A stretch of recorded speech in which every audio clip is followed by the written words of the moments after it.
Persuasion. By Jane Austen. Chapter 1. Sir Walter Elliot, of Kellynch Hall, in Somersetshire, was a man who, for his own amusement, never took up any book but the baronetage. There he found occupation for an idle hour, and consolation in a distressed one. There his faculties were roused into admiration and respect, by contemplating the limited remnant of the earliest patents. There any unwelcome sensations, arising from domestic affairs changed naturally into pity and contempt as he turned over the almost endless creations of the last century. And there, if every other leaf were powerless, he could read his own history with an interest which never failed. This was the page at which the favorite volume always opened. Elliot of Kellynch Hall. Walter Elliot, born March 1, 1760, married, July 15, 1784, Elizabeth, daughter of James Stevenson, Esq. of South Park, in the county of Gloucester, by which lady, who died 1800, he has issue Elizabeth, born June 1, 1785, and, born August 9, 1787, a stillborn son, November 5, 1789. Mary, born November 20, 1791. Precisely such had the paragraph originally stood from the printer's hands. But Sir Walter had improved it by adding, for the information of himself and his family, these words, after the date of Mary's birth, married, December 16, 1810, Charles. Son and heir of Charles Musgrove, Esq. of Uppercross, in the county of Somerset, and by inserting most accurately the day of the month on which he had lost his wife. Then followed the history and rise of the ancient and respectable family, in the usual terms, how it had been first settled in Cheshire. How mentioned in Dugdale, serving the office of High Sheriff, representing a borough in 3 successive parliaments, exertions of loyalty, and dignity of baronet, in the first year of Charles II. With all the Marys and Elizabeths they had married. Forming altogether 2 handsome 12mo pages, and concluding with the arms and motto, principal seat, Kellynch Hall, in the county of Somerset. And Sir Walter's handwriting again in this finale. Heir presumptive, William Walter Elliot, Esq. Great-grandson of the second Sir Walter. Vanity was the beginning and the end of Sir Walter Elliot's character, vanity of person and of situation. He had been remarkably handsome in his youth. And, at 54, was still a very fine man. Few women could think more of their personal appearance than he did, nor could the valet of any new-made lord be more delighted with the place he held in society. He considered the blessing of beauty as inferior only to the blessing of a baronetcy, and the Sir Walter Elliot, who united these gifts, was the constant object of his warmest respect and devotion. His good looks and his rank had one fair claim on his attachment, since to them he must have owed a wife of very superior character to anything deserved by his own. Lady Elliot had been an excellent woman, sensible and amiable, whose judgment and conduct, if they might be pardoned the youthful infatuation which made her Lady Elliot, had never required indulgence afterwards.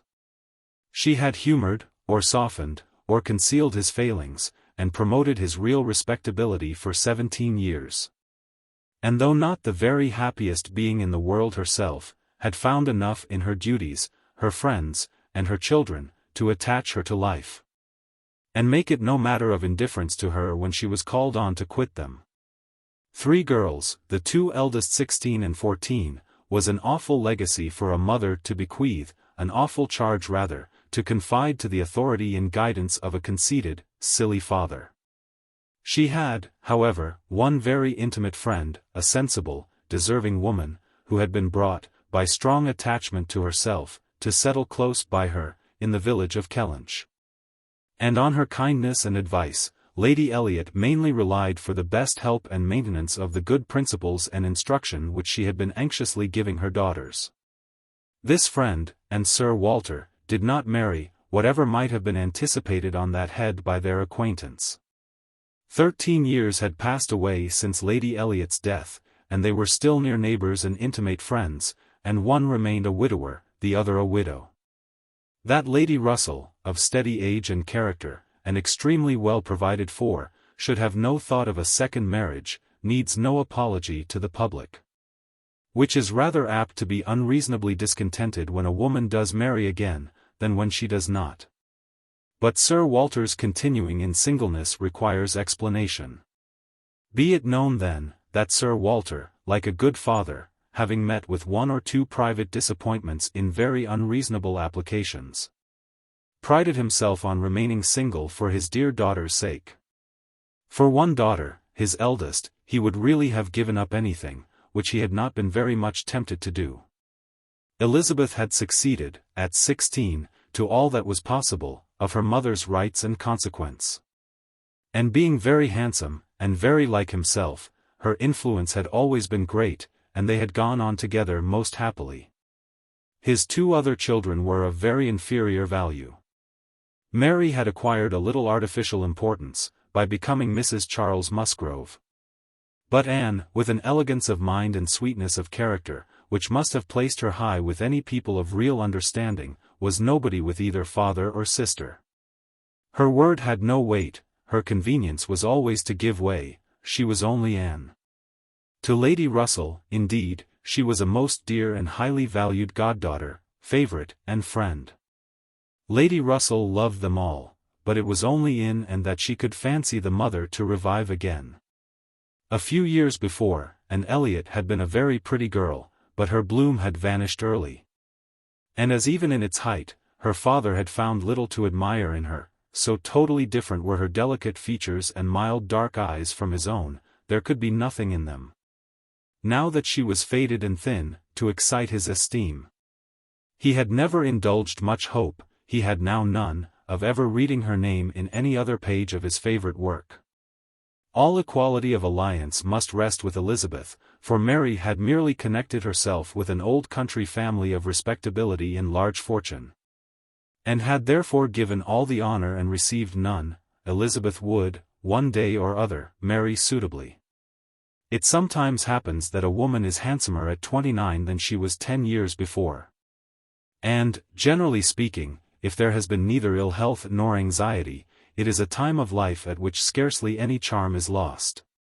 It was so with Elizabeth, still the same handsome Miss Elliot that she had begun to be 13 years ago, and Sir Walter might be excused, therefore, in forgetting her age, or, at least, be deemed only half a fool, for thinking himself and Elizabeth as blooming as ever, amidst the wreck of the good looks of everybody else.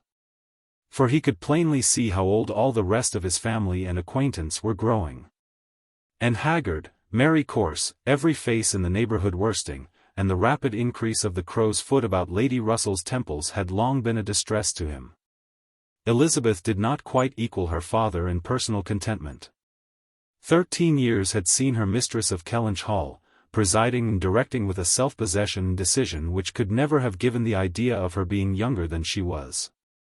For 13 years had she been doing the honours, and laying down the domestic law at home, and leading the way to the chaise and four, and walking immediately after Lady Russell out of all the drawing-rooms and dining-rooms in the country. 13 winters revolving frosts had seen her opening every ball of credit which a scanty neighbourhood afforded, and 13 springs shone their blossoms. As she travelled up to London with her father, for a few weeks' annual enjoyment of the great world, she had the remembrance of all this, she had the consciousness of being 29 to give her some regrets and some apprehensions. She was fully satisfied of being still quite as handsome as ever, but she felt her approach to the years of danger, and would have rejoiced to be certain of being properly solicited by baronet blood within the next 12-month or two. Then might she again take up the book of books with as much enjoyment as in her early youth, but now she liked it not. Always to be presented with the date of her own birth and see no marriage follow but that of a youngest sister, made the book an evil. And more than once, when her father had left it open on the table near her, had she closed it, with averted eyes, and pushed it away. She had had a disappointment, moreover, which that book, and especially the history of her own family, must ever present the remembrance of. The heir presumptive, the very William Walter Elliot, Esq., whose rights had been so generously supported by her father, had disappointed her. She had, while a very young girl, as soon as she had known him to be, in the event of her having no brother, the future baronet, meant to marry him, and her father had always meant that she should. He had not been known to them as a boy. But soon after Lady Elliot's death, Sir Walter had sought the acquaintance, and though his overtures had not been met with any warmth, he had persevered in seeking it, making allowance for the modest drawing back of youth. And, in one of their spring excursions to London, when Elizabeth was in her first bloom, Mr. Elliot had been forced into the introduction. He was at that time a very young man, just engaged in the study of the law, and Elizabeth found him extremely agreeable, and every plan in his favor was confirmed.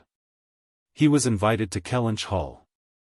He was talked of and expected all the rest of the year, but he never came. The following spring he was seen again in town, found equally agreeable, again encouraged, invited, and expected, and again he did not come, and the next tidings were that he was married.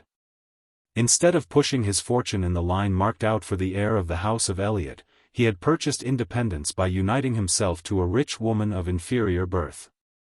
Sir Walter had resented it. As the head of the house, he felt that he ought to have been consulted, especially after taking the young man so publicly by the hand.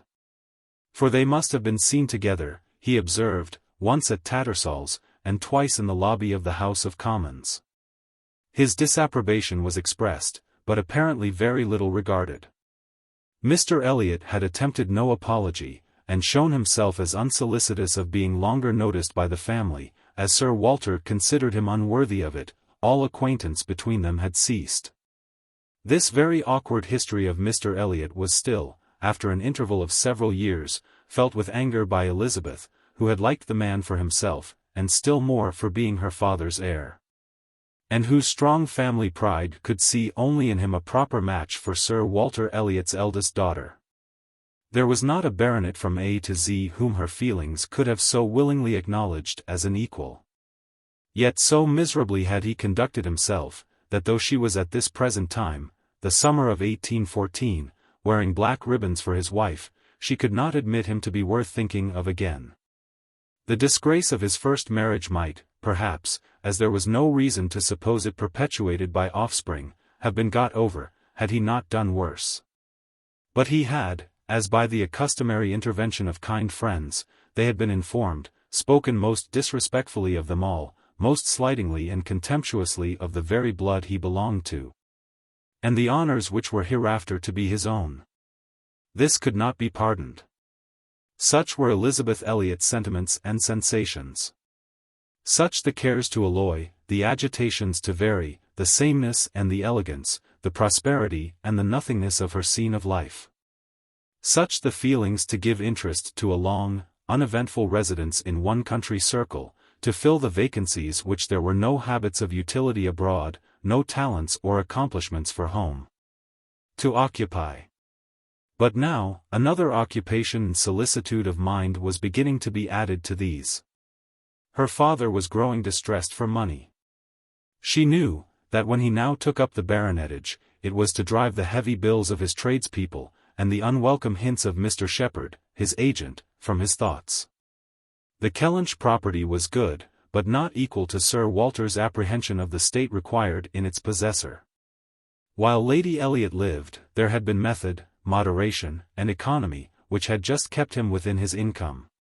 But with her had died all such right-mindedness, and from that period he had been constantly exceeding it. It had not been possible for him to spend less. He had done nothing but what Sir Walter Elliot was imperiously called on to do.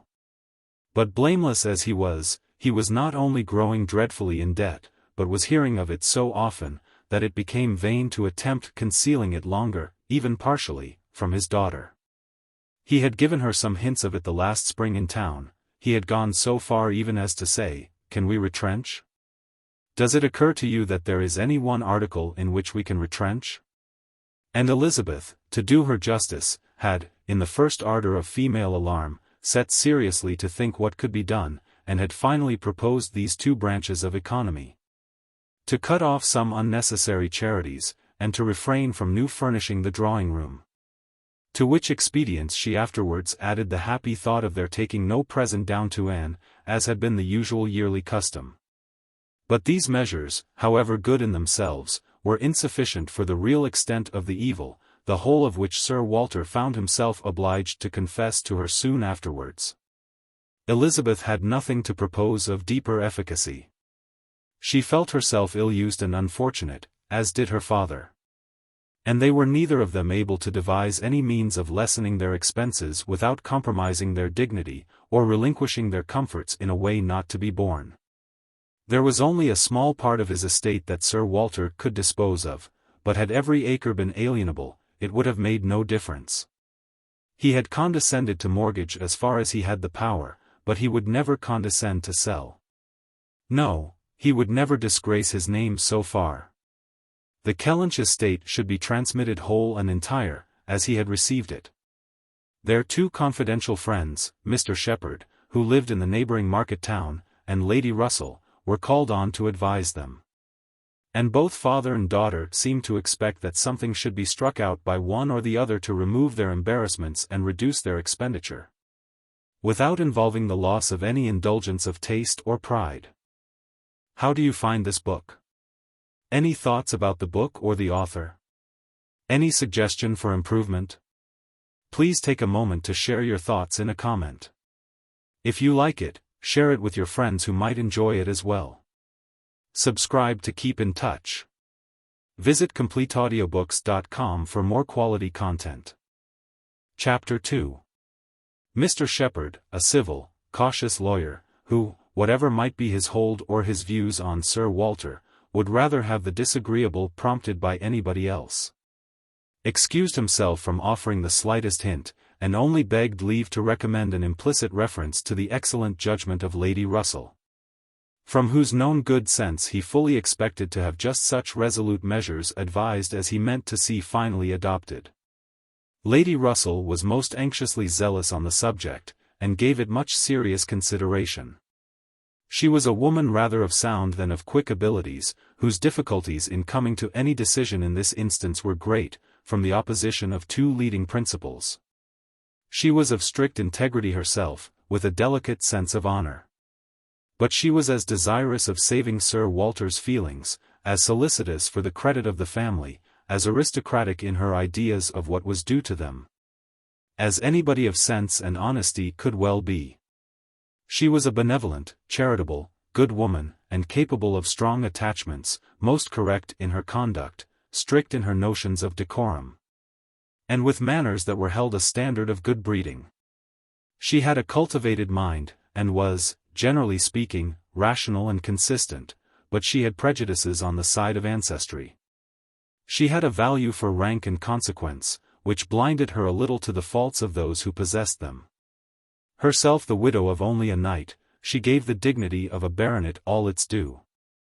And Sir Walter, independent of his claims as an old acquaintance, an attentive neighbour, an obliging landlord, the husband of her very dear friend, the father of Anne and her sisters, was, as being Sir Walter, in her apprehension, entitled to a great deal of compassion and consideration under his present difficulties. They must retrench, that did not admit of a doubt. But she was very anxious to have it done with the least possible pain to him and Elizabeth. She drew up plans of economy, she made exact calculations, and she did what nobody else thought of doing, she consulted Anne, who never seemed considered by the others as having any interest in the question.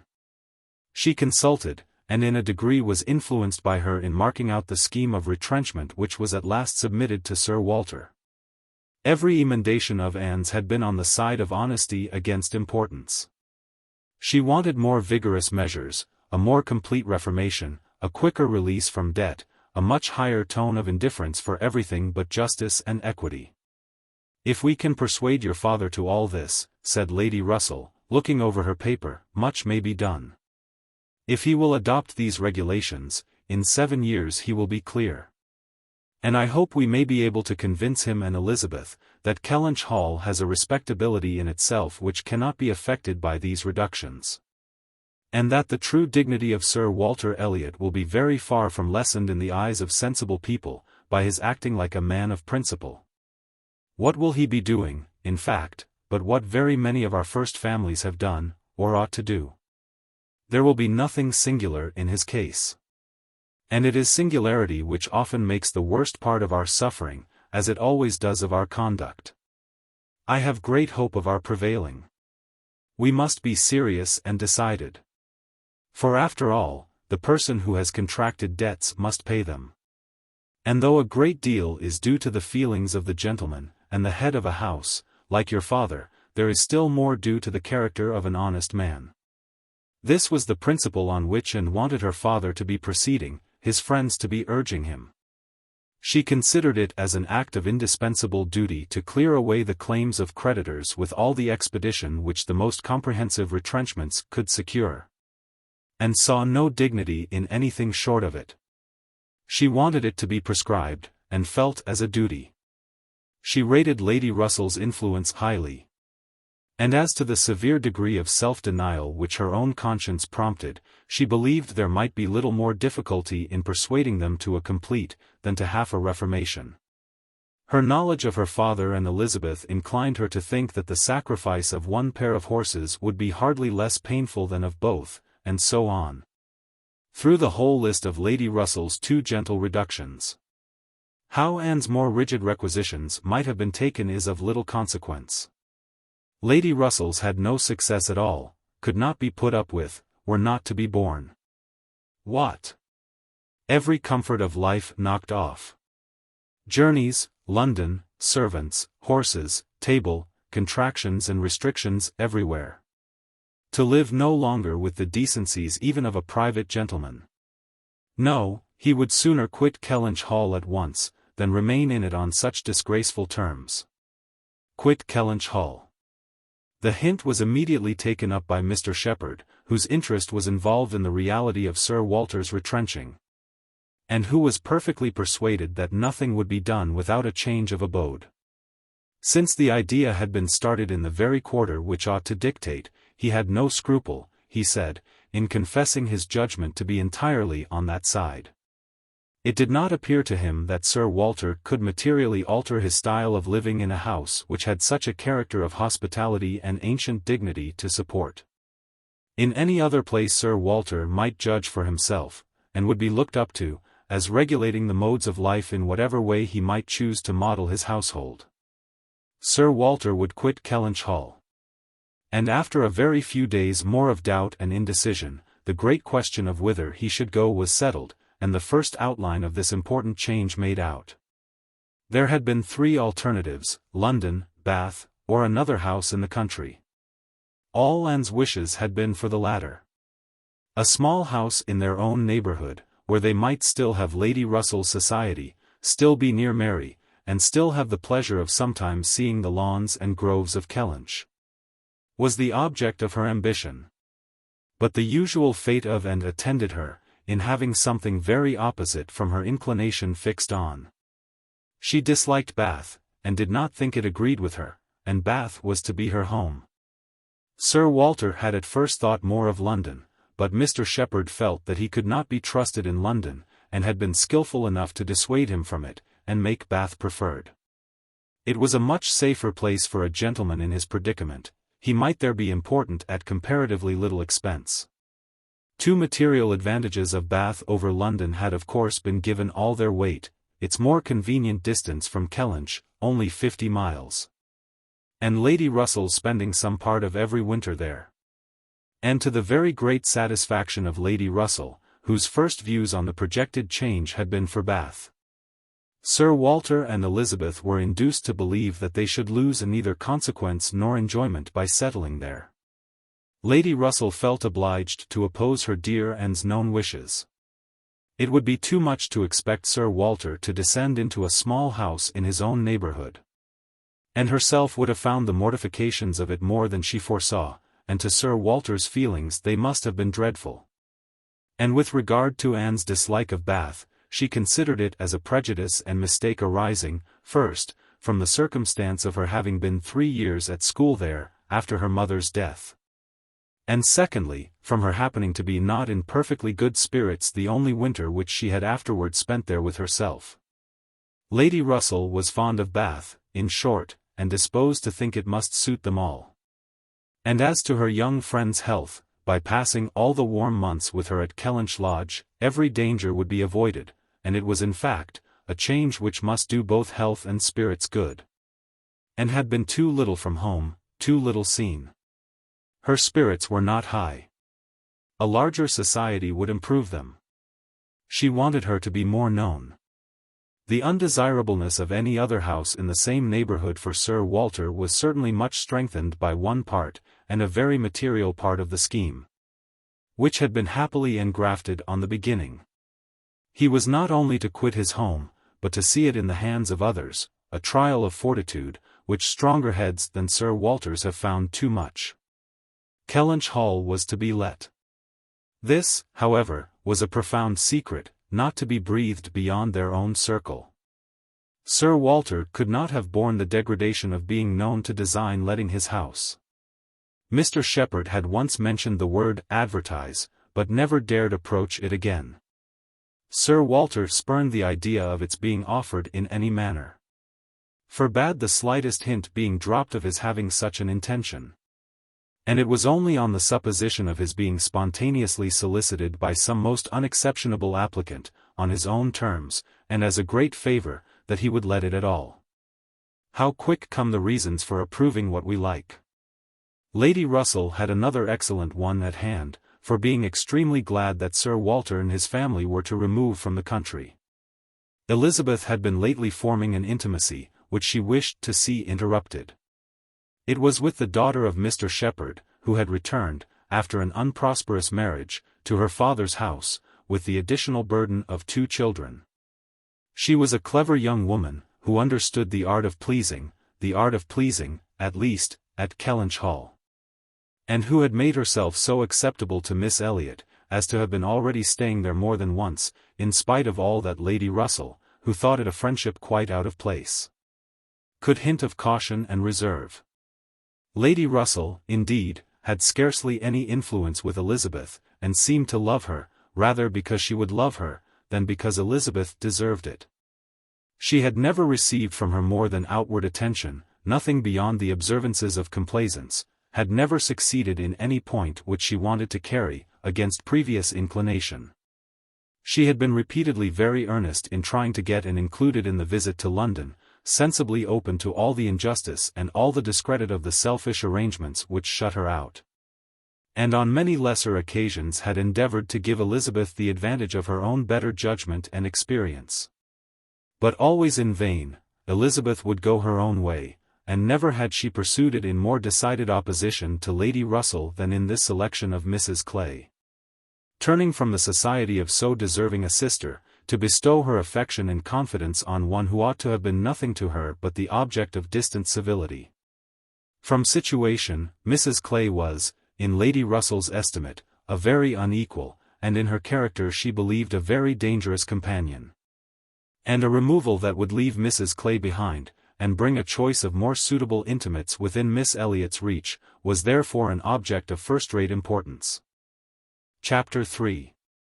I must take leave to observe, Sir Walter, said Mr. Shepherd one morning at Kellynch Hall, as he laid down the newspaper, that the present juncture is much in our favor.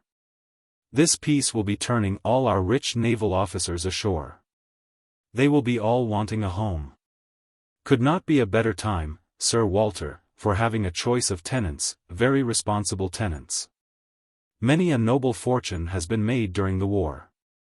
If a rich admiral were to come in our way, Sir Walter, he would be a very lucky man, Shepherd, replied Sir Walter. That's all I have to remark. A prize indeed would Kellynch Hall be to him, rather the greatest prize of all, let him have taken ever so many before, hey, Shepherd? Mr. Shepherd laughed, as he knew he must, at this wit, and then added, I presume to observe, Sir Walter, that, in the way of business, gentlemen of the Navy are well to deal with.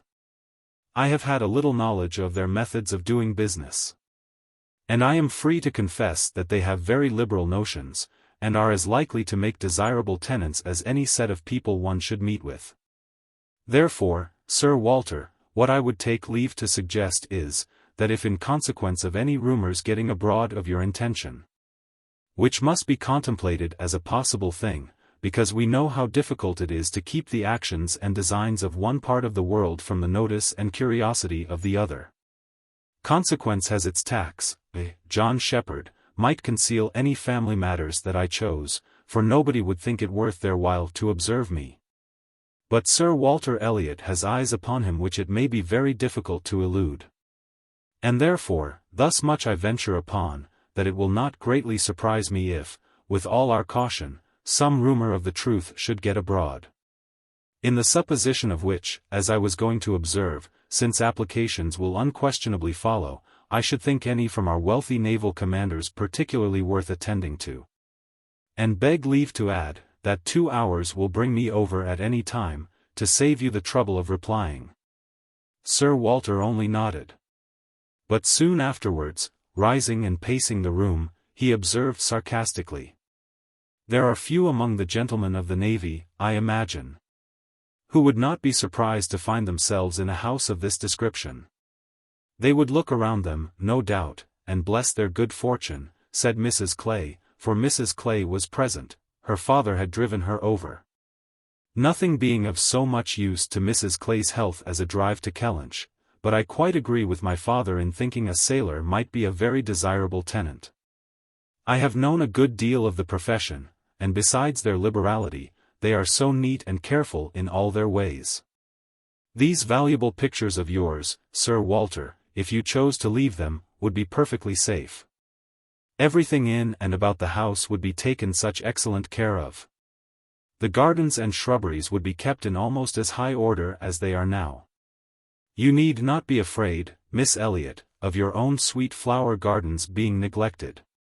As to all that, rejoined Sir Walter coolly, supposing I were induced to let my house, I have by no means made up my mind as to the privileges to be annexed to it. I am not particularly disposed to favour a tenant. The park would be open to him of course, and few navy officers, or men of any other description, can have had such a range. But what restrictions I might impose on the use of the pleasure grounds, is another thing. I am not fond of the idea of my shrubberies being always approachable. And I should recommend Miss Elliot to be on her guard with respect to her flower garden. I am very little disposed to grant a tenant of Kellynch Hall any extraordinary favour, I assure you, be he sailor or soldier. After a short pause, Mr. Shepherd presumed to say, "In all these cases, there are established usages which make everything plain and easy between landlord and tenant. Your interest, Sir Walter, is in pretty safe hands. Depend upon me for taking care that no tenant has more than his just rights. I venture to hint, that Sir Walter Elliot cannot be half so jealous for his own, as John Shepherd will be for him." Here and spoke. "The Navy, I think, who have done so much for us, have at least an equal claim with any other set of men, for all the comforts and all the privileges which any home can give. Sailors work hard enough for their comforts, we must all allow." "Very true, very true. What Miss Anne says, is very true," was Mr. Shepherd's rejoinder, and, "oh, certainly," was his daughter's. But Sir Walter's remark was, soon afterwards, "The profession has its utility, but I should be sorry to see any friend of mine belonging to it." "Indeed?" was the reply, and with a look of surprise.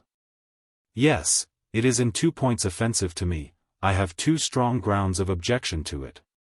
First, as being the means of bringing persons of obscure birth into undue distinction, and raising men to honours which their fathers and grandfathers never dreamt of. And secondly, as it cuts up a man's youth and vigour most horribly. A sailor grows old sooner than any other man. I have observed it all my life. A man is in greater danger in the navy of being insulted by the rise of one whose father, his father might have disdained to speak to, and of becoming prematurely an object of disgust himself, than in any other line. One day last spring, in town, I was in company with 2 men, striking instances of what I am talking of, Lord St. Ives, whose father we all know to have been a country curate, without bread to eat. I was to give place to Lord St. Ives, and a certain Admiral Baldwin, the most deplorable-looking personage you can imagine, his face the colour of mahogany, rough and rugged to the last degree. all lines and wrinkles, 9 grey hairs of a side, and nothing but a dab of powder at top. In the name of heaven, who is that old fellow? Said I to a friend of mine who was standing near, Sir Basil Morley. Old fellow, cried Sir Basil, it is Admiral Baldwin. What do you take his age to be? 60, said I, or perhaps 62. 40, replied Sir Basil, 40, and no more. Picture to yourselves my amazement. I shall not easily forget Admiral Baldwin. I never saw quite so wretched an example of what a seafaring life can do.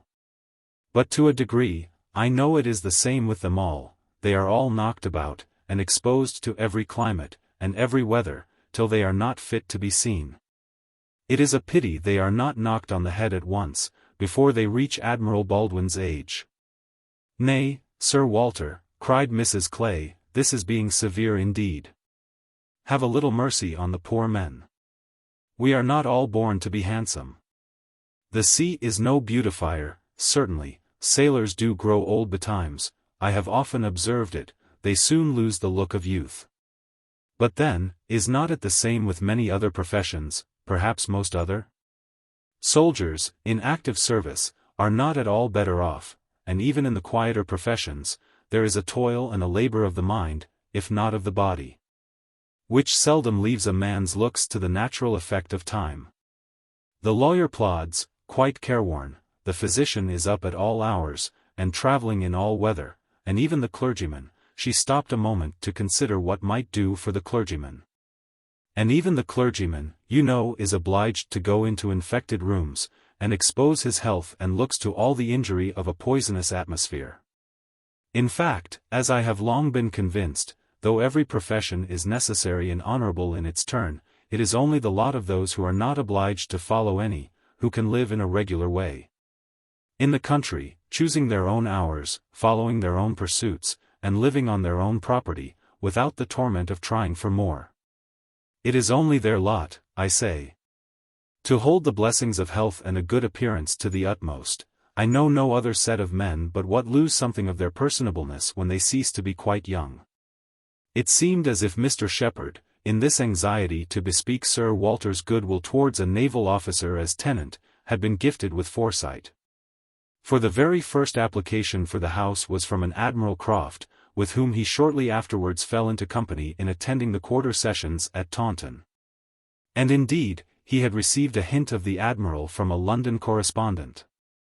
By the report which he hastened over to Kellynch to make, Admiral Croft was a native of Somersetshire, who having acquired a very handsome fortune, was wishing to settle in his own country, and had come down to Taunton in order to look at some advertised places in that immediate neighbourhood, which, however, had not suited him.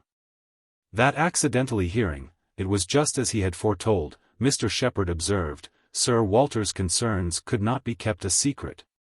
Accidentally hearing of the possibility of Kellynch Hall being to let, and understanding his, Mr. Shepherd's, connection with the owner, he had introduced himself to him in order to make particular inquiries, and had, in the course of a pretty long conference, expressed as strong an inclination for the place as a man who knew it only by description could feel, and given Mr. Shepherd, in his explicit account of himself, every proof of his being a most responsible, eligible tenant. And who is Admiral Croft, was Sir Walter's cold suspicious inquiry. Mr. Shepherd answered for his being of a gentleman's family, and mentioned a place, and Anne, after the little pause which followed, added, he is a rear admiral of the White. He was in the Trafalgar action, and has been in the East Indies since. He has been stationed there, I believe, several years. Then I take it for granted, observed Sir Walter, that his face is about as orange as the cuffs and capes of my livery. Mr. Shepherd hastened to assure him, that Admiral Croft was a very hale, hearty, well-looking man, a little weather-beaten, to be sure, but not much. And quite the gentleman in all his notions and behaviour.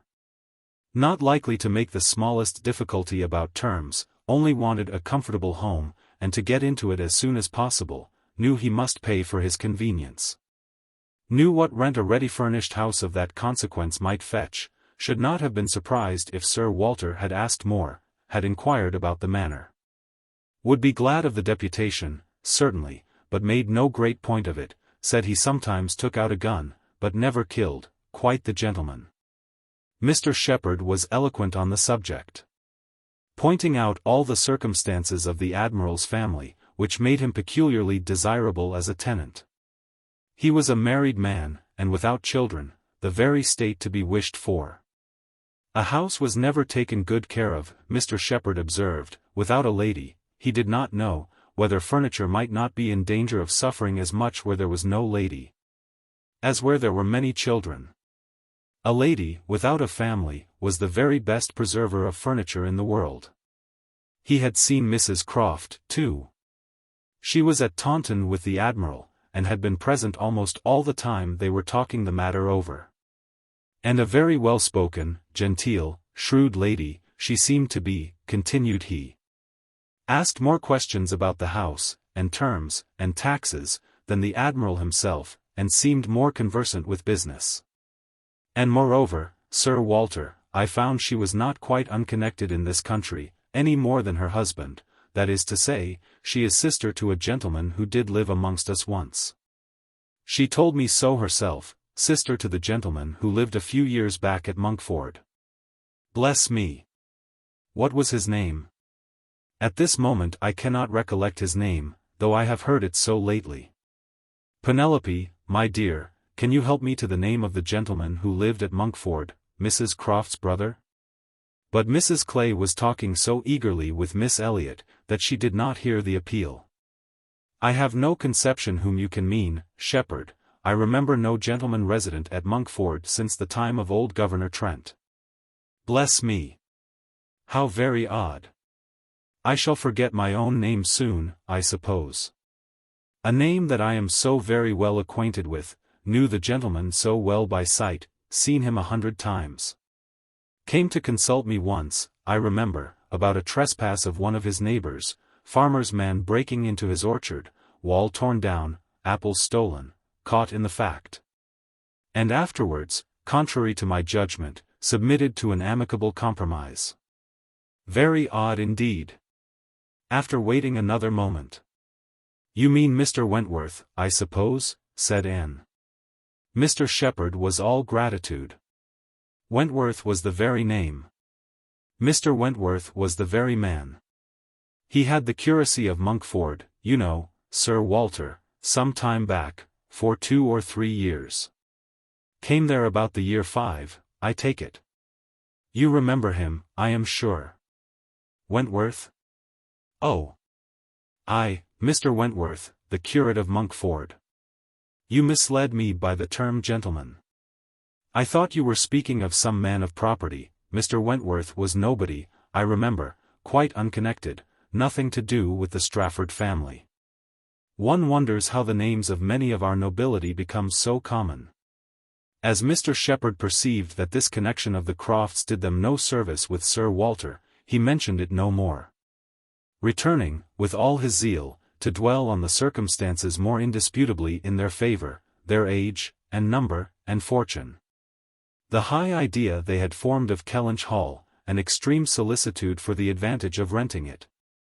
Making it appear as if they ranked nothing beyond the happiness of being the tenants of Sir Walter Elliot, an extraordinary taste, certainly. Could they have been supposed in the secret of Sir Walter's estimate of the dues of a tenant? It succeeded, however. And though Sir Walter must ever look with an evil eye on anyone intending to inhabit that house, and think them infinitely too well off in being permitted to rent it on the highest terms, he was talked into allowing Mr. Shepherd to proceed in the treaty, and authorizing him to wait on Admiral Croft, who still remained at Taunton, and fix a day for the house being seen. Sir Walter was not very wise, but still he had experience enough of the world to feel that a more unobjectionable tenant, in all essentials, than Admiral Croft bid fair to be, could hardly offer. So far went his understanding, and his vanity supplied a little additional soothing, in the Admiral's situation in life, which was just high enough, and not too high. I have let my house to Admiral Croft, would sound extremely well, very much better than to any mere Mr., a Mr., save, perhaps, some half-dozen in the nation, always needs a note of explanation. An admiral speaks his own consequence, and, at the same time, can never make a baronet look small. In all their dealings and intercourse, Sir Walter Elliot must ever have the precedence. Nothing could be done without a reference to Elizabeth, but her inclination was growing so strong for a removal, that she was happy to have it fixed and expedited by a tenant at hand. And not a word to suspend decision was uttered by her. Mr. Shepherd was completely empowered to act. And no sooner had such an end been reached, than Anne, who had been a most attentive listener to the whole, left the room, to seek the comfort of cool air for her flushed cheeks. And as she walked along a favourite grove, said, with a gentle sigh, "A few months more, and he, perhaps, may be walking here." Chapter 4. He was not Mr. Wentworth, the former curate of Monkford, however suspicious appearances may be, but a Captain Frederick Wentworth, his brother, who being made commander in consequence of the action off St. Domingo, and not immediately employed, had come into Somersetshire, in the summer of 1806, and having no parent living, found a home for half a year at Monkford. He was, at that time, a remarkably fine young man, with a great deal of intelligence, spirit, and brilliancy, and an extremely pretty girl, with gentleness, modesty, taste, and feeling. Half the sum of attraction, on either side, might have been enough, for he had nothing to do, and she had hardly anybody to love, but the encounter of such lavish recommendations could not fail. They were gradually acquainted, and when acquainted, rapidly and deeply in love.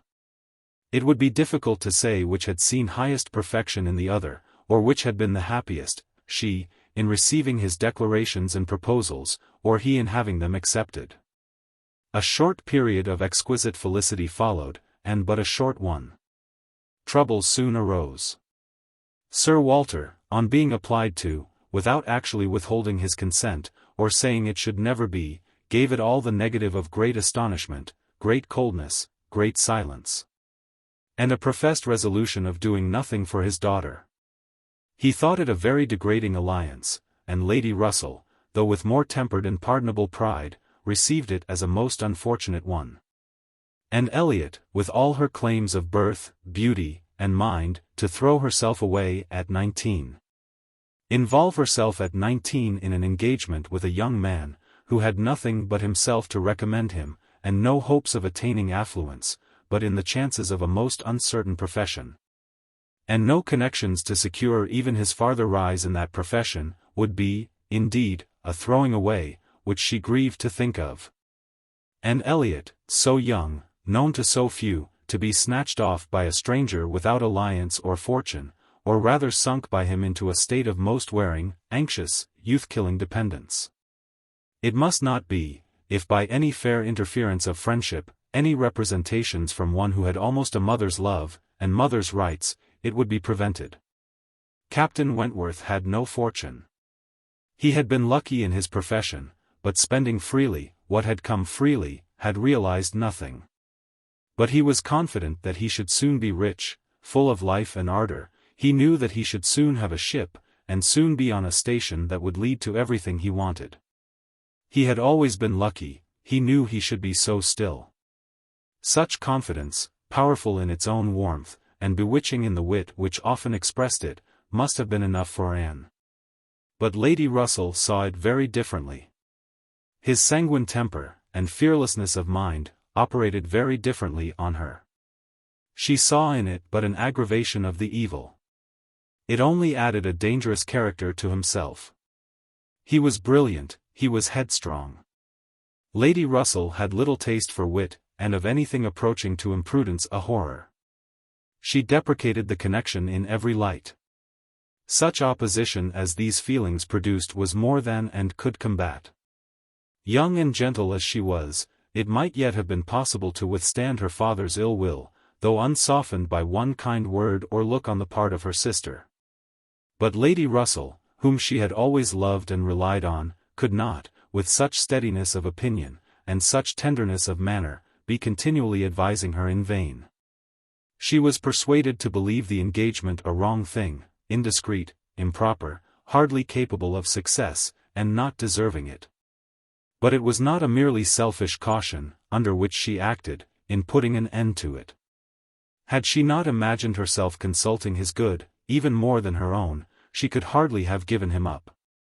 The belief of being prudent, and self-denying, principally for his advantage, was her chief consolation, under the misery of a final parting. And every consolation was required, for she had to encounter all the additional pain of opinions, on his side, totally unconvinced and unbending. And of his feeling himself ill-used by so forced a relinquishment. He had left the country in consequence. A few months had seen the beginning and the end of their acquaintance, but not with a few months ended Anne's share of suffering from it. Her attachment and regrets had, for a long time, clouded every enjoyment of youth, and an early loss of bloom and spirits had been their lasting effect. More than 7 years were gone since this little history of sorrowful interest had reached its close.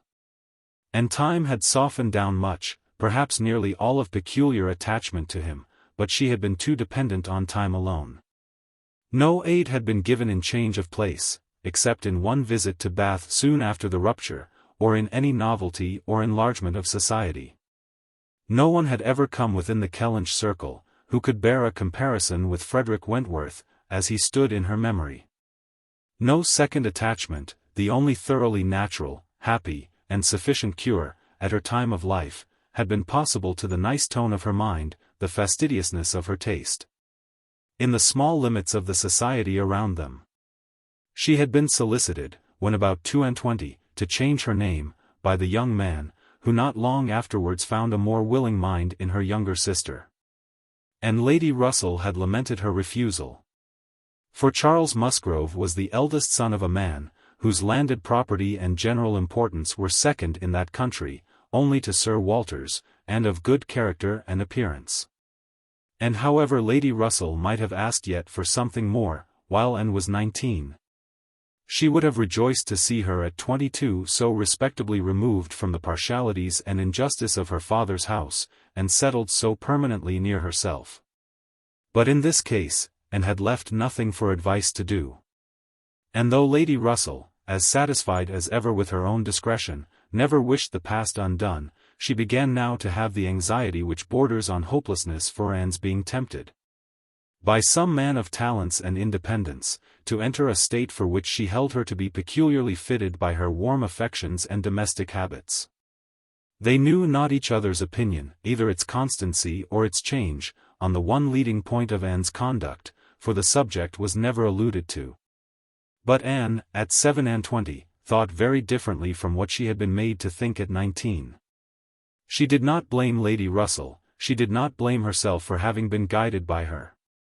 But she felt that were any young person, in similar circumstances, to apply to her for counsel, they would never receive any of such certain immediate wretchedness, such uncertain future good.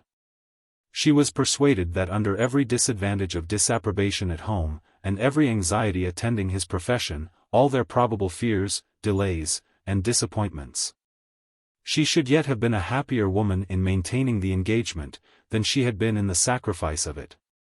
And this, she fully believed, had the usual share, had even more than a usual share of all such solicitudes and suspense been theirs, without reference to the actual results of their case, which, as it happened, would have bestowed earlier prosperity than could be reasonably calculated on.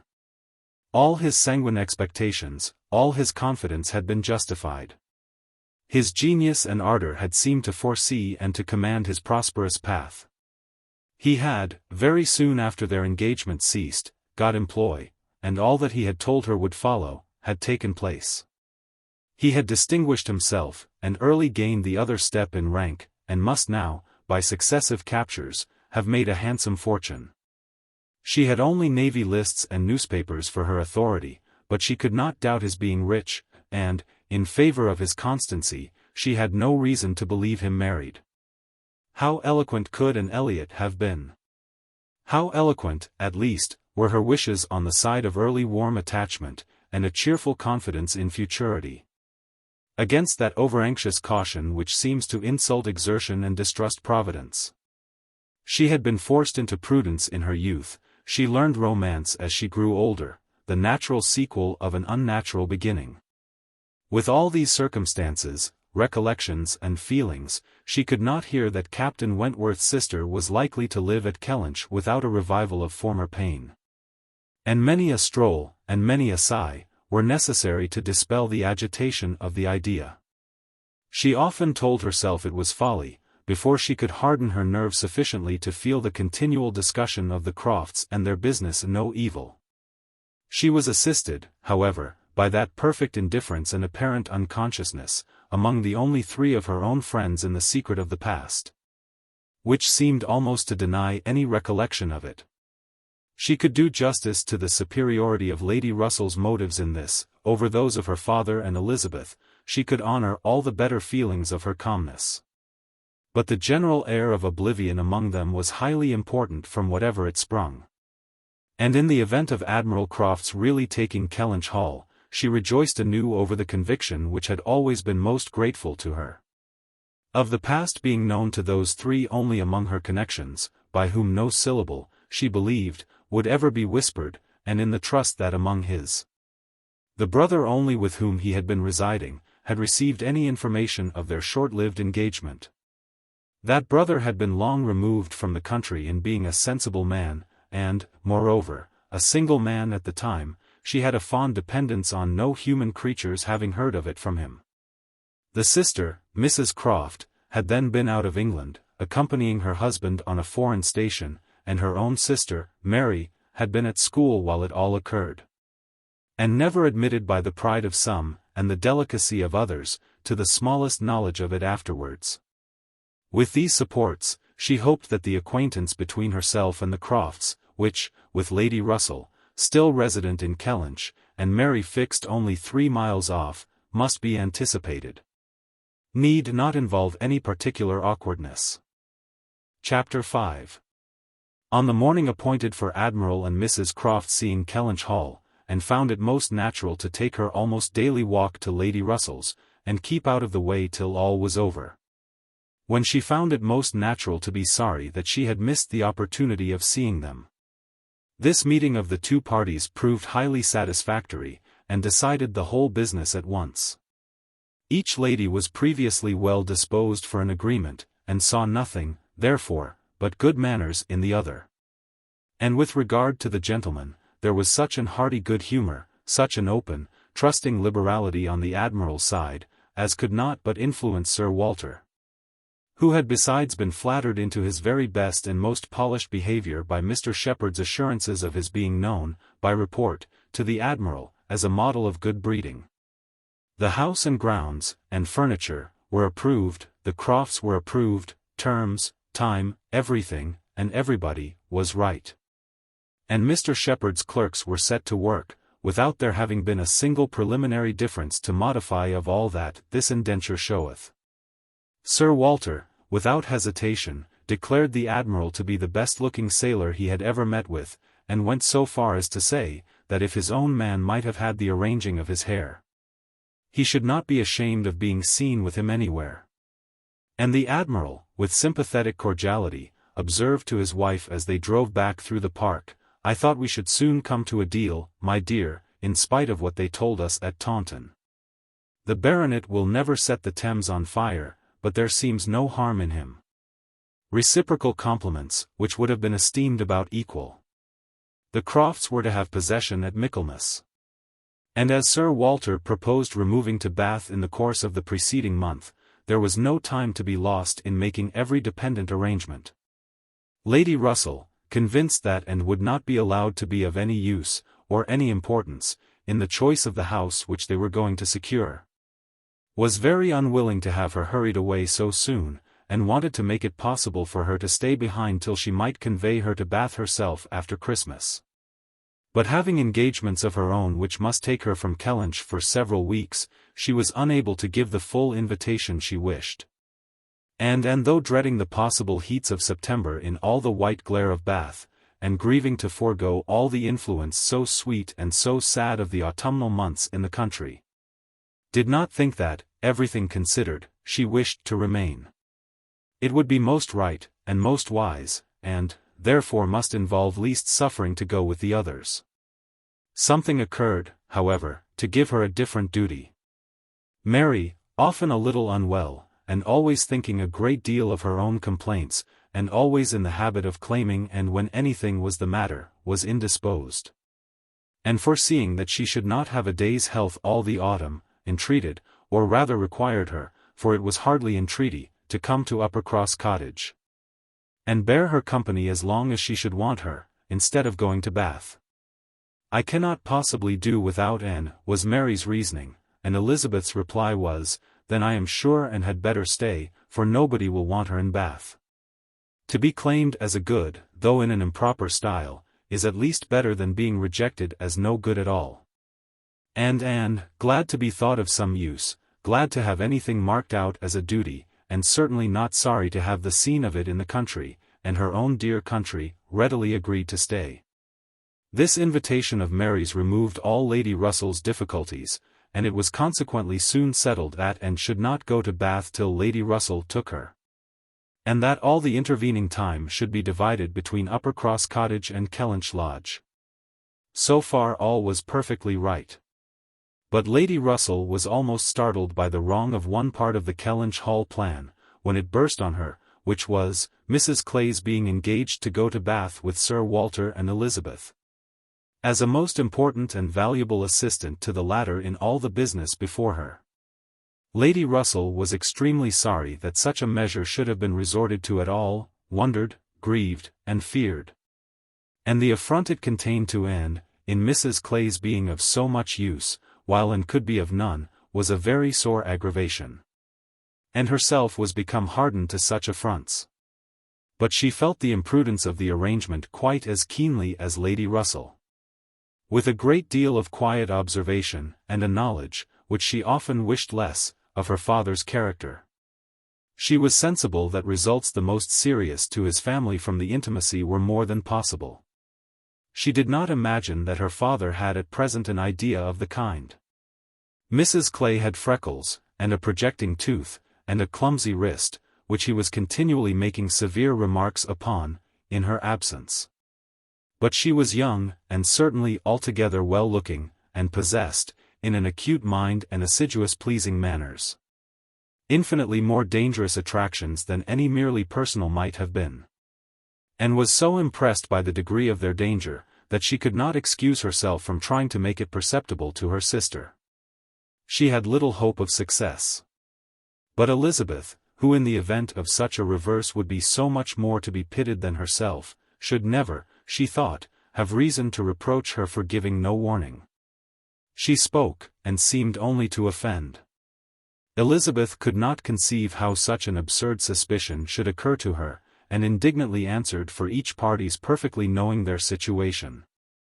Mrs. Clay, said she, warmly, never forgets who she is. And as I am rather better acquainted with her sentiments than you can be, I can assure you, that upon the subject of marriage they are particularly nice.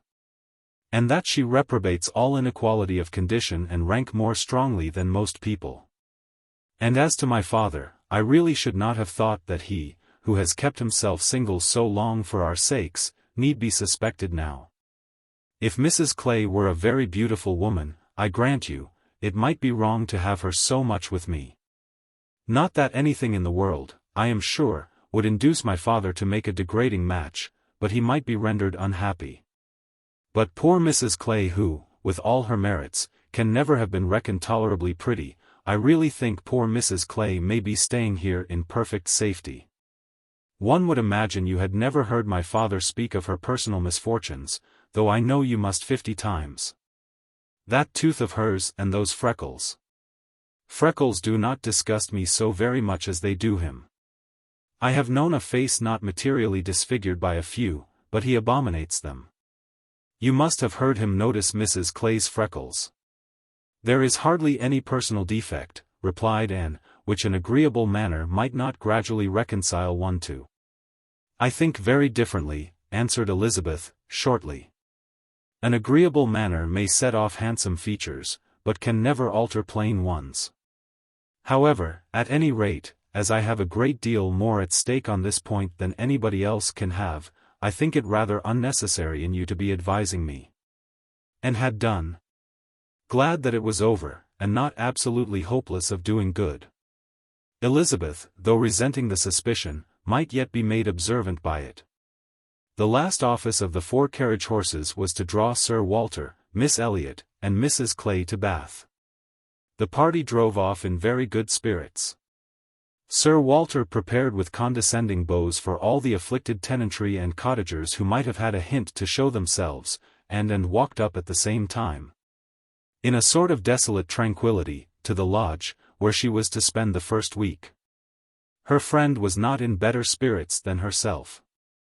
Lady Russell felt this break-up of the family exceedingly. Their respectability was as dear to her as her own, and a daily intercourse had become precious by habit. It was painful to look upon their deserted grounds, and still worse to anticipate the new hands they were to fall into. And to escape the solitariness and the melancholy of so altered a village, and be out of the way when Admiral and Mrs. Croft first arrived. She had determined to make her own absence from home begin when she must give up Anne. Accordingly their removal was made together, and Anne was set down at Uppercross Cottage, in the first stage of Lady Russell's journey. Uppercross was a moderate-sized village, which a few years back had been completely in the Old English style, containing only 2 houses superior in appearance to those of the yeomen and labourers. The mansion of the squire, with its high walls, great gates, and old trees, substantial and unmodernized, and the compact, tight parsonage, enclosed in its own neat garden, with a vine and a pear tree trained round its casements. But upon the marriage of the young squire, it had received the improvement of a farmhouse elevated into a cottage, for his residence, and Uppercross Cottage, with its veranda, French windows, and other prettiness, was quite as likely to catch the traveller's eye as the more consistent and considerable aspect and premises of the great house, about a quarter of a mile farther on. Here Anne had often been staying. She knew the ways of Uppercross as well as those of Kellynch. The 2 families were so continually meeting, so much in the habit of running in and out of each other's house at all hours, that it was rather a surprise to her to find Mary alone. But being alone, her being unwell and out of spirits was almost a matter of course. Though better endowed than the elder sister, Mary had not Anne's understanding nor temper. While well, and happy, and properly attended to, she had great good humour and excellent spirits, but any indisposition sunk her completely. She had no resources for solitude. And inheriting a considerable share of the Elliot self-importance, was very prone to add to every other distress that of fancying herself neglected and ill-used. In person, she was inferior to both sisters, and had, even in her bloom, only reached the dignity of being a fine girl. She was now lying on the faded sofa of the pretty little drawing-room, the once elegant furniture of which had been gradually growing shabby, under the influence of 4 summers and 2 children. And, on Anne's appearing, greeted her with, "So, you are come at last. I began to think I should never see you. I am so ill I can hardly speak. I have not seen a creature the whole morning." "I am sorry to find you unwell," replied Anne. "You sent me such a good account of yourself on Thursday." "Yes, I made the best of it, I always do, but I was very far from well at the time. And I do not think I ever was so ill in my life as I have been all this morning, very unfit to be left alone, I am sure. Suppose I were to be seized of a sudden in some dreadful way, and not able to ring the bell. So, Lady Russell would not get out. I do not think she has been in this house 3 times this summer." And said what was proper, and inquired after her husband. "Oh, Charles is out shooting. I have not seen him since 7 o'clock. He would go, though I told him how ill I was. He said he should not stay out long, but he has never come back, and now it is almost 1. I assure you, I have not seen a soul this whole long morning." "You have had your little boys with you?" "Yes, as long as I could bear their noise, but they are so unmanageable that they do me more harm than good. Little Charles does not mind a word I say, and Walter is growing quite as bad." "Well, you will soon be better now," replied Anne, cheerfully. "You know I always cure you when I come." How are your neighbors at the great house? I can give you no account of them. I have not seen one of them today, except Mr. Musgrove, who just stopped and spoke through the window, but without getting off his horse. And though I told him how ill I was, not one of them have been near me. It did not happen to suit the Miss Musgroves, I suppose, and they never put themselves out of their way. You will see them yet, perhaps, before the morning is gone. It is early. I never want them, I assure you. They talk and laugh a great deal too much for me. Oh! And, I am so very unwell. It was quite unkind of you not to come on Thursday. My dear Mary, recollect what a comfortable account you sent me of yourself. You wrote in the cheerfulest manner, and said you were perfectly well, and in no hurry for me. And that being the case, you must be aware that my wish would be to remain with Lady Russell to the last, and besides what I felt on her account, I have really been so busy, have had so much to do, that I could not very conveniently have left Kellynch sooner. Dear me! What can you possibly have to do? A great many things, I assure you. More than I can recollect in a moment, but I can tell you some. I have been making a duplicate of the catalogue of my father's books and pictures. I have been several times in the garden with Mackenzie, trying to understand, and make him understand, which of Elizabeth's plants are for Lady Russell. I have had all my own little concerns to arrange, books and music to divide, and all my trunks to repack. From not having understood in time what was intended as to the wagons, and one thing I have had to do, Mary, of a more trying nature, going to almost every house in the parish, as a sort of take leave. I was told that they wished it. But all these things took up a great deal of time. Oh! Well. And after a moment's pause, but you have never asked me one word about our dinner at the Pools yesterday. Did you go then? I have made no inquiries, because I concluded you must have been obliged to give up the party. Oh yes. I went. I was very well yesterday, nothing at all the matter with me till this morning. It would have been strange if I had not gone. I am very glad you were well enough, and I hope you had a pleasant party. Nothing remarkable. One always knows beforehand what the dinner will be, and who will be there, and it is so very uncomfortable not having a carriage of one's own. Mr. and Mrs. Musgrove took me, and we were so crowded. They are both so very large, and take up so much room, and Mr. Musgrove always sits forward. So, there was I, crowded into the back seat with Henrietta and Louisa. And I think it very likely that my illness today may be owing to it. A little further perseverance in patience and forced cheerfulness on Anne's side produced nearly a cure on Mary's. She could soon sit upright on the sofa, and began to hope she might be able to leave it by dinner time. Then, forgetting to think of it, she was at the other end of the room, beautifying a nosegay. Then, she ate her cold meat, and then she was well enough to propose a little walk. "Where shall we go?" said she, when they were ready. "I suppose you will not like to call at the great house before they have been to see you?" "I have not the smallest objection on that account," replied Anne. "I should never think of standing on such ceremony with people I know so well as Mrs. and the Miss Musgroves." "Oh! But they ought to call upon you as soon as possible. They ought to feel what is due to you as my sister. However, we may as well go and sit with them a little while, and when we have got that over, we can enjoy our walk." And had always thought such a style of intercourse highly imprudent. But she had ceased to endeavor to check it, from believing that, though there were on each side continual subjects of offense, neither family could now do without it. To the great house accordingly they went, to sit the full half-hour in the old-fashioned square parlour, with a small carpet and shining floor, to which the present daughters of the house were gradually giving the proper air of confusion by a grand pianoforte and a harp, flower-stands, and little tables placed in every direction. Oh! Could the originals of the portraits against the wainscot, could the gentlemen in brown velvet and the ladies in blue satin have seen what was going on, have been conscious of such an overthrow of all order and neatness, The portraits themselves seemed to be staring in astonishment. The Musgroves, like their houses, were in a state of alteration, perhaps of improvement. The father and mother were in the old English style, and the young people in the new.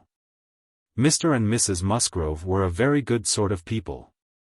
Friendly and hospitable, not much educated, and not at all elegant. Their children had more modern minds and manners. There was a numerous family. But the only two grown-up, excepting Charles, were Henrietta and Louisa, young ladies of 19 and 20, who had brought from a school at Exeter all the usual stock of accomplishments. And were now like thousands of other young ladies, living to be fashionable, happy, and merry. Their dress had every advantage, their faces were rather pretty, their spirits extremely good, their manner unembarrassed and pleasant, they were of consequence at home, and favourites abroad. And always contemplated them as some of the happiest creatures of her acquaintance. But still, saved as we all are, by some comfortable feeling of superiority from wishing for the possibility of exchange. She would not have given up her own more elegant and cultivated mind for all their enjoyments. And envied them nothing but that seemingly perfect good understanding and agreement together, that good-humoured mutual affection, of which she had known so little herself with either of her sisters. They were received with great cordiality. Nothing seemed amiss on the side of the great house family, which was generally, as and very well knew, the least to blame. The half-hour was chatted away pleasantly enough, and she was not at all surprised, at the end of it, to have their walking party joined by both the Miss Musgroves, at Mary's particular invitation. Chapter 6. And had not wanted this visit to Uppercross to learn that a removal from one set of people to another, though at a distance of only 3 miles, will often include a total change of conversation, opinion, and idea. She had never been staying there before, without being struck by it, or without wishing that other Elliots could have her advantage in seeing how unknown, or unconsidered there were the affairs which at Kellynch Hall were treated as of such general publicity and pervading interest.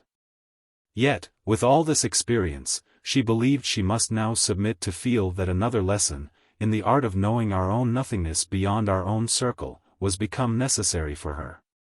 For certainly, coming as she did, with a heart full of the subject which had been completely occupying both houses in Kellynch for many weeks, she had expected rather more curiosity and sympathy than she found in the separate but very similar remark of Mr. and Mrs. Musgrove, "So, Miss Anne, Sir Walter and your sister are gone. And what part of Bath do you think they will settle in?" and this, without much waiting for an answer, or in the young lady's addition of, "I hope we shall be in Bath in the winter. But remember, Papa, if we do go, we must be in a good situation, none of your Queen squares for us." Or in the anxious supplement from Mary, of, "Upon my word, I shall be pretty well off, when you are all gone away to be happy at Bath." She could only resolve to avoid such self-delusion in future, and think with heightened gratitude of the extraordinary blessing of having one such truly sympathizing friend as Lady Russell. The Mr. Musgroves had their own game to guard, and to destroy, their own horses, dogs, and newspapers to engage them. And the females were fully occupied in all the other common subjects of housekeeping, neighbors, dress, dancing, and music. She acknowledged it to be very fitting, that every little social commonwealth should dictate its own matters of discourse. And hoped, ere long, to become a not unworthy member of the one she was now transplanted into. With the prospect of spending at least 2 months at Uppercross, it was highly incumbent on her to clothe her imagination, her memory, and all her ideas in as much of Uppercross as possible. She had no dread of these 2 months. Mary was not so repulsive and unsisterly as Elizabeth, nor so inaccessible to all influence of hers. Neither was there anything among the other component parts of the cottage inimical to comfort. She was always on friendly terms with her brother-in-law. And in the children, who loved her nearly as well, and respected her a great deal more than their mother, she had an object of interest, amusement, and wholesome exertion. Charles Musgrove was civil and agreeable. In sense and temper he was undoubtedly superior to his wife, but not of powers, or conversation, or grace, to make the past, as they were connected together, at all a dangerous contemplation. Though, at the same time, and could believe, with Lady Russell, that a more equal match might have greatly improved him. And that a woman of real understanding might have given more consequence to his character, and more usefulness, rationality, and elegance to his habits and pursuits. As it was, he did nothing with much zeal, but sport, and his time was otherwise trifled away, without benefit from books or anything else. He had very good spirits, which never seemed much affected by his wife's occasional lowness, bore with her unreasonableness sometimes to Anne's admiration, and upon the whole, though there was very often a little disagreement, in which she had sometimes more share than she wished, being appealed to by both parties, they might pass for a happy couple. They were always perfectly agreed in the want of more money, and a strong inclination for a handsome present from his father. But here, as on most topics, he had the superiority, for while Mary thought it a great shame that such a present was not made, he always contended for his father's having many other uses for his money, and a right to spend it as he liked. As to the management of their children, his theory was much better than his wife's, and his practice not so bad. "I could manage them very well, if it were not for Mary's interference," was what Anne often heard him say, and had a good deal of faith in. But when listening in turn to Mary's reproach of "Charles spoils the children so that I cannot get them into any order," she never had the smallest temptation to say, "Very true." One of the least agreeable circumstances of her residence there was her being treated with too much confidence by all parties, and being too much in the secret of the complaints of each house. Known to have some influence with her sister, she was continually requested, or at least receiving hints to exert it, beyond what was practicable. "I wish you could persuade Mary not to be always fancying herself ill," was Charles's language. And, in an unhappy mood, thus spoke Mary, "I do believe if Charles were to see me dying, he would not think there was anything the matter with me. I am sure, Anne, if you would, you might persuade him that I really am very ill, a great deal worse than I ever own." Mary's declaration was, "I hate sending the children to the great house, though their grandmamma is always wanting to see them, for she humors and indulges them to such a degree, and gives them so much trash and sweet things, that they are sure to come back sick and cross for the rest of the day." And Mrs. Musgrove took the first opportunity of being alone with Anne, to say, "Oh, Miss Anne, I cannot help wishing Mrs. Charles had a little of your method with those children. They are quite different creatures with you. But to be sure, in general they are so spoilt. It is a pity you cannot put your sister in the way of managing them. They are as fine healthy children as ever were seen, poor little dears. Without partiality, but Mrs. Charles knows no more how they should be treated. Bless me! How troublesome they are sometimes.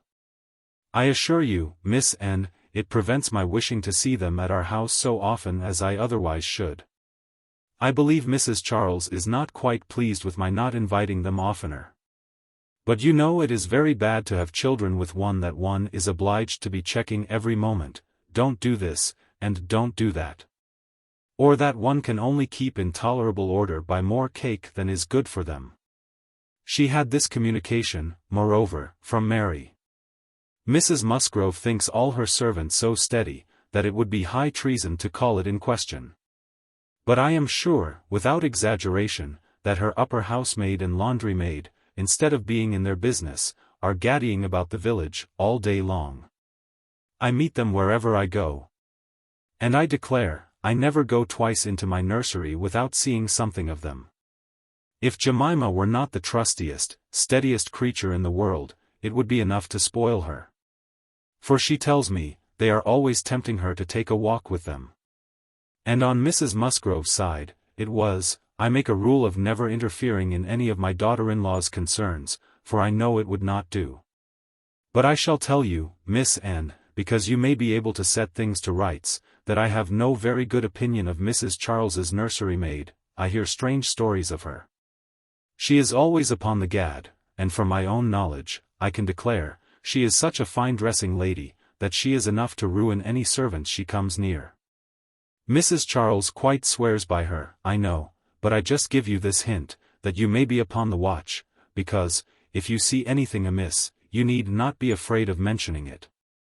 Again, it was Mary's complaint, that Mrs. Musgrove was very apt not to give her the precedence that was her due, when they dined at the great house with other families. And she did not see any reason why she was to be considered so much at home as to lose her place.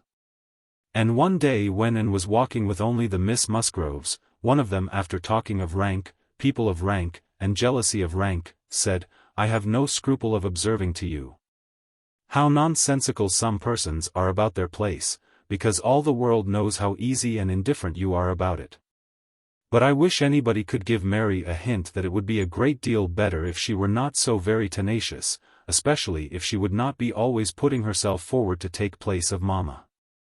Nobody doubts her right to have precedence of mamma, but it would be more becoming in her not to be always insisting on it. It is not that mamma cares about it the least in the world, but I know it is taken notice of by many persons." How was Anne to set all these matters to rights? She could do little more than listen patiently, soften every grievance, and excuse each to the other. Give them all hints of the forbearance necessary between such near neighbors, and make those hints broadest which were meant for her sister's benefit. In all other respects, her visit began and proceeded very well. Her own spirits improved by change of place and subject, by being removed 3 miles from Kellynch. Mary's ailments lessened by having a constant companion, and their daily intercourse with the other family, since there was neither superior affection, confidence, nor employment in the cottage. To be interrupted by it, was rather an advantage. It was certainly carried nearly as far as possible, for they met every morning, and hardly ever spent an evening asunder. But she believed they should not have done so well without the sight of Mr. and Mrs. Musgrove's respectable forms in the usual places, or without the talking, laughing, and singing of their daughters. She played a great deal better than either of the Miss Musgroves, but having no voice, no knowledge of the harp, and no fond parents, to sit by and fancy themselves delighted. Her performance was little thought of, only out of civility, or to refresh the others, as she was well aware. She knew that when she played she was giving pleasure only to herself, but this was no new sensation. Excepting one short period of her life, she had never, since the age of 14, never since the loss of her dear mother, known the happiness of being listened to, or encouraged by any just appreciation or real taste. In music she had been always used to feel alone in the world. And Mr. and Mrs. Musgrove's fond partiality for their own daughter's performance, and total indifference to any other person's, gave her much more pleasure for their sakes than mortification for her own. The party at the great house was sometimes increased by other company. The neighborhood was not large, but the Musgroves were visited by everybody, and had more dinner parties, and more callers, more visitors by invitation and by chance, than any other family. They were more completely popular. The girls were wild for dancing, and the evenings ended, occasionally, in an unpremeditated little ball. There was a family of cousins within a walk of Upper Cross, in less affluent circumstances, who depended on the Musgroves for all their pleasures. They would come at any time, and help play at anything, or dance anywhere. And Anne, very much preferring the office of musician to a more active post, played country dances to them by the hour together.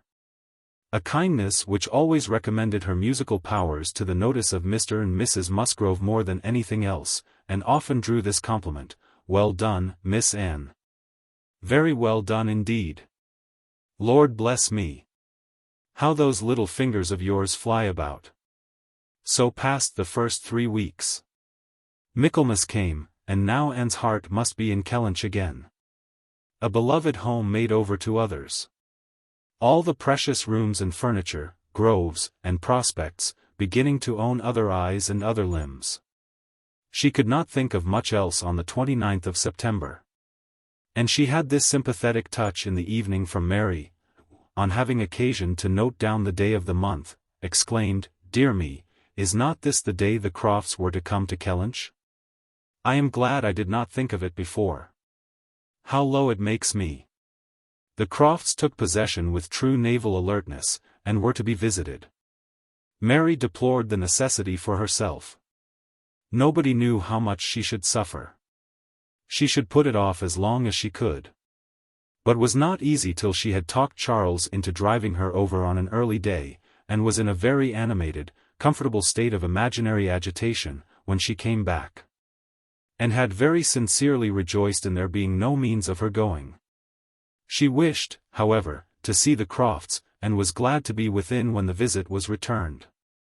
They came. The master of the house was not at home, but the two sisters were together.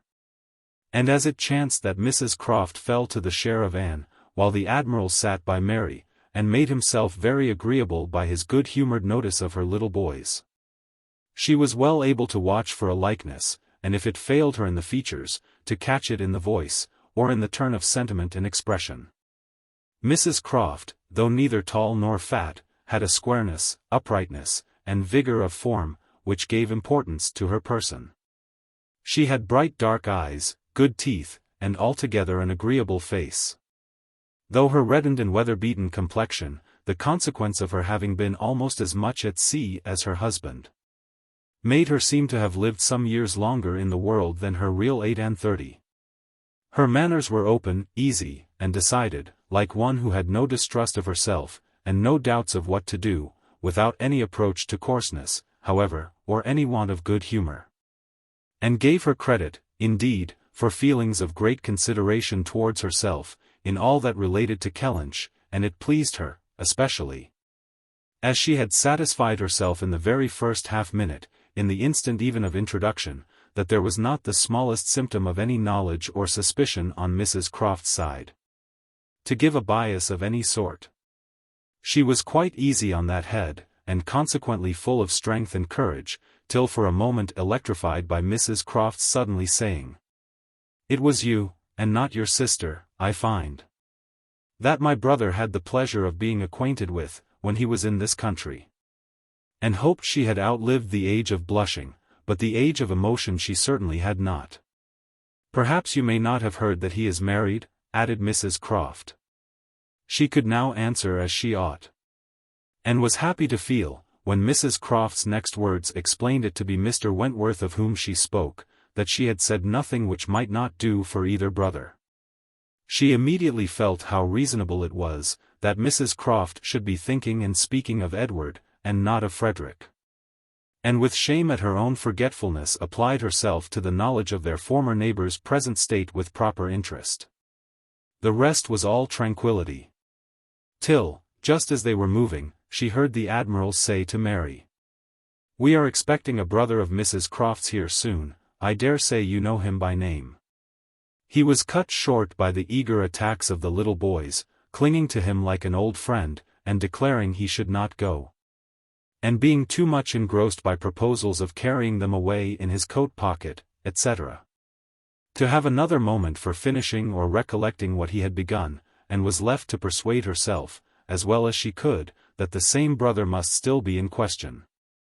She could not, however, reach such a degree of certainty, as not to be anxious to hear whether anything had been said on the subject at the other house, where the Crofts had previously been calling. The folks of Great House were to spend the evening of this day at the cottage. And it being now too late in the year for such visits to be made on foot, the coach was beginning to be listened for, when the youngest Miss Musgrove walked in. That she was coming to apologize, and that they should have to spend the evening by themselves, was the first black idea. And Mary was quite ready to be affronted, when Louisa made all right by saying, that she only came on foot, to leave more room for the harp, which was bringing in the carriage. "And I will tell you our reason," she added, "and all about it. I am come on to give you notice, that Papa and Mamma are out of spirits this evening, especially Mamma. She is thinking so much of poor Richard. And we agreed it would be best to have the harp, for it seems to amuse her more than the pianoforte. I will tell you why she is out of spirits.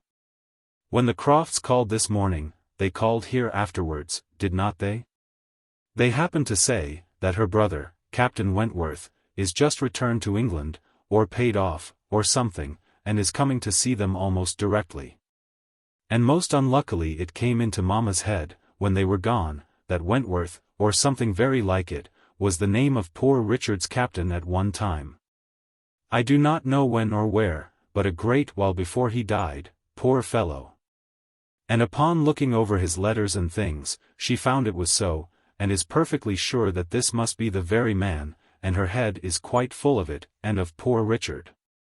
So we must all be as merry as we can, that she may not be dwelling upon such gloomy things. The real circumstances of this pathetic piece of family history were, that the Musgroves had had the ill fortune of a very troublesome, hopeless son. And the good fortune to lose him before he reached his 20th year, that he had been sent to sea because he was stupid and unmanageable on shore.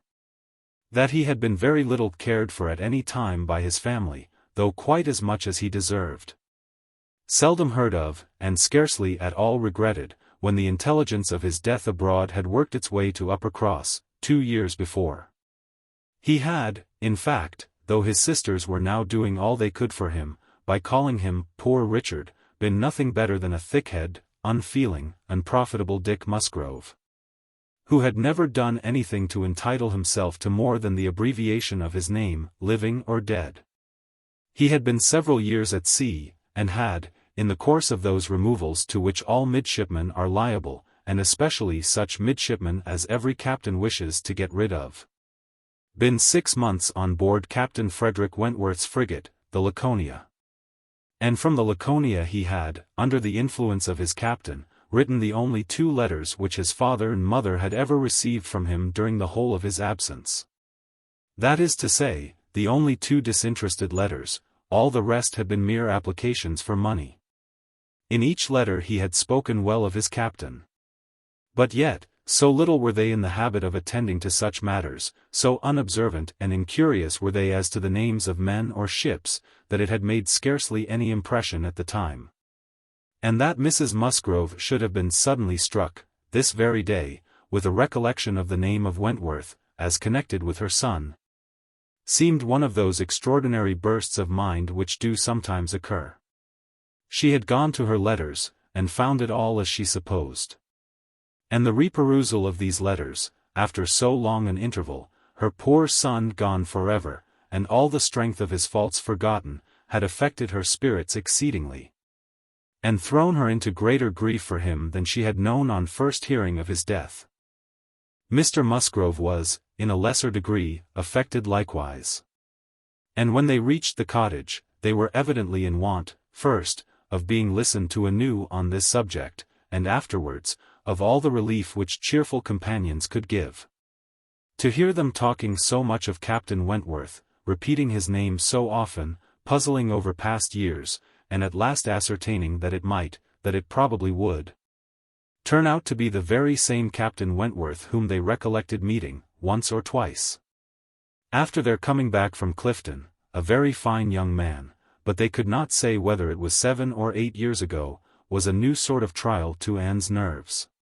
She found, however, that it was one to which she must inure herself. Since he actually was expected in the country, she must teach herself to be insensible on such points. And not only did it appear that he was expected, and speedily, but the Musgroves, in their warm gratitude for the kindness he had shown poor Dick, and very high respect for his character, stamped as it was by poor Dick's having been 6 months under his care, and mentioning him in strong, though not perfectly well-spelt praise, as a fine dashing fellow. Only too particular about the schoolmaster, were bent on introducing themselves, and seeking his acquaintance, as soon as they could hear of his arrival. The resolution of doing so helped to form the comfort of their evening. Chapter 7. A very few days more, and Captain Wentworth was known to be at Kellynch, and Mr. Musgrove had called on him, and come back warm in his praise. And he was engaged with the Crofts to dine at Uppercross, by the end of another week. It had been a great disappointment to Mr. Musgrove to find that no earlier day could be fixed, so impatient was he to show his gratitude, by seeing Captain Wentworth under his own roof, and welcoming him to all that was strongest and best in his cellars. But a week must pass, only a week, in Anne's reckoning, and then, she supposed, they must meet, and soon she began to wish that she could feel secure even for a week. Captain Wentworth made a very early return to Mr. Musgrove's civility, and she was all but calling there in the same half-hour. She and Mary were actually setting forward for the great house, where, as she afterwards learnt, they must inevitably have found him. When they were stopped by the eldest boy's being at that moment brought home in consequence of a bad fall. The child's situation put the visit entirely aside, but she could not hear of her escape with indifference, even in the midst of the serious anxiety which they afterwards felt on his account. His collarbone was found to be dislocated, and such injury received in the back, as roused the most alarming ideas. It was an afternoon of distress, and had everything to do at once. The apothecary to send for, the father to have pursued and informed, the mother to support and keep from hysterics, the servants to control, the youngest child to banish, and the poor suffering one to attend and soothe. Besides sending, as soon as she recollected it, proper notice to the other house, which brought her an accession rather of frightened, inquiring companions, than of very useful assistance. Her brother's return was the first comfort, he could take best care of his wife, and the second blessing was the arrival of the apothecary. Till he came and had examined the child, their apprehensions were the worse for being vague, they suspected great injury, but knew not where.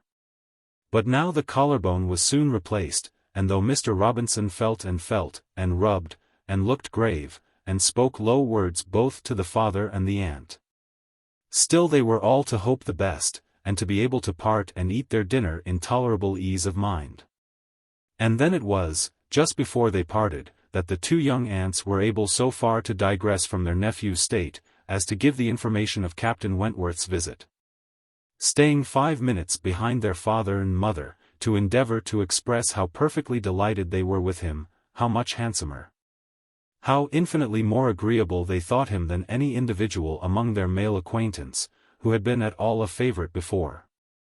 How glad they had been to hear Papa invite him to stay dinner, how sorry when he said it was quite out of his power.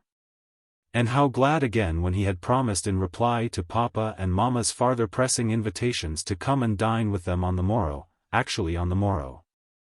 And he had promised it in so pleasant a manner, as if he felt all the motive of their attention just as he ought. And in short, he had looked and said everything with such exquisite grace, that they could assure them all, their heads were both turned by him. And off they ran, quite as full of glee as of love, and apparently more full of Captain Wentworth than of little Charles. The same story and the same raptures were repeated, when the two girls came with their father, through the gloom of the evening, to make inquiries. And Mr. Musgrove, no longer under the first uneasiness about his heir, could add his confirmation and praise, and hope there would be now no occasion for putting Captain Wentworth off. And only be sorry to think that the cottage party, probably, would not like to leave the little boy, to give him the meeting. Oh no, as to leaving the little boy, both father and mother were in much too strong and recent alarm to bear the thought. And Anne, in the joy of the escape, could not help adding her warm protestations to theirs.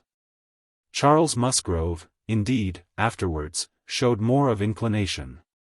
The child was going on so well, and he wished so much to be introduced to Captain Wentworth, that, perhaps, he might join them in the evening. He would not dine from home, but he might walk in for half an hour. But in this he was eagerly opposed by his wife, with, "Oh, no, indeed, Charles, I cannot bear to have you go away. Only think if anything should happen." The child had a good night, and was going on well the next day. It must be a work of time to ascertain that no injury had been done to the spine. But Mr. Robinson found nothing to increase alarm, and Charles Musgrove began, consequently, to feel no necessity for longer confinement. The child was to be kept in bed and amused as quietly as possible, but what was there for a father to do? This was quite a female case, and it would be highly absurd in him, who could be of no use at home, to shut himself up. His father very much wished him to meet Captain Wentworth, and there being no sufficient reason against it, he ought to go. And it ended in his making a bold, public declaration, when he came in from shooting, of his meaning to dress directly, and dine at the other house. "Nothing can be going on better than the child," said he, "so I told my father, just now, that I would come, and he thought me quite right. Your sister being with you, my love, I have no scruple at all. You would not like to leave him yourself, but you see I can be of no use. And will send for me if anything is the matter. Husbands and wives generally understand when opposition will be vain. Mary knew, from Charles's manner of speaking, that he was quite determined on going, and that it would be of no use to tease him. She said nothing, therefore, till he was out of the room, but as soon as there was only Anne to hear. So you and I are to be left to shift by ourselves, with this poor sick child. And not a creature coming near us all the evening. I knew how it would be. This is always my luck. If there is anything disagreeable going on, men are always sure to get out of it, and Charles is as bad as any of them. Very unfeeling. I must say it is very unfeeling of him to be running away from his poor little boy. Talks of his being going on so well. How does he know that he is going on well, or that there may not be a sudden change half an hour hence?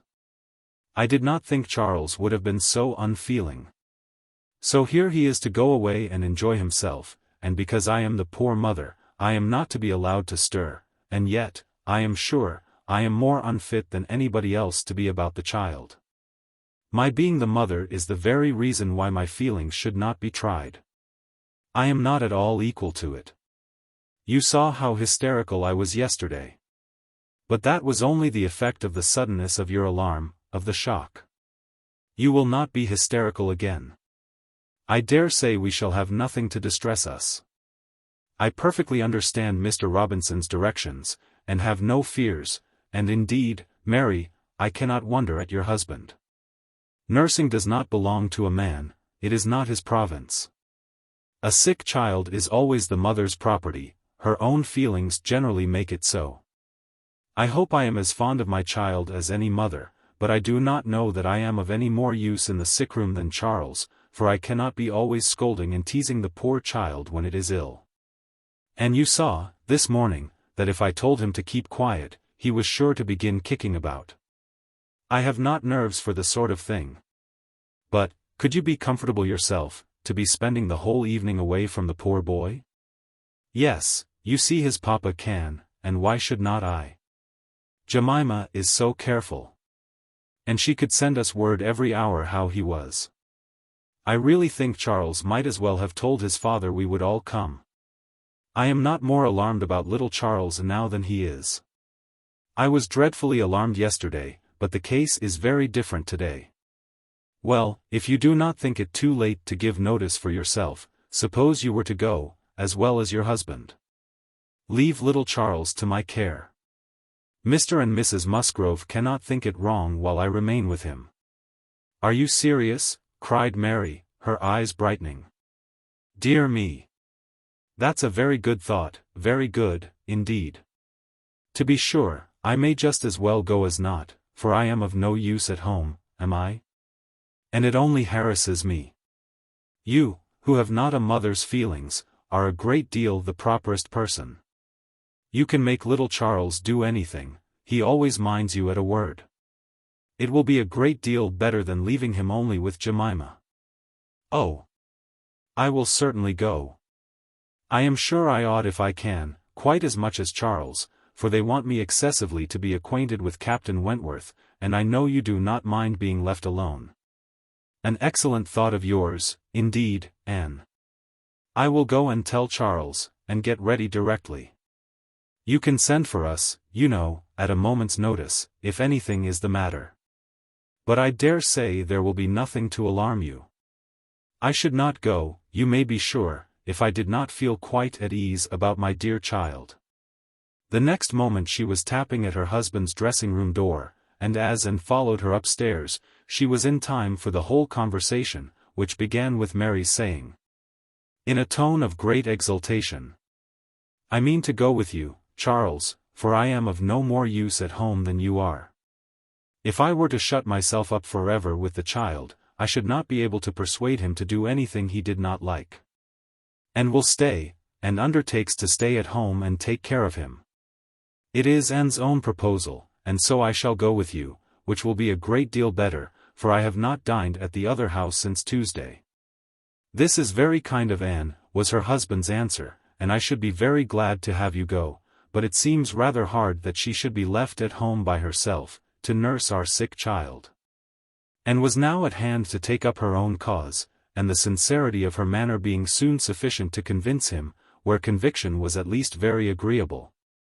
He had no farther scruples as to her being left to dine alone, though he still wanted her to join them in the evening, when the child might be at rest for the night. And kindly urged her to let him come and fetch her, but she was quite unpersuadable. And this being the case, she had ere long the pleasure of seeing them set off together in high spirits. They were gone, she hoped, to be happy, however oddly constructed such happiness might seem. As for herself, she was left with as many sensations of comfort, as were, perhaps, ever likely to be hers. She knew herself to be of the first utility to the child. And what was it to her if Frederick Wentworth were only half a mile distant, making himself agreeable to others? She would have liked to know how he felt as to a meeting. Perhaps indifferent, if indifference could exist under such circumstances. He must be either indifferent or unwilling. Had he wished ever to see her again, he need not have waited till this time. He would have done what she could not but believe that in his place she should have done long ago, when events had been early giving him the independence which alone had been wanting. Her brother and sister came back delighted with their new acquaintance, and their visit in general. There had been music, singing, talking, laughing, all that was most agreeable. Charming manners in Captain Wentworth, no shyness or reserve, they seemed all to know each other perfectly, and he was coming the very next morning to shoot with Charles. He was to come to breakfast, but not at the cottage, though that had been proposed at first. But then he had been pressed to come to the great house instead, and he seemed afraid of being in Mrs. Charles Musgrove's way, on account of the child, and therefore, somehow, they hardly knew how. It ended in Charles's being to meet him to breakfast at his father's. And understood it. He wished to avoid seeing her. He had inquired after her, she found, slightly, as might suit a former slight acquaintance, seeming to acknowledge such as she had acknowledged, actuated, perhaps, by the same view of escaping introduction when they were to meet. The morning hours of the cottage were always later than those of the other house. And on the morrow the difference was so great that Mary and Anne were not more than beginning breakfast when Charles came in to say that they were just setting off, that he was come for his dogs. That his sisters were following with Captain Wentworth. His sisters meaning to visit Mary and the child, and Captain Wentworth proposing also to wait on her for a few minutes if not inconvenient. And though Charles had answered for the child's being in no such state as could make it inconvenient, Captain Wentworth would not be satisfied without his running on to give notice. Mary, very much gratified by this attention, was delighted to receive him, while 1,000 feelings rushed on Anne, of which this was the most consoling, that it would soon be over. And it was soon over. In 2 minutes after Charles's preparation, the others appeared. They were in the drawing-room. Her eye half met Captain Wentworth's, a bow, a curtsy passed. She heard his voice, he talked to Mary, said all that was right, said something to the Miss Musgroves, enough to mark an easy footing.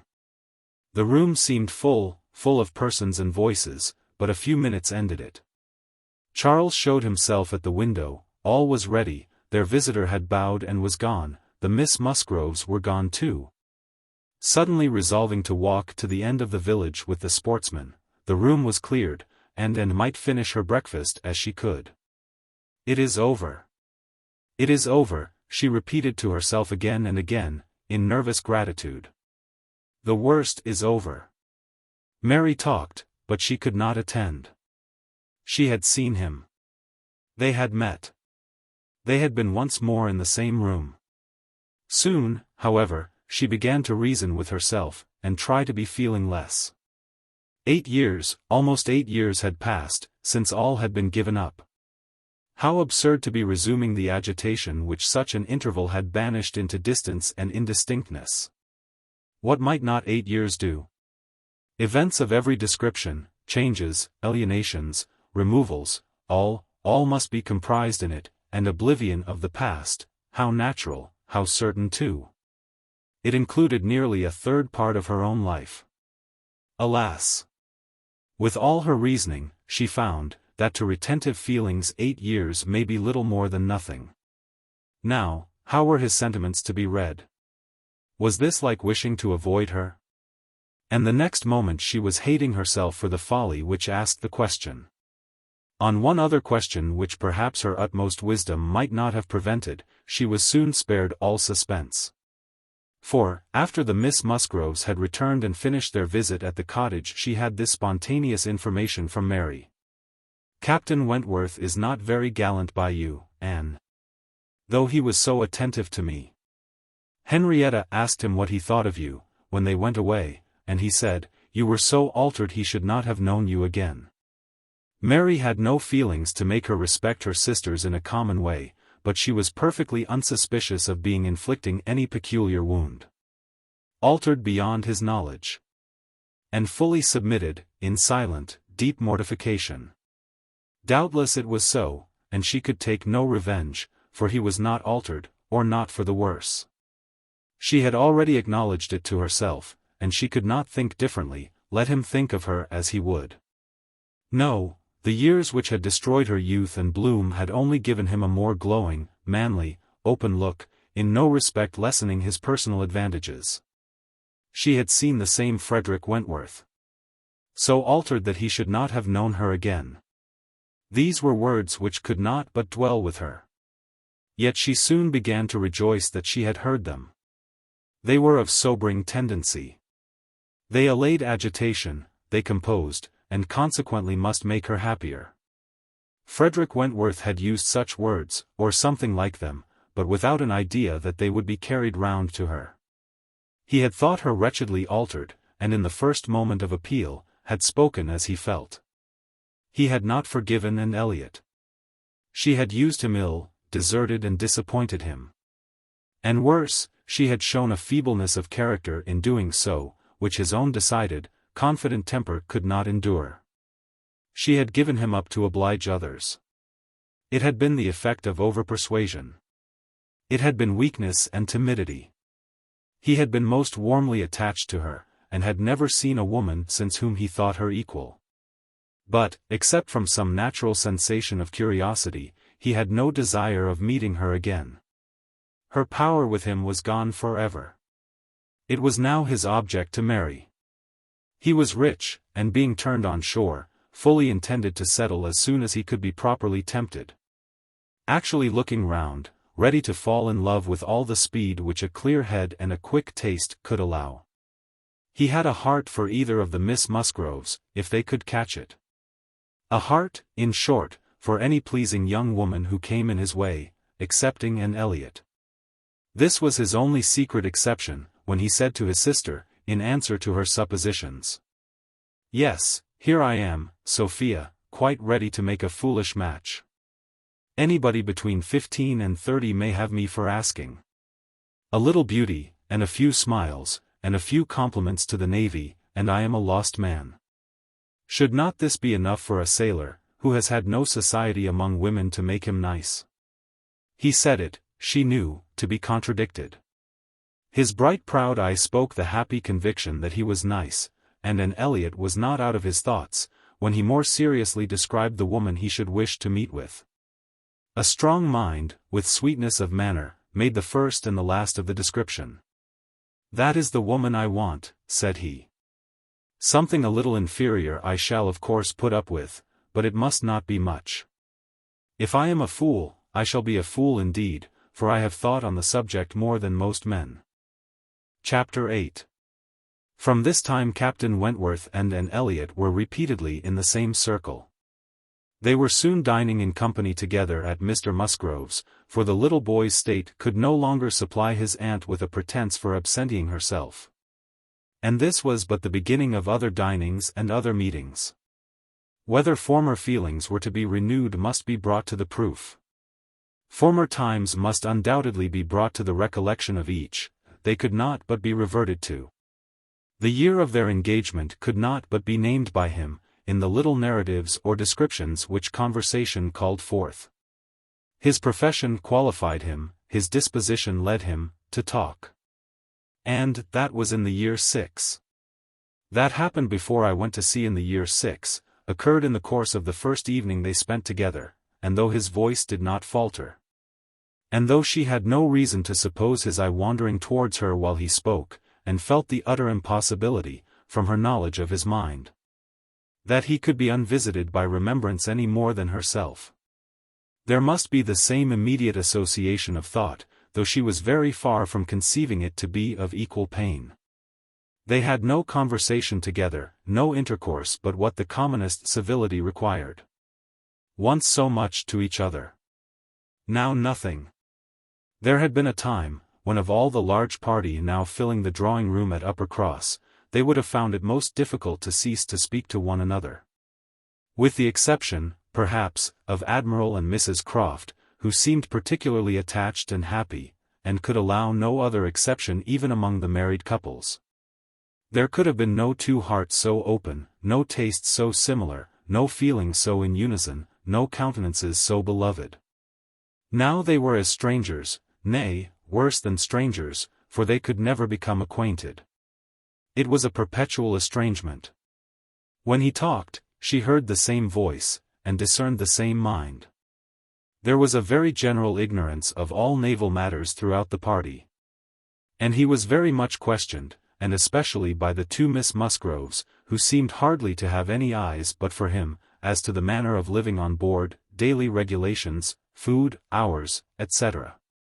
And their surprise at his accounts, at learning the degree of accommodation and arrangement which was practicable, drew from him some pleasant ridicule, which reminded Anne of the early days when she too had been ignorant, and she too had been accused of supposing sailors to be living on board without anything to eat, or any cook to dress it if there were, or any servant to wait, or any knife and fork to use. From thus listening and thinking, she was roused by a whisper of Mrs. Musgrove's who, overcome by fond regrets, could not help saying, "Ah, Miss Anne, if it had pleased Heaven to spare my poor son, I dare say he would have been just such another by this time." And suppressed a smile, and listened kindly, while Mrs. Musgrove relieved her heart a little more, and for a few minutes, therefore, could not keep pace with the conversation of the others. When she could let her attention take its natural course again, she found the Miss Musgroves just fetching the Navy List, their own Navy List, the first that had ever been at Uppercross, and sitting down together to pore over it, with the professed view of finding out the ships which Captain Wentworth had commanded. "Your first was the ASP, I remember. We will look for the ASP. You will not find her there. Quite worn out and broken up. I was the last man who commanded her. Hardly fit for service then. Reported fit for home service for a year or two, and so I was sent off to the West Indies." The girls looked all amazement. "The Admiralty," he continued, "entertain themselves now and then, with sending a few hundred men to sea, in a ship not fit to be employed. But they have a great many to provide for. And among the thousands that may just as well go to the bottom as not, it is impossible for them to distinguish the very set who may be least missed." "Phoo! Phoo!" cried the Admiral, "what stuff these young fellows talk. Never was a better sloop than the ASP in her day. For an old-built sloop, you would not see her equal. Lucky fellow to get her. He knows there must have been 20 better men than himself applying for her at the same time. Lucky fellow to get anything so soon, with no more interest than his." "I felt my luck, Admiral, I assure you," replied Captain Wentworth, seriously. "I was as well satisfied with my appointment as you can desire. It was a great object with me at that time to be at sea, a very great object. I wanted to be doing something." "To be sure you did. What should a young fellow like you do ashore for half a year together? If a man has not a wife, he soon wants to be afloat again." "But, Captain Wentworth," cried Louisa, "how vexed you must have been when you came to the ASP, to see what an old thing they had given you." "I knew pretty well what she was before that day," said he, smiling. "I had no more discoveries to make than you would have as to the fashion and strength of any old police, which you had seen lent about among half your acquaintance ever since you could remember. and which at last, on some very wet day, is lent to yourself. Ah! She was a dear old ASP to me. She did all that I wanted. I knew she would. I knew that we should either go to the bottom together, or that she would be the making of me. And I never had 2 days of foul weather all the time I was at sea in her. And after taking privateers enough to be very entertaining, I had the good luck in my passage home the next autumn, to fall in with the very French frigate I wanted. I brought her into Plymouth. And here another instance of luck. We had not been 6 hours in the Sound, when a gale came on, which lasted 4 days and nights, and which would have done for poor old ASP in half the time. Our touch with the great nation not having much improved our condition. 24 hours later, and I should only have been a gallant Captain Wentworth, in a small paragraph at one corner of the newspapers. And being lost in only a sloop, nobody would have thought about me. Anne's shudderings were to herself alone. But the Miss Musgroves could be as open as they were sincere, in their exclamations of pity and horror. And so then, I suppose, said Mrs. Musgrove, in a low voice, as if thinking aloud, so then he went away to the Laconia, and there he met with our poor boy. Charles, my dear, beckoning him to her, do ask Captain Wentworth where it was he first met with your poor brother. I always forget. It was at Gibraltar, mother, I know. Dick had been left ill at Gibraltar, with a recommendation from his former captain to Captain Wentworth. Oh! But, Charles, tell Captain Wentworth, he need not be afraid of mentioning poor Dick before me, for it would be rather a pleasure to hear him talked of by such a good friend. Charles, being somewhat more mindful of the probabilities of the case, only nodded in reply, and walked away. The girls were now hunting for the Laconia. And Captain Wentworth could not deny himself the pleasure of taking the precious volume into his own hands to save them the trouble. And once more read aloud the little statement of her name and rate, and present non-commissioned class, observing over it that she too had been one of the best friends man ever had. Ah! Those were pleasant days when I had the Laconia. How fast I made money in her! A friend of mine and I had such a lovely cruise together off the Western Islands. Poor Harville, sister. You know how much he wanted money, worse than myself. He had a wife. Excellent fellow. I shall never forget his happiness. He felt it all, so much for her sake. I wished for him again the next summer, when I had still the same luck in the Mediterranean. And I am sure, sir, said Mrs. Musgrove, it was a lucky day for us, when you were put captain into that ship. We shall never forget what you did. Her feelings made her speak low. And Captain Wentworth, hearing only in part, and probably not having Dick Musgrove at all near his thoughts, looked rather in suspense, and as if waiting for more. My brother, whispered one of the girls, Mamma is thinking of poor Richard. Poor dear fellow, continued Mrs. Musgrove. He was grown so steady, and such an excellent correspondent, while he was under your care. Ah! It would have been a happy thing, if he had never left you. I assure you, Captain Wentworth, we are very sorry he ever left you. There was a momentary expression in Captain Wentworth's face at this speech, a certain glance of his bright eye, and curl of his handsome mouth, which convinced Anne that instead of sharing in Mrs. Musgrove's kind wishes, as to her son, he had probably been at some pains to get rid of him. But it was too transient an indulgence of self-amusement to be detected by any who understood him less than herself.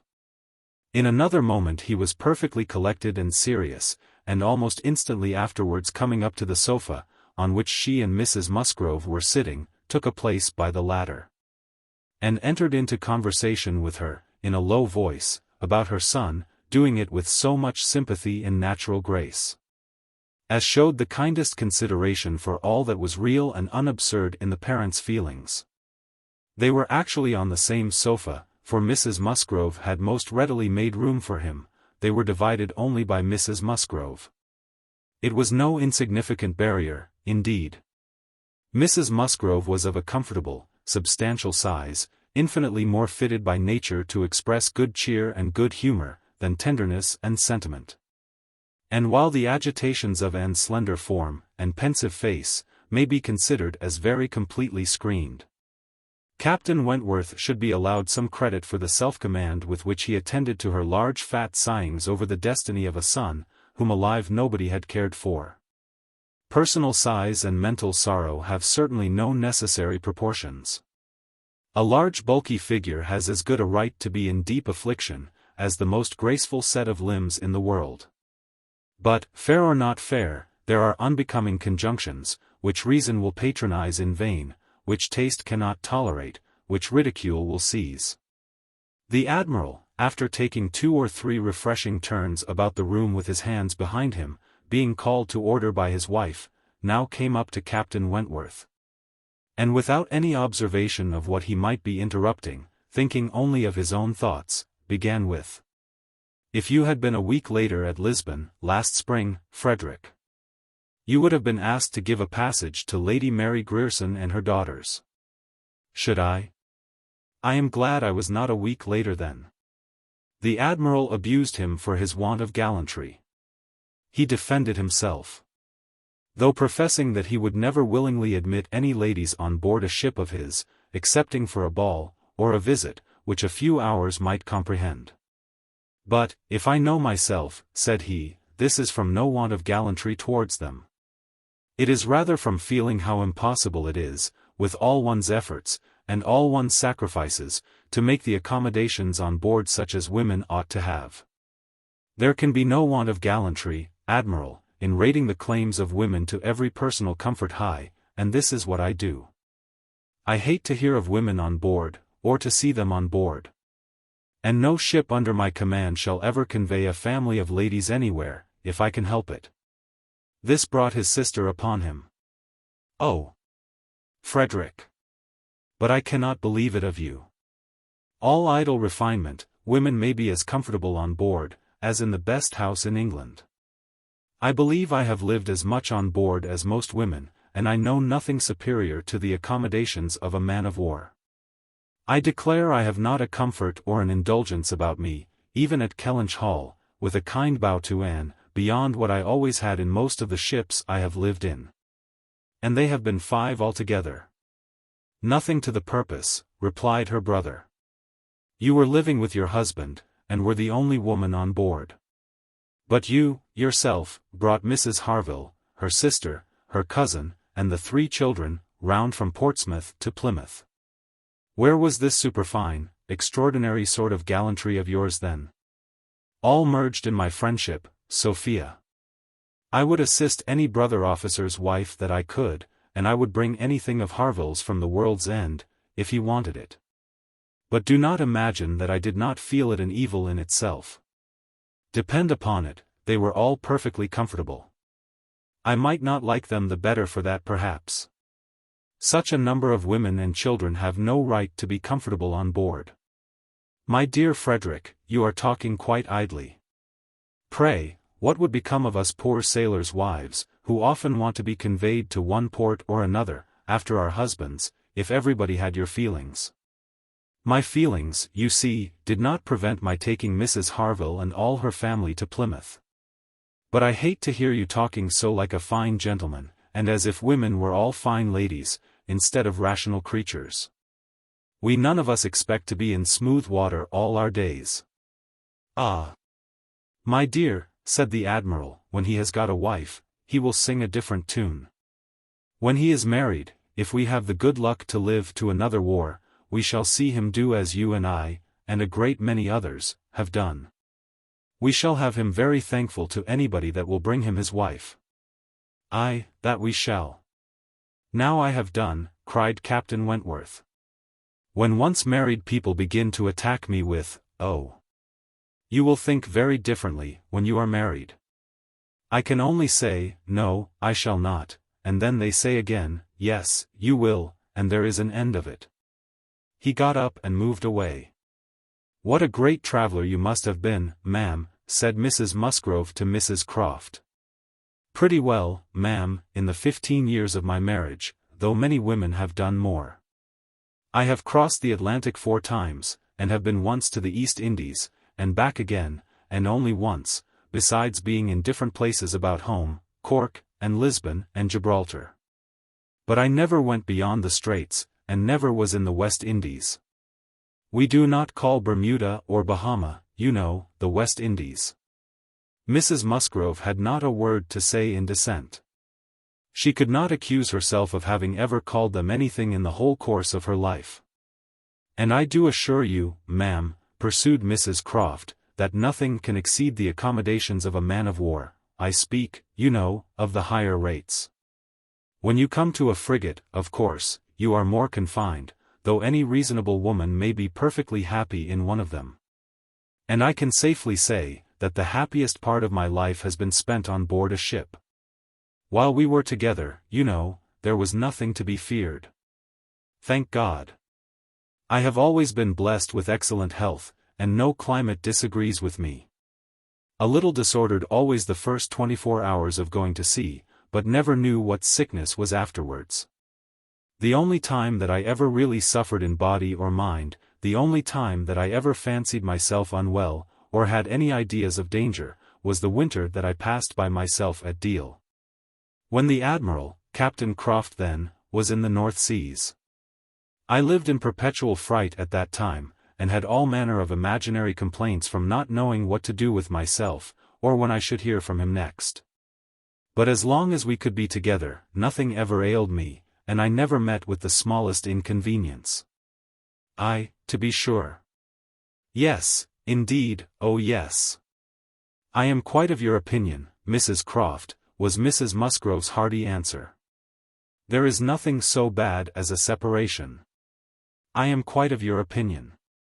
I know what it is, for Mr. Musgrove always attends the assizes, and I am so glad when they are over, and he is safe back again.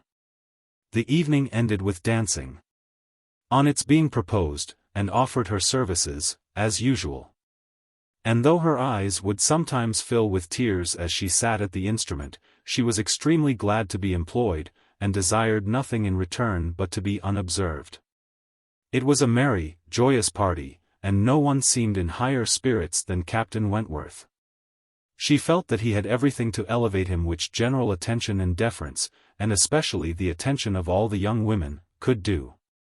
The Miss Hayters, the females of the family of cousins already mentioned, were apparently admitted to the honor of being in love with him.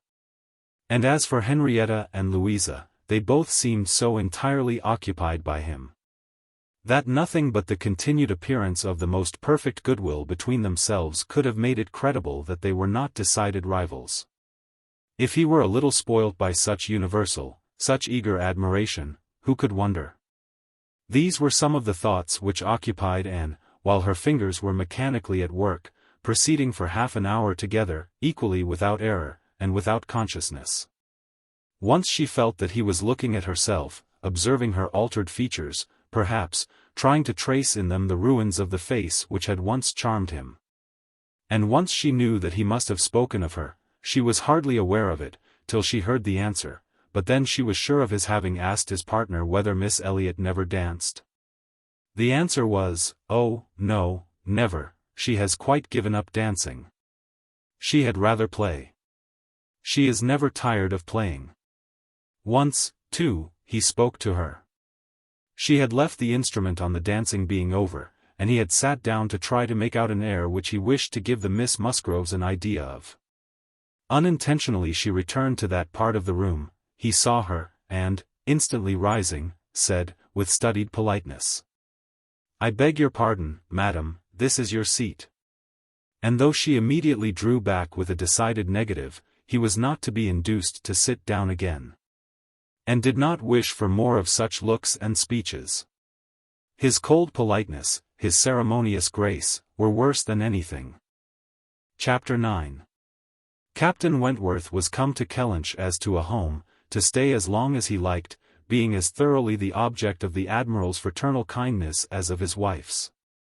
He had intended, on first arriving, to proceed very soon into Shropshire, and visit the brother settled in that country, but the attractions of Uppercross induced him to put this off. There was so much of friendliness, and of flattery, and of everything most bewitching in his reception there.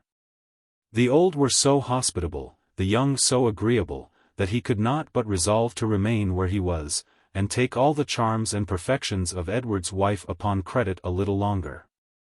It was soon Uppercross with him almost every day.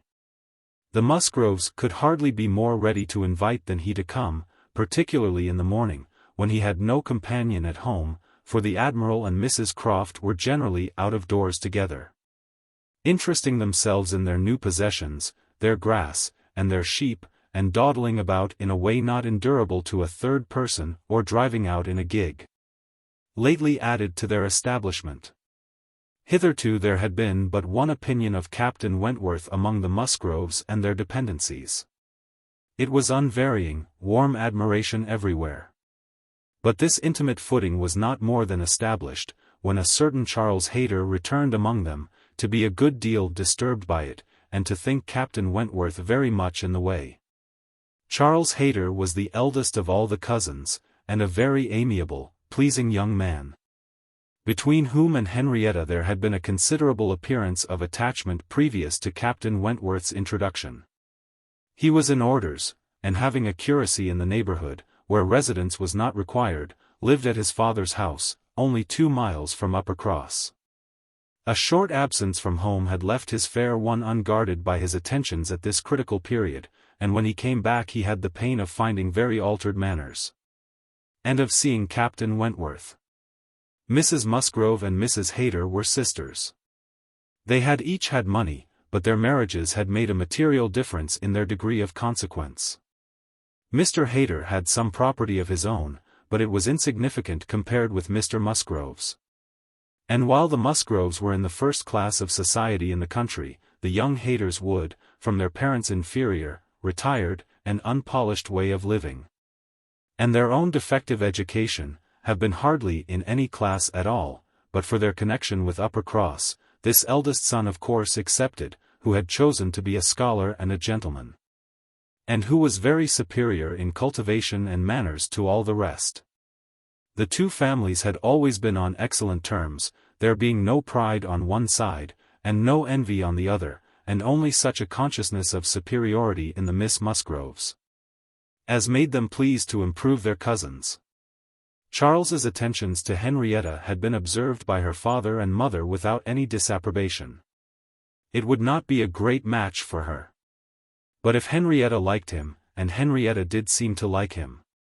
Henrietta fully thought so herself, before Captain Wentworth came, but from that time cousin Charles had been very much forgotten. Which of the two sisters was preferred by Captain Wentworth was as yet quite doubtful, as far as Anne's observation reached. Henrietta was perhaps the prettiest, Louisa had the higher spirits. And she knew not now, whether the more gentle or the more lively character were most likely to attract him. Mr. and Mrs. Musgrove, either from seeing little, or from an entire confidence in the discretion of both their daughters, and of all the young men who came near them, seemed to leave everything to take its chance. There was not the smallest appearance of solicitude or remark about them in the mansion house, but it was different at the cottage. The young couple there were more disposed to speculate and wonder. And Captain Wentworth had not been above 4 or 5 times in the Miss Musgrove's company, and Charles Hayter had but just reappeared, when and had to listen to the opinions of her brother and sister, as to which was the one liked best. Charles gave it for Louisa, Mary for Henrietta, but quite agreeing that to have him marry either would be extremely delightful.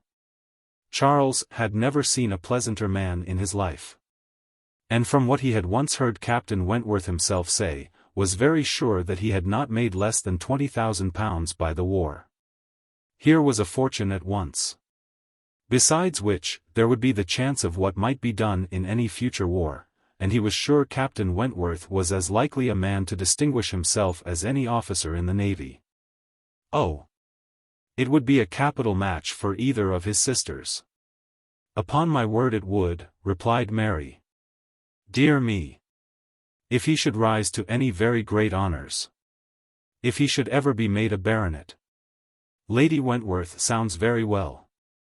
That would be a noble thing, indeed, for Henrietta. She would take place of me then, and Henrietta would not dislike that. Sir Frederick and Lady Wentworth. It would be but a new creation, however, and I never think much of your new creations. It suited Mary best to think Henrietta the one preferred on the very account of Charles Hayter, whose pretensions she wished to see put an end to. She looked down very decidedly upon the Hayters, and thought it would be quite a misfortune to have the existing connection between the families renewed, very sad for herself and her children. You know, said she, I cannot think him at all a fit match for Henrietta, and considering the alliances which the Musgroves have made, she has no right to throw herself away. I do not think any young woman has a right to make a choice that may be disagreeable and inconvenient to the principal part of her family, and be giving bad connections to those who have not been used to them. And, pray, who is Charles Hayter?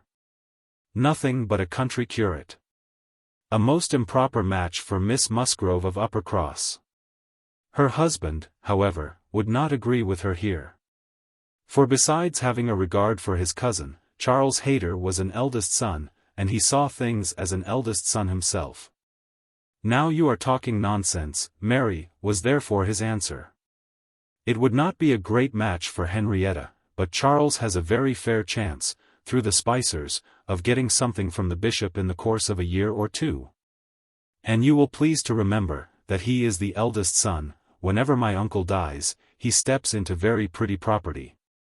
The estate at Winthrop is not less than 250 acres, besides the farm near Taunton, which is some of the best land in the country. I grant you, that any of them but Charles would be a very shocking match for Henrietta, and indeed it could not be, he is the only one that could be possible. But he is a very good-natured, good sort of a fellow, and whenever Winthrop comes into his hands, he will make a different sort of place of it, and live in a very different sort of way. And with that property, he will never be a contemptible man, good, freehold property. No, no, Henrietta might do worse than marry Charles Hayter. And if she has him, and Louisa can get Captain Wentworth, I shall be very well satisfied.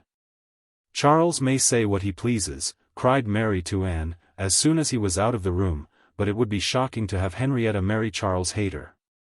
A very bad thing for her, and still worse for me, and therefore it is very much to be wished that Captain Wentworth may soon put him quite out of her head, and I have very little doubt that he has. She took hardly any notice of Charles Hayter yesterday. I wish you had been there to see her behavior. And as to Captain Wentworth's liking Louisa as well as Henrietta, it is nonsense to say so. For he certainly does like Henrietta a great deal the best. But Charles is so positive. I wish you had been with us yesterday, for then you might have decided between us. And I am sure you would have thought as I did, unless you had been determined to give it against me. A dinner at Mr. Musgrove's had been the occasion when all these things should have been seen by Anne.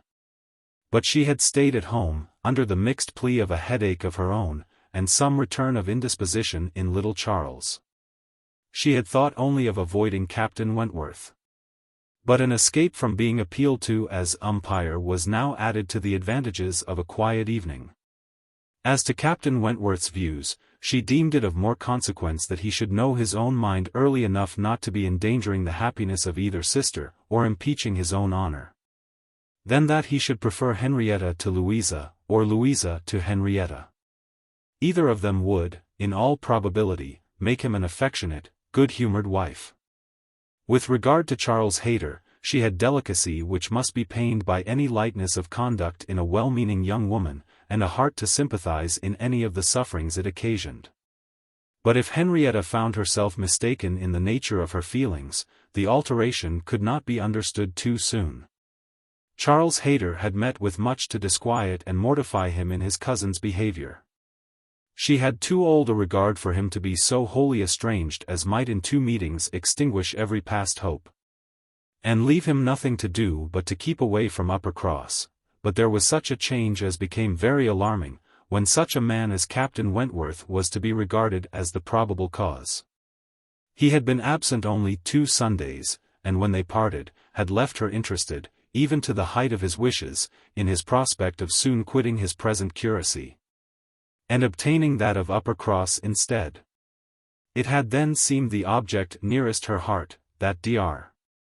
Surely, the rector, who for more than 40 years had been zealously discharging all the duties of his office, but was now growing too infirm for many of them, should be quite fixed on engaging a curate. Should make his curacy quite as good as he could afford, and should give Charles Hayter the promise of it. The advantage of his having to come only to Uppercross, instead of going 6 miles another way, of his having, in every respect, a better curacy, of his belonging to their dear Dr. Shirley, and of dear, good Dr. Shirley's being relieved from the duty which he could no longer get through without most injurious fatigue, had been a great deal, even to Louisa, but had been almost everything to Henrietta. When he came back, alas! The zeal of the business was gone by. Louisa could not listen at all to his account of a conversation which he had just held with Dr. Shirley. She was at a window, looking out for Captain Wentworth. And even Henrietta had at best only a divided attention to give, and seemed to have forgotten all the former doubt and solicitude of the negotiation. "Well, I am very glad indeed, but I always thought you would have it, I always thought you sure. It did not appear to me that, in short, you know, Dr. Shirley must have a curate, and you had secured his promise. Is he coming, Louisa?" One morning, very soon after the dinner at the Musgroves, at which Anne had not been present, Captain Wentworth walked into the drawing-room at the cottage, where were only herself and the little invalid Charles, who was lying on the sofa. The surprise of finding himself almost alone with Anne Elliot, deprived his manners of their usual composure. He started, and could only say, "I thought the Miss Musgroves had been here. Mrs. Musgrove told me I should find them here," before he walked to the window to recollect himself, and feel how he ought to behave. "They are upstairs with my sister, they will be down in a few moments, I dare say," had been Anne's reply, in all the confusion that was natural. And if the child had not called her to come and do something for him, she would have been out of the room the next moment, and released Captain Wentworth as well as herself. He continued at the window, and after calmly and politely saying, "I hope the little boy is better," was silent. She was obliged to kneel down by the sofa, and remain there to satisfy her patient. And thus they continued a few minutes, when, to her very great satisfaction, she heard some other person crossing the little vestibule. She hoped, on turning her head, to see the master of the house. But it proved to be one much less calculated for making matters easy, Charles Hayter. Probably not at all better pleased by the sight of Captain Wentworth than Captain Wentworth had been by the sight of Anne.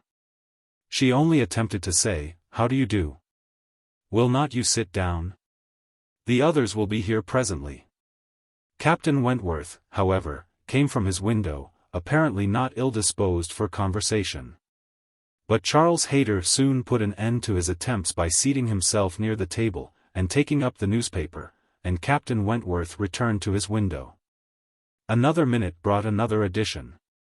The younger boy, a remarkable stout, forward child, of 2 years old, having got the door opened for him by someone without, made his determined appearance among them, and went straight to the sofa to see what was going on, and put in his claim to anything good that might be giving away. There being nothing to be eat, he could only have some play. And as his aunt would not let him tease his sick brother, he began to fasten himself upon her, as she knelt, in such a way that, busy as she was about Charles, she could not shake him off. She spoke to him, ordered, entreated, and insisted in vain. Once she did contrive to push him away, but the boy had the greater pleasure in getting upon her back again directly. "Walter," said she, "get down this moment. You are extremely troublesome. I am very angry with you." "Walter," cried Charles Hayter, "why do you not do as you are bid? Do not you hear your aunt speak? Come to me, Walter, come to cousin Charles."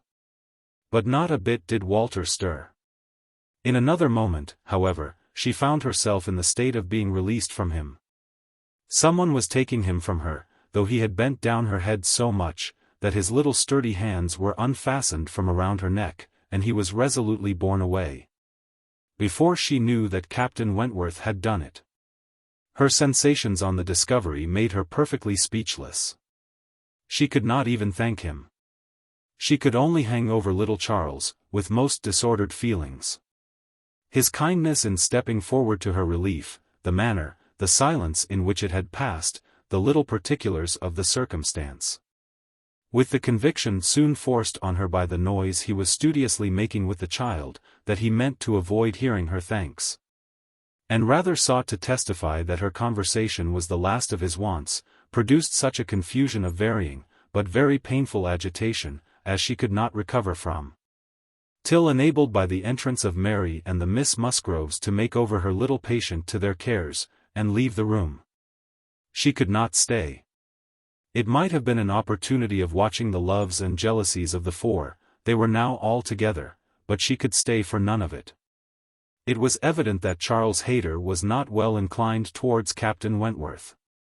She had a strong impression of his having said, in a vexed tone of voice, after Captain Wentworth's interference, "You ought to have minded me, Walter, I told you not to tease your aunt." And could comprehend his regretting that Captain Wentworth should do what he ought to have done himself.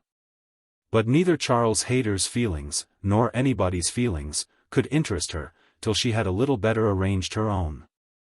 She was ashamed of herself, quite ashamed of being so nervous, so overcome by such a trifle, but so it was, and it required a long application of solitude and reflection to recover her. Chapter 10. Other opportunities of making her observations could not fail to occur, and had soon been in company with all the four together often enough to have an opinion, though too wise to acknowledge as much at home, where she knew it would have satisfied neither husband nor wife. For while she considered Louisa to be rather the favorite, she could not but think, as far as she might dare to judge from memory and experience, that Captain Wentworth was not in love with either. They were more in love with him, yet there it was not love. It was a little fever of admiration, but it might, probably must, end in love with some.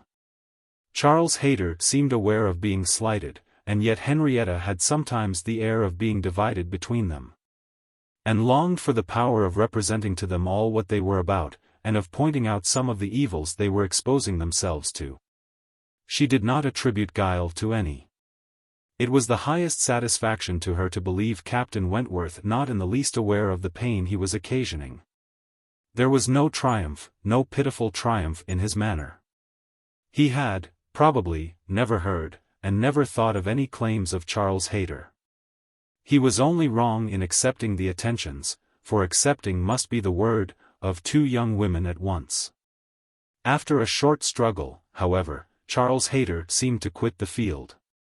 3 days had passed without his coming once to Uppercross, a most decided change. He had even refused one regular invitation to dinner. And having been found on the occasion by Mr. Musgrove with some large books before him, Mr. and Mrs. Musgrove were sure all could not be right, and talked, with grave faces, of his studying himself to death. It was Mary's hope and belief that he had received a positive dismissal from Henrietta, and her husband lived under the constant dependence of seeing him tomorrow, and could only feel that Charles Hayter was wise. One morning, about this time Charles Musgrove and Captain Wentworth being gone shooting together, as the sisters in the cottage were sitting quietly at work, they were visited at the window by the sisters from the mansion house. It was a very fine November day, and the Miss Musgroves came through the little grounds, and stopped for no other purpose than to say, that they were going to take a long walk, and therefore concluded Mary could not like to go with them.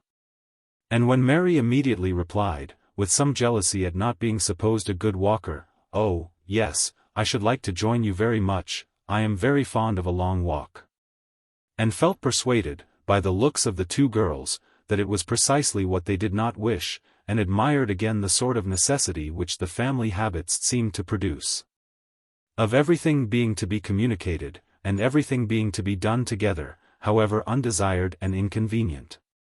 She tried to dissuade Mary from going, but in vain. And that being the case, thought it best to accept the Miss Musgrove's much more cordial invitation to herself to go likewise, as she might be useful in turning back with her sister, and lessening the interference in any plan of their own. "I cannot imagine why they should suppose I should not like a long walk," said Mary, as she went upstairs. Everybody is always supposing that I am not a good walker. And yet they would not have been pleased, if we had refused to join them. When people come in this manner on purpose to ask us, how can one say no? Just as they were setting off, the gentlemen returned. They had taken out a young dog, who had spoilt their sport, and sent them back early. Their time and strength, and spirits, were, therefore, exactly ready for this walk, and they entered into it with pleasure. Could Anne have foreseen such a junction, she would have stayed at home. But, from some feelings of interest and curiosity, she fancied now that it was too late to retract, and the whole six set forward together in the direction chosen by the Miss Musgroves, who evidently considered the walk as under their guidance. Anne's object was, not to be in the way of anybody, and where the narrow paths across the fields made many separations necessary, to keep with her brother and sister. Her pleasure in the walk must arise from the exercise and the day, from the view of the last smiles of the year upon the tawny leaves, and withered hedges, and from repeating to herself some few of the 1,000 poetical descriptions extant of autumn, that season of peculiar and inexhaustible influence on the mind of taste and tenderness. That season which has drawn from every poet, worthy of being read, some attempt at description, or some lines of feeling. She occupied her mind as much as possible in such like musings and quotations. But it was not possible, that when within reach of Captain Wentworth's conversation with either of the Miss Musgroves, she should not try to hear it, yet she caught little very remarkable. It was mere lively chat, such as any young persons, on an intimate footing, might fall into. He was more engaged with Louisa than with Henrietta. Louisa certainly put more forward for his notice than her sister. This distinction appeared to increase, and there was one speech of Louisa's which struck her. After one of the many praises of the day, which were continually bursting forth, Captain Wentworth added, "What glorious weather for the Admiral and my sister! They meant to take a long drive this morning, perhaps we may hail them from some of these hills. They talked of coming into this side of the country. I wonder whereabouts they will upset today. Oh! It does happen very often, I assure you, but my sister makes nothing of it, she would as lieve be tossed out as not." "Ah! You make the most of it, I know," cried Louisa, "but if it were really so, I should do just the same in her place. If I loved a man, as she loves the Admiral, I would always be with him, nothing should ever separate us, and I would rather be overturned by him, than driven safely by anybody else." It was spoken with enthusiasm. "Had you?" cried he, catching the same tone, "I honor you." And there was silence between them for a little while, and could not immediately fall into a quotation again. The sweet scenes of autumn were for a while put by, unless some tender sonnet, fraught with the apt analogy of the declining year, with declining happiness, and the images of youth and hope. And spring, all gone together, blessed her memory. She roused herself to say, as they struck by order into another path, "Is not this one of the ways to Winthrop?" But nobody heard, or, at least, nobody answered her. Winthrop, however, or its environs, for young men are, sometimes to be met with, strolling about near home, was their destination. And after another half-mile of gradual ascent through large enclosures, were the ploughs at work, and the fresh-made path spoke the farmer counteracting the sweets of poetical despondence. And meaning to have spring again, they gained the summit of the most considerable hill, which parted Uppercross and Winthrop, and soon commanded a full view of the latter.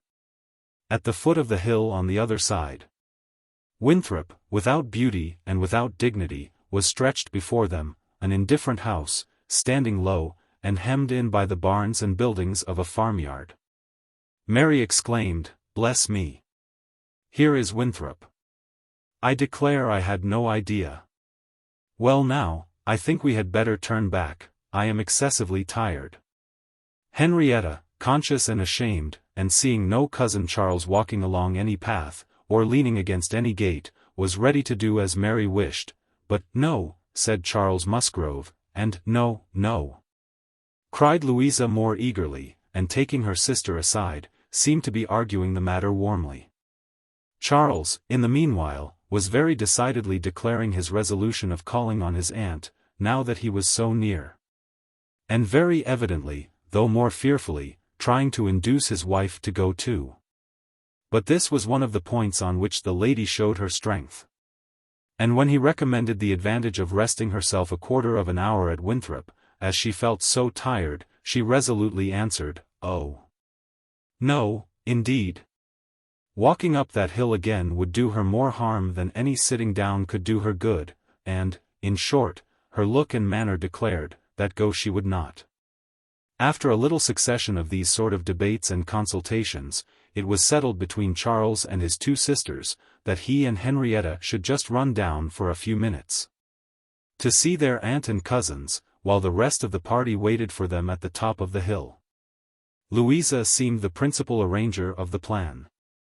And, as she went a little way with them, down the hill, still talking to Henrietta, Mary took the opportunity of looking scornfully around her, and saying to Captain Wentworth, "It is very unpleasant, having such connections. But, I assure you, I have never been in the house above twice in my life." She received no other answer than an artificial, assenting smile, followed by a contemptuous glance, as he turned away, which Anne perfectly knew the meaning of. The brow of the hill, where they remained, was a cheerful spot. Louisa returned.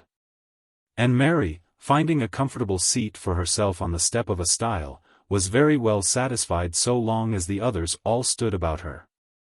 But when Louisa drew Captain Wentworth away, to try for a gleaning of nuts in an adjoining hedgerow, and they were gone by degrees quite out of sight and sound, Mary was happy no longer. She quarrelled with her own seat, was sure Louisa had got a much better somewhere, and nothing could prevent her from going to look for a better also. She turned through the same gate, but could not see them. And found a nice seat for her, on a dry sunny bank, under the hedgerow, in which she had no doubt of their still being, in some spot or other. Mary sat down for a moment, but it would not do. She was sure Louisa had found a better seat somewhere else, and she would go on till she overtook her. And, really tired herself, was glad to sit down. And she very soon heard Captain Wentworth and Louisa in the hedgerow, behind her, as if making their way back along the rough, wild sort of channel, down the centre. They were speaking as they drew near. Louisa's voice was the first distinguished. She seemed to be in the middle of some eager speech. What Anne first heard was, "And so, I made her go. I could not bear that she should be frightened from the visit by such nonsense. What? Would I be turned back from doing a thing that I had determined to do, and that I knew to be right, by the airs and interference of such a person, or of any person I may say? No, I have no idea of being so easily persuaded. When I have made up my mind, I have made it, and Henrietta seemed entirely to have made up hers to call at Winthrop today. And yet, she was as near giving it up, out of nonsensical complaisance. She would have turned back then, but for you? She would indeed. I am almost ashamed to say it. Happy for her, to have such a mind as yours at hand. After the hints you gave just now, which did but confirm my own observations, the last time I was in company with him, I need not affect to have no comprehension of what is going on. I see that more than a mere dutiful morning visit to your aunt was in question. And woe betide him, and her too, when it comes to things of consequence, when they are placed in circumstances requiring fortitude and strength of mind. If she have not resolution enough to resist idle interference in such a trifle as this. Your sister is an amiable creature, but yours is the character of decision and firmness, I see. If you value her conduct or happiness, infuse as much of your own spirit into her as you can.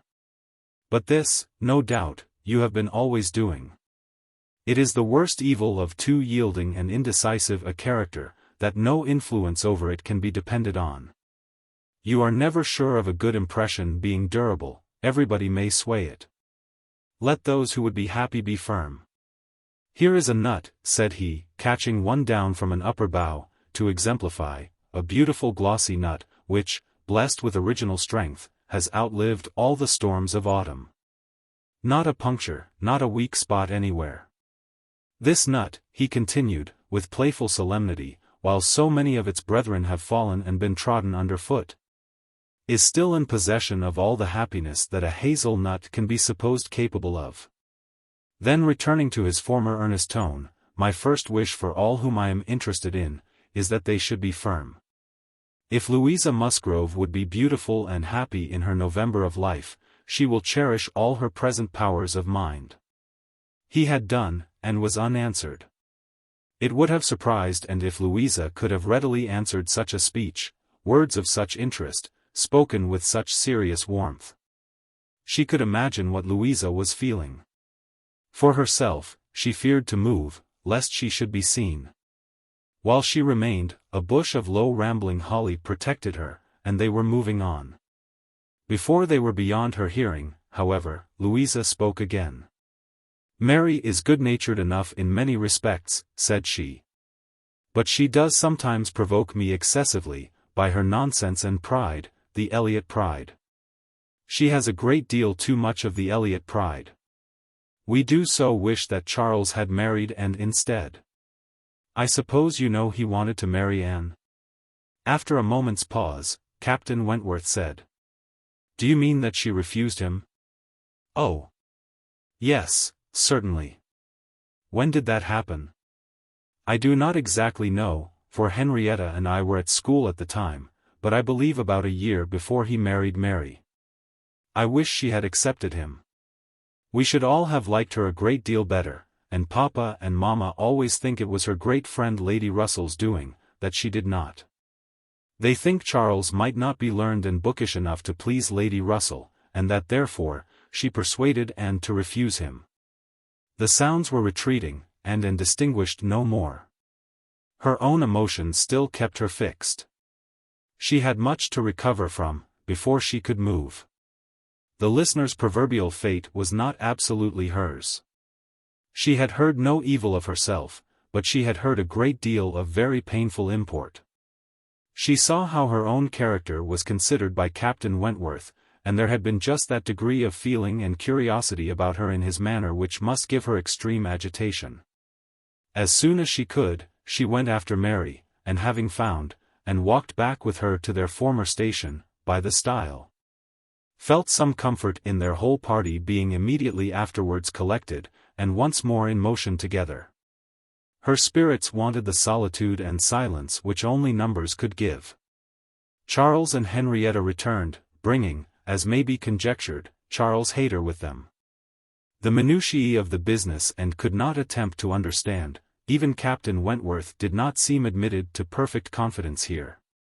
But that there had been a withdrawing on the gentleman's side, and a relenting on the ladies', and that they were now very glad to be together again, did not admit a doubt. Henrietta looked a little ashamed, but very well pleased. Charles Hayter exceedingly happy, and they were devoted to each other almost from the first instant of their all setting forward for Uppercross. Everything now marked out Louisa for Captain Wentworth, nothing could be plainer. And where many divisions were necessary, or even where they were not, they walked side by side nearly as much as the other two. In a long strip of meadow land, where there was ample space for all, they were thus divided, forming three distinct parties. And to that party of the three which boasted least animation, and least complaisance, and necessarily belonged. She joined Charles and Mary, and was tired enough to be very glad of Charles's other arm, but Charles, though in very good humour with her, was out of temper with his wife. Mary had shown herself disobliging to him, and was now to reap the consequence. Which consequence was his dropping her arm almost every moment to cut off the heads of some nettles in the hedge with his switch. And when Mary began to complain of it, and lament her being ill-used, according to custom, in being on the hedge side, while Anne was never incommoded on the other, he dropped the arms of both to hunt after a weasel which he had a momentary glance of, and they could hardly get him along at all. This long meadow bordered a lane, which their footpath, at the end of it was to cross, and when the party had all reached the gate of exit, the carriage advancing in the same direction, which had been some time heard, was just coming up, and proved to be Admiral Croft's gig. He and his wife had taken their intended drive, and were returning home. Upon hearing how long a walk the young people had engaged in, they kindly offered a seat to any lady who might be particularly tired. It would save her full a mile, and they were going through Upper Cross. The invitation was general, and generally declined. The Miss Musgroves were not at all tired, and Mary was either offended, by not being asked before any of the others, or what Louisa called the Elliot pride could not endure to make a third in a one-horse chaise. The walking party had crossed the lane, and were surmounting an opposite stile, and the Admiral was putting his horse into motion again, when Captain Wentworth cleared the hedge in a moment to say something to his sister. The something might be guessed by its effects. "Miss Elliot, I am sure you are tired," cried Mrs. Croft. "Do let us have the pleasure of taking you home. Here is excellent room for 3, I assure you. If we were all like you, I believe we might sit 4. You must, indeed, you must." And was still in the lane. And though instinctively beginning to decline, she was not allowed to proceed. The Admiral's kind urgency came in support of his wife's, they would not be refused. They compressed themselves into the smallest possible space to leave her a corner, and Captain Wentworth, without saying a word, turned to her, and quietly obliged her to be assisted into the carriage. Yes, he had done it. She was in the carriage, and felt that he had placed her there, that his will and his hands had done it, that she owed it to his perception of her fatigue, and his resolution to give her rest. She was very much affected by the view of his disposition towards her, which all these things made apparent. This little circumstance seemed the completion of all that had gone before. She understood him. He could not forgive her, but he could not be unfeeling. Though condemning her for the past, and considering it with high and unjust resentment, though perfectly careless of her, and though becoming attached to another, still he could not see her suffer, without the desire of giving her relief. It was a remainder of former sentiment, it was an impulse of pure, though unacknowledged friendship. It was a proof of his own warm and amiable heart, which she could not contemplate without emotions so compounded of pleasure and pain, that she knew not which prevailed. Her answers to the kindness and the remarks of her companions were at first unconsciously given. They had travelled half their way along the rough lane, before she was quite awake to what they said. She then found them talking of Frederick. "He certainly means to have one or other of those 2 girls, Sophie," said the Admiral. "But there is no saying which. He has been running after them, too, long enough, one would think, to make up his mind. Aye, this comes of the peace. If it were war now, he would have settled it long ago. We sailors, Miss Elliot, cannot afford to make long courtships in time of war. How many days was it, my dear, between the first time of my seeing you and our sitting down together in our lodgings at North Yarmouth?" "We had better not talk about it, my dear," replied Mrs. Croft, pleasantly. "For if Miss Elliot were to hear how soon we came to an understanding, she would never be persuaded that we could be happy together. I had known you by character, however, long before. Well, and I had heard of you as a very pretty girl, and what were we to wait for besides? I do not like having such things so long in hand. I wish Frederick would spread a little more canvas, and bring us home one of these young ladies to Kellynch. Then there would always be company for them. And very nice young ladies they both are. I hardly know one from the other. Very good-humoured, unaffected girls, indeed," said Mrs. Croft, in a tone of calmer praise. "Such as made and suspect that her keener powers might not consider either of them as quite worthy of her brother. And a very respectable family. One could not be connected with better people.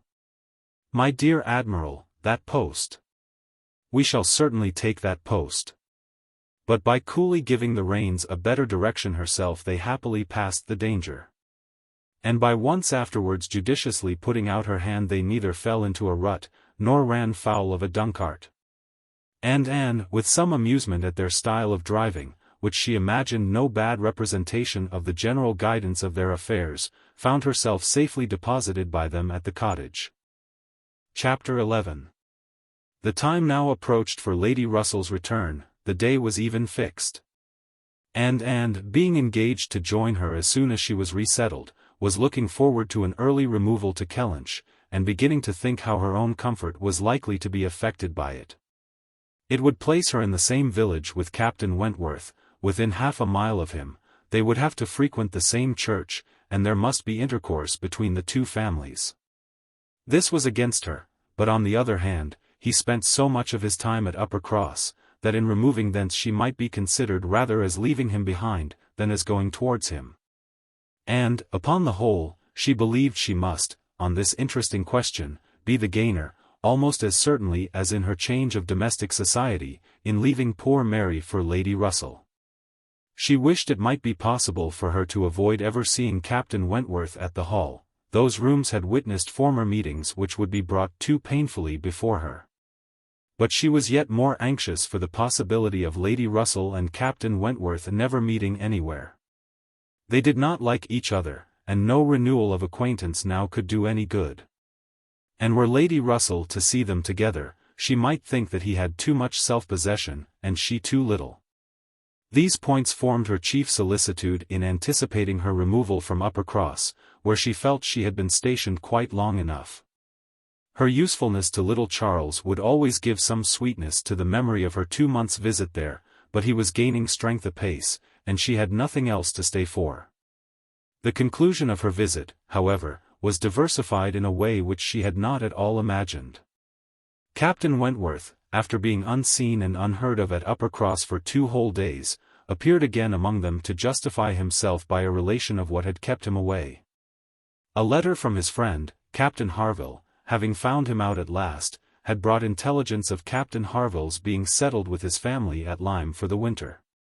Of their being therefore, quite unknowingly, within 20 miles of each other. Captain Harville had never been in good health since a severe wound which he received 2 years before, and Captain Wentworth's anxiety to see him had determined him to go immediately to Lyme. He had been there for 24 hours. His acquittal was complete, his friendship warmly honored, a lively interest excited for his friend, and his description of the fine country about Lyme so feelingly attended to by the party.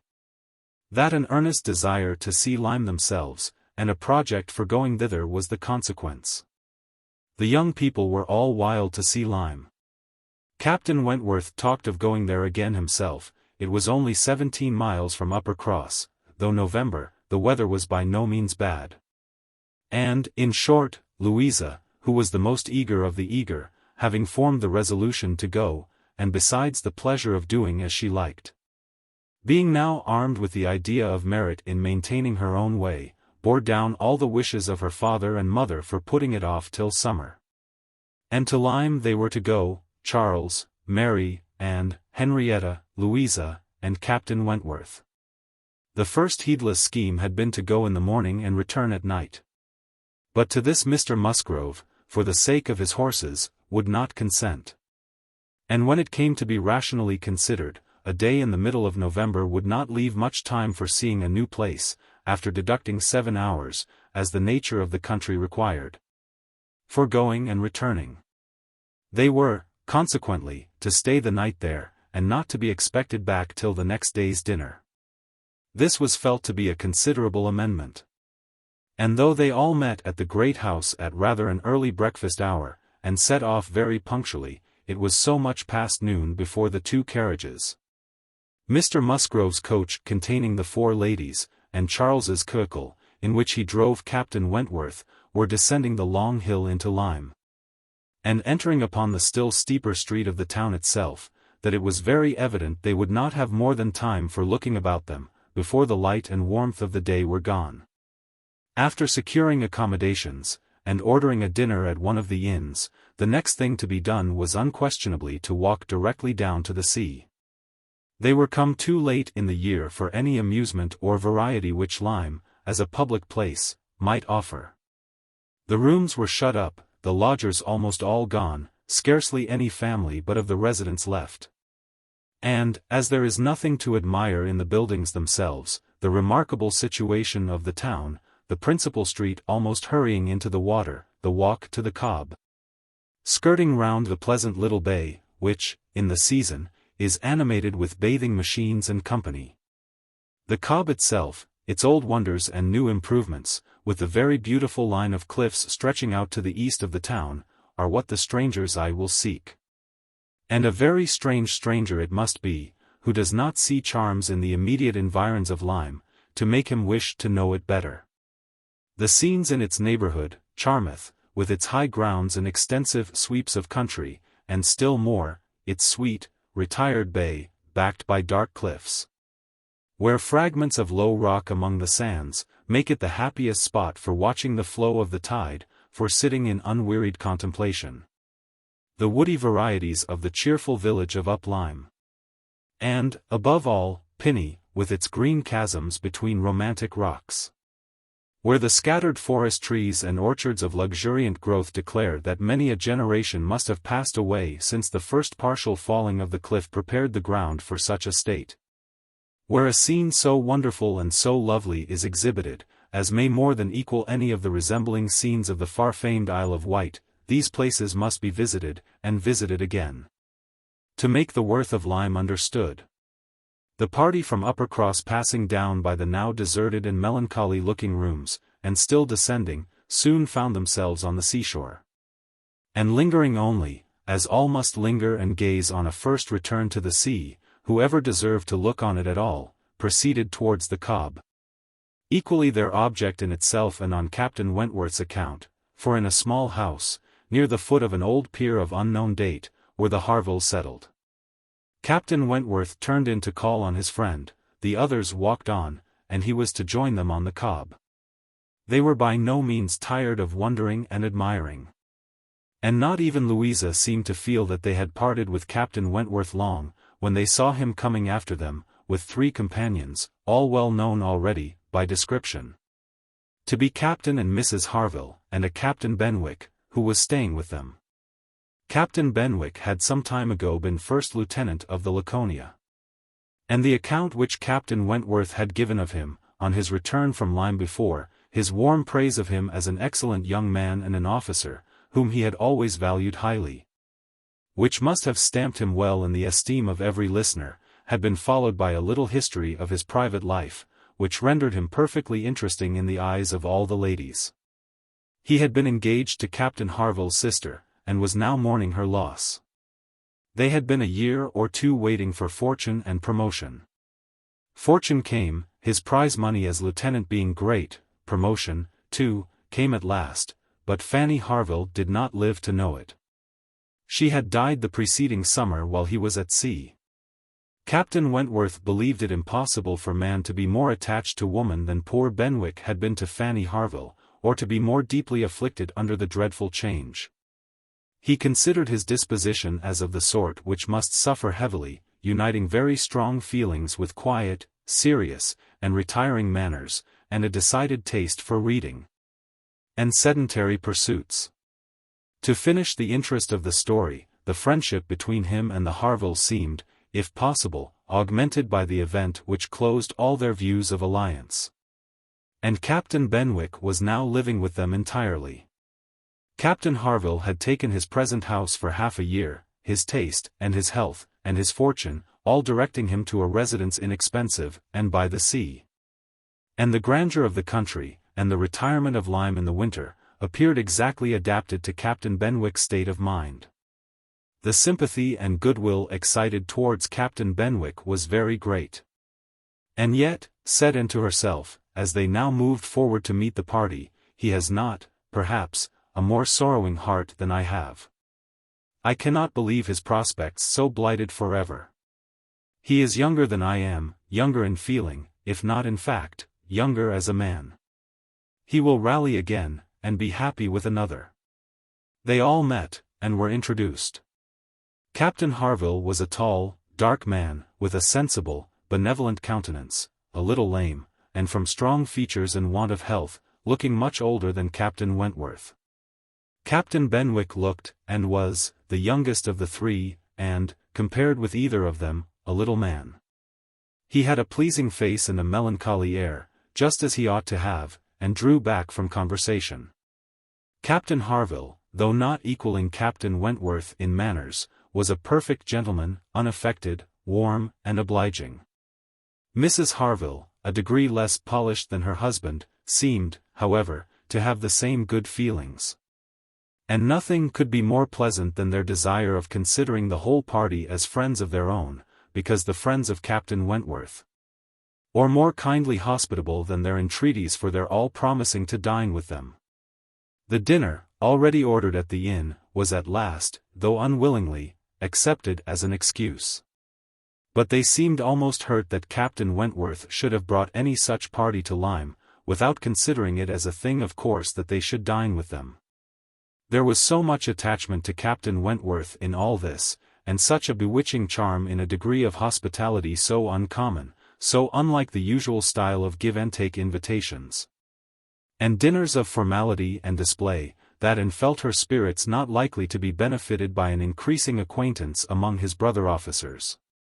These would have been all my friends, was her thought, and she had to struggle against a great tendency to lowness. On quitting the Cobb, they all went indoors with their new friends, and found rooms so small as none but those who invite from the heart could think capable of accommodating so many. And had a moment's astonishment on the subject herself. But it was soon lost in the pleasanter feelings which sprang from the sight of all the ingenious contrivances and nice arrangements of Captain Harville.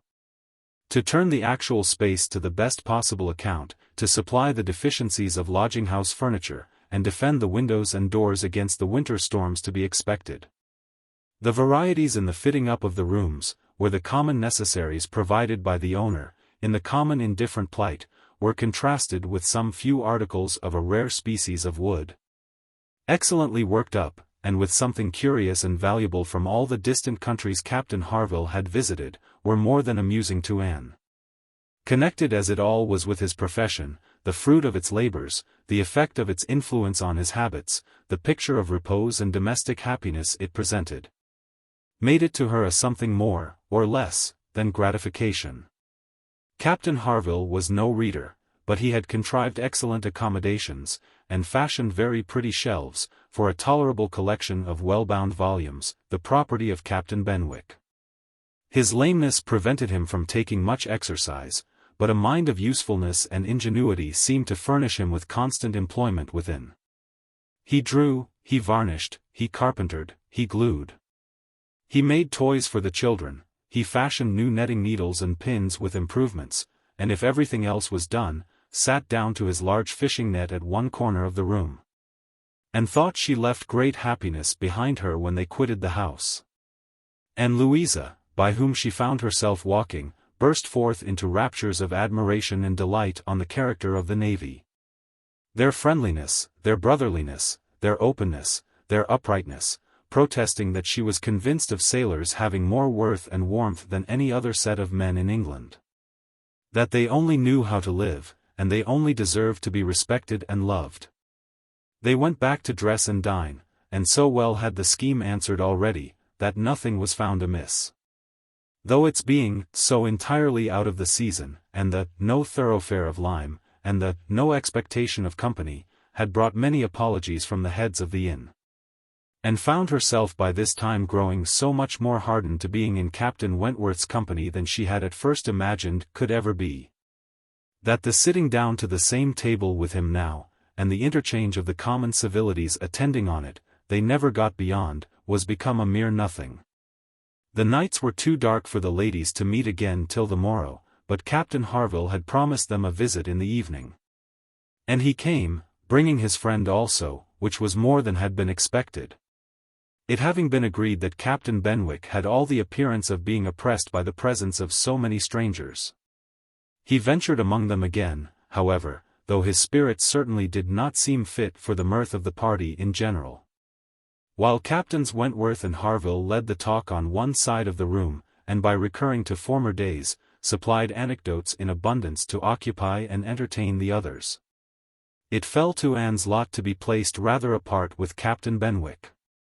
And a very good impulse of her nature obliged her to begin an acquaintance with him. He was shy, and disposed to abstraction. But the engaging mildness of her countenance, and gentleness of her manners, soon had their effect, and was well repaid the first trouble of exertion. He was evidently a young man of considerable taste in reading, though principally in poetry. And besides the persuasion of having given him at least an evening's indulgence in the discussion of subjects, which his usual companions had probably no concern in. She had the hope of being of real use to him in some suggestions as to the duty and benefit of struggling against affliction, which had naturally grown out of their conversation. For, though shy, he did not seem reserved, it had rather the appearance of feelings glad to burst their usual restraints. And having talked of poetry, the richness of the present age, and gone through a brief comparison of opinion as to the first-rate poets, trying to ascertain whether Marmion or the Lady of the Lake were to be preferred, and how ranked the Giaour and the Bride of Abydos, and moreover, how the Giaour was to be pronounced, he showed himself so intimately acquainted with all the tenderest songs of the one poet, and all the impassioned descriptions of hopeless agony of the other.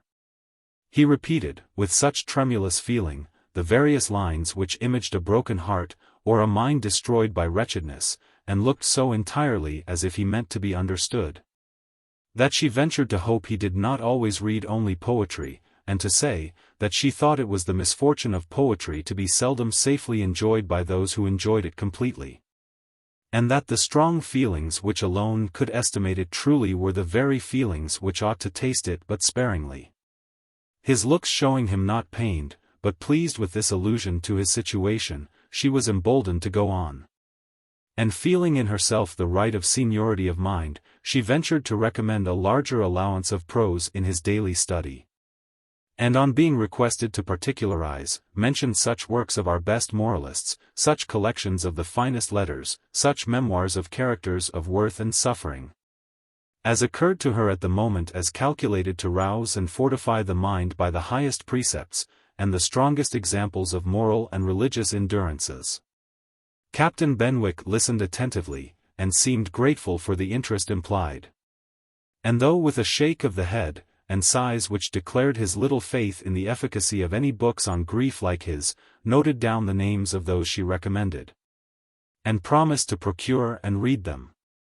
When the evening was over, and could not but be amused at the idea of her coming to Lyme to preach patience and resignation to a young man whom she had never seen before. Nor could she help fearing, on more serious reflection, that, like many other great moralists and preachers, she had been eloquent on a point in which her own conduct would ill bear examination. Chapter 12. Anne and Henrietta, finding themselves the earliest of the party the next morning, agreed to stroll down to the sea before breakfast. They went to the sands, to watch the flowing of the tide, which a fine southeasterly breeze was bringing in with all the grandeur which so flat a shore admitted. They praised the morning, gloried in the sea, sympathized in the delight of the fresh-feeling breeze, and were silent, till Henrietta suddenly began again with, "Oh yes. I am quite convinced that, with very few exceptions, the sea air always does good. There can be no doubt of its having been of the greatest service to Dr. Shirley, after his illness, last spring 12-month. He declares himself, that coming to Lyme for a month did him more good than all the medicine he took. And that being by the sea always makes him feel young again. Now, I cannot help thinking it a pity that he does not live entirely by the sea. I do think he had better leave Uppercross entirely, and fix at Lyme. Do not you, Anne? Do not you agree with me, that it is the best thing he could do, both for himself and Mrs. Shirley? She has cousins here, you know, and many acquaintance, which would make it cheerful for her, and I am sure she would be glad to get to a place where she could have medical attendance at hand, in case of his having another seizure. Indeed, I think it quite melancholy to have such excellent people as Dr. and Mrs. Shirley, who have been doing good all their lives, wearing out their last days in a place like Uppercross, where, excepting our family, they seem shut out from all the world. I wish his friends would propose it to him. I really think they ought. And, as to procuring a dispensation, there could be no difficulty at his time of life, and with his character. My only doubt is, whether anything could persuade him to leave his parish. He is so very strict and scrupulous in his notions, over-scrupulous I must say.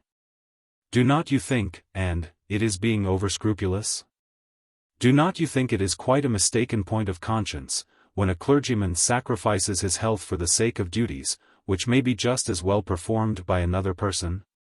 And at Lyme too, only 17 miles off, he would be near enough to hear, if people thought there was anything to complain of.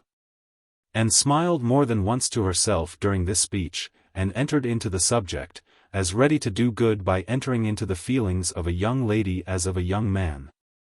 Though here it was good of a lower standard, for what could be offered but general acquiescence?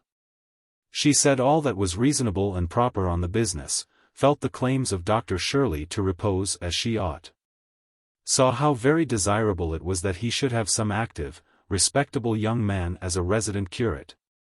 And was even courteous enough to hint at the advantage of such resident curates being married. "I wish," said Henrietta, very well pleased with her companion, "I wish Lady Russell lived at Uppercross, and were intimate with Dr. Shirley. I have always heard of Lady Russell as a woman of the greatest influence with everybody. I always look upon her as able to persuade a person to anything. I am afraid of her, as I have told you before, quite afraid of her, because she is so very clever, but I respect her amazingly, and wish we had such a neighbor at Uppercross." And was amused by Henrietta's manner of being grateful. And amused also that the course of events and the new interests of Henrietta's views should have placed her friend at all in favor with any of the Musgrove family. She had only time, however, for a general answer, and a wish that such another woman were at Uppercross, before all subjects suddenly ceased. On seeing Louisa and Captain Wentworth coming towards them. They came also for a stroll till breakfast was likely to be ready. But Louisa, recollecting immediately afterwards that she had something to procure at a shop, invited them all to go back with her into the town. They were all at her disposal. When they came to the steps, leading upwards from the beach, a gentleman, at the same moment preparing to come down, politely drew back, and stopped to give them way. They ascended and passed him. And as they passed, Anne's face caught his eye, and he looked at her with a degree of earnest admiration, which she could not be insensible of. She was looking remarkably well.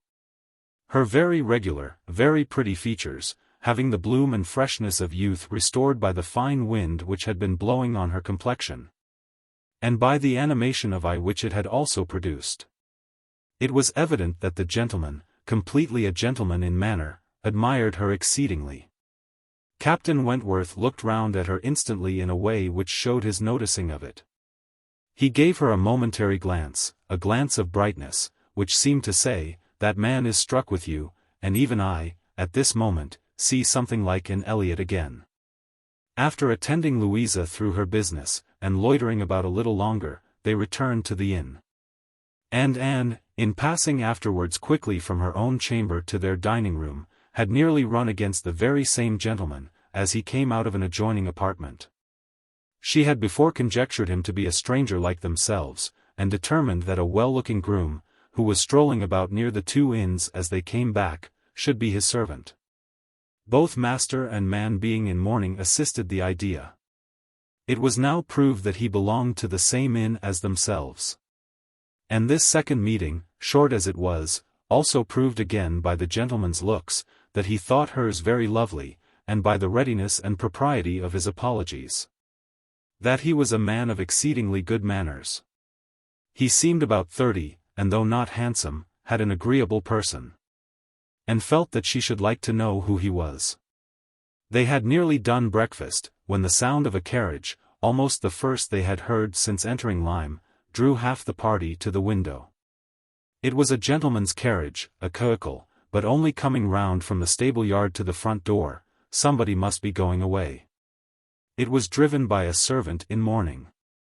The word coecle made Charles Musgrove jump up that he might compare it with his own. The servant in mourning roused Anne's curiosity, and the whole six were collected to look.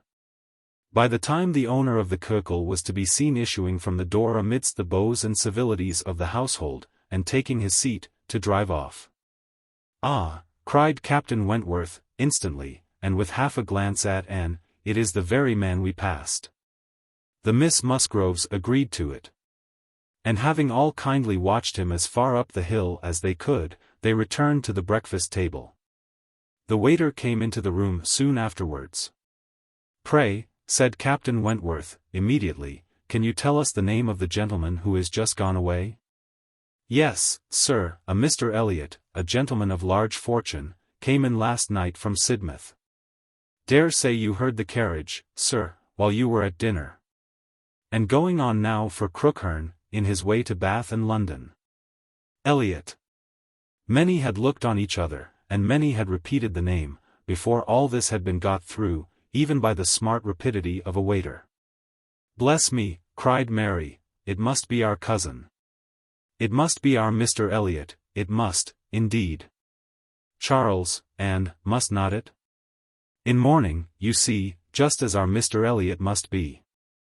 How very extraordinary. In the very same inn with us.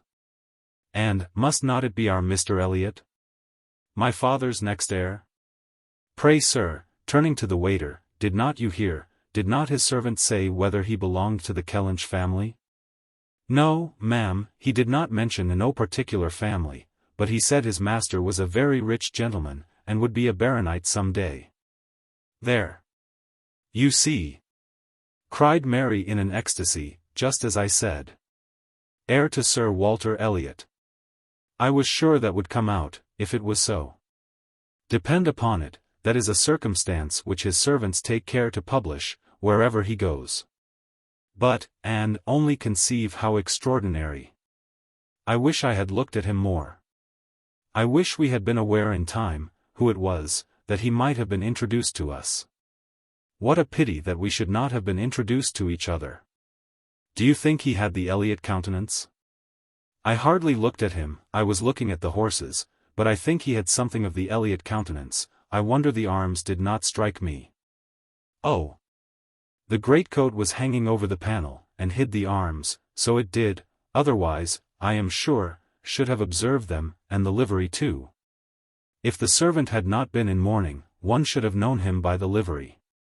Putting all these very extraordinary circumstances together, said Captain Wentworth, we must consider it to be the arrangement of Providence, that you should not be introduced to your cousin. When she could command Mary's attention, and quietly tried to convince her that their father and Mr. Elliot had not, for many years, been on such terms as to make the power of attempting an introduction at all desirable.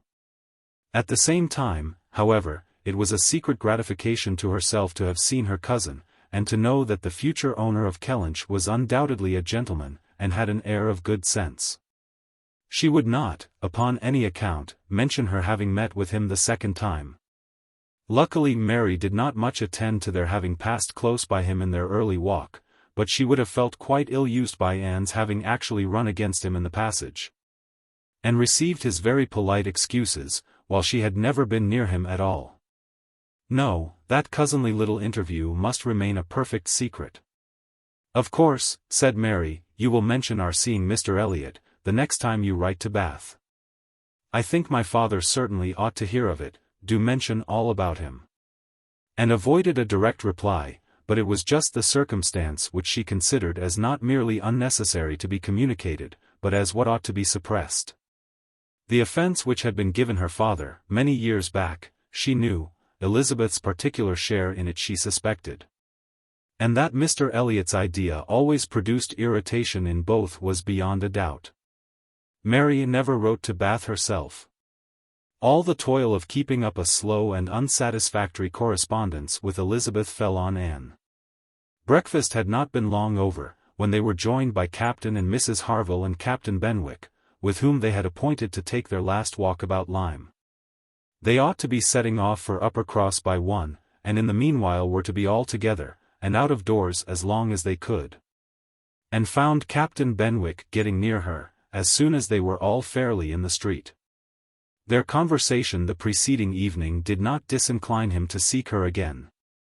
And they walked together some time, talking as before of Mr. Scott and Lord Byron, and still as unable as before, and as unable as any other two readers, to think exactly alike of the merits of either, till something occasioned an almost general change amongst their party, and instead of Captain Benwick, she had Captain Harville by her side. "Miss Elliot," said he, speaking rather low, you have done a good deed in making that poor fellow talk so much. I wish he could have such company oftener. It is bad for him, I know, to be shut up as he is, but what can we do? We cannot part. No, said Anne, that I can easily believe to be impossible. But in time, perhaps, we know what time does in every case of affliction, and you must remember, Captain Harville, that your friend may yet be called a young mourner, only last summer, I understand. Ay, true enough, with a deep sigh, only June. And not known to him, perhaps, so soon. Not till the first week in August, when he came home from the Cape, just made into the Grappler. I was at Plymouth dreading to hear of him, he sent in letters, but the Grappler was under orders for Portsmouth. There the news must follow him, but who was to tell it? Not I. I would as soon have been run up to the yardarm. Nobody could do it, but that good fellow, pointing to Captain Wentworth. The Laconia had come into Plymouth the week before. No danger of her being sent to sea again. He stood his chance for the rest. Wrote up for leave of absence, but without waiting the return, travelled night and day till he got to Portsmouth, rowed off to the Grappler that instant, and never left the poor fellow for a week. That's what he did, and nobody else could have saved poor James. You may think, Miss Elliot, whether he is dear to us. And did think on the question with perfect decision, and said as much in reply as her own feelings could accomplish, or as he seemed able to bear. For he was too much affected to renew the subject, and when he spoke again, it was of something totally different. Mrs. Harville's giving it as her opinion that her husband would have quite walking enough by the time he reached home, determined the direction of all the party in what was to be their last walk. They would accompany them to their door, and then return and set off themselves. By all their calculations there was just time for this. But as they drew near the Cobb, there was such a general wish to walk along it once more, all were so inclined, and Louisa soon grew so determined, that the difference of a quarter of an hour, it was found, would be no difference at all. So with all the kind leave-taking, and all the kind interchange of invitations and promises which may be imagined, they parted from Captain and Mrs. Harville at their own door. And still accompanied by Captain Benwick, who seemed to cling to them to the last, proceeded to make the proper adieus to the Cobb. And found Captain Benwick again drawing near her. Lord Byron's dark blue seas could not fail of being brought forward by their present view, and she gladly gave him all her attention as long as attention was possible. It was soon drawn, perforce another way. There was too much wind to make the high part of the new Cobb pleasant for the ladies, and they agreed to get down the steps to the lower. And all were contented to pass quietly and carefully down the steep flight, excepting Louisa. She must be jumped down them by Captain Wentworth. In all their walks, he had had to jump her from the stiles, the sensation was delightful to her. The hardness of the pavement for her feet made him less willing upon the present occasion, he did it, however. She was safely down, and instantly, to show her enjoyment, ran up the steps to be jumped down again. He advised her against it, thought the jar too great. But no, he reasoned and talked in vain, she smiled and said, I am determined I will. He put out his hands. She was too precipitate by half a second, she fell on the pavement on the lower Cobb, and was taken up lifeless. There was no wound, no blood, no visible bruise. But her eyes were closed, she breathed not, her face was like death. The horror of that moment to all who stood around. Captain Wentworth, who had caught her up, knelt with her in his arms, looking on her with a face as pallid as her own, in an agony of silence. She is dead. She is dead, screamed Mary, catching hold of her husband, and contributing with his own horror to make him immovable.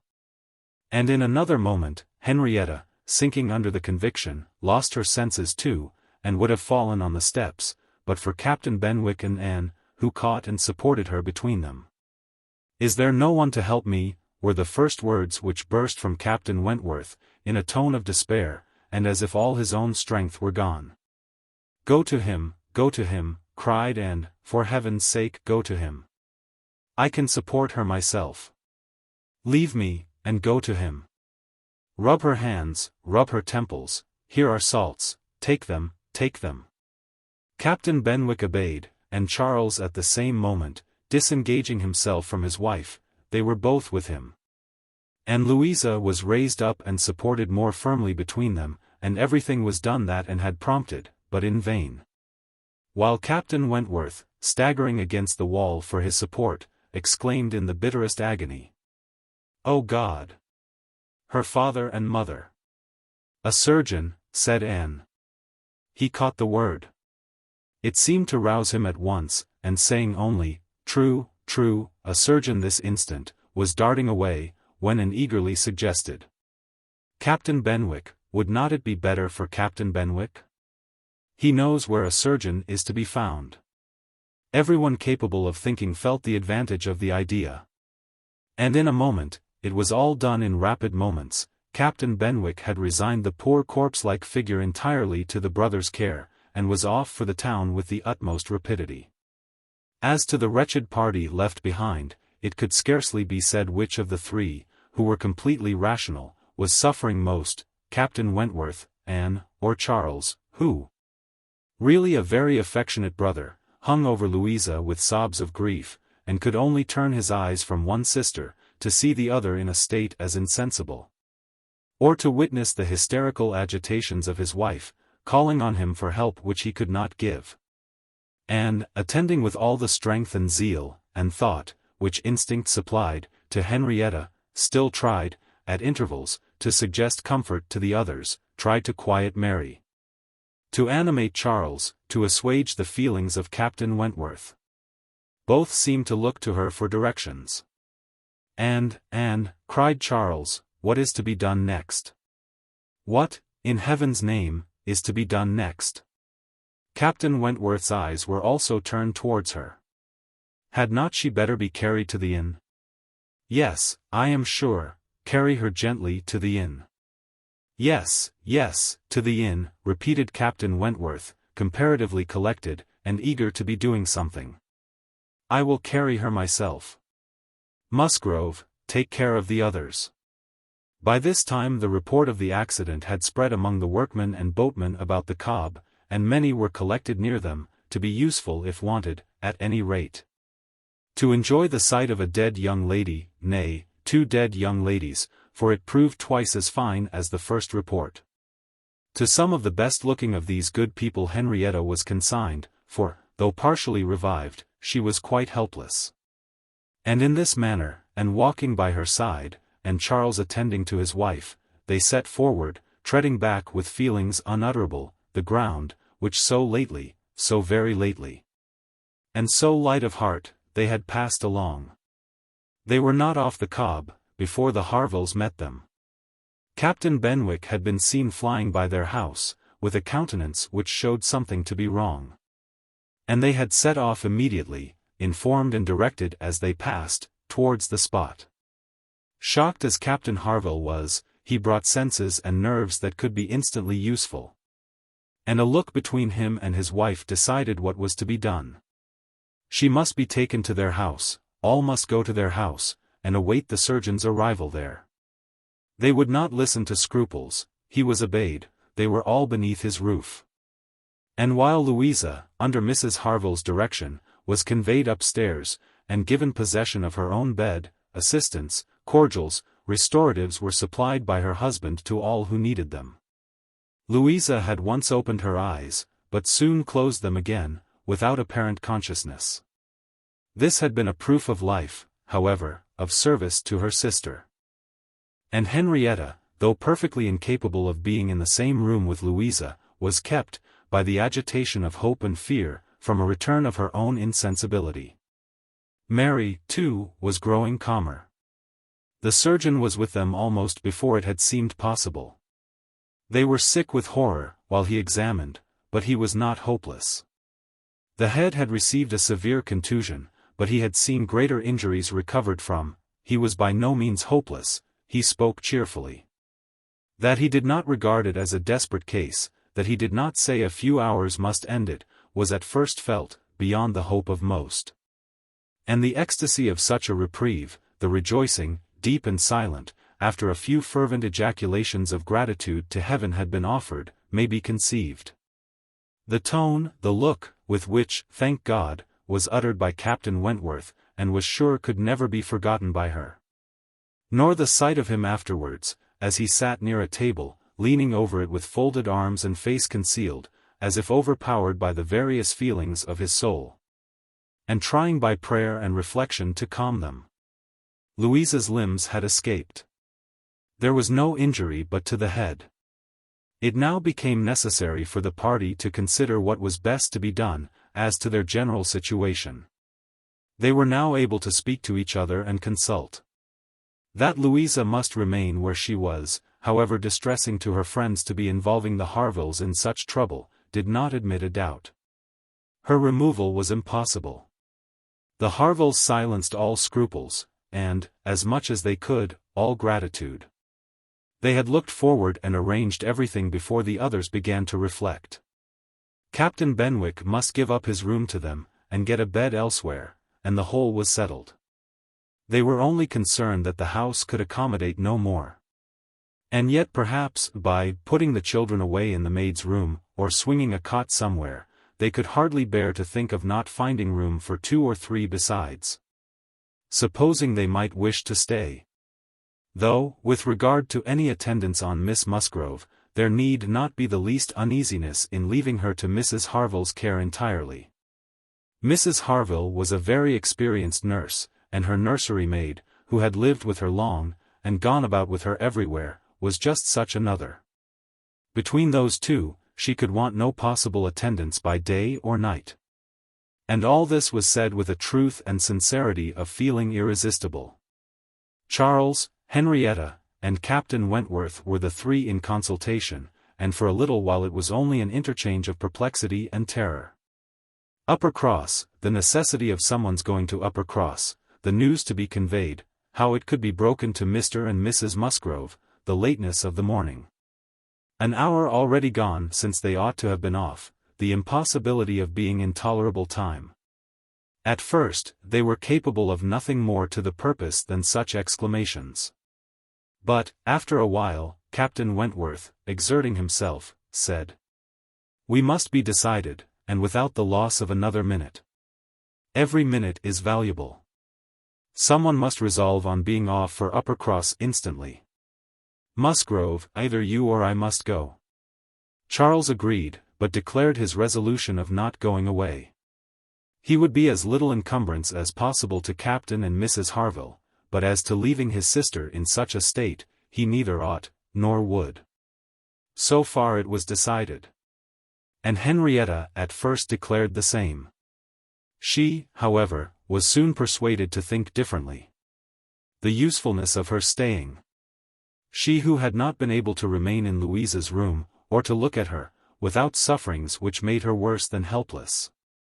She was forced to acknowledge that she could do no good, yet was still unwilling to be away, till, touched by the thought of her father and mother, she gave it up. She consented, she was anxious to be at home.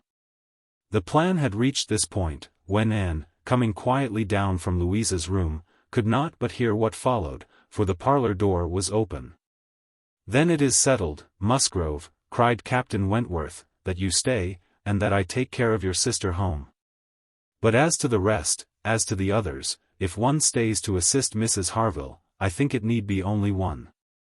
Mrs. Charles Musgrove will, of course, wish to get back to her children. But if Anne will stay, no one so proper, so capable as Anne." She paused a moment to recover from the emotion of hearing herself so spoken of.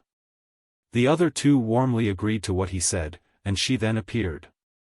"You will stay, I am sure, you will stay and nurse her," cried he, turning to her and speaking with a glow, and yet a gentleness, which seemed almost restoring the past. She colored deeply, and he recollected himself and moved away. She expressed herself most willing, ready, happy to remain. It was what she had been thinking of, and wishing to be allowed to do. A bed on the floor in Louisa's room would be sufficient for her, if Mrs. Harville would but think so. One thing more, and all seemed arranged. though it was rather desirable that Mr. and Mrs. Musgrove should be previously alarmed by some share of delay. Yet the time required by the Uppercross horses to take them back, would be a dreadful extension of suspense. And Captain Wentworth proposed, and Charles Musgrove agreed, that it would be much better for him to take a chaise from the inn, and leave Mr. Musgrove's carriage and horses to be sent home the next morning early, when there would be the farther advantage of sending an account of Louisa's night. Captain Wentworth now hurried off to get everything ready on his part, and to be soon followed by the two ladies. When the plan was made known to Mary, however, there was an end of all peace in it. She was so wretched and so vehement, complained so much of injustice in being expected to go away instead of Anne. Anne, who was nothing to Louisa, while she was her sister, and had the best right to stay in Henrietta's stead. Why was not she to be as useful as Anne? And to go home without Charles, too, without her husband? No, it was too unkind. And in short, she said more than her husband could long withstand, and as none of the others could oppose when he gave way, there was no help for it, the change of Mary for Anne was inevitable. And had never submitted more reluctantly to the jealous and ill-judging claims of Mary. But so it must be, and they set off for the town, Charles taking care of his sister, and Captain Benwick attending to her. She gave a moment's recollection, as they hurried along, to the little circumstances which the same spots had witnessed earlier in the morning. There she had listened to Henrietta's schemes for Dr. Shirley's leaving Uppercross. Farther on, she had first seen Mr. Elliot. A moment seemed all that could now be given to anyone but Louisa, or those who were wrapped up in her welfare. Captain Benwick was most considerately attentive to her. And, united as they all seemed by the distress of the day, she felt an increasing degree of goodwill towards him, and a pleasure even in thinking that it might, perhaps, be the occasion of continuing their acquaintance. Captain Wentworth was on the watch for them, and a chaise and four in waiting, stationed for their convenience in the lowest part of the street. But his evident surprise and vexation at the substitution of one sister for the other, the change of his countenance, the astonishment, the expressions begun and suppressed, with which Charles was listened to, made but a mortifying reception of Anne. Or must at least convince her that she was valued only as she could be useful to Louisa. She endeavored to be composed, and to be just. Without emulating the feelings of an Emma towards her Henry, she would have attended on Louisa with a zeal above the common claims of regard, for his sake. And she hoped he would not long be so unjust as to suppose she would shrink unnecessarily from the office of a friend. In the meanwhile she was in the carriage. He had handed them both in, and placed himself between them, and in this manner, under these circumstances, full of astonishment and emotion to Anne, she quitted Lyme. How the long stage would pass! How it was to affect their manners, what was to be their sort of intercourse, she could not foresee. It was all quite natural, however. He was devoted to Henrietta, always turning towards her. And when he spoke at all, always with the view of supporting her hopes and raising her spirits. In general, his voice and manner were studiously calm. To spare Henrietta from agitation seemed the governing principle. Once only, when she had been grieving over the last ill-judged, ill-fated walk to the Cobb, bitterly lamenting that it ever had been thought of, he burst forth, as if wholly overcome. "Don't talk of it, don't talk of it," he cried. "O God! That I had not given way to her at the fatal moment. Had I done as I ought. But so eager and so resolute. Dear, sweet Louisa." And wondered whether it ever occurred to him now, to question the justness of his own previous opinion as to the universal felicity and advantage of firmness of character. And whether it might not strike him that, like all other qualities of the mind, it should have its proportions and limits. She thought it could scarcely escape him to feel that a persuadable temper might sometimes be as much in favor of happiness as a very resolute character. They got on fast. And was astonished to recognize the same hills and the same objects so soon. Their actual speed, heightened by some dread of the conclusion, made the road appear but half as long as on the day before.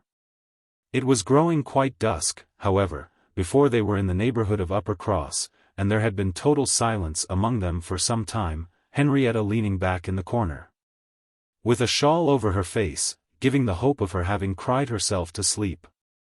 When, as they were going up their last hill, and found herself all at once addressed by Captain Wentworth. In a low, cautious voice, he said, "I have been considering what we had best do. She must not appear at first. She could not stand it. I have been thinking whether you had not better remain in the carriage with her, while I go in and break it to Mr. and Mrs. Musgrove. Do you think this is a good plan?" She did. He was satisfied, and said no more. But the remembrance of the appeal remained a pleasure to her, as a proof of friendship, and of deference for her judgment, a great pleasure. And when it became a sort of parting proof, its value did not lessen. When the distressing communication at Uppercross was over, and he had seen the father and mother quite as composed as could be hoped, and the daughter all the better for being with them, he announced his intention of returning in the same carriage to Lyme. And when the horses were baited, he was off. Chapter 13. The remainder of Anne's time at Uppercross, comprehending only 2 days, was spent entirely at the mansion house. And she had the satisfaction of knowing herself extremely useful there, both as an immediate companion, and as assisting in all those arrangements for the future, which, in Mr. and Mrs. Musgrove's distressed state of spirits, would have been difficulties. They had an early account from Lyme the next morning. Louisa was much the same. No symptoms worse than before had appeared. Charles came a few hours afterwards, to bring a later and more particular account. He was tolerably cheerful. A speedy cure must not be hoped, but everything was going on as well as the nature of the case admitted. In speaking of the Harvilles, he seemed unable to satisfy his own sense of their kindness, especially of Mrs. Harville's exertions as a nurse. She really left nothing for Mary to do. He and Mary had been persuaded to go early to their inn last night.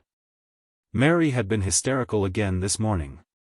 When he came away, she was going to walk out with Captain Benwick, which, he hoped, would do her good.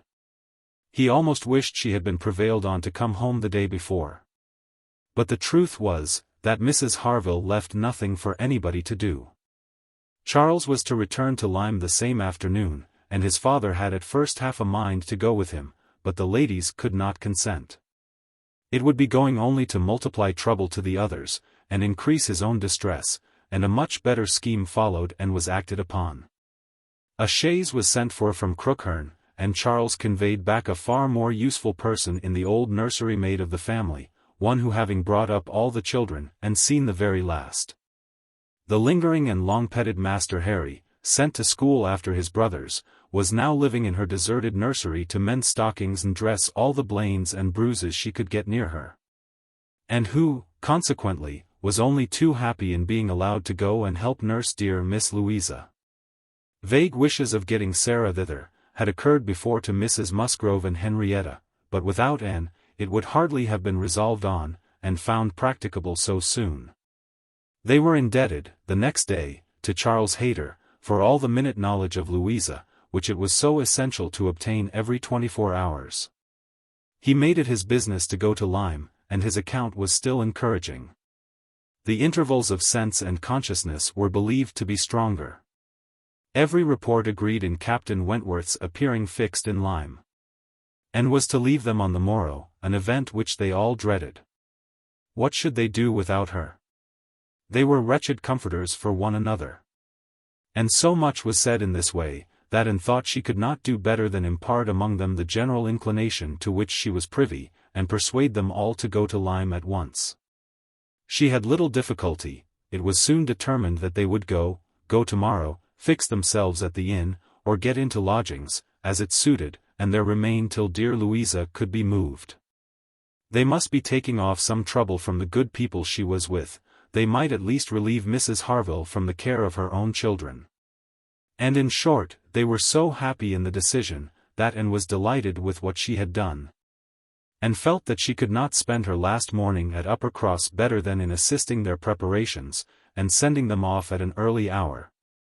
though her being left to the solitary range of the house was the consequence. She was the last, excepting the little boys at the cottage, she was the very last, the only remaining one of all that had filled and animated both houses. Of all that had given Uppercross its cheerful character. A few days had made a change indeed. If Louisa recovered, it would all be well again. More than former happiness would be restored. There could not be a doubt, to her mind there was none, of what would follow her recovery. A few months hence, and the room now so deserted, occupied but by her silent, pensive self, might be filled again with all that was happy and gay, all that was glowing and bright in prosperous love. All that was most unlike an Elliot.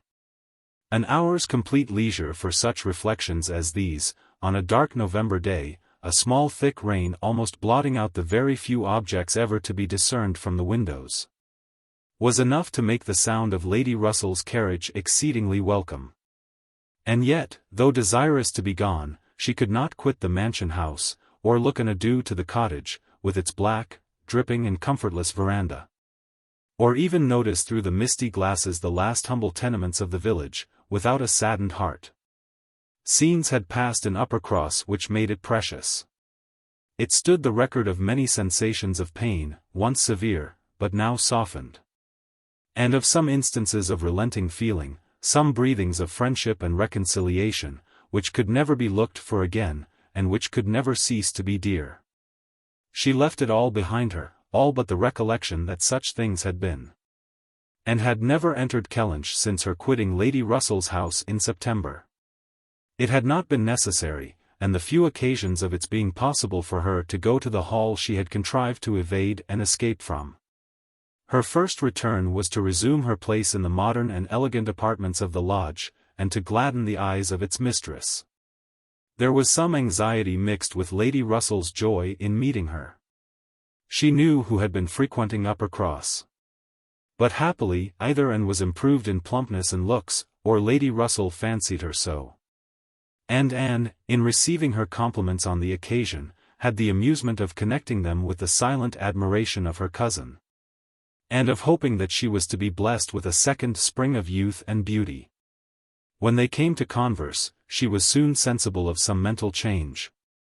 The subjects of which her heart had been full on leaving Kellynch, and which she had felt slighted, and been compelled to smother among the Musgroves, were now become but of secondary interest. She had lately lost sight even of her father and sister and Bath. Their concerns had been sunk under those of Uppercross.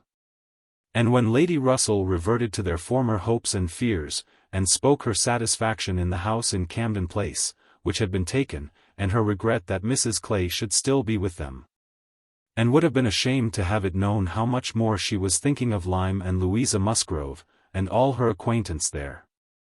How much more interesting to her was the home and the friendship of the Harvilles and Captain Benwick, than her own father's house in Camden Place, or her own sister's intimacy with Mrs. Clay. She was actually forced to exert herself to meet Lady Russell with anything like the appearance of equal solicitude, on topics which had by nature the first claim on her. There was a little awkwardness at first in their discourse on another subject. They must speak of the accident at Lyme. Lady Russell had not been arrived 5 minutes the day before, when a full account of the whole had burst on her. But still it must be talked of, she must make inquiries, she must regret the imprudence, lament the result, and Captain Wentworth's name must be mentioned by both. And was conscious of not doing it so well as Lady Russell. She could not speak the name, and look straight forward to Lady Russell's eye, till she had adopted the expedient of telling her briefly what she thought of the attachment between him and Louisa. When this was told, his name distressed her no longer. Lady Russell had only to listen composedly, and wish them happy, but internally her heart revelled in angry pleasure, in pleased contempt. That the man who at 23 had seemed to understand somewhat of the value of Anne Elliot, should, 8 years afterwards, be charmed by a Louisa Musgrove. The first 3 or 4 days passed most quietly, with no circumstance to mark them excepting the receipt of a note or two from Lyme, which found their way to Anne, she could not tell how, and brought a rather improving account of Louisa. At the end of that period, Lady Russell's politeness could repose no longer, and the fainter self-threatenings of the past became in a decided tone, "I must call on Mrs. Croft. I really must call upon her soon. And, have you courage to go with me, and pay a visit in that house? It will be some trial to us both." And did not shrink from it. On the contrary, she truly felt as she said, in observing, "I think you are very likely to suffer the most of the two, your feelings are less reconciled to the change than mine. By remaining in the neighborhood, I am become inured to it." She could have said more on the subject. For she had in fact so high an opinion of the Crofts, and considered her father so very fortunate in his tenants, felt the parish to be so sure of a good example, and the poor of the best attention and relief, that however sorry and ashamed for the necessity of the removal, she could not but in conscience feel that they were gone who deserved not to stay, and that Kellynch Hall had passed into better hands than its owners. These convictions must unquestionably have their own pain, and severe was its kind. But they precluded that pain which Lady Russell would suffer in entering the house again, and returning through the well-known apartments. In such moments and had no power of saying to herself, "These rooms ought to belong only to us." Oh, how fallen in their destination! How unworthily occupied! An ancient family to be so driven away. Strangers filling their place. No, except when she thought of her mother, and remembered where she had been used to sit and preside, she had no sigh of that description to heave. Mrs. Croft always met her with a kindness which gave her the pleasure of fancying herself a favorite, and on the present occasion, receiving her in that house, there was particular attention. The sad accident at Lyme was soon the prevailing topic, and on comparing their latest accounts of the invalid, it appeared that each lady dated her intelligence from the same hour of yestermorn. That Captain Wentworth had been in Kellynch yesterday, the first time since the accident, had brought and the last note, which she had not been able to trace the exact steps of. Had stayed a few hours and then returned again to Lyme, and without any present intention of quitting it any more. He had inquired after her, she found, particularly. Had expressed his hope of Miss Elliott's not being the worse for her exertions, and had spoken of those exertions as great. This was handsome, and gave her more pleasure than almost anything else could have done. As to the sad catastrophe itself, it could be canvassed only in one style by a couple of steady, sensible women, whose judgments had to work on ascertained events. And it was perfectly decided that it had been the consequence of much thoughtlessness and much imprudence. That its effects were most alarming, and that it was frightful to think, how long Miss Musgrove's recovery might yet be doubtful. And how liable she would still remain to suffer from the concussion hereafter. The Admiral wound it all up summarily by exclaiming, "Aye, a very bad business indeed. A new sort of way this, for a young fellow to be making love, by breaking his mistress's head, is not it, Miss Elliot? This is breaking a head and giving a plaster, truly." Admiral Croft's manners were not quite of the tone to suit Lady Russell, but they delighted Anne. His goodness of heart and simplicity of character were irresistible. "Now, this must be very bad for you," said he, suddenly rousing from a little reverie, "to be coming and finding us here.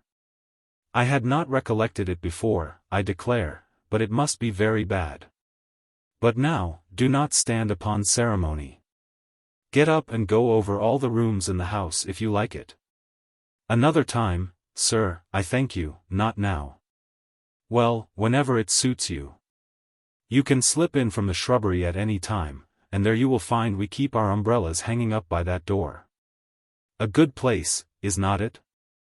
But, checking himself, you will not think it a good place, for yours were always kept in the butler's room. Aye, so it always is, I believe. One man's ways may be as good as another's, but we all like our own best. And so you must judge for yourself, whether it would be better for you to go about the house or not." And, finding she might decline it, did so, very gratefully. "We have made very few changes either," continued the Admiral, after thinking a moment. "Very few. We told you about the laundry door, at Uppercross. That has been a very great improvement. The wonder was, how any family upon earth could bear with the inconvenience of its opening as it did, so long.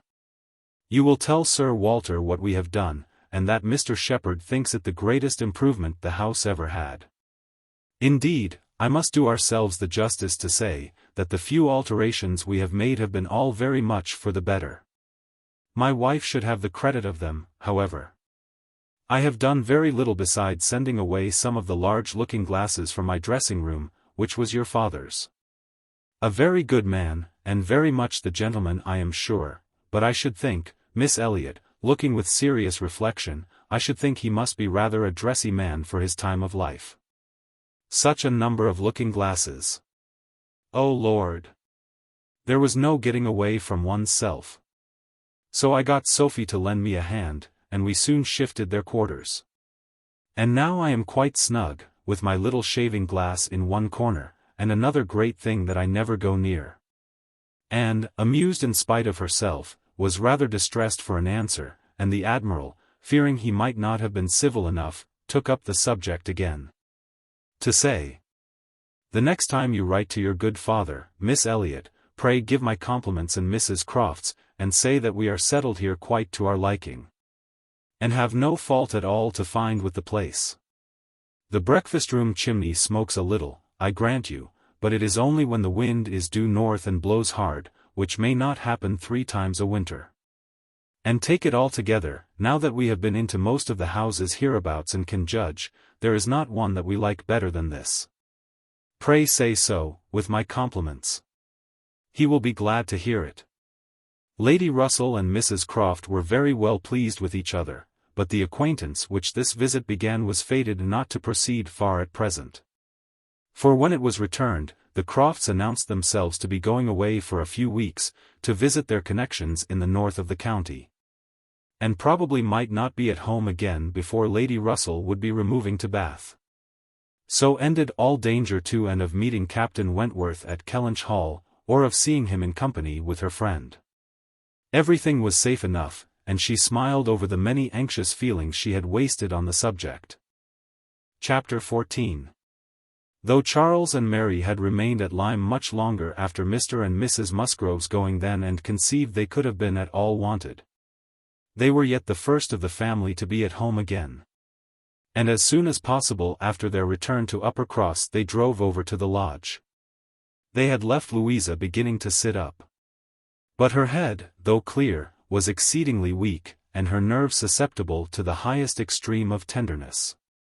And though she might be pronounced to be altogether doing very well, it was still impossible to say when she might be able to bear the removal home. And her father and mother, who must return in time to receive their younger children for the Christmas holidays, had hardly a hope of being allowed to bring her with them. They had been all in lodgings together. Mrs. Musgrove had got Mrs. Harville's children away as much as she could, every possible supply from Uppercross had been furnished, to lighten the inconvenience to the Harvilles. While the Harvilles had been wanting them to come to dinner every day. And in short, it seemed to have been only a struggle on each side as to which should be most disinterested and hospitable. Mary had had her evils.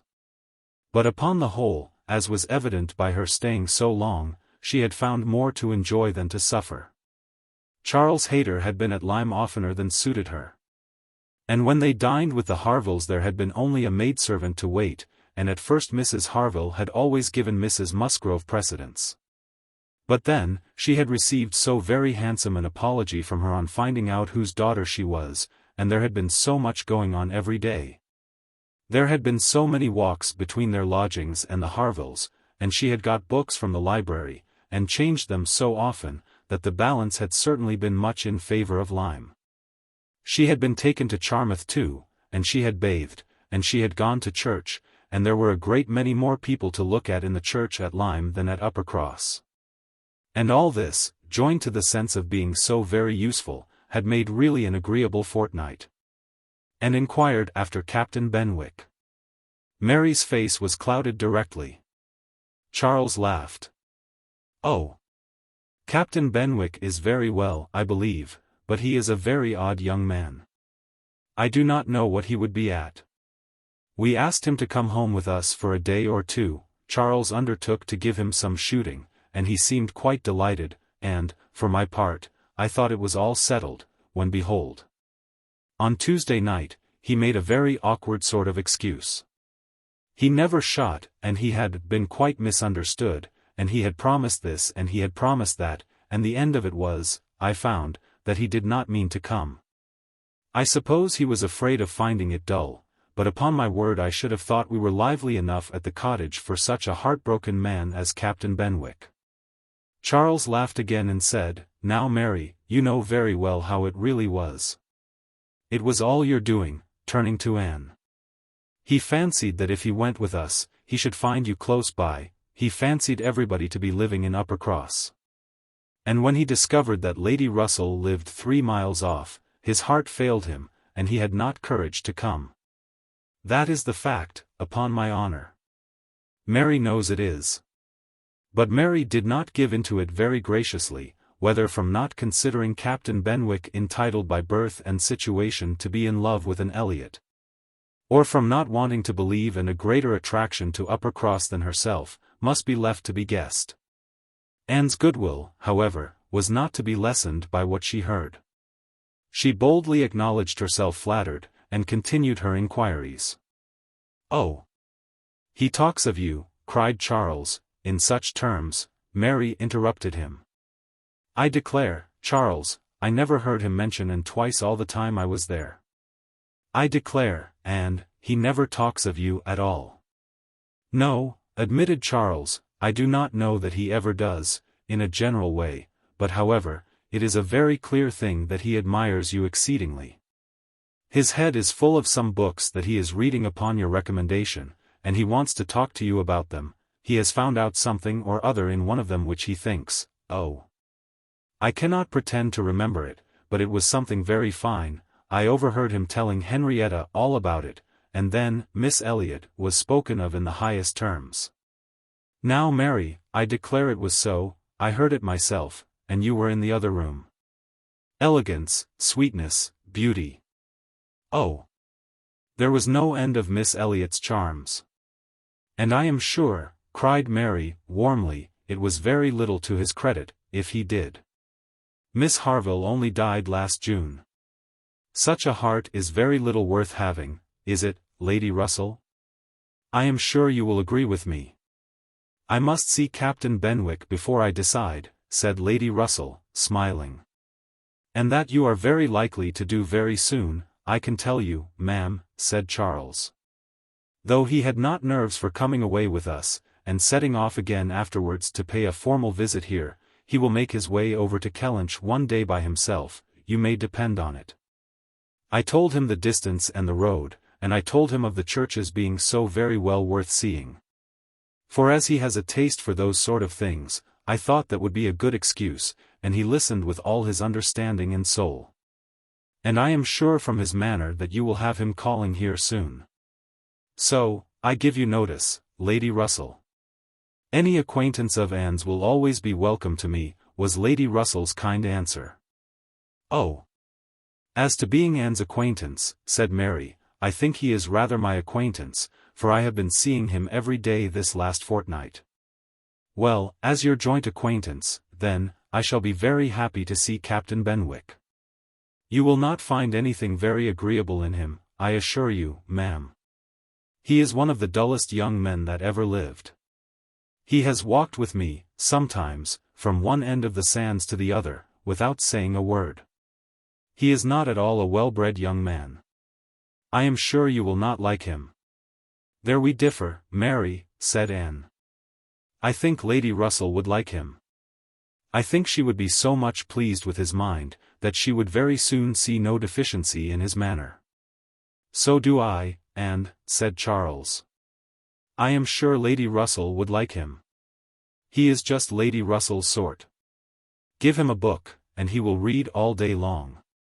"Yes, that he will," exclaimed Mary, tauntingly. "He will sit poring over his book, and not know when a person speaks to him, or when one drops one's scissors, or anything that happens. Do you think Lady Russell would like that?" Lady Russell could not help laughing. "Upon my word," said she, I should not have supposed that my opinion of anyone could have admitted of such difference of conjecture, steady and matter-of-fact as I may call myself. I have really a curiosity to see the person who can give occasion to such directly opposite notions. I wish he may be induced to call here. And when he does, Mary, you may depend upon hearing my opinion, but I am determined not to judge him beforehand. You will not like him, I will answer for it. Lady Russell began talking of something else. Mary spoke with animation of their meeting with, or rather missing, Mr. Elliot so extraordinarily. He is a man, said Lady Russell, whom I have no wish to see. His declining to be on cordial terms with the head of his family, has left a very strong impression in his disfavor with me. This decision checked Mary's eagerness, and stopped her short in the midst of the Elliot countenance. With regard to Captain Wentworth, though Anne hazarded no inquiries, there was voluntary communication sufficient. His spirits had been greatly recovering lately as might be expected. As Louisa improved, he had improved, and he was now quite a different creature from what he had been the first week. He had not seen Louisa, and was so extremely fearful of any ill consequence to her from an interview, that he did not press for it at all. And, on the contrary, seemed to have a plan of going away for a week or 10 days, till her head was stronger. He had talked of going down to Plymouth for a week, and wanted to persuade Captain Benwick to go with him. But, as Charles maintained to the last, Captain Benwick seemed much more disposed to ride over to Kellynch. There can be no doubt that Lady Russell and Anne were both occasionally thinking of Captain Benwick, from this time. Lady Russell could not hear the doorbell without feeling that it might be his herald. Nor could Anne return from any stroll of solitary indulgence in her father's grounds, or any visit of charity in the village, without wondering whether she might see him or hear of him. Captain Benwick came not, however. He was either less disposed for it than Charles had imagined, or he was too shy. And after giving him a week's indulgence, Lady Russell determined him to be unworthy of the interest which he had been beginning to excite. The Musgroves came back to receive their happy boys and girls from school, bringing with them Mrs. Harville's little children, to improve the noise of Uppercross, and lessen that of Lyme. Henrietta remained with Louisa, but all the rest of the family were again in their usual quarters. Lady Russell and Anne paid their compliments to them once, when Anne could not but feel that Uppercross was already quite alive again. Though neither Henrietta, nor Louisa, nor Charles Hayter, nor Captain Wentworth were there, the room presented as strong a contrast as could be wished to the last state she had seen it in. Immediately surrounding Mrs. Musgrove were the little Harvilles, whom she was sedulously guarding from the tyranny of the 2 children from the cottage, expressly arrived to amuse them. On one side was a table occupied by some chattering girls, cutting up silk and gold paper. And on the other were trestles and trays, bending under the weight of brawn and cold pies, where riotous boys were holding high revel. The whole completed by a roaring Christmas fire, which seemed determined to be heard, in spite of all the noise of the others. Charles and Mary also came in, of course, during their visit, and Mr. Musgrove made a point of paying his respects to Lady Russell, and sat down close to her for 10 minutes. Talking with a very raised voice, but from the clamour of the children on his knees, generally in vain. It was a fine family peace. And, judging from her own temperament, would have deemed such a domestic hurricane a bad restorative of the nerves, which Louisa's illness must have so greatly shaken. But Mrs. Musgrove, who got in near her on purpose to thank her most cordially, again and again, for all her attentions to them, concluded a short recapitulation of what she had suffered herself by observing, with a happy glance round the room, that after all she had gone through, nothing was so likely to do her good as a little quiet cheerfulness at home. Louisa was now recovering apace. Her mother could even think of her being able to join their party at home, before her brothers and sisters went to school again. The Harvilles had promised to come with her and stay at Uppercross, whenever she returned. Captain Wentworth was gone, for the present, to see his brother in Shropshire. "I hope I shall remember, in future," said Lady Russell, as soon as they were reseated in the carriage, "not to call at Uppercross in the Christmas holidays. Everybody has their taste in noises as well as in other matters, and sounds are quite innocuous, or most distressing, by their sort rather than their quantity.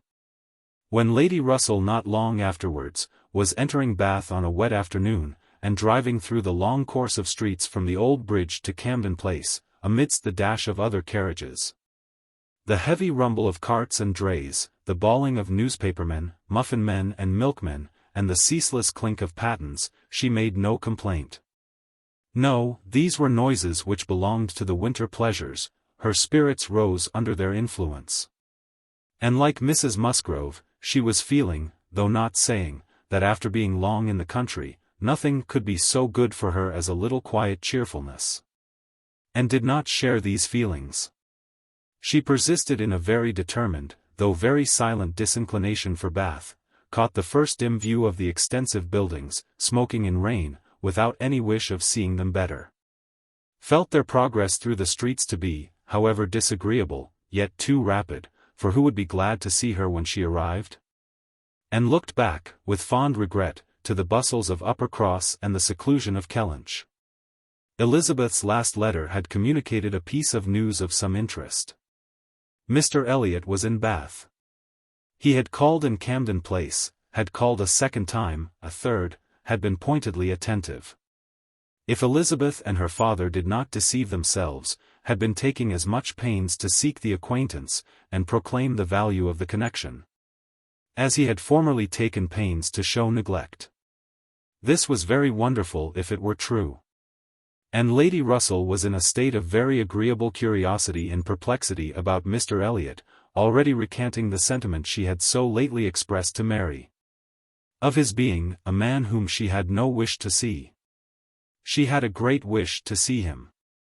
If he really sought to reconcile himself like a dutiful branch, he must be forgiven for having dismembered himself from the paternal tree, and was not animated to an equal pitch by the circumstance, but she felt that she would rather see Mr. Elliot again than not, which was more than she could say for many other persons in Bath.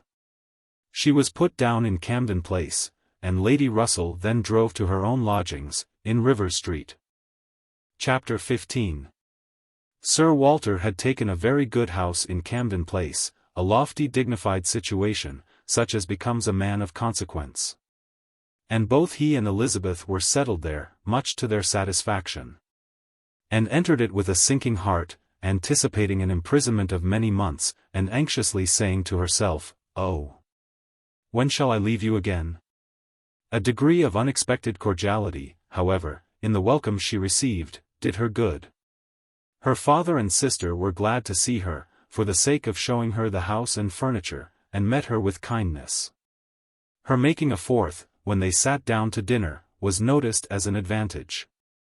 Mrs. Clay was very pleasant, and very smiling, but her courtesies and smiles were more a matter of course, and had always felt that she would pretend what was proper on her arrival, but the complaisance of the others was unlooked for.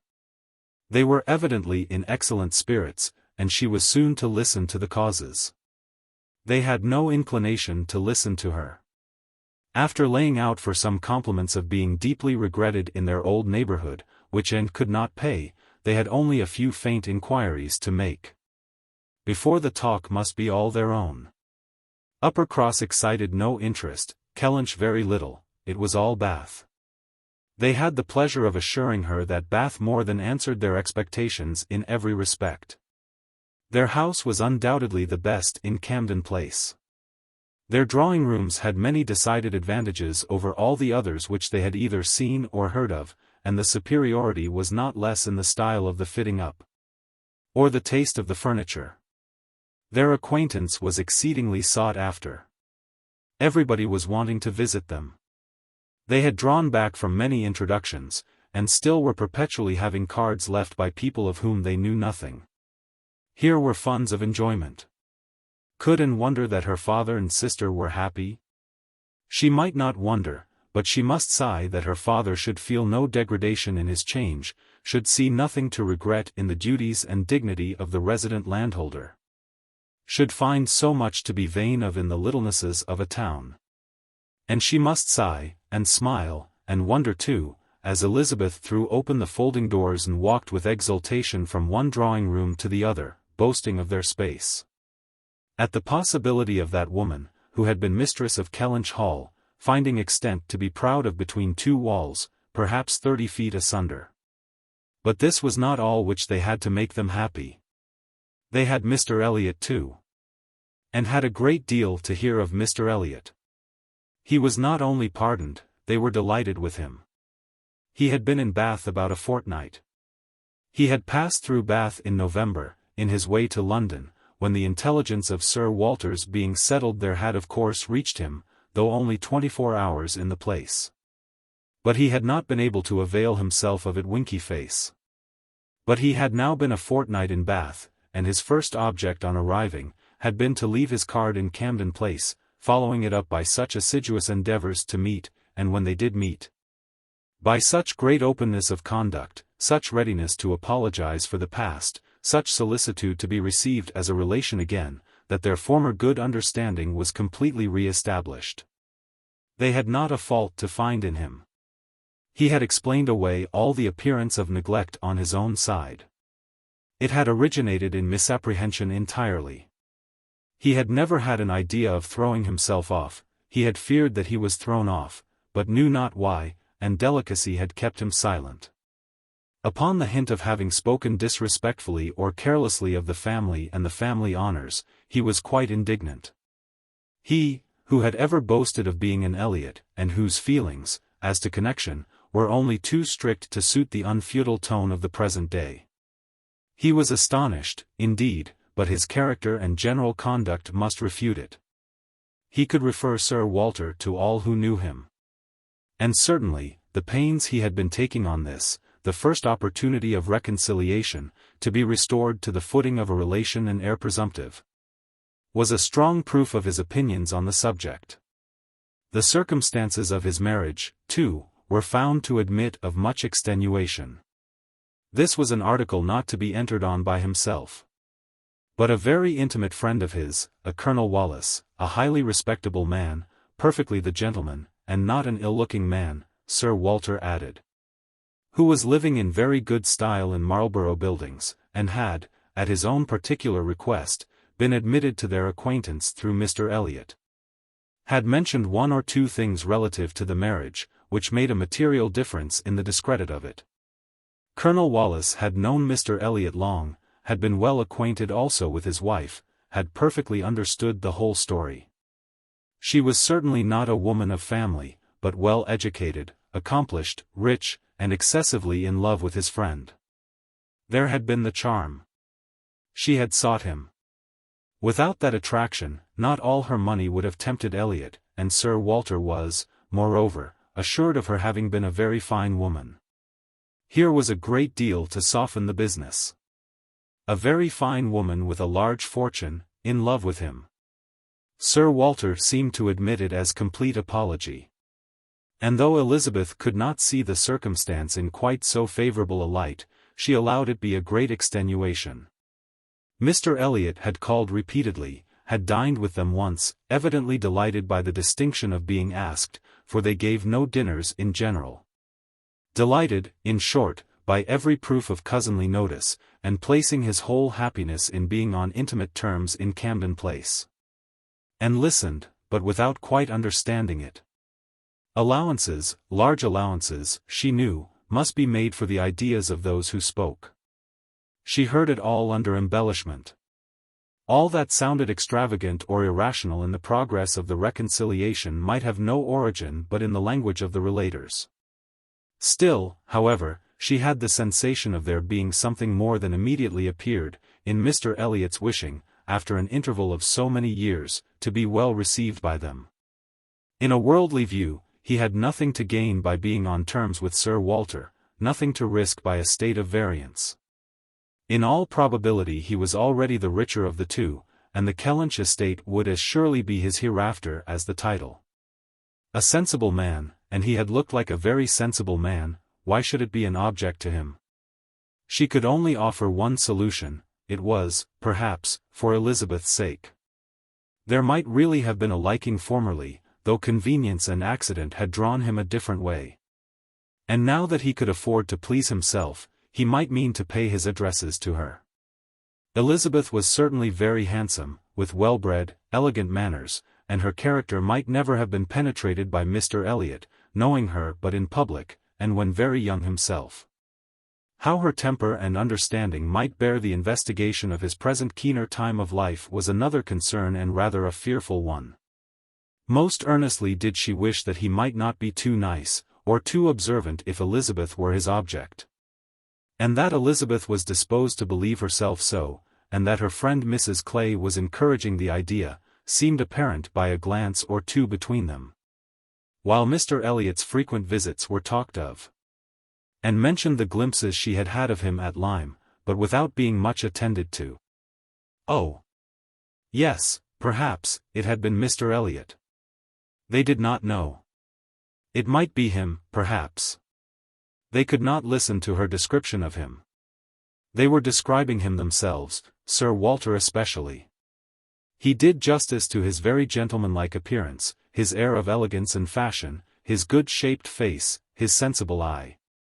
But, at the same time, must lament his being very much underhung, a defect which time seemed to have increased. Nor could he pretend to say that 10 years had not altered almost every feature for the worse. Mr. Elliot appeared to think that he, Sir Walter, was looking exactly as he had done when they last parted. But Sir Walter had not been able to return the compliment entirely, which had embarrassed him. He did not mean to complain, however. Mr. Elliot was better to look at than most men, and he had no objection to being seen with him anywhere. Mr. Elliot, and his friends in Marlborough Buildings, were talked of the whole evening. Colonel Wallis had been so impatient to be introduced to them. And Mr. Elliot so anxious that he should. And there was a Mrs. Wallis, at present known only to them by description, as she was in daily expectation of her confinement. But Mr. Elliot spoke of her as a most charming woman, quite worthy of being known in Camden Place, and as soon as she recovered they were to be acquainted. Sir Walter thought much of Mrs. Wallis. She was said to be an excessively pretty woman, beautiful. He longed to see her. He hoped she might make some amends for the many very plain faces he was continually passing in the streets. The worst of Bath was the number of its plain women. He did not mean to say that there were no pretty women, but the number of the plain was out of all proportion. He had frequently observed, as he walked, that one handsome face would be followed by 30 or 35 frights. And once, as he had stood in a shop in Bond Street, he had counted 87 women go by, one after another, without there being a tolerable face among them. It had been a frosty morning, to be sure, a sharp frost, which hardly one woman in 1,000 could stand the test of. But still, there certainly were a dreadful multitude of ugly women in Bath. And as for the men, they were infinitely worse. Such scarecrows as the streets were full of. It was evident how little the women were used to the sight of anything tolerable, by the effect which a man of decent appearance produced. He had never walked anywhere arm in arm with Colonel Wallis, who was a fine military figure, though sandy-haired, without observing that every woman's eye was upon him. Every woman's eye was sure to be upon Colonel Wallis. Modest Sir Walter. He was not allowed to escape, however. His daughter and Mrs. Clay united in hinting that Colonel Wallis's companion might have as good a figure as Colonel Wallis, and certainly was not sandy-haired. "How is Mary looking?" said Sir Walter, in the height of his good humor. "The last time I saw her she had a red nose, but I hope that may not happen every day." "Oh! No, that must have been quite accidental. In general she has been in very good health and very good looks since Michaelmas. If I thought it would not tempt her to go out in sharp winds, and grow coarse, would send her a new hat and pelisse. And was considering whether she should venture to suggest that a gown, or a cap, would not be liable to any such misuse, when a knock at the door suspended everything. A knock at the door. And so late. It was 10 o'clock. Could it be Mr. Elliot? They knew he was to dine in Lansdowne Crescent. It was possible that he might stop in his way home to ask them how they did. They could think of no one else. Mrs. Clay decidedly thought it Mr. Elliott's knock. Mrs. Clay was right. With all the state which a butler and footboy could give, Mr. Elliot was ushered into the room. It was the very same man, with no difference but of dress. Anne drew a little back, while the others received his compliments, and her sister his apologies for calling at so unusual an hour. But, he could not be so near without wishing to know that neither she nor her friend had taken cold the day before, etc. etc., which was all as politely done, and as politely taken, as possible, but her part must follow then. Sir Walter talked of his youngest daughter. Mr. Elliot must give him leave to present him to his youngest daughter, there was no occasion for remembering Mary. And Anne, smiling and blushing, very becomingly showed to Mr. Elliot the pretty features which he had by no means forgotten, and instantly saw, with amusement at his little start of surprise, that he had not been at all aware of who she was. He looked completely astonished, but not more astonished than pleased, his eyes brightened. And with the most perfect alacrity he welcomed the relationship, alluded to the past, and entreated to be received as an acquaintance already. He was quite as good-looking as he had appeared at Lyme, his countenance improved by speaking, and his manners were so exactly what they ought to be, so polished, so easy, so particularly agreeable, that she could compare them in excellence to only one person's manners. They were not the same, but they were, perhaps, equally good. He sat down with them, and improved their conversation very much. There could be no doubt of his being a sensible man. 10 minutes were enough to certify that. His tone, his expressions, his choice of subject, his knowing where to stop, it was all the operation of a sensible, discerning mind. As soon as he could, he began to talk to her of Lyme, wanting to compare opinions respecting the place, but especially wanting to speak of the circumstance of their happening to be guests in the same inn at the same time. To give his own route, understand something of hers, and regret that he should have lost such an opportunity of paying his respects to her. She gave him a short account of her party and business at Lyme. His regret increased as he listened. He had spent his whole solitary evening in the room adjoining theirs. Had heard voices, mirth continually. Thought they must be a most delightful set of people, longed to be with them, but certainly without the smallest suspicion of his possessing the shadow of a right to introduce himself. If he had but asked who the party were, the name of Musgrove would have told him enough. Well, it would serve to cure him of an absurd practice of never asking a question at an inn, which he had adopted, when quite a young man, on the principle of its being very ungenteel to be curious.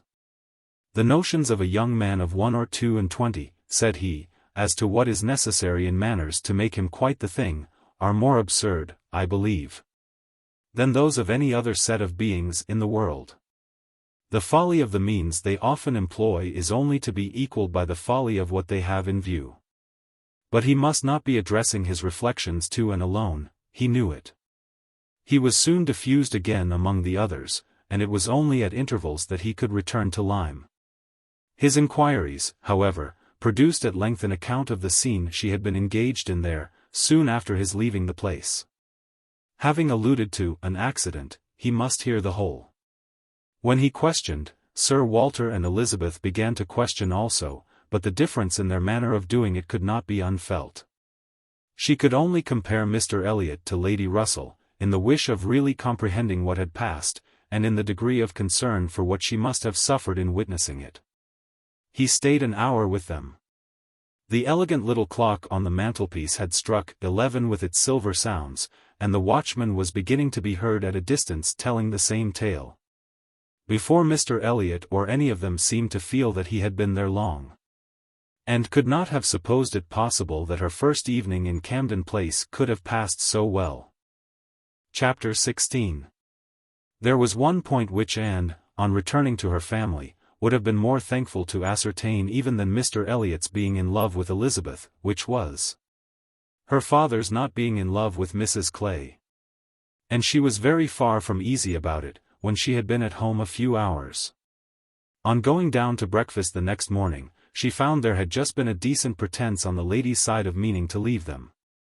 She could imagine Mrs. Clay to have said, that, now Miss Anne was come, she could not suppose herself at all wanted.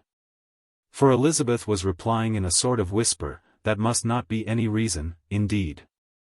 I assure you I feel it none. She is nothing to me, compared with you.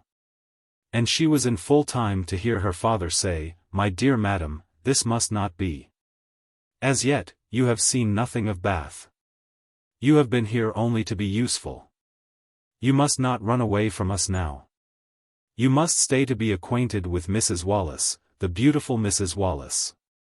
To your fine mind, I well know the sight of beauty is a real gratification. He spoke and looked so much in earnest, that Anne was not surprised to see Mrs. Clay stealing a glance at Elizabeth and herself. Her countenance, perhaps, might express some watchfulness. But the praise of the fine mind did not appear to excite a thought in her sister. The lady could not but yield to such joint entreaties, and promised to stay. In the course of the same morning, and her father chancing to be alone together, he began to compliment her on her improved looks. He thought her less thin in her person, in her cheeks. Her skin, her complexion, greatly improved, clearer, fresher. Had she been using anything in particular? No, nothing. Merely Gowland, he supposed. No, nothing at all. Ha! He was surprised at that, and added, certainly you cannot do better than continue as you are, you cannot be better than well.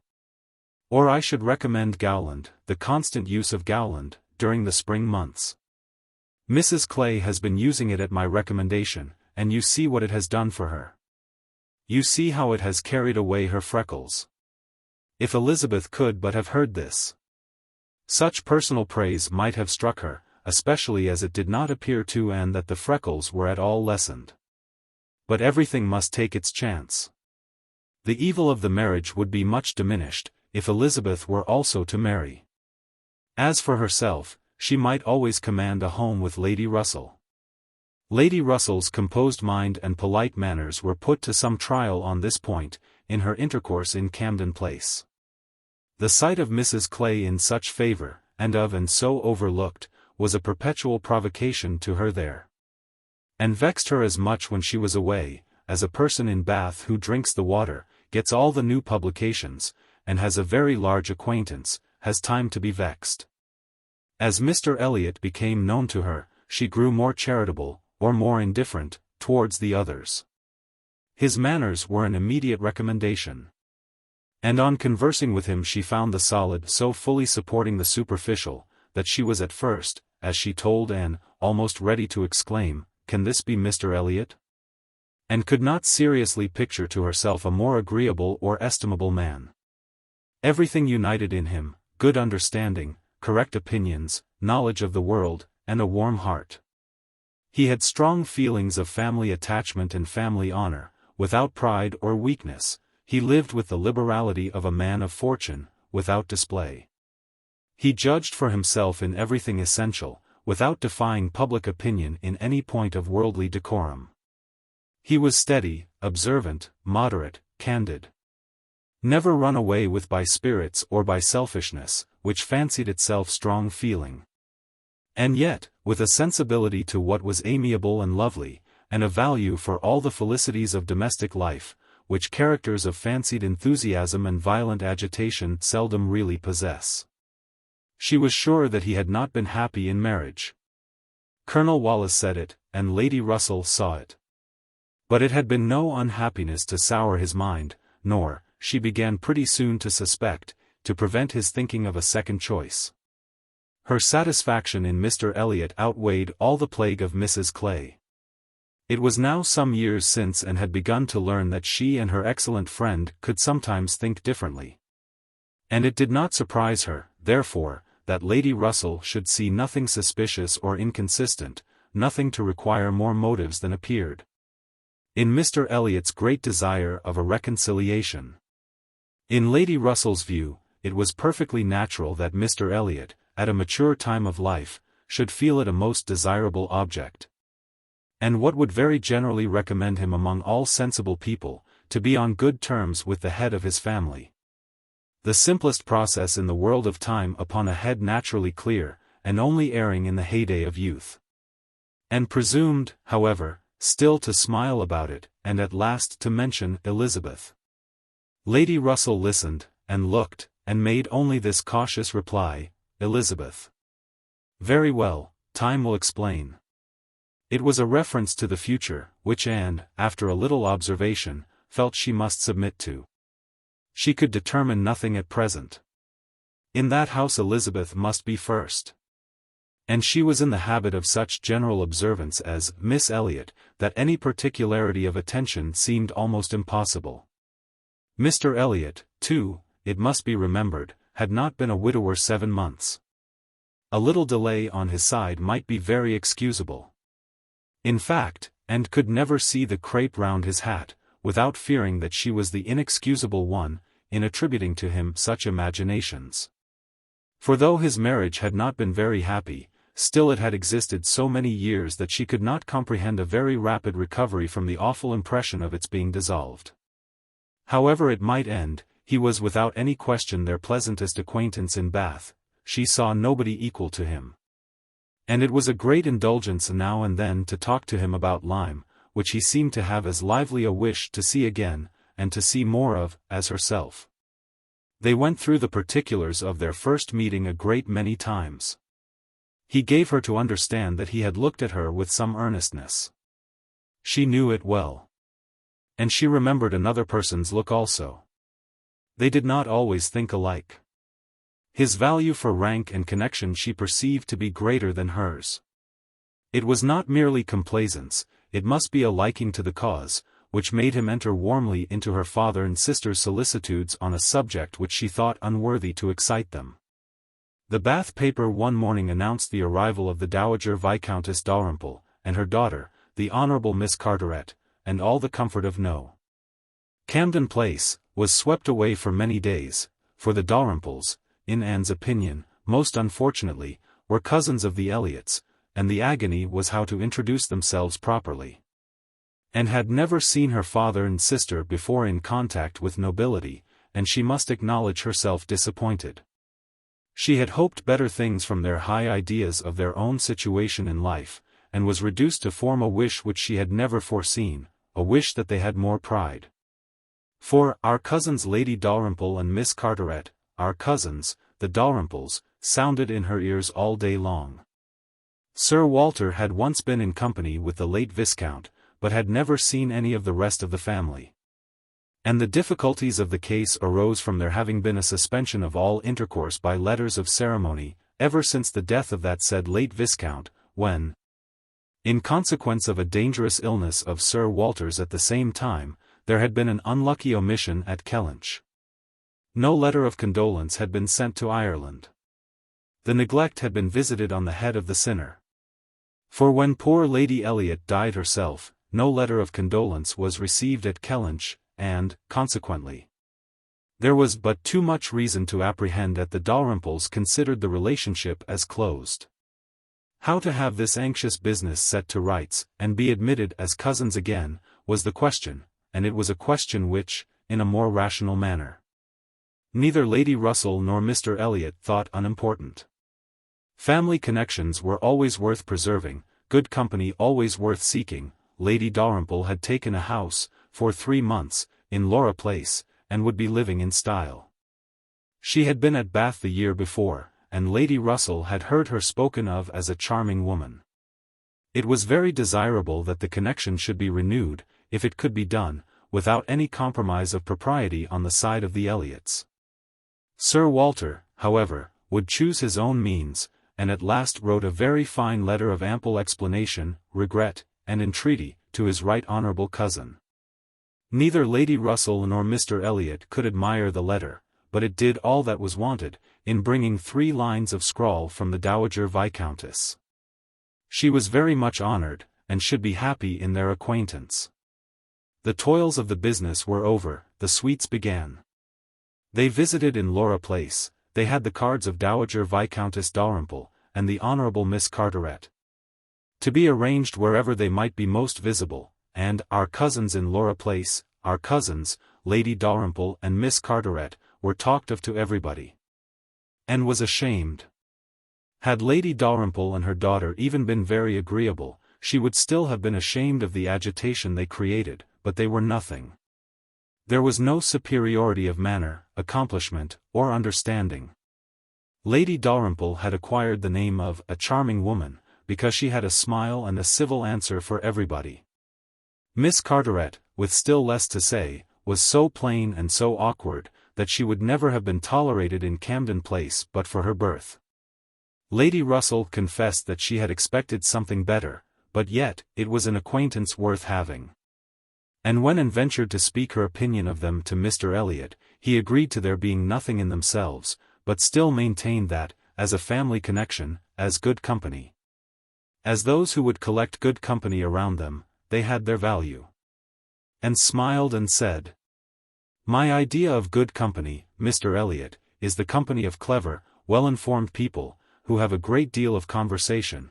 That is what I call good company."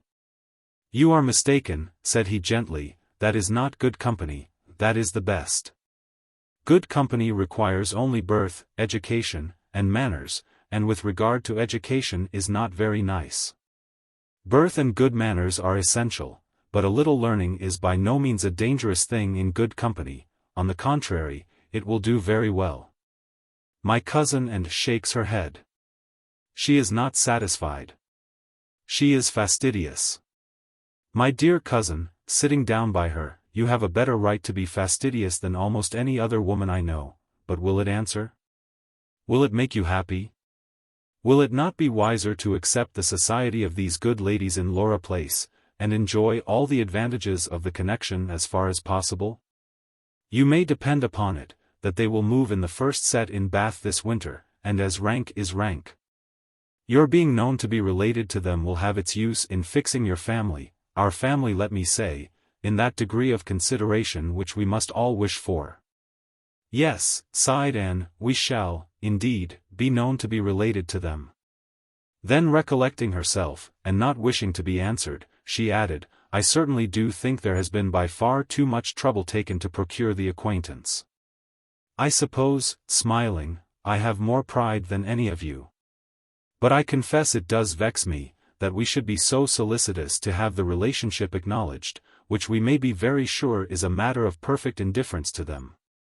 Pardon me, my dear cousin, you are unjust to your own claims.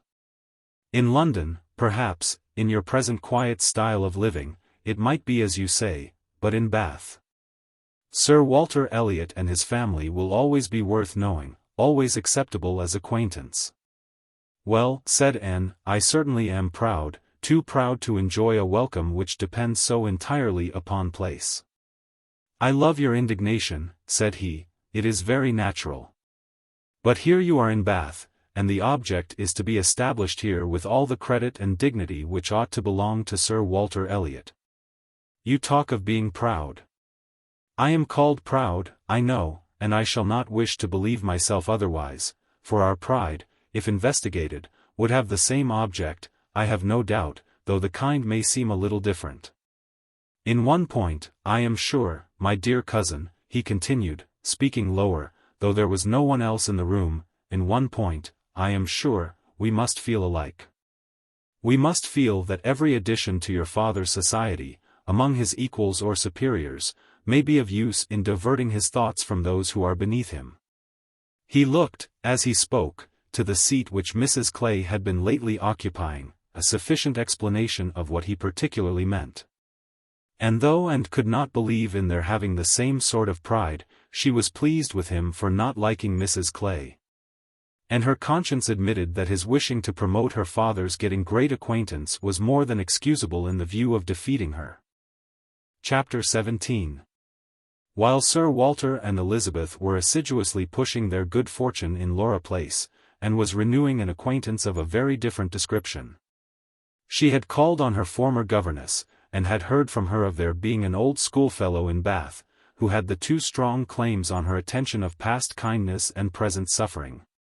Miss Hamilton, now Mrs. Smith, had shown her kindness in one of those periods of her life when it had been most valuable. And had gone unhappy to school, grieving for the loss of a mother whom she had dearly loved, feeling her separation from home, and suffering as a girl of 14. Of strong sensibility and not high spirits, must suffer at such a time.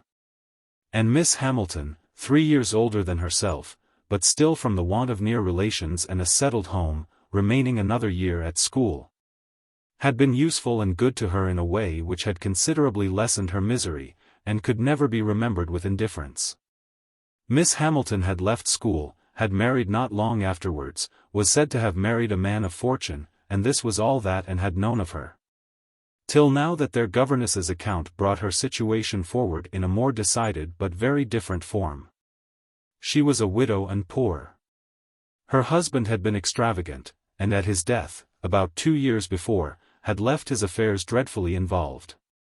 She had had difficulties of every sort to contend with, and in addition to these distresses had been afflicted with a severe rheumatic fever, which, finally settling in her legs, had made her for the present a cripple. She had come to Bath on that account, and was now in lodgings near the hot baths, living in a very humble way, unable even to afford herself the comfort of a servant. And of course almost excluded from society. Their mutual friend answered for the satisfaction which a visit from Miss Elliot would give Mrs. Smith, and therefore lost no time in going. She mentioned nothing of what she had heard, or what she intended, at home. It would excite no proper interest there. She only consulted Lady Russell, who entered thoroughly into her sentiments, and was most happy to convey her as near to Mrs. Smith's lodgings in Westgate Buildings, as Anne chose to be taken. The visit was paid, their acquaintance re-established, their interest in each other more than rekindled. The first 10 minutes had its awkwardness and its emotion. 12 years were gone since they had parted, and each presented a somewhat different person from what the other had imagined. 12 years had changed Anne from the blooming, silent, unformed girl of 15, to the elegant little woman of 27, with every beauty excepting bloom, and with manners as consciously right as they were invariably gentle. And 12 years had transformed the fine-looking, well-grown Miss Hamilton, in all the glow of health and confidence of superiority, into a poor, infirm, helpless widow, receiving the visit of her former protégé as a favor. But all that was uncomfortable in the meeting had soon passed away, and left only the interesting charm of remembering former partialities and talking over old times. And found in Mrs. Smith the good sense and agreeable manners which she had almost ventured to depend on, and a disposition to converse and be cheerful beyond her expectation. Neither the dissipations of the past, and she had lived very much in the world, nor the restrictions of the present, neither sickness or sorrow seemed to have closed her heart or ruined her spirits. In the course of a second visit she talked with great openness, and Anne's astonishment increased. She could scarcely imagine a more cheerless situation in itself than Mrs. Smith's. She had been very fond of her husband, she had buried him. She had been used to affluence, it was gone. She had no child to connect her with life and happiness again, no relations to assist in the arrangement of perplexed affairs, no health to make all the rest supportable. Her accommodations were limited to a noisy parlor, and a dark bedroom behind, with no possibility of moving from one to the other without assistance, which there was only one servant in the house to afford, and she never quitted the house but to be conveyed into the warm bath. Yet, in spite of all this, Anne had reason to believe that she had moments only of languor and depression, to hours of occupation and enjoyment. How could it be? She watched, observed, reflected, and finally determined that this was not a case of fortitude or of resignation only. A submissive spirit might be patient, a strong understanding would supply resolution, but here was something more. Here was that elasticity of mind, that disposition to be comforted, that power of turning readily from evil to good, and of finding employment which carried her out of herself, which was from nature alone. It was the choicest gift of heaven, and viewed her friend as one of those instances in which, by a merciful appointment, it seems designed to counterbalance almost every other want. There had been a time, Mrs. Smith told her, when her spirits had nearly failed. She could not call herself an invalid now, compared with her state on first reaching Bath. Then she had, indeed, been a pitiable object. For she had caught cold on the journey, and had hardly taken possession of her lodgings before she was again confined to her bed and suffering under severe and constant pain. And all this among strangers, with the absolute necessity of having a regular nurse, and finances at that moment particularly unfit to meet any extraordinary expense. She had weathered it, however, and could truly say that it had done her good. It had increased her comforts by making her feel herself to be in good hands. She had seen too much of the world to expect sudden or disinterested attachment anywhere, but her illness had proved to her that her landlady had a character to preserve, and would not use her ill. And she had been particularly fortunate in her nurse, as a sister of her landlady, a nurse by profession, and who had always a home in that house when unemployed, chanced to be at liberty just in time to attend her. And she, said Mrs. Smith, besides nursing me most admirably, has really proved an invaluable acquaintance. As soon as I could use my hands she taught me to knit, which has been a great amusement. And she put me in the way of making these little thread cases, pincushions and card racks, which you always find me so busy about, and which supply me with the means of doing a little good to one or two very poor families in this neighborhood. She has a large acquaintance, of course professionally, among those who can afford to buy, and she disposes of my merchandise. She always takes the right time for applying. Everybody's heart is open, you know, when they have recently escaped from severe pain, or are recovering the blessing of health, and Nurse Rook thoroughly understands when to speak. She is a shrewd, intelligent, sensible woman. Hers is a line for seeing human nature. And she has a fund of good sense and observation, which, as a companion, make her infinitely superior to thousands of those who, having only received the best education in the world, know nothing worth attending to. Call it gossip, if you will, but when Nurse Rook has half an hour's leisure to bestow on me, she is sure to have something to relate that is entertaining and profitable, something that makes one know one's species better. One likes to hear what is going on, to be au fait as to the newest modes of being trifling and silly. To me, who live so much alone, her conversation, I assure you, is a treat. And, far from wishing to cavil at the pleasure, replied, I can easily believe it. Women of that class have great opportunities, and if they are intelligent may be well worth listening to. Such varieties of human nature as they are in the habit of witnessing. And it is not merely in its follies that they are well read. For they see it occasionally under every circumstance that can be most interesting or affecting. What instances must pass before them of ardent, disinterested, self-denying attachment, of heroism, fortitude, patience, resignation, of all the conflicts and all the sacrifices that ennoble us most. A sick chamber may often furnish the worth of volumes. Yes, said Mrs. Smith more doubtingly, sometimes it may, though I fear its lessons are not often in the elevated style you describe. Here and there, human nature may be great in times of trial. But generally speaking, it is its weakness and not its strength that appears in a sick chamber. It is selfishness and impatience rather than generosity and fortitude that one hears of. There is so little real friendship in the world. And unfortunately, speaking low and tremulously, there are so many who forget to think seriously till it is almost too late. And saw the misery of such feelings. The husband had not been what he ought, and the wife had been led among that part of mankind which made her think worse of the world than she hoped it deserved. It was but a passing emotion however with Mrs. Smith. She shook it off, and soon added in a different tone. I do not suppose the situation my friend Mrs. Rook is in at present, will furnish much either to interest or edify me. She is only nursing Mrs. Wallace of Marlborough Buildings, a mere pretty, silly, expensive, fashionable woman, I believe, and of course will have nothing to report but of lace and finery. I mean to make my profit of Mrs. Wallace, however. She has plenty of money, and I intend she shall buy all the high-priced things I have in hand now. And had called several times on her friend, before the existence of such a person was known in Camden Place. At last, it became necessary to speak of her.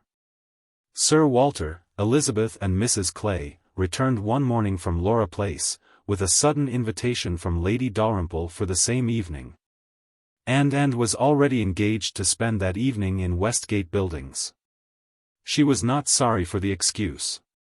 They were only asked, she was sure, because Lady Dalrymple, being kept at home by a bad cold, was glad to make use of the relationship which had been so pressed on her. And she declined on her own account with great alacrity. She was engaged to spend the evening with an old schoolfellow. They were not much interested in anything relative to Anne. But still there were questions enough asked, to make it understood what this old schoolfellow was, and Elizabeth was disdainful, and Sir Walter severe.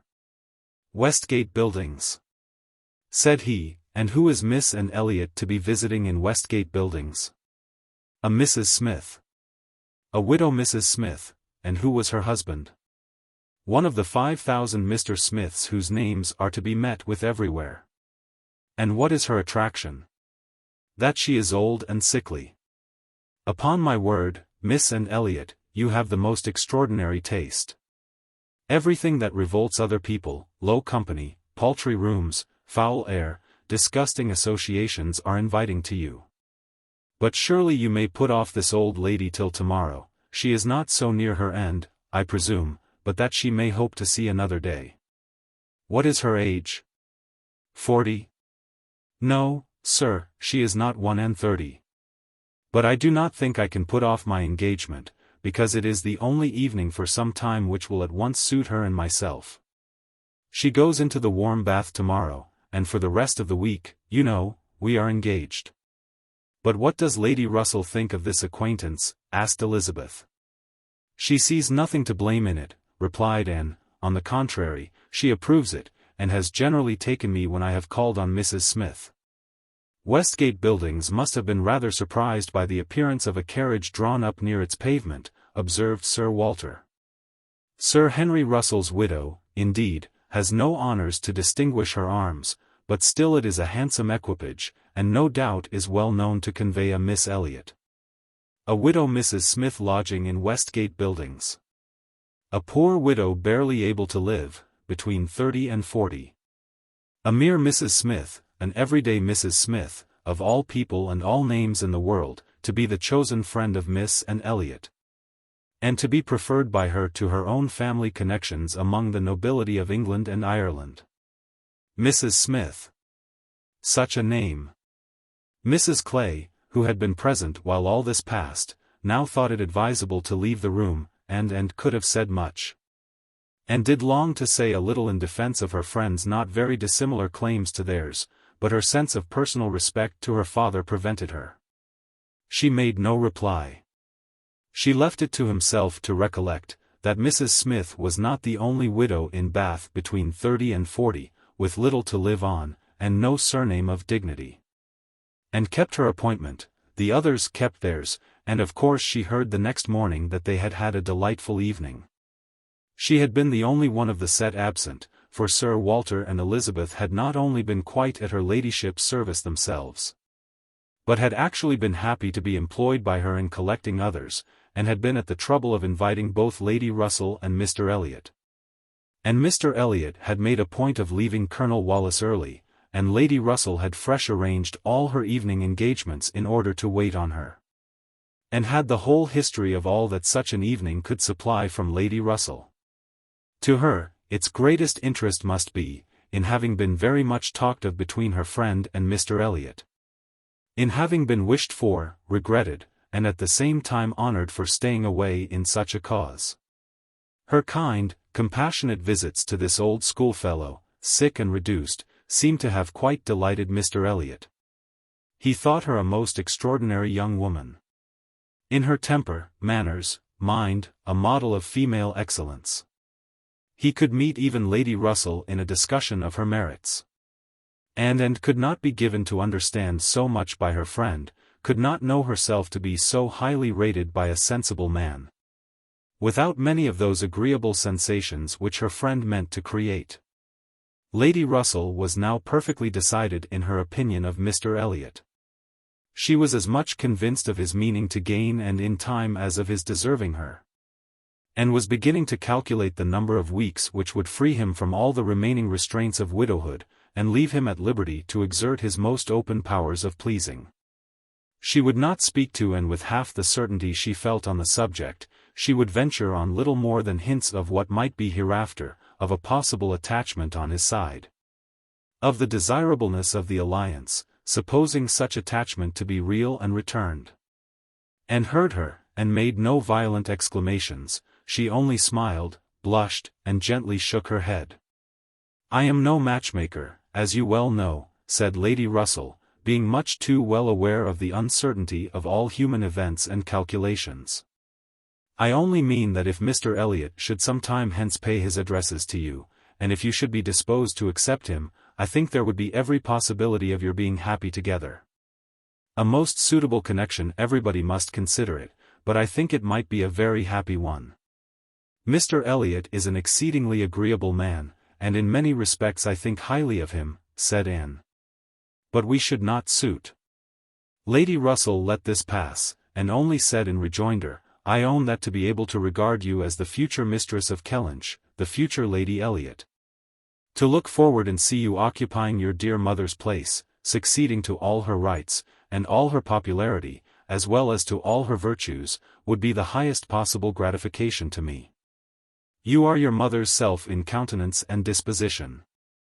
And if I might be allowed to fancy you such as she was, in situation and name, and home, presiding and blessing in the same spot, and only superior to her in being more highly valued. My dearest Anne, it would give me more delight than is often felt at my time of life." And was obliged to turn away, to rise, to walk to a distant table, and, leaning there in pretended employment, try to subdue the feelings this picture excited. For a few moments her imagination and her heart were bewitched. The idea of becoming what her mother had been, of having the precious name of Lady Elliot first revived in herself, of being restored to Kellynch, calling it her home again, her home forever, was a charm which she could not immediately resist. Lady Russell said not another word, willing to leave the matter to its own operation, and believing that, could Mr. Elliot at that moment with propriety have spoken for himself. She believed, in short, what and did not believe. The same image of Mr. Elliot speaking for himself brought Anne to composure again. The charm of Kellynch and of Lady Elliot all faded away. She never could accept him. And it was not only that her feelings were still adverse to any man save one. Her judgment, on a serious consideration of the possibilities of such a case, was against Mr. Elliot.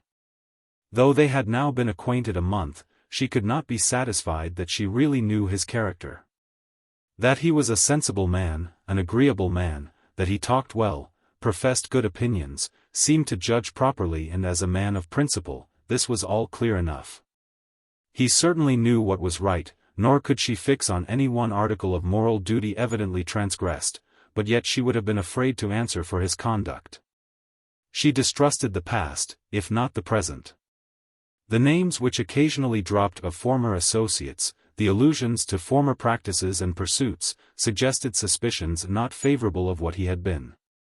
She saw that there had been bad habits, that Sunday traveling had been a common thing. That there had been a period of his life, and probably not a short one, when he had been, at least, careless on all serious matters. And, though he might now think very differently, who could answer for the true sentiments of a clever, cautious man, grown old enough to appreciate a fair character? How could it ever be ascertained that his mind was truly cleansed? Mr. Elliot was rational, discreet, polished, but he was not open. There was never any burst of feeling, any warmth of indignation or delight, at the evil or good of others. This, to Anne, was a decided imperfection. Her early impressions were incurable.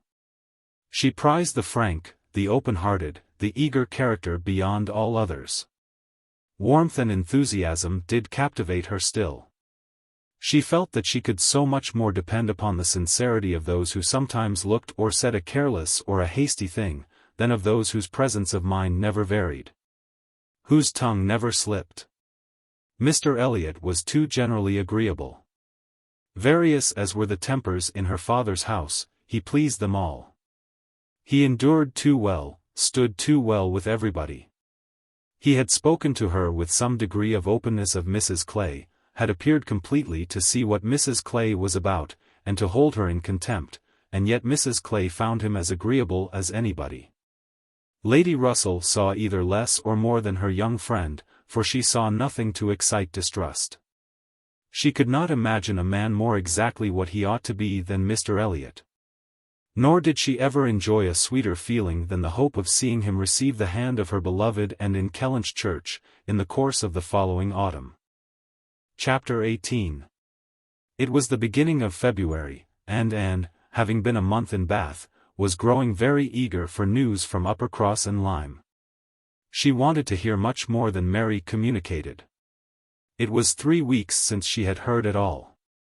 She only knew that Henrietta was at home again, and that Louisa, though considered to be recovering fast, was still at Lyme. And she was thinking of them all very intently one evening, when a thicker letter than usual from Mary was delivered to her. And, to quicken the pleasure and surprise, with Admiral and Mrs. Croft's compliments. The Crofts must be in Bath. A circumstance to interest her. They were people whom her heart turned to very naturally. "What is this?" cried Sir Walter. "The Crofts arrived in Bath? The Crofts who rent Kellynch?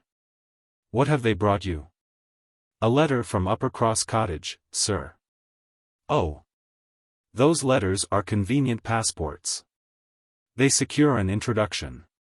I should have visited Admiral Croft, however, at any rate. I know what is due to my tenant." And could listen no longer. She could not even have told how the poor Admiral's complexion escaped. Her letter engrossed her. It had been begun several days back. February 1st. "My dear Anne, I make no apology for my silence, because I know how little people think of letters in such a place as Bath. You must be a great deal too happy to care for Uppercross, which, as you well know, affords little to write about. We have had a very dull Christmas. Mr. and Mrs. Musgrove have not had one dinner party all the holidays. I do not reckon the Hayters as anybody. The holidays, however, are over at last. I believe no children ever had such long ones. I am sure I had not. The house was cleared yesterday, except of the little Harvilles, but you will be surprised to hear that they have never gone home. Mrs. Harville must be an odd mother to part with them so long. I do not understand it. They are not at all nice children, in my opinion. But Mrs. Musgrove seems to like them quite as well, if not better, than her grandchildren. What dreadful weather we have had. It may not be felt in Bath, with your nice pavements. But in the country it is of some consequence. I have not had a creature call on me since the second week in January, except Charles Hayter, who has been calling much oftener than was welcome. Between ourselves, I think it a great pity Henrietta did not remain at Lyme as long as Louisa. It would have kept her a little out of his way. The carriage is gone today, to bring Louisa and the Harvilles tomorrow. We are not asked to dine with them, however, till the day after. Mrs. Musgrove is so afraid of her being fatigued by the journey, which is not very likely, considering the care that will be taken of her. And it would be much more convenient to me to dine there tomorrow. I am glad you find Mr. Elliot so agreeable, and wish I could be acquainted with him too. But I have my usual luck. I am always out of the way when anything desirable is going on, always the last of my family to be noticed. What an immense time Mrs. Clay has been staying with Elizabeth. Does she never mean to go away? But perhaps if she were to leave the room vacant, we might not be invited. Let me know what you think of this. I do not expect my children to be asked, you know. I can leave them at the great house very well, for a month or 6 weeks. I have this moment heard that the Crofts are going to Bath almost immediately. They think the Admiral gouty. Charles heard it quite by chance. They have not had the civility to give me any notice, or offer to take anything. I do not think they improve at all as neighbors. We see nothing of them, and this is really an instance of gross inattention. Charles joins me in love, and everything proper. Yours affectionately, Mary M. I am sorry to say that I am very far from well, and Jemima has just told me that the butcher says there is a bad sore throat very much about. I dare say I shall catch it.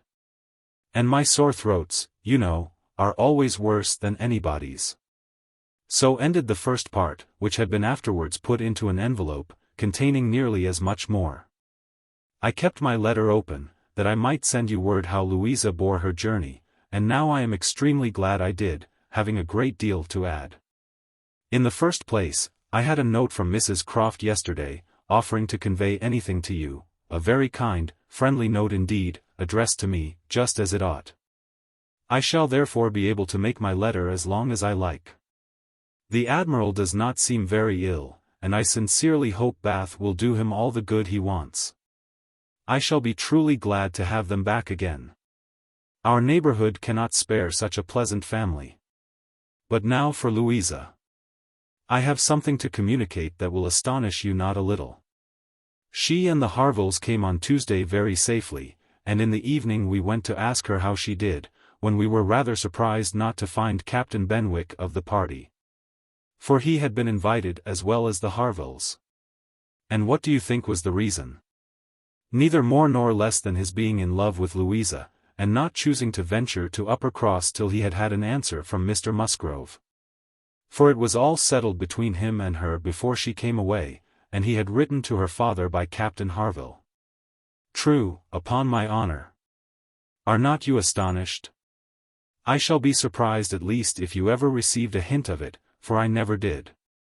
Mrs. Musgrove protests solemnly that she knew nothing of the matter. We are all very well pleased, however, for though it is not equal to her marrying Captain Wentworth, it is infinitely better than Charles Hayter. And Mr. Musgrove has written his consent, and Captain Benwick is expected today. Mrs. Harville says her husband feels a good deal on his poor sister's account. But, however, Louisa is a great favourite with both. Indeed, Mrs. Harville and I quite agree that we love her the better for having nursed her. Charles wonders what Captain Wentworth will say. But if you remember, I never thought him attached to Louisa, I never could see anything of it. And this is the end, you see, of Captain Benwick's being supposed to be an admirer of yours. How Charles could take such a thing into his head was always incomprehensible to me. I hope he will be more agreeable now.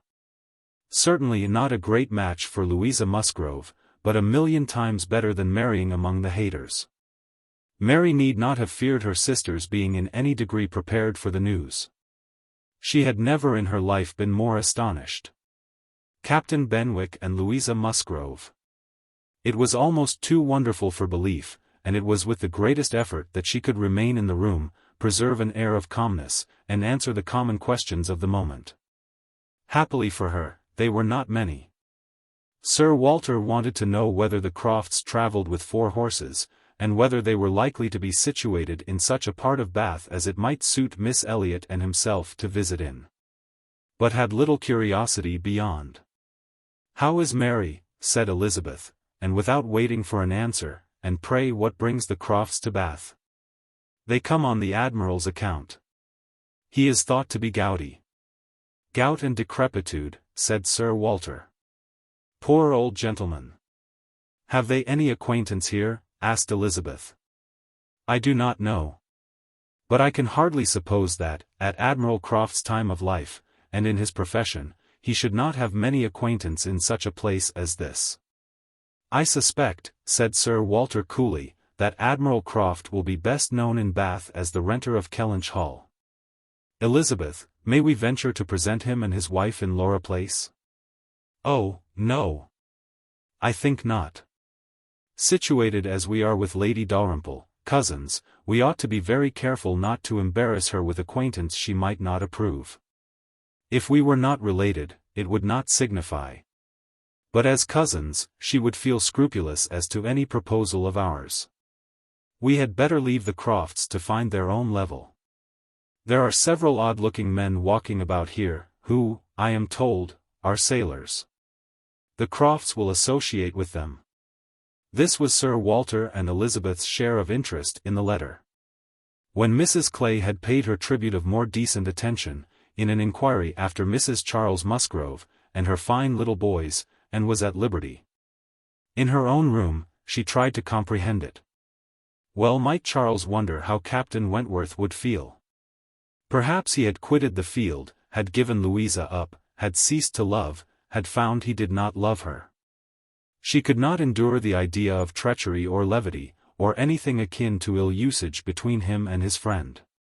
She could not endure that such a friendship as theirs should be severed unfairly. Captain Benwick and Louisa Musgrove.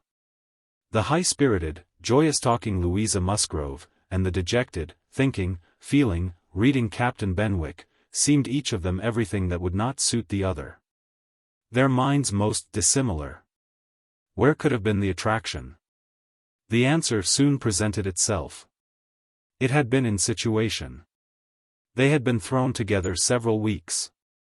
They had been living in the same small family party. Since Henrietta's coming away, they must have been depending almost entirely on each other, and Louisa, just recovering from illness, had been in an interesting state, and Captain Benwick was not inconsolable. That was a point which Anne had not been able to avoid suspecting before. And instead of drawing the same conclusion as Mary, from the present course of events, they served only to confirm the idea of his having felt some dawning of tenderness toward herself. She did not mean, however, to derive much more from it to gratify her vanity, than Mary might have allowed. She was persuaded that any tolerably pleasing young woman who had listened and seemed to feel for him would have received the same compliment. He had an affectionate heart. He must love somebody. She saw no reason against their being happy. Louisa had fine naval fervor to begin with, and they would soon grow more alike. He would gain cheerfulness, and she would learn to be an enthusiast for Scott and Lord Byron. Nay, that was probably learnt already. Of course they had fallen in love over poetry. The idea of Louisa Musgrove turned into a person of literary taste, and sentimental reflection was amusing, but she had no doubt of its being so. The day at Lyme, the fall from the Cobb, might influence her health, her nerves, her courage, her character to the end of her life, as thoroughly as it appeared to have influenced her fate. The conclusion of the whole was, that if the woman who had been sensible of Captain Wentworth's merits could be allowed to prefer another man, there was nothing in the engagement to excite lasting wonder. And if Captain Wentworth lost no friend by it, certainly nothing to be regretted. No, it was not regret which made Anne's heart beat in spite of herself, and brought the colour into her cheeks when she thought of Captain Wentworth unshackled and free. She had some feelings which she was ashamed to investigate. They were too much like joy, senseless joy. She longed to see the Crofts. But when the meeting took place, it was evident that no rumour of the news had yet reached them. The visit of ceremony was paid and returned. And Louisa Musgrove was mentioned, and Captain Benwick, too, without even half a smile. The Crofts had placed themselves in lodgings in Gay Street, perfectly to Sir Walter's satisfaction. He was not at all ashamed of the acquaintance, and did, in fact, think and talk a great deal more about the Admiral, than the Admiral ever thought or talked about him. The Crofts knew quite as many people in Bath as they wished for, and considered their intercourse with the Elliots as a mere matter of form, and not in the least likely to afford them any pleasure. They brought with them their country habit of being almost always together. He was ordered to walk to keep off the gout, and Mrs. Croft seemed to go shares with him in everything, and to walk for her life to do him good. And saw them wherever she went. Lady Russell took her out in her carriage almost every morning, and she never failed to think of them, and never failed to see them. Knowing their feelings as she did, it was a most attractive picture of happiness to her. She always watched them as long as she could, delighted to fancy she understood what they might be talking of, as they walked along in happy independence. Or equally delighted to see the Admiral's hearty shake of the hand when he encountered an old friend. And observe their eagerness of conversation when occasionally forming into a little knot of the Navy, Mrs. Croft looking as intelligent and keen as any of the officers around her. And was too much engaged with Lady Russell to be often walking herself. But it so happened that one morning, about a week or 10 days after the Crofts' arrival, it suited her best to leave her friend, or her friend's carriage, in the lower part of the town, and return alone to Camden Place, and in walking up Milsom Street she had the good fortune to meet with the Admiral. He was standing by himself at a print-shop window, with his hands behind him, in earnest contemplation of some print, and she not only might have passed him unseen, but was obliged to touch as well as address him before she could catch his notice. When he did perceive and acknowledge her, however, it was done with all his usual frankness and good humor. "Ha! Is it you? Thank you, thank you. This is treating me like a friend. Here I am, you see, staring at a picture. I can never get by this shop without stopping. But what a thing here is, by way of a boat. Do look at it. Did you ever see the like? What queer fellows your fine painters must be, to think that anybody would venture their lives in such a shapeless old cockleshell as that. And yet here are two gentlemen stuck up in it mightily at their ease, and looking about them at the rocks and mountains, as if they were not to be upset the next moment, which they certainly must be. I wonder where that boat was built. Laughing heartily, I would not venture over a horsepond in it. Well, turning away, now, where are you bound? Can I go anywhere for you, or with you? Can I be of any use? None, I thank you, unless you will give me the pleasure of your company the little way our road lies together. I am going home. That I will, with all my heart, and farther, too. Yes, yes, we will have a snug walk together, and I have something to tell you as we go along. There, take my arm, that's right. I do not feel comfortable if I have not a woman there. Lord! What a boat it is, taking a last look at the picture, as they began to be in motion. Did you say that you had something to tell me, sir? Yes, I have, presently. But here comes a friend, Captain Brigden. I shall only say, how d'ye do, as we pass, however. I shall not stop. How d'ye do? Brigden stares to see anybody with me but my wife. She, poor soul, is tied by the leg. She has a blister on one of her heels, as large as a 3-shilling piece. If you look across the street, you will see Admiral Brand coming down and his brother. Shabby fellows, both of them. I am glad they are not on this side of the way. Sophie cannot bear them. They played me a pitiful trick once, got away some of my best men. I will tell you the whole story another time. There comes old Sir Archibald Drew and his grandson. Look, he sees us. He kisses his hand to you, he takes you for my wife. Ah! The peace has come too soon for that younker. Poor old Sir Archibald. How do you like Bath, Miss Elliot? It suits us very well. We are always meeting with some old friend or other, the street's full of them every morning, sure to have plenty of chat. And then we get away from them all, and shut ourselves into our lodgings, and draw in our chairs, and are as snug as if we were at Kellynch, or as we used to be even at North Yarmouth and Deal. We do not like our lodgings here the worse, I can tell you, for putting us in mind of those we first had at North Yarmouth. The wind blows through one of the cupboards just in the same way. When they were got a little farther, and ventured to press again for what he had to communicate. She had hoped when clear of Milsom Street to have her curiosity gratified. But she was still obliged to wait, for the Admiral had made up his mind not to begin till they had gained the greater space and quiet of Belmont. And as she was not really Mrs. Croft, she must let him have his own way. As soon as they were fairly ascending Belmont, he began. Well, now you shall hear something that will surprise you. But first of all, you must tell me the name of the young lady I am going to talk about. That young lady, you know, that we have all been so concerned for. The Miss Musgrove, that all this has been happening to. Her Christian name, I always forget her Christian name. And had been ashamed to appear to comprehend so soon as she really did. But now she could safely suggest the name of Louisa.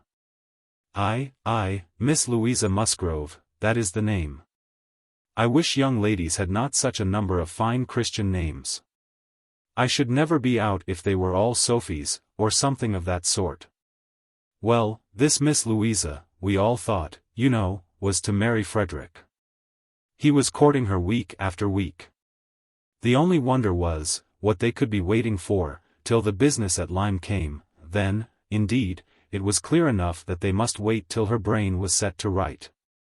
But even then there was something odd in their way of going on.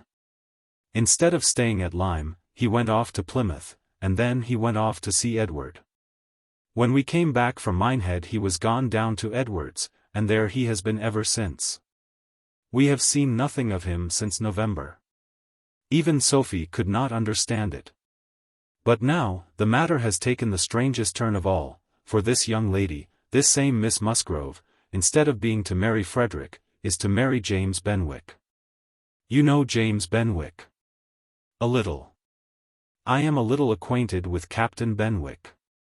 Well, she is to marry him. Nay, most likely they are married already, for I do not know what they should wait for. I thought Captain Benwick a very pleasing young man, said Anne, and I understand that he bears an excellent character. Oh! Yes, yes, there is not a word to be said against James Benwick. He is only a commander, it is true, made last summer, and these are bad times for getting on, but he has not another fault that I know of. An excellent, good-hearted fellow, I assure you. A very active, zealous officer too, which is more than you would think for, perhaps, for that soft sort of manner does not do him justice. Indeed you are mistaken there, sir. I should never augur want of spirit from Captain Benwick's manners. I thought them particularly pleasing, and I will answer for it, they would generally please. Well, well, ladies are the best judges, but James Benwick is rather too piano for me. And though very likely it is all our partiality, Sophie and I cannot help thinking Frederick's manners better than his. There is something about Frederick more to our taste. And was caught. She had only meant to oppose the too common idea of spirit and gentleness being incompatible with each other. Not at all to represent Captain Benwick's manners as the very best that could possibly be. And, after a little hesitation, she was beginning to say, I was not entering into any comparison of the two friends, but the Admiral interrupted her with. And the thing is certainly true. It is not a mere bit of gossip. We have it from Frederick himself. His sister had a letter from him yesterday, in which he tells us of it, and he had just had it in a letter from Harville, written upon the spot, from Uppercross. I fancy they are all at Uppercross. This was an opportunity which Anne could not resist. She said, therefore, I hope, Admiral, I hope there is nothing in the style of Captain Wentworth's letter to make you and Mrs. Croft particularly uneasy. It did certainly seem, last autumn, as if there were an attachment between him and Louisa Musgrove, but I hope it may be understood to have worn out on each side equally, and without violence. I hope his letter does not breathe the spirit of an ill-used man. Not at all, not at all, there is not an oath or a murmur from beginning to end. And looked down to hide her smile. No, no. Frederick is not a man to whine and complain, he has too much spirit for that. If the girl likes another man better, it is very fit she should have him. Certainly. But what I mean is, that I hope there is nothing in Captain Wentworth's manner of writing to make you suppose he thinks himself ill-used by his friend, which might appear, you know, without its being absolutely said. I should be very sorry that such a friendship as has subsisted between him and Captain Benwick should be destroyed, or even wounded, by a circumstance of this sort. Yes, yes, I understand you. But there is nothing at all of that nature in the letter.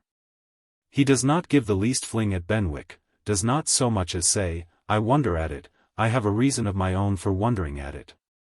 No, you would not guess, from his way of writing, that he had ever thought of this Miss, what's her name, for himself. He very handsomely hopes they will be happy together. And there is nothing very unforgiving in that, I think. And did not receive the perfect conviction which the Admiral meant to convey, but it would have been useless to press the inquiry farther. She therefore satisfied herself with commonplace remarks or quiet attention, and the Admiral had it all his own way. "Poor Frederick," said he at last. "Now he must begin all over again with somebody else. I think we must get him to Bath. Sophie must write, and beg him to come to Bath. Here are pretty girls enough, I am sure. It would be of no use to go to Uppercross again, for that other Miss Musgrove, I find, is bespoke by her cousin, the young parson. Do not you think, Miss Elliot, we had better try to get him to Bath?" Chapter 19. While Admiral Croft was taking this walk with Anne, and expressing his wish of getting Captain Wentworth to Bath, Captain Wentworth was already on his way thither. Before Mrs. Croft had written, he was arrived, and the very next time and walked out, she saw him. Mr. Elliot was attending his two cousins and Mrs. Clay. They were in Milsom Street. It began to rain, not much, but enough to make shelter desirable for women. And quite enough to make it very desirable for Miss Elliot to have the advantage of being conveyed home in Lady Dalrymple's carriage, which was seen waiting at a little distance. She, Anne, and Mrs. Clay, therefore, turned into Mullins, while Mr. Elliot stepped to Lady Dalrymple, to request her assistance. He soon joined them again, successful, of course. Lady Dalrymple would be most happy to take them home, and would call for them in a few minutes. Her ladyship's carriage was a barouche, and did not hold more than 4 with any comfort. Miss Carteret was with her mother, consequently it was not reasonable to expect accommodation for all the 3 Camden Place ladies. There could be no doubt as to Miss Elliot. Whoever suffered inconvenience, she must suffer none, but it occupied a little time to settle the point of civility between the other two. The rain was a mere trifle, and Anne was most sincere in preferring a walk with Mr. Elliot. But the rain was also a mere trifle to Mrs. Clay. She would hardly allow it even to drop at all, and her boots were so thick. Much thicker than Miss Anne's. And, in short, her civility rendered her quite as anxious to be left to walk with Mr. Elliot as and could be, and it was discussed between them with a generosity so polite and so determined, that the others were obliged to settle it for them. Miss Elliot maintaining that Mrs. Clay had a little cold already, and Mr. Elliot deciding on appeal, that his cousin Anne's boots were rather the thickest. It was fixed accordingly, that Mrs. Clay should be of the party in the carriage. And they had just reached this point, when Anne, as she sat near the window, descried, most decidedly and distinctly, Captain Wentworth walking down the street.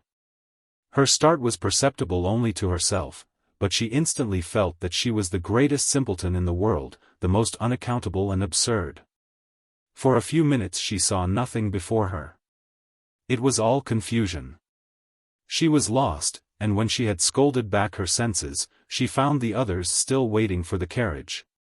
And Mr. Elliot, always obliging, just setting off for Union Street on a commission of Mrs. Clay's. She now felt a great inclination to go to the outer door. She wanted to see if it rained. Why was she to suspect herself of another motive? Captain Wentworth must be out of sight. She left her seat. She would go. One half of her should not be always so much wiser than the other half, or always suspecting the other of being worse than it was. She would see if it rained. She was sent back, however, in a moment by the entrance of Captain Wentworth himself, among a party of gentlemen and ladies, evidently his acquaintance, and whom he must have joined a little below Milsom Street. He was more obviously struck and confused by the sight of her than she had ever observed before. He looked quite red. For the first time, since their renewed acquaintance, she felt that she was betraying the least sensibility of the two. She had the advantage of him in the preparation of the last few moments. All the overpowering, blinding, bewildering, first effects of strong surprise were over with her. Still, however, she had enough to feel. It was agitation, pain, pleasure, a something between delight and misery. He spoke to her, and then turned away. The character of his manner was embarrassment. She could not have called it either cold or friendly, or anything so certainly as embarrassed. After a short interval, however, he came towards her, and spoke again. Mutual inquiries on common subjects passed, neither of them, probably, much the wiser for what they heard, and continuing fully sensible of his being less at ease than formerly. They had, by dint of being so very much together, got to speak to each other with a considerable portion of apparent indifference and calmness, but he could not do it now. Time had changed him, or Louisa had changed him. There was consciousness of some sort or other. He looked very well, not as if he had been suffering in health or spirits, and he talked of Uppercross, of the Musgroves, nay, even of Louisa. And had even a momentary look of his own arch significance as he named her. But yet it was Captain Wentworth not comfortable, not easy, not able to feign that he was. It did not surprise, but it grieved and to observe that Elizabeth would not know him. She saw that he saw Elizabeth, that Elizabeth saw him, that there was complete internal recognition on each side. She was convinced that he was ready to be acknowledged as an acquaintance, expecting it, and she had the pain of seeing her sister turn away with unalterable coldness. Lady Dalrymple's carriage, for which Miss Elliot was growing very impatient, now drew up. The servant came in to announce it. It was beginning to rain again, and altogether there was a delay, and a bustle, and a talking, which must make all the little crowd in the shop understand that Lady Dalrymple was calling to convey Miss Elliot. At last Miss Elliot and her friend, unattended but by the servant, for there was no cousin returned, were walking off. And Captain Wentworth, watching them, turned again to Anne, and by manner, rather than words, was offering his services to her. "I am much obliged to you," was her answer, "but I am not going with them. The carriage would not accommodate so many. I prefer walking. But it rains." "Oh. Very little. Nothing that I regard." After a moment's pause he said, "Though I came only yesterday, I have equipped myself properly for Bath already, you see," pointing to a new umbrella. "I wish you would make use of it, if you are determined to walk, though I think it would be more prudent to let me get you a chair." She was very much obliged to him, but declined it all, repeating her conviction, that the rain would come to nothing at present, and adding, "I am only waiting for Mr. Elliot. He will be here in a moment, I am sure." She had hardly spoken the words when Mr. Elliot walked in. Captain Wentworth recollected him perfectly. There was no difference between him and the man who had stood on the steps at Lyme, admiring Anne as she passed, except in the air and look and manner of the privileged relation and friend. He came in with eagerness, appeared to see and think only of her, apologized for his stay, was grieved to have kept her waiting, and anxious to get her away without further loss of time and before the rain increased.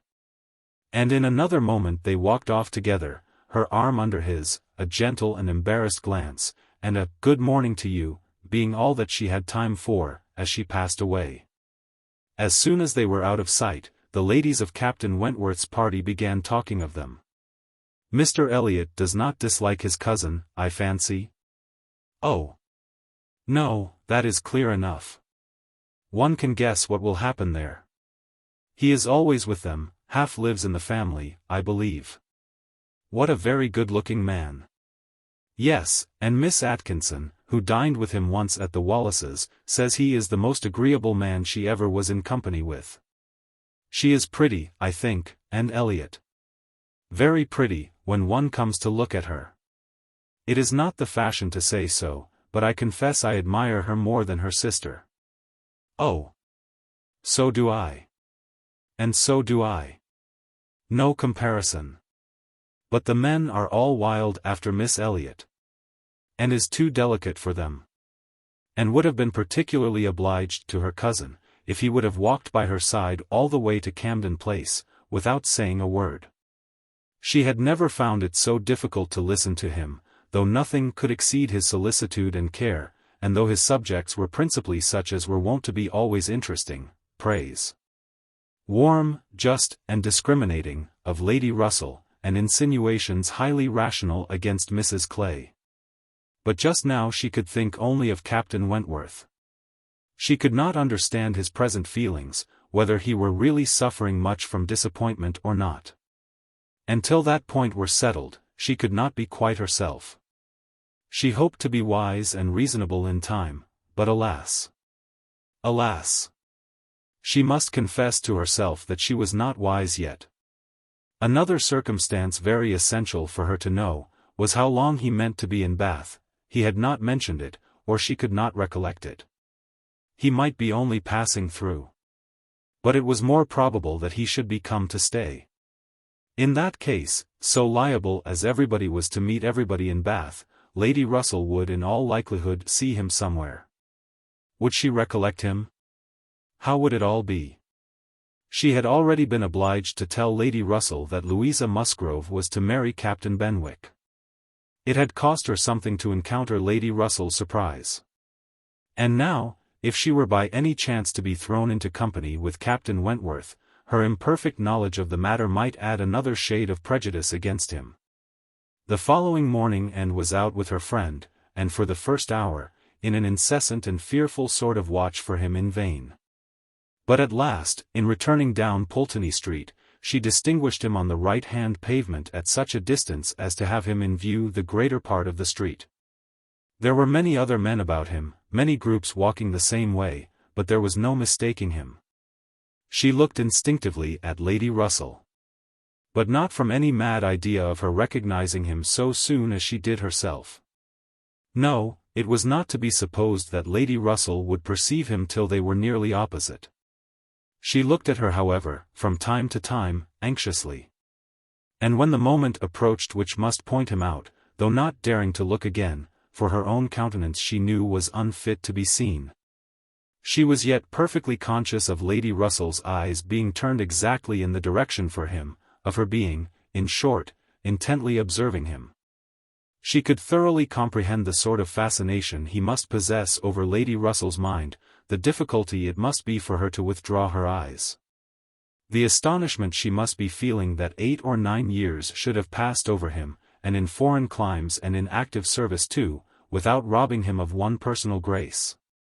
At last, Lady Russell drew back her head. Now, how would she speak of him? "You will wonder," said she, "what has been fixing my eyes so long. But I was looking after some window curtains, which Lady Alicia and Mrs. Frankland were telling me of last night.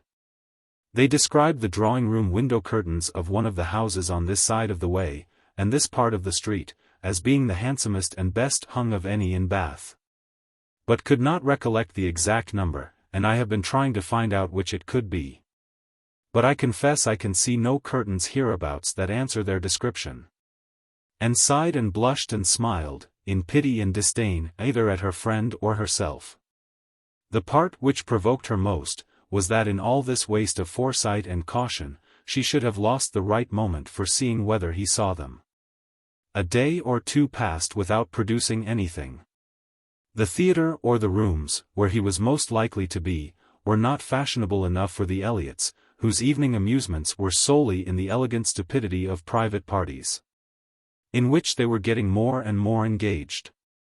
And Anne, wearied of such a state of stagnation, sick of knowing nothing, and fancying herself stronger because her strength was not tried, was quite impatient for the concert evening. It was a concert for the benefit of a person patronized by Lady Dalrymple. Of course they must attend. It was really expected to be a good one, and Captain Wentworth was very fond of music.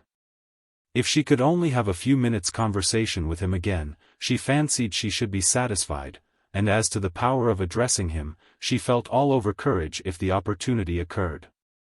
Elizabeth had turned from him, Lady Russell overlooked him, her nerves were strengthened by these circumstances, she felt that she owed him attention.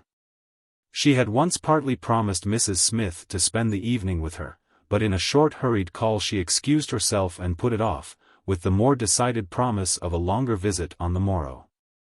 Mrs. Smith gave a most good-humoured acquiescence. "By all means," said she, "only tell me all about it, when you do come. Who is your party?" And named them all. Mrs. Smith made no reply. But when she was leaving her said, and with an expression half serious, half arch, "Well, I heartily wish your concert may answer, and do not fail me tomorrow if you can come. For I begin to have a foreboding that I may not have many more visits from you." and was startled and confused. But after standing in a moment's suspense, was obliged, and not sorry to be obliged, to hurry away. Chapter 20. Sir Walter, his 2 daughters, and Mrs. Clay, were the earliest of all their party at the rooms in the evening. And as Lady Dalrymple must be waited for, they took their station by one of the fires in the octagon room. But hardly were they so settled, when the door opened again, and Captain Wentworth walked in alone. And was the nearest to him, and making yet a little advance, she instantly spoke. He was preparing only to bow and pass on, but her gentle, "How do you do?" brought him out of the straight line to stand near her, and make inquiries in return, in spite of the formidable father and sister in the background. Their being in the background was a support to Anne. She knew nothing of their looks, and felt equal to everything which she believed right to be done.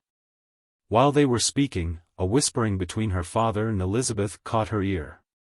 She could not distinguish, but she must guess the subject.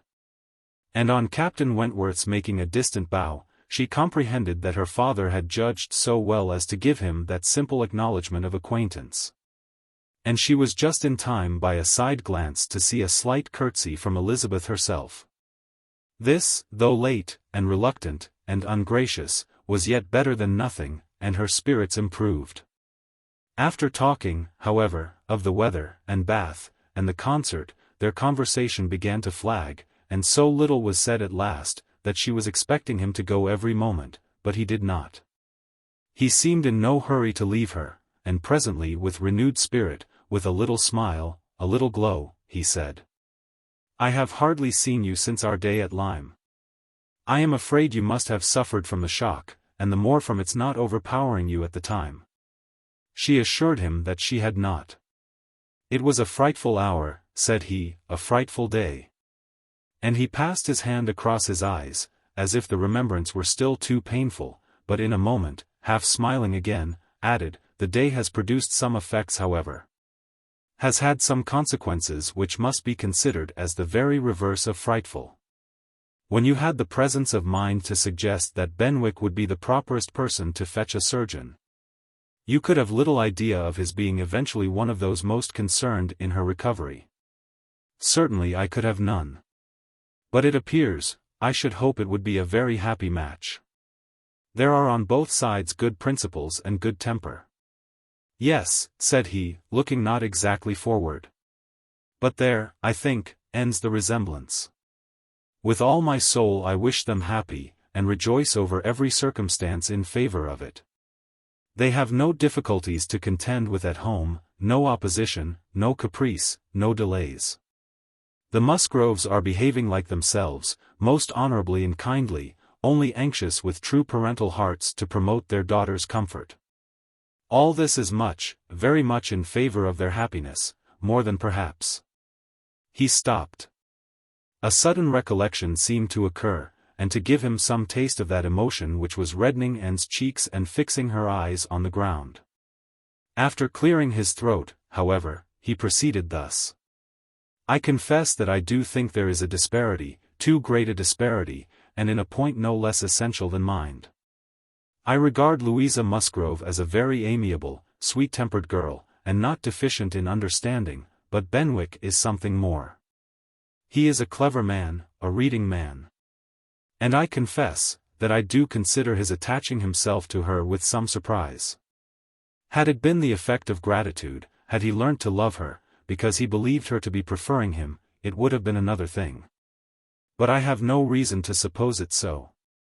It seems, on the contrary, to have been a perfectly spontaneous, untaught feeling on his side, and this surprises me. A man like him, in his situation. With a heart pierced, wounded, almost broken. Fanny Harville was a very superior creature, and his attachment to her was indeed attachment. A man does not recover from such a devotion of the heart to such a woman. He ought not, he does not. Either from the consciousness, however, that his friend had recovered, or from some other consciousness, he went no farther. And Anne who, in spite of the agitated voice in which the latter part had been uttered, and in spite of all the various noises of the room, the almost ceaseless slam of the door, and ceaseless buzz of persons walking through, had distinguished every word, was struck, gratified, confused, and beginning to breathe very quick, and feel 100 things in a moment. It was impossible for her to enter on such a subject. And yet, after a pause, feeling the necessity of speaking, and having not the smallest wish for a total change, she only deviated so far as to say, "You were a good while at Lyme, I think?" "About a fortnight. I could not leave it till Louisa's doing well was quite ascertained.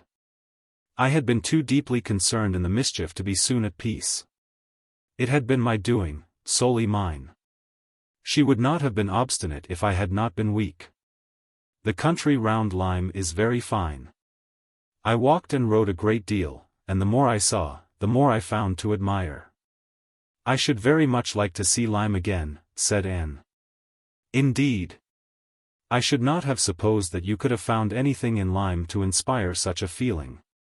The horror and distress you were involved in, the stretch of mind, the wear of spirits.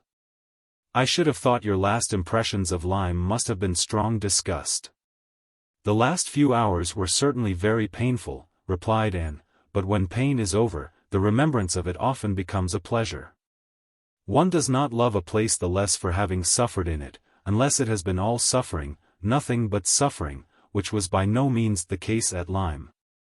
We were only in anxiety and distress during the last 2 hours, and previously there had been a great deal of enjoyment.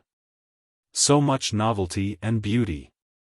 I have travelled so little, that every fresh place would be interesting to me, but there is real beauty at Lyme.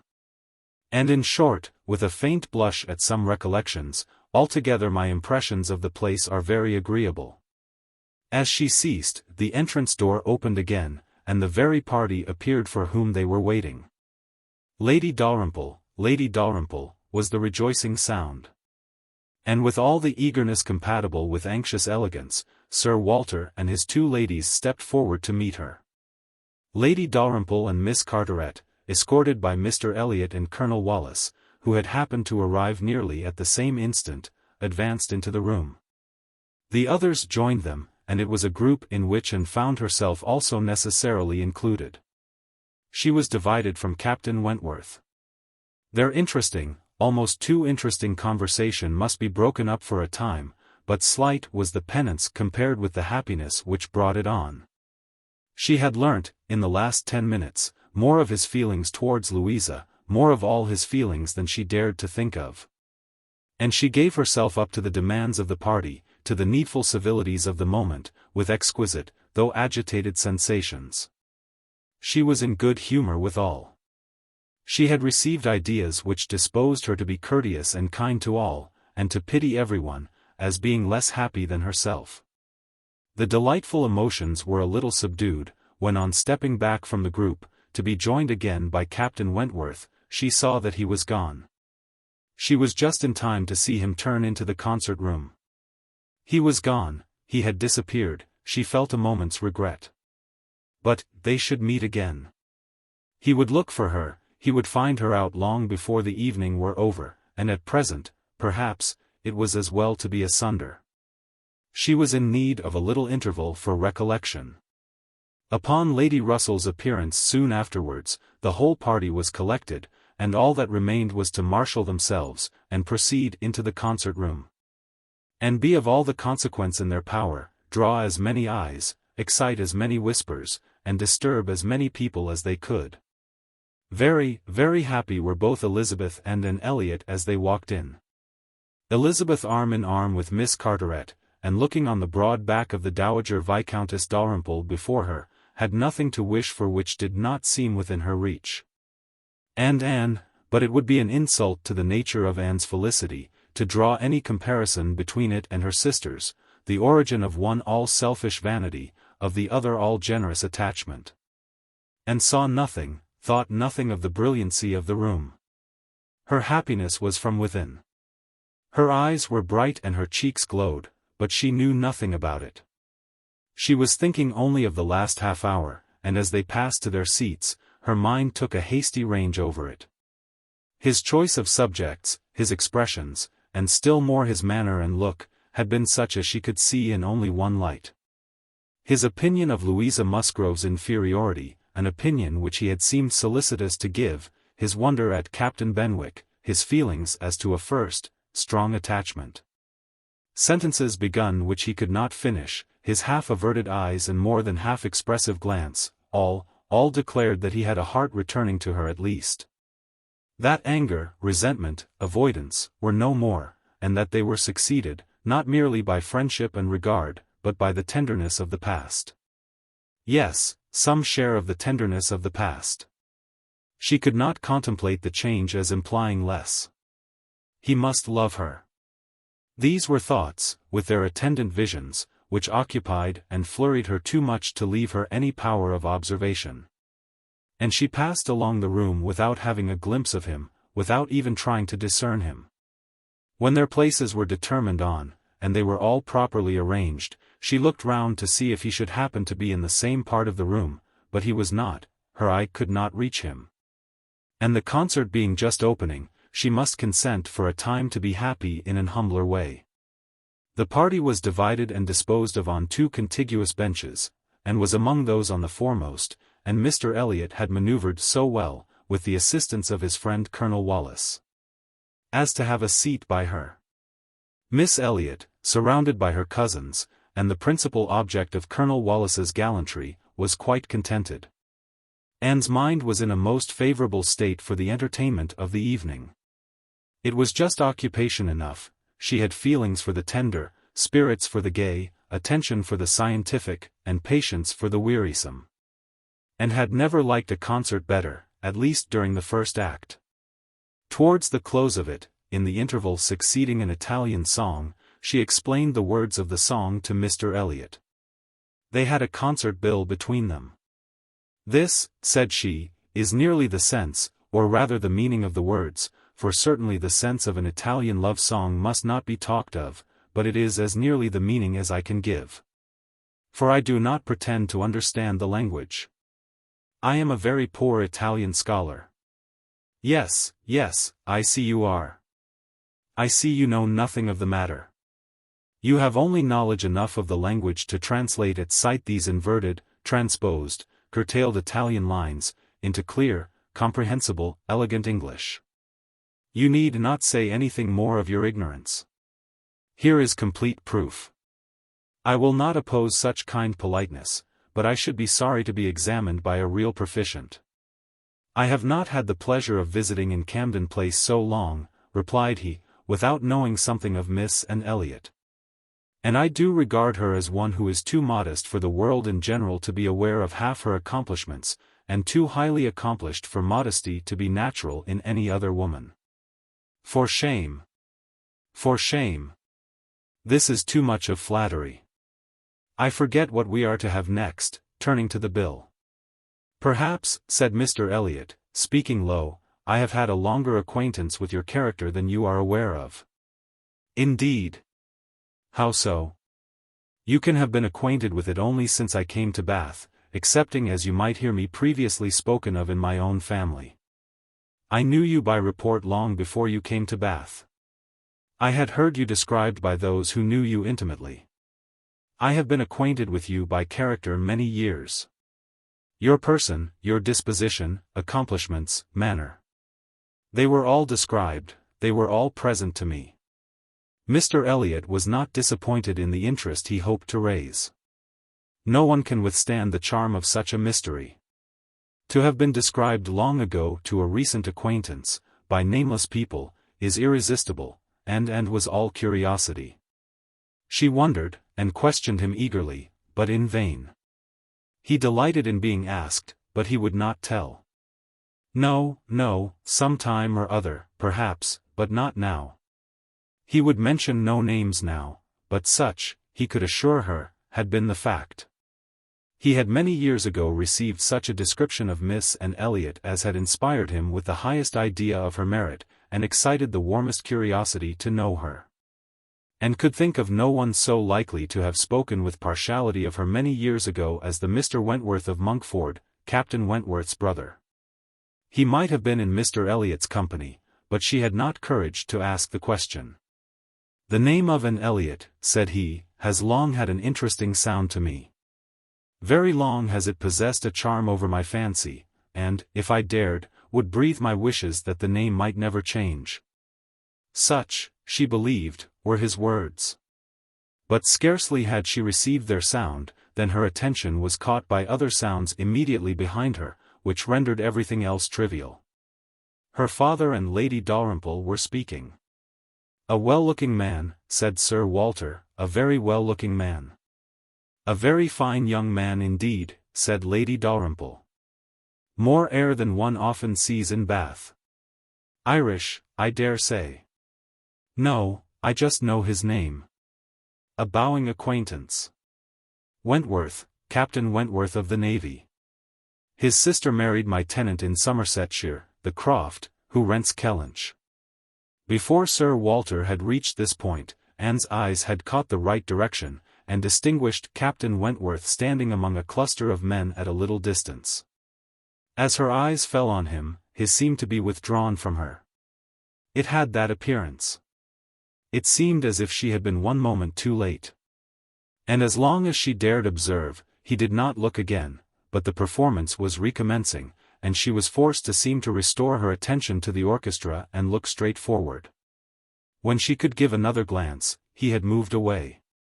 He could not have come nearer to her if he would, she was so surrounded and shut in, but she would rather have caught his eye. Mr. Elliott's speech, too, distressed her. She had no longer any inclination to talk to him. She wished him not so near her. The first act was over. Now she hoped for some beneficial change. And, after a period of nothing saying amongst the party, some of them did decide on going in quest of tea. Anne was one of the few who did not choose to move. She remained in her seat, and so did Lady Russell, but she had the pleasure of getting rid of Mr. Elliot. And she did not mean, whatever she might feel on Lady Russell's account, to shrink from conversation with Captain Wentworth, if he gave her the opportunity. She was persuaded by Lady Russell's countenance that she had seen him. He did not come, however. And sometimes fancied she discerned him at a distance, but he never came. The anxious interval wore away unproductively. The others returned, the room filled again, benches were reclaimed and repossessed, and another hour of pleasure or of penance was to be sat out. Another hour of music was to give delight or the gapes, as real or affected taste for it prevailed. To Anne, it chiefly wore the prospect of an hour of agitation.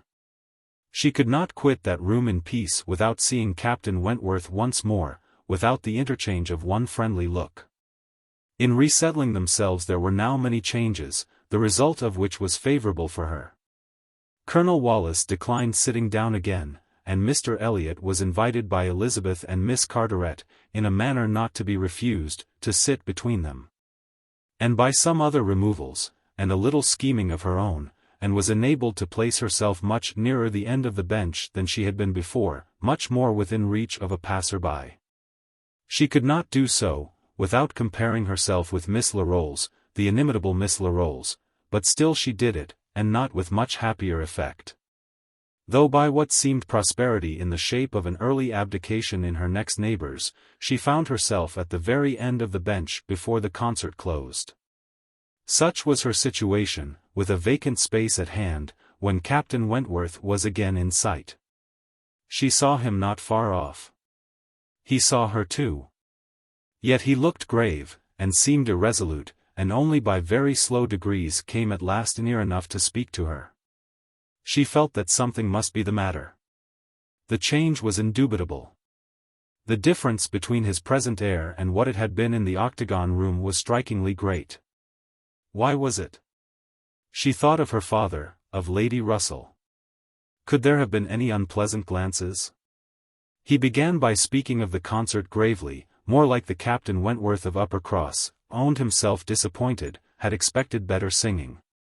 And in short, must confess that he should not be sorry when it was over.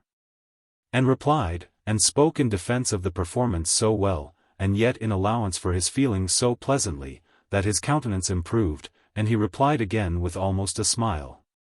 They talked for a few minutes more, the improvement held, he even looked down towards the bench, as if he saw a place on it well worth occupying. when at that moment a touch on her shoulder obliged Anne to turn round. It came from Mr. Elliot. He begged her pardon, but she must be applied to explain Italian again. Miss Carteret was very anxious to have a general idea of what was next to be sung. And could not refuse, but never had she sacrificed to politeness with a more suffering spirit. A few minutes, though as few as possible, were inevitably consumed. And when her own mistress again, when able to turn and look as she had done before, she found herself accosted by Captain Wentworth, in a reserved yet hurried sort of farewell. He must wish her good night, he was going, he should get home as fast as he could. "Is not this song worth staying for?" said Anne, suddenly struck by an idea which made her yet more anxious to be encouraging. "No," he replied impressively, "there is nothing worth my staying for," and he was gone directly. Jealousy of Mr. Elliot. It was the only intelligible motive. Captain Wentworth jealous of her affection. Could she have believed it a week ago, 3 hours ago? For a moment the gratification was exquisite. But, alas! There were very different thoughts to succeed. How was such jealousy to be quieted? How was the truth to reach him? How, in all the peculiar disadvantages of their respective situations, would he ever learn her real sentiments? It was misery to think of Mr. Elliot's attentions. Their evil was incalculable. Chapter 21. And recollected with pleasure the next morning her promise of going to Mrs. Smith, meaning that it should engage her from home at the time when Mr. Elliot would be most likely to call. For to avoid Mr. Elliot was almost a first object. She felt a great deal of goodwill towards him. In spite of the mischief of his attentions, she owed him gratitude and regard, perhaps compassion. She could not help thinking much of the extraordinary circumstances attending their acquaintance, of the right which he seemed to have to interest her, by everything in situation. By his own sentiments, by his early prepossession. It was altogether very extraordinary, flattering, but painful. There was much to regret. How she might have felt had there been no Captain Wentworth in the case, was not worth inquiry. For there was a Captain Wentworth, and be the conclusion of the present suspense good or bad, her affection would be his forever. Their union, she believed, could not divide her more from other men than their final separation. Prettier musings of high-wrought love and eternal constancy, could never have passed along the streets of Bath, than Anne was sporting with from Camden Place to Westgate Buildings. It was almost enough to spread purification and perfume all the way. She was sure of a pleasant reception. And her friend seemed this morning particularly obliged to her for coming, seemed hardly to have expected her, though it had been an appointment. An account of the concert was immediately claimed. And Anne's recollections of the concert were quite happy enough to animate her features and make her rejoice to talk of it. All that she could tell she told most gladly, but the all was little for one who had been there, and unsatisfactory for such an inquirer as Mrs. Smith, who had already heard. Through the shortcut of a laundress and a waiter, rather more of the general success and produce of the evening than and could relate. And who now asked in vain for several particulars of the company. Everybody of any consequence or notoriety in Bath was well known by name to Mrs. Smith. The little Durands were there, I conclude, said she, with their mouths open to catch the music, like unfledged sparrows ready to be fed. They never miss a concert. Yes. I did not see them myself, but I heard Mr. Elliot say they were in the room. The Ibbotsons, were they there? And the two new beauties, with the tall Irish officer, who is talked of for one of them. I do not know. I do not think they were. Old Lady Mary Maclean? I need not ask after her. She never misses, I know, and you must have seen her.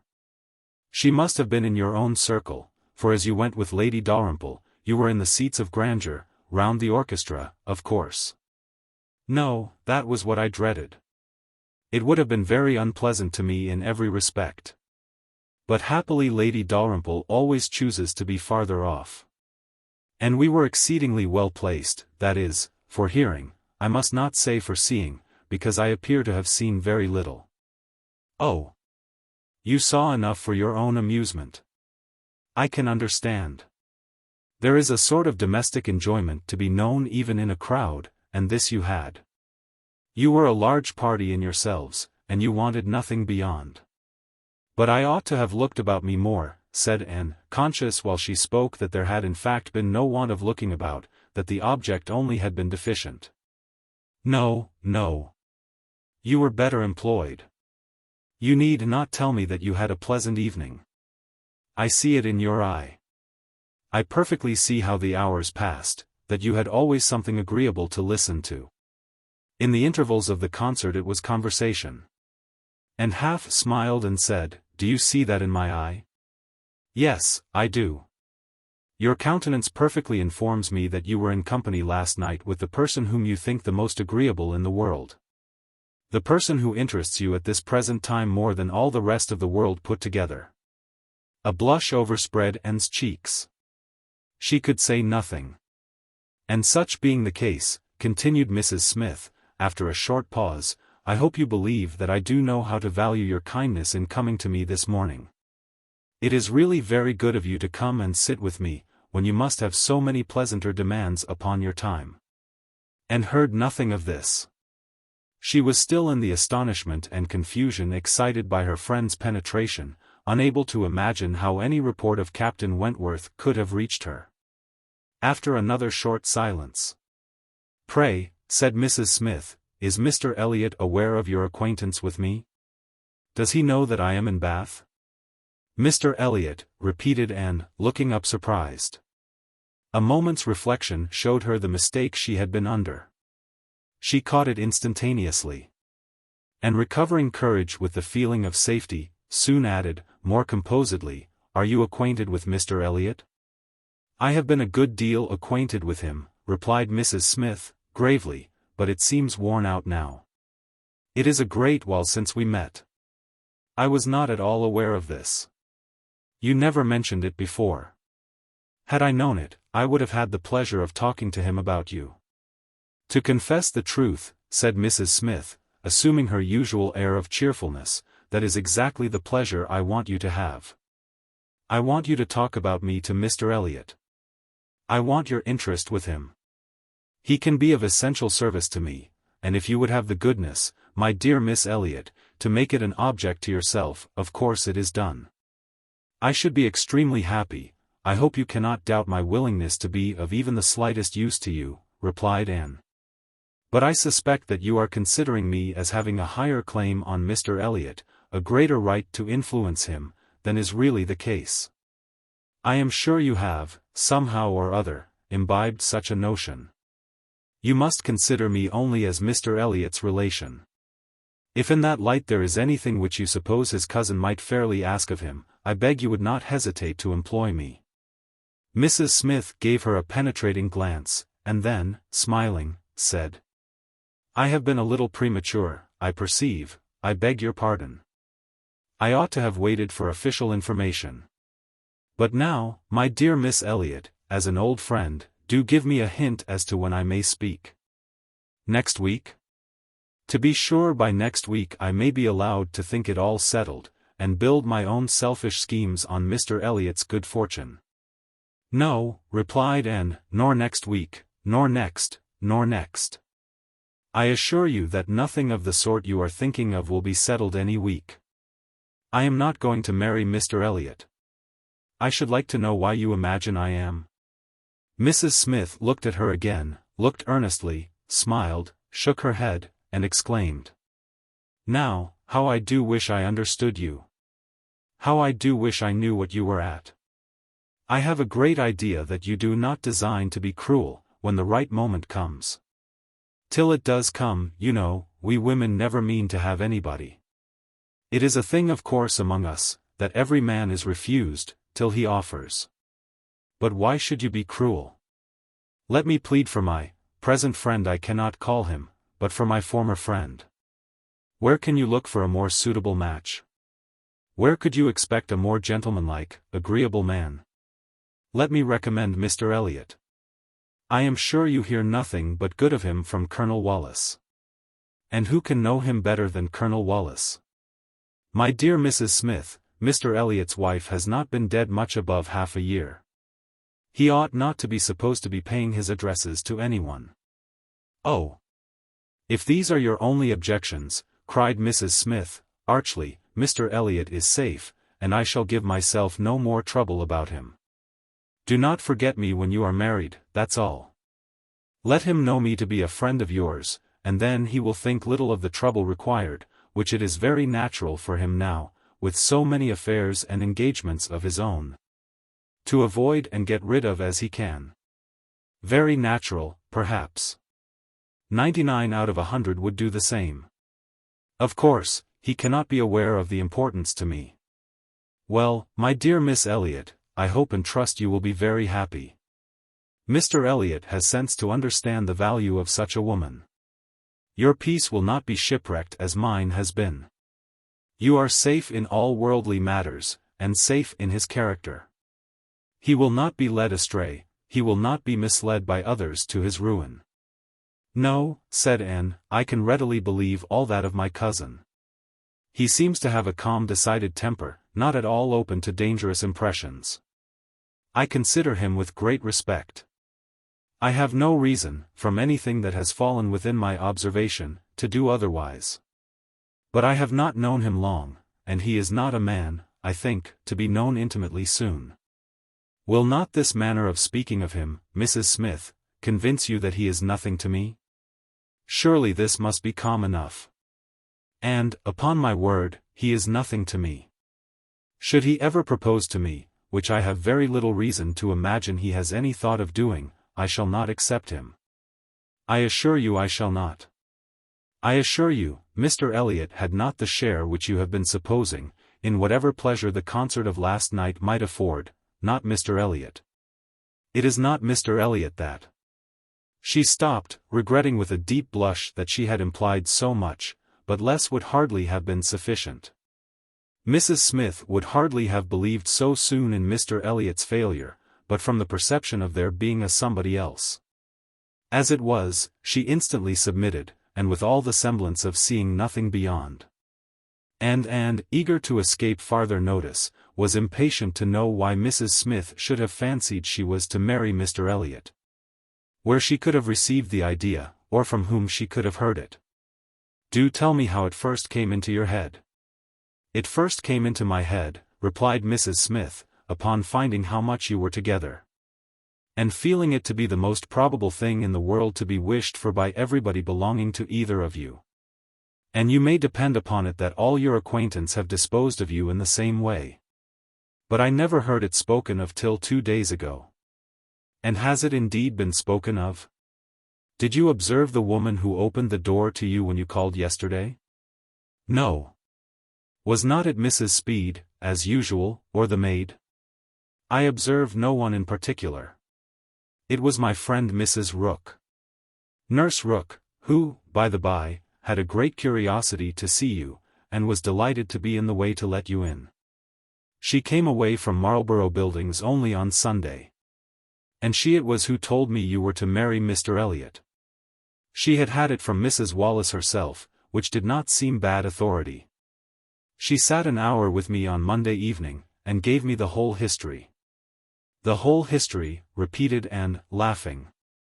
She could not make a very long history, I think, of one such little article of unfounded news. Mrs. Smith said nothing.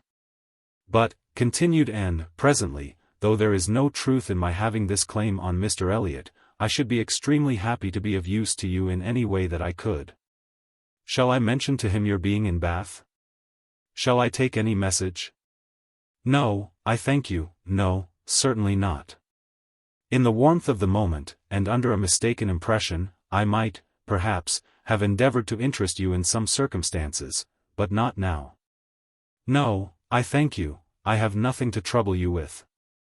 I think you spoke of having known Mr. Elliot many years? I did. Not before he was married, I suppose?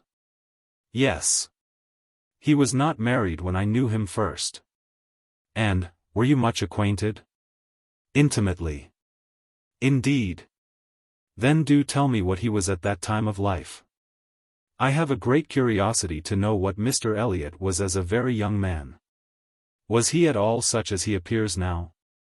I have not seen Mr. Elliot these 3 years, was Mrs. Smith's answer, given so gravely that it was impossible to pursue the subject farther.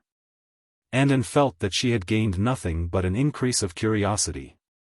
They were both silent, Mrs. Smith very thoughtful. At last, "I beg your pardon, my dear Miss Elliot," she cried, in her natural tone of cordiality, "I beg your pardon for the short answers I have been giving you. But I have been uncertain what I ought to do.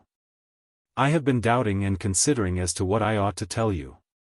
There were many things to be taken into the account. One hates to be officious, to be giving bad impressions, making mischief.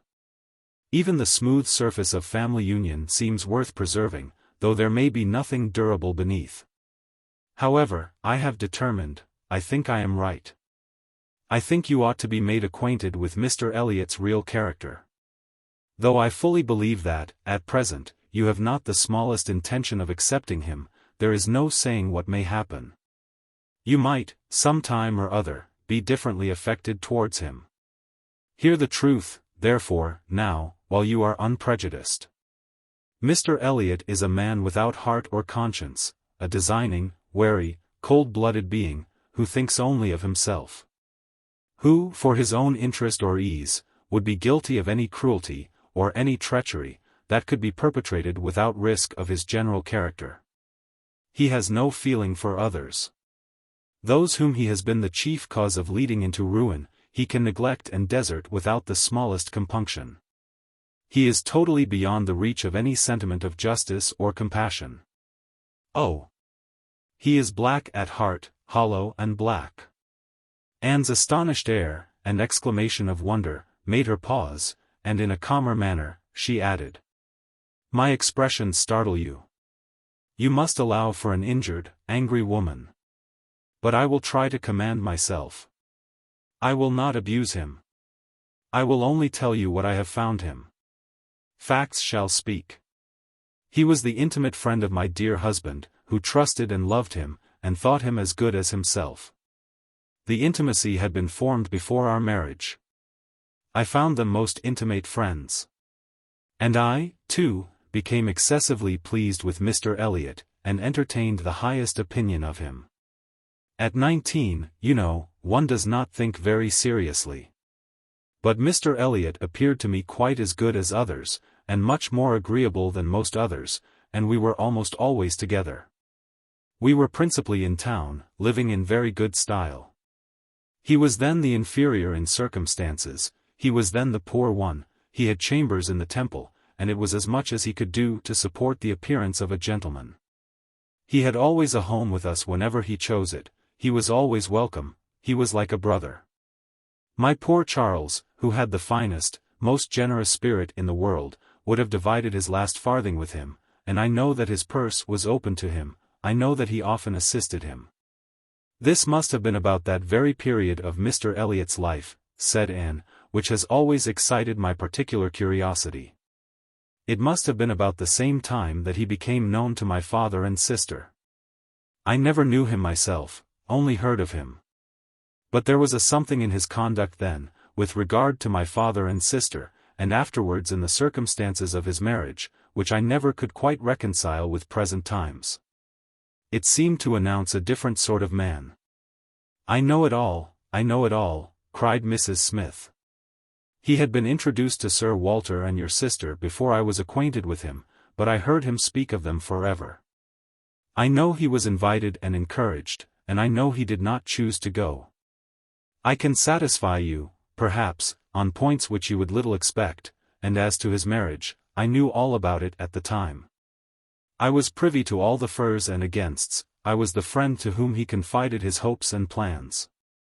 And though I did not know his wife previously, her inferior situation in society, indeed, rendered that impossible, yet I knew her all her life afterwards. Or at least till within the last 2 years of her life, and can answer any question you wish to put. Nay, said Anne, I have no particular inquiry to make about her. I have always understood they were not a happy couple. But I should like to know why, at that time of his life, he should slight my father's acquaintance as he did. My father was certainly disposed to take very kind and proper notice of him. Why did Mr. Elliot draw back? Mr. Elliot, replied Mrs. Smith, at that period of his life, had one object in view, to make his fortune, and by a rather quicker process than the law. He was determined to make it by marriage. He was determined, at least, not to mar it by an imprudent marriage. And I know it was his belief, whether justly or not, of course I cannot decide, that your father and sister, in their civilities and invitations, were designing a match between the heir and the young lady, and it was impossible that such a match should have answered his ideas of wealth and independence. That was his motive for drawing back, I can assure you. He told me the whole story. He had no concealments with me. It was curious, that having just left you behind me in Bath, my first and principal acquaintance on marrying should be your cousin. And that, through him, I should be continually hearing of your father and sister. He described one Miss Elliot, and I thought very affectionately of the other. Perhaps, cried Anne, struck by a sudden idea, you sometimes spoke of me to Mr. Elliot? To be sure I did, very often. I used to boast of my own and Elliot, and vouch for your being a very different creature from. She checked herself just in time. This accounts for something which Mr. Elliot said last night, cried Anne. This explains it. I found he had been used to hear of me. I could not comprehend how. What wild imaginations one forms where dear self is concerned. How sure to be mistaken. But I beg your pardon, I have interrupted you. Mr. Elliot married then completely for money? The circumstances, probably, which first opened your eyes to his character. Mrs. Smith hesitated a little here. Oh! Those things are too common. When one lives in the world, a man or woman's marrying for money is too common to strike one as it ought. I was very young, and associated only with the young, and we were a thoughtless, gay set, without any strict rules of conduct. We lived for enjoyment. I think differently now. Time and sickness and sorrow have given me other notions, but at that period I must own I saw nothing reprehensible in what Mr. Elliot was doing. To do the best for himself, passed as a duty. But was not she a very low woman? Yes, which I objected to, but he would not regard. Money, was all that he wanted. Her father was a grazier, her grandfather had been a butcher, but that was all nothing. She was a fine woman, had had a decent education, was brought forward by some cousins, thrown by chance into Mr. Elliot's company, and fell in love with him. And not a difficulty or a scruple was there on his side, with respect to her birth. All his caution was spent in being secured of the real amount of her fortune, before he committed himself. Depend upon it, whatever esteem Mr. Elliot may have for his own situation in life now, as a young man he had not the smallest value for it. His chance of the Kellynch estate was something, but all the honor of the family he held as cheap as dirt. I have often heard him declare, that if baronetcies were saleable, anybody should have his for £50, arms and motto, name and livery included. But I will not pretend to repeat half that I used to hear him say on that subject. It would not be fair. And yet you ought to have proof, for what is all this but assertion, and you shall have proof. Indeed, my dear Mrs. Smith, I want none, cried Anne. You have asserted nothing contradictory to what Mr. Elliot appeared to be some years ago. This is all in confirmation, rather, of what we used to hear and believe. I am more curious to know why he should be so different now. But for my satisfaction, if you will have the goodness to ring for Mary. Stay, I am sure you will have the still greater goodness of going yourself into my bedroom, and bringing me the small inlaid box which you will find on the upper shelf of the closet. And, seeing her friend to be earnestly bent on it, did as she was desired. The box was brought and placed before her, and Mrs. Smith, sighing over it as she unlocked it, said, "This is full of papers belonging to him, to my husband. A small portion only of what I had to look over when I lost him. The letter I am looking for was one written by Mr. Elliot to him before our marriage, and happened to be saved. Why, one can hardly imagine. But he was careless and immethodical, like other men, about those things. And when I came to examine his papers, I found it with others still more trivial, from different people scattered here and there. While many letters and memorandums of real importance had been destroyed. Here it is. I would not burn it, because being even then very little satisfied with Mr. Elliot, I was determined to preserve every document of former intimacy. I have now another motive for being glad that I can produce it. This was the letter, directed to Charles Smith, Esq. Tunbridge Wells, and dated from London, as far back as July, 1803. Dear Smith, I have received yours. Your kindness almost overpowers me. I wish nature had made such hearts as yours more common, but I have lived 23 years in the world, and have seen none like it. At present, believe me, I have no need of your services, being in cash again. Give me joy, I have got rid of Sir Walter and Miss. They are gone back to Kellynch, and almost made me swear to visit them this summer. But my first visit to Kellynch will be with a surveyor, to tell me how to bring it with best advantage to the hammer. The baronet, nevertheless, is not unlikely to marry again. He is quite fool enough. If he does, however, they will leave me in peace, which may be a decent equivalent for the reversion. He is worse than last year. I wish I had any name but Elliot. I am sick of it. The name of Walter I can drop, thank God. And I desire you will never insult me with my second W, again, meaning, for the rest of my life, to be only yours truly. William Elliot. Such a letter could not be read without putting Anne in a glow, and Mrs. Smith, observing the high color in her face, said, "The language, I know, is highly disrespectful. Though I have forgot the exact terms, I have a perfect impression of the general meaning. But it shows you the man. Mark his professions to my poor husband. Can anything be stronger?" And could not immediately get over the shock and mortification of finding such words applied to her father. She was obliged to recollect that her seeing the letter was a violation of the laws of honor, that no one ought to be judged or to be known by such testimonies. That no private correspondence could bear the eye of others, before she could recover calmness enough to return the letter which she had been meditating over, and say, "Thank you. This is full proof undoubtedly, proof of everything you were saying. But why be acquainted with us now?" "I can explain this too," cried Mrs. Smith, smiling. "Can you really?" "Yes. I have shown you Mr. Elliot as he was a dozen years ago, and I will show him as he is now. I cannot produce written proof again, but I can give as authentic oral testimony as you can desire, of what he is now wanting, and what he is now doing. He is no hypocrite now. He truly wants to marry you. His present attentions to your family are very sincere, quite from the heart. I will give you my authority, his friend Colonel Wallace." "Colonel Wallace. You are acquainted with him?" "No.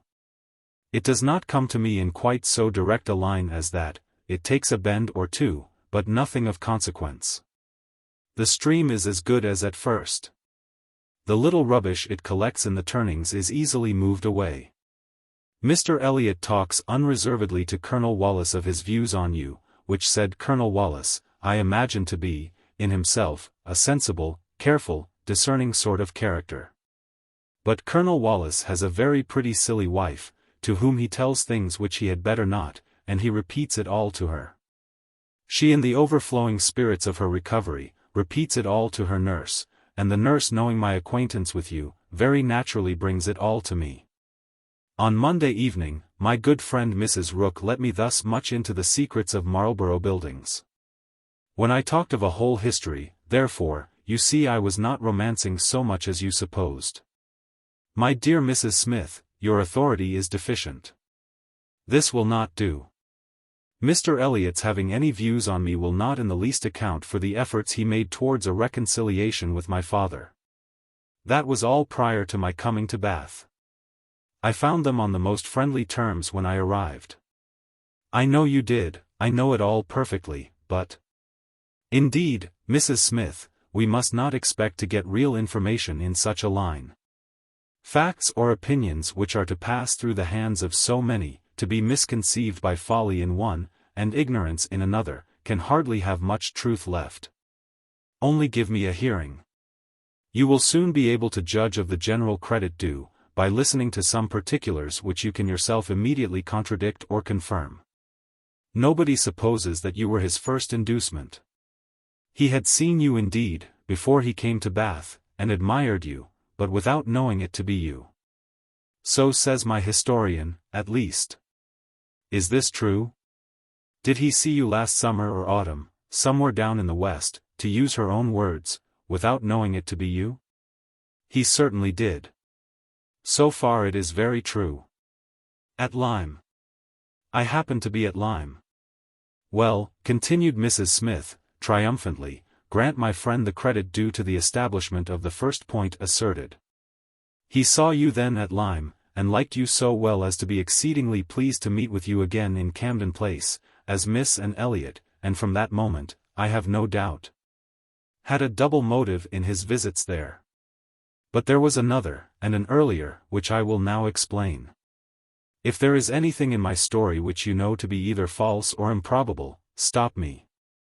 My account states, that your sister's friend, the lady now staying with you, whom I have heard you mention, came to Bath with Miss Elliot and Sir Walter as long ago as September, in short when they first came themselves, and has been staying there ever since.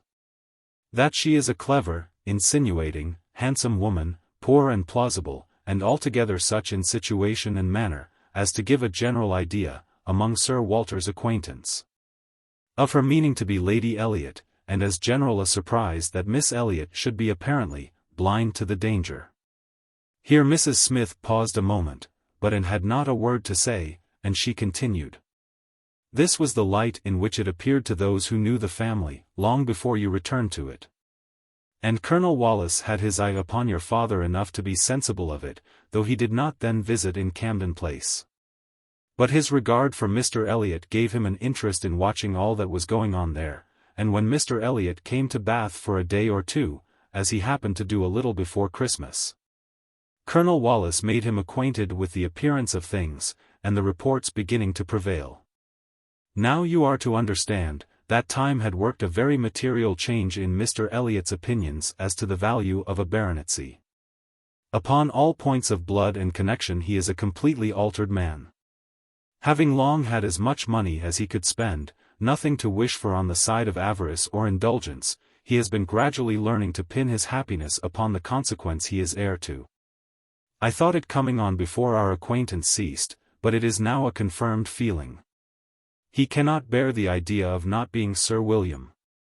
You may guess, therefore, that the news he heard from his friend could not be very agreeable, and you may guess what it produced.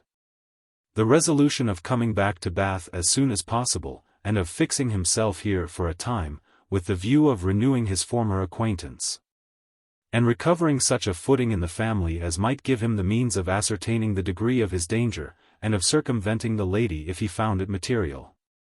This was agreed upon between the two friends as the only thing to be done, and Colonel Wallis was to assist in every way that he could. He was to be introduced, and Mrs. Wallis was to be introduced, and everybody was to be introduced. Mr. Elliot came back accordingly, and on application was forgiven, as you know, and readmitted into the family.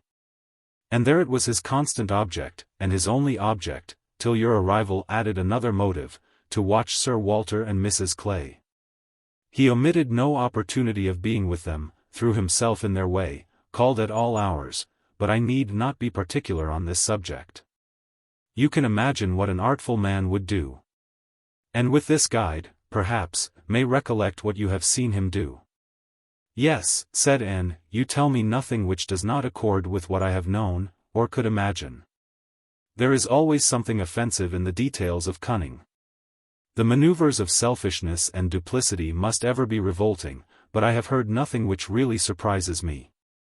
I know those who would be shocked by such a representation of Mr. Elliot, who would have difficulty in believing it, but I have never been satisfied. I have always wanted some other motive for his conduct than appeared. I should like to know his present opinion, as to the probability of the event he has been in dread of. Whether he considers the danger to be lessening or not. Lessening, I understand, replied Mrs. Smith. He thinks Mrs. Clay afraid of him, aware that he sees through her, and not daring to proceed as she might do in his absence. But since he must be absent some time or other, I do not perceive how he can ever be secure while she holds her present influence. Mrs. Wallace has an amusing idea, as nurse tells me, that it is to be put into the marriage articles when you and Mr. Elliot marry, that your father is not to marry Mrs. Clay. A scheme, worthy of Mrs. Wallace's understanding, by all accounts, but my sensible nurse Rook sees the absurdity of it. Why, to be sure, ma'am, said she, it would not prevent his marrying anybody else. And, indeed, to own the truth, I do not think nurse, in her heart, is a very strenuous opposer of Sir Walter's making a second match. She must be allowed to be a favor of matrimony, you know. And, since self will intrude, who can say that she may not have some flying visions of attending the next Lady Elliot, through Mrs. Wallace's recommendation? I am very glad to know all this, said Anne, after a little thoughtfulness. It will be more painful to me in some respects to be in company with him, but I shall know better what to do. My line of conduct will be more direct. Mr. Elliot is evidently a disingenuous, artificial, worldly man, who has never had any better principle to guide him than selfishness. But Mr. Elliot was not yet done with. Mrs. Smith had been carried away from her first direction, and had forgotten, in the interest of her own family concerns, how much had been originally implied against him. But her attention was now called to the explanation of those first hints, and she listened to a recital which, if it did not perfectly justify the unqualified bitterness of Mrs. Smith, proved him to have been very unfeeling in his conduct towards her. Very deficient both in justice and compassion. She learned that, the intimacy between them continuing unimpaired by Mr. Elliot's marriage, they had been as before always together. And Mr. Elliot had led his friend into expenses much beyond his fortune. Mrs. Smith did not want to take blame to herself, and was most tender of throwing any on her husband. But Anne could collect that their income had never been equal to their style of living, and that from the first there had been a great deal of general and joint extravagance. From his wife's account of him she could discern Mr. Smith to have been a man of warm feelings, easy temper, careless habits, and not strong understanding, much more amiable than his friend. And very unlike him, led by him, and probably despised by him. Mr. Elliot, raised by his marriage to great affluence, and disposed to every gratification of pleasure and vanity which could be commanded without involving himself, for with all his self-indulgence he had become a prudent man, and beginning to be rich. Just as his friend ought to have found himself to be poor, seemed to have had no concern at all for that friend's probable finances, but, on the contrary, had been prompting and encouraging expenses which could end only in ruin. And the Smiths accordingly had been ruined. The husband had died just in time to be spared the full knowledge of it. They had previously known embarrassments enough to try the friendship of their friends, and to prove that Mr. Elliots had better not be tried. But it was not till his death that the wretched state of his affairs was fully known. With a confidence in Mr. Elliott's regard, more creditable to his feelings than his judgment, Mr. Smith had appointed him the executor of his will. But Mr. Elliot would not act, and the difficulties and distresses which this refusal had heaped on her, in addition to the inevitable sufferings of her situation, had been such as could not be related without anguish of spirit, or listened to without corresponding indignation. And was shown some letters of his on the occasion, answers to urgent applications from Mrs. Smith, which all breathed the same stern resolution of not engaging in a fruitless trouble, and, under a cold civility, the same hard-hearted indifference to any of the evils it might bring on her. It was a dreadful picture of ingratitude and inhumanity, and Anne felt, at some moments, that no flagrant open crime could have been worse. She had a great deal to listen to.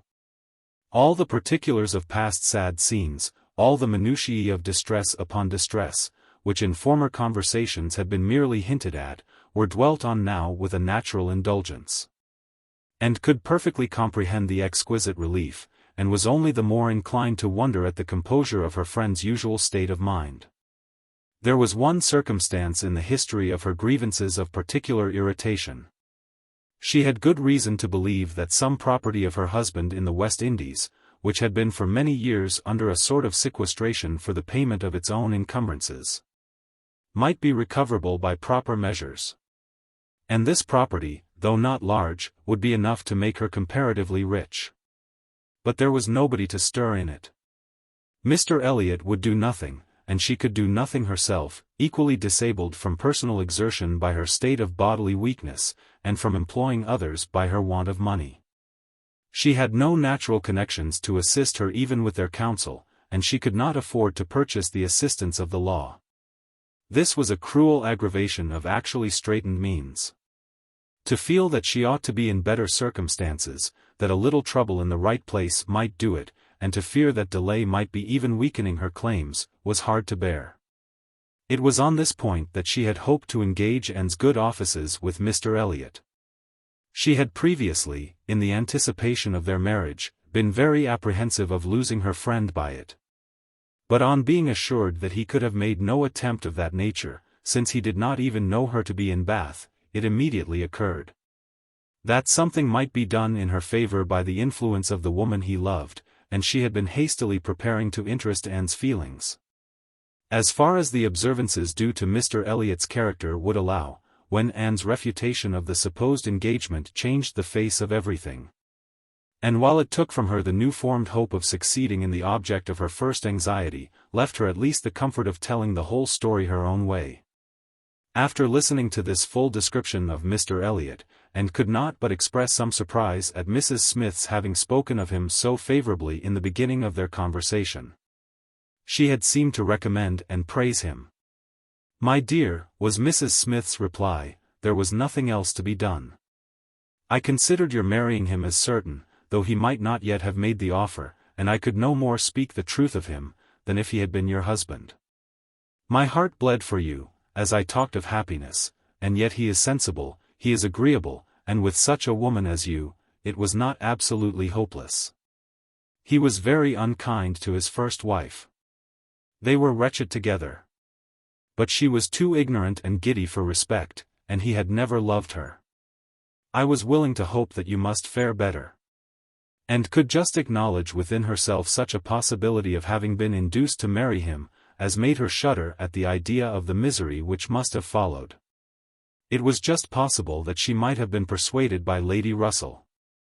And under such a supposition, which would have been most miserable, when time had disclosed all, too late, it was very desirable that Lady Russell should be no longer deceived. And one of the concluding arrangements of this important conference, which carried them through the greater part of the morning, was that Anne had full liberty to communicate to her friend everything relative to Mrs. Smith, in which his conduct was involved. Chapter 22. Anne went home to think over all that she had heard. In one point, her feelings were relieved by this knowledge of Mr. Elliot. There was no longer anything of tenderness due to him. He stood as opposed to Captain Wentworth, in all his own unwelcome obtrusiveness. And the evil of his attentions last night, the irremediable mischief he might have done, was considered with sensations unqualified, unperplexed. Pity for him was all over. But this was the only point of relief. In every other respect, in looking around her, or penetrating forward, she saw more to distrust and to apprehend. She was concerned for the disappointment and pain Lady Russell would be feeling, for the mortifications which must be hanging over her father and sister, and had all the distress of foreseeing many evils, without knowing how to avert any one of them. She was most thankful for her own knowledge of him. She had never considered herself as entitled to reward for not slighting an old friend like Mrs. Smith, but here was a reward indeed springing from it. Mrs. Smith had been able to tell her what no one else could have done. Could the knowledge have been extended through her family? But this was a vain idea. She must talk to Lady Russell, tell her, consult with her, and having done her best, wait the event with as much composure as possible. And after all, her greatest want of composure would be in that quarter of the mind which could not be opened to Lady Russell, in that flow of anxieties and fears which must be all to herself. She found, on reaching home, that she had, as she intended, escaped seeing Mr. Elliot, that he had called and paid them a long morning visit. But hardly had she congratulated herself, and felt safe, when she heard that he was coming again in the evening. "I had not the smallest intention of asking him," said Elizabeth, with affected carelessness, "but he gave so many hints, so Mrs. Clay says, at least. Indeed, I do say it. I never saw anybody in my life spell harder for an invitation. Poor man. I was really in pain for him, for your hard-hearted sister, Miss Anne, seems bent on cruelty." "Oh!" cried Elizabeth, "I have been rather too much used to the game to be soon overcome by a gentleman's hints. However, when I found how excessively he was regretting that he should miss my father this morning, I gave way immediately. For I would never really omit an opportunity of bringing him and Sir Walter together. They appear to so much advantage in company with each other. Each behaving so pleasantly. Mr. Elliot looking up with so much respect. Quite delightful," cried Mrs. Clay, not daring, however, to turn her eyes towards Anne. "Exactly like father and son. Dear Miss Elliot, may I not say father and son?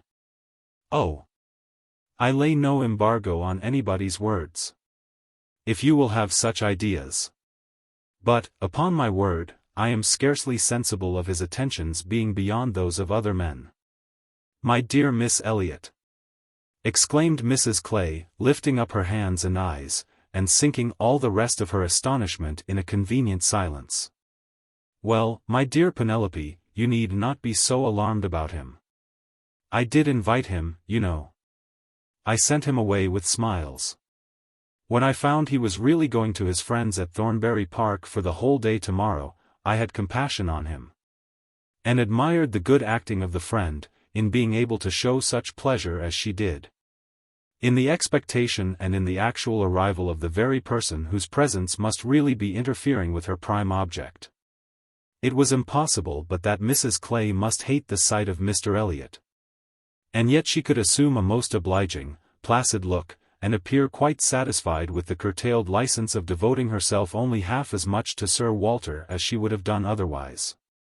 To Anne herself it was most distressing to see Mr. Elliot enter the room, and quite painful to have him approach and speak to her. She had been used before to feel that he could not be always quite sincere, but now she saw insincerity in everything. His attentive deference to her father, contrasted with his former language, was odious. And when she thought of his cruel conduct towards Mrs. Smith, she could hardly bear the sight of his present smiles and mildness, or the sound of his artificial good sentiments. She meant to avoid any such alteration of manners as might provoke a remonstrance on his side.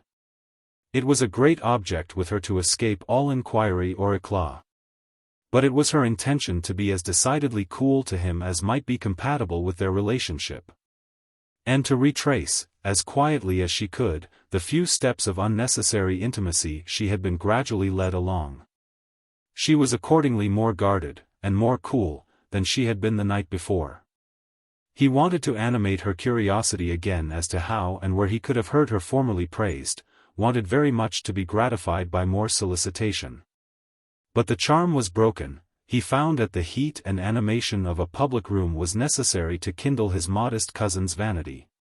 He found, at least, that it was not to be done now, by any of those attempts which he could hazard among the too commanding claims of the others. He little surmised that it was a subject acting now exactly against his interest, bringing immediately to her thoughts all those parts of his conduct which were least excusable. She had some satisfaction in finding that he was really going out of Bath the next morning, going early, and that he would be gone the greater part of 2 days. He was invited again to Camden Place the very evening of his return, but from Thursday to Saturday evening his absence was certain. It was bad enough that a Mrs. Clay should be always before her. But that a deeper hypocrite should be added to their party, seemed the destruction of everything like peace and comfort. It was so humiliating to reflect on the constant deception practiced on her father and Elizabeth, to consider the various sources of mortification preparing for them. Mrs. Clay's selfishness was not so complicated nor so revolting as his. And would have compounded for the marriage at once, with all its evils, to be clear of Mr. Elliott's subtleties in endeavouring to prevent it. On Friday morning she meant to go very early to Lady Russell, and accomplish the necessary communication. And she would have gone directly after breakfast, but that Mrs. Clay was also going out on some obliging purpose of saving her sister trouble, which determined her to wait till she might be safe from such a companion. She saw Mrs. Clay fairly off, therefore, before she began to talk of spending the morning in Rivers Street. "Very well," said Elizabeth, "I have nothing to send but my love." "Oh! You may as well take back that tiresome book she would lend me, and pretend I have read it through. I really cannot be plaguing myself forever with all the new poems and states of the nation that come out. Lady Russell quite bores one with her new publications. You need not tell her so, but I thought her dress hideous the other night. I used to think she had some taste in dress, but I was ashamed of her at the concert. Something so formal and arranged in her air. And she sits so upright. My best love, of course. And mine," added Sir Walter. "Kindest regards. And you may say, that I mean to call upon her soon. Make a civil message, but I shall only leave my card. Morning visits are never fair by women at her time of life, who make themselves up so little. If she would only wear rouge she would not be afraid of being seen, but last time I called, I observed the blinds were let down immediately." While her father spoke, there was a knock at the door. Who could it be?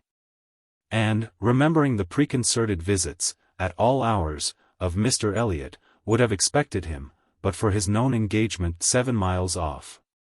After the usual period of suspense, the usual sounds of approach were heard, and Mr. and Mrs. Charles Musgrove were ushered into the room. Surprise was the strongest emotion raised by their appearance, but Anne was really glad to see them, and the others were not so sorry but that they could put on a decent air of welcome. And as soon as it became clear that these, their nearest relations, were not arrived with any views of accommodation in that house, Sir Walter and Elizabeth were able to rise in cordiality, and do the honours of it very well. They were come to Bath for a few days with Mrs. Musgrove, and were at the White Hart. So much was pretty soon understood. But till Sir Walter and Elizabeth were walking merry into the other drawing-room, and regaling themselves with her admiration, and could not draw upon Charles's brain for a regular history of their coming, or an explanation of some smiling hints of particular business, which had been ostentatiously dropped by Mary, as well as of some apparent confusion as to whom their party consisted of. She then found that it consisted of Mrs. Musgrove, Henrietta, and Captain Harville, beside their 2 selves. He gave her a very plain, intelligible account of the whole. A narration in which she saw a great deal of most characteristic proceeding. The scheme had received its first impulse by Captain Harville's wanting to come to Bath on business. He had begun to talk of it a week ago. And by way of doing something, as shooting was over, Charles had proposed coming with him, and Mrs. Harville had seemed to like the idea of it very much, as an advantage to her husband. But Mary could not bear to be left, and had made herself so unhappy about it, that for a day or 2 everything seemed to be in suspense, or at an end. But then, it had been taken up by his father and mother. His mother had some old friends in Bath whom she wanted to see. It was thought a good opportunity for Henrietta to come and buy wedding clothes for herself and her sister. And, in short, it ended in being his mother's party, that everything might be comfortable and easy to Captain Harville, and he and Mary were included in it by way of general convenience. They had arrived late the night before. Mrs. Harville, her children, and Captain Benwick, remained with Mr. Musgrove and Louisa at Uppercross.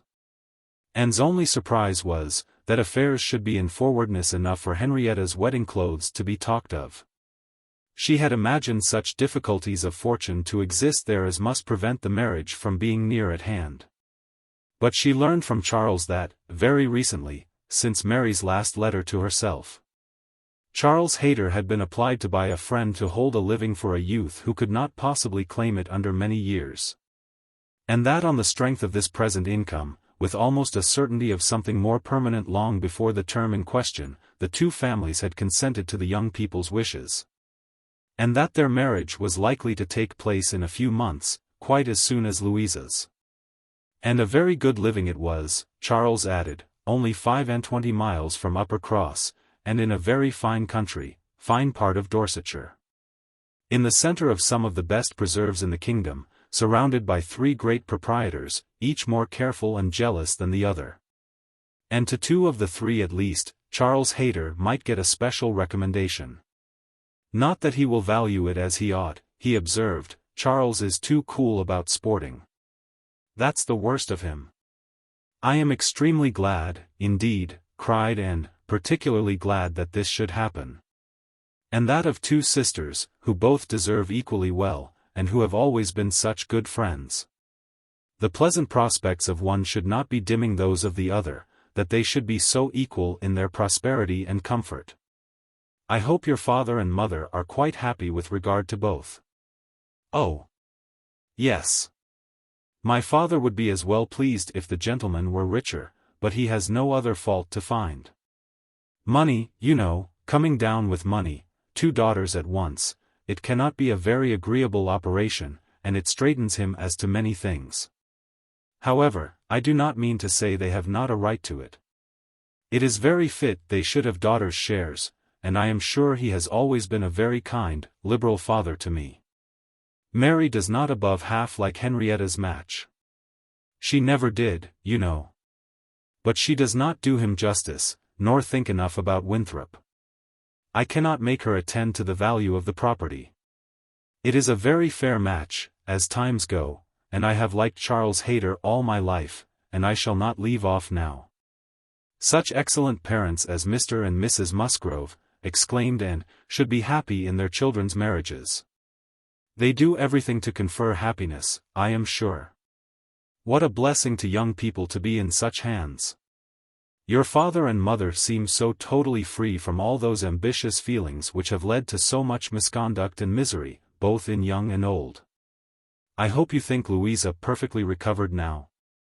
He answered rather hesitatingly, yes, I believe I do, very much recovered, but she is altered, there is no running or jumping about, no laughing or dancing, it is quite different.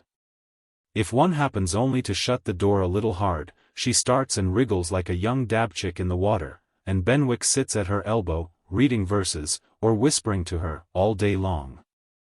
And could not help laughing. That cannot be much to your taste, I know, said she, but I do believe him to be an excellent young man. To be sure he is. Nobody doubts it. And I hope you do not think I am so illiberal as to want every man to have the same objects and pleasures as myself. I have a great value for Benwick. And when one can but get him to talk, he has plenty to say. His reading has done him no harm, for he has fought as well as read. He is a brave fellow. I got more acquainted with him last Monday than ever I did before. We had a famous set-to at rat hunting all the morning in my father's great barns. And he played his part so well that I have liked him the better ever since. Here they were interrupted by the absolute necessity of Charles's following the others to admire mirrors and china. But Anne had heard enough to understand the present state of Uppercross, and rejoice in its happiness, and though she sighed as she rejoiced, her sigh had none of the ill will of envy in it. She would certainly have risen to their blessings if she could, but she did not want to lessen theirs. The visit passed off altogether in high good humor. Mary was in excellent spirits, enjoying the gaiety and the change, and so well satisfied with the journey in her mother-in-law's carriage with 4 horses. And with her own complete independence of Camden Place, that she was exactly in a temper to admire everything as she ought, and enter most readily into all the superiorities of the house, as they were detailed to her. She had no demands on her father or sister, and her consequence was just enough increased by their handsome drawing-rooms.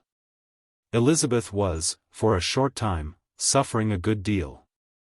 She felt that Mrs. Musgrove and all her party ought to be asked to dine with them.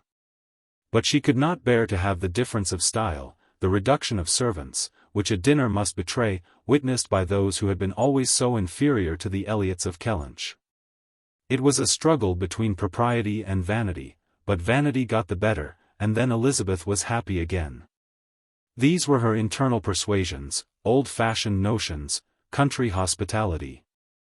We do not profess to give dinners, few people in Bath do, Lady Alicia never does. Did not even ask her own sister's family, though they were here a month, and I dare say it would be very inconvenient to Mrs. Musgrove, put her quite out of her way.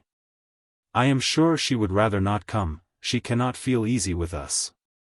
I will ask them all for an evening, that will be much better, that will be a novelty and a treat.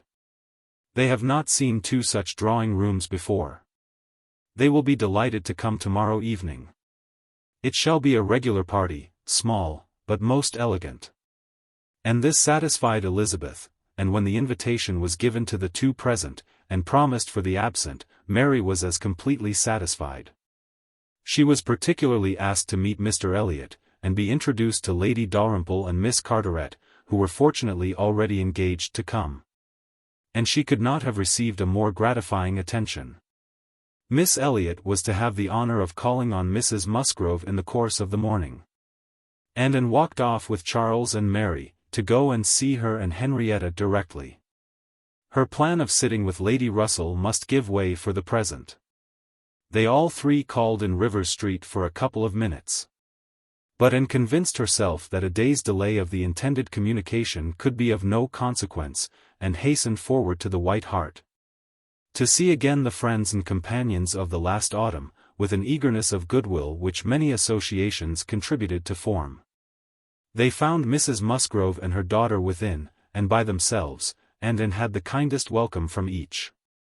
Henrietta was exactly in that state of recently improved views, of fresh-formed happiness, which made her full of regard and interest for everybody she had ever liked before at all. And Mrs. Musgrove's real affection had been won by her usefulness when they were in distress. It was a heartiness, and a warmth, and a sincerity which Anne delighted in the more, from the sad want of such blessings at home. She was entreated to give them as much of her time as possible, invited for every day and all day long, or rather claimed as a part of the family. And, in return, she naturally fell into all her wonted ways of attention and assistance, and on Charles's leaving them together, was listening to Mrs. Musgrove's history of Louisa. And to Henrietta's of herself, giving opinions on business, and recommendations to shops. With intervals of every help which Mary required, from altering her ribbon to settling her accounts. From finding her keys, and assorting her trinkets, to trying to convince her that she was not ill-used by anybody. Which Mary, well amused as she generally was, in her station at a window overlooking the entrance to the pump-room, could not but have her moments of imagining. A morning of thorough confusion was to be expected. A large party in an hotel ensured a quick-changing, unsettled scene. 5 minutes brought a note, the next a parcel. And Anne had not been there half an hour, when their dining-room, spacious as it was, seemed more than half filled. A party of steady old friends were seated round Mrs. Musgrove. And Charles came back with Captains Harville and Wentworth. The appearance of the latter could not be more than the surprise of the moment. It was impossible for her to have forgotten to feel that this arrival of their common friends must be soon bringing them together again. Their last meeting had been most important in opening his feelings, she had derived from it a delightful conviction. But she feared from his looks, that the same unfortunate persuasion, which had hastened him away from the concert-room, still governed. He did not seem to want to be near enough for conversation.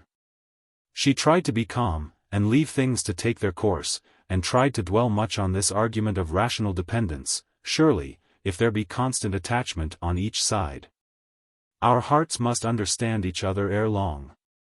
We are not boy and girl, to be captiously irritable, misled by every moment's inadvertence, and wantonly playing with our own happiness. And yet, a few minutes afterwards, she felt as if their being in company with each other, under their present circumstances, could only be exposing them to inadvertencies and misconstructions of the most mischievous kind. "And," cried Mary, still at her window, "there is Mrs. Clay, I am sure, standing under the colonnade, and a gentleman with her. I saw them turn the corner from Bath Street just now. They seem deep in talk.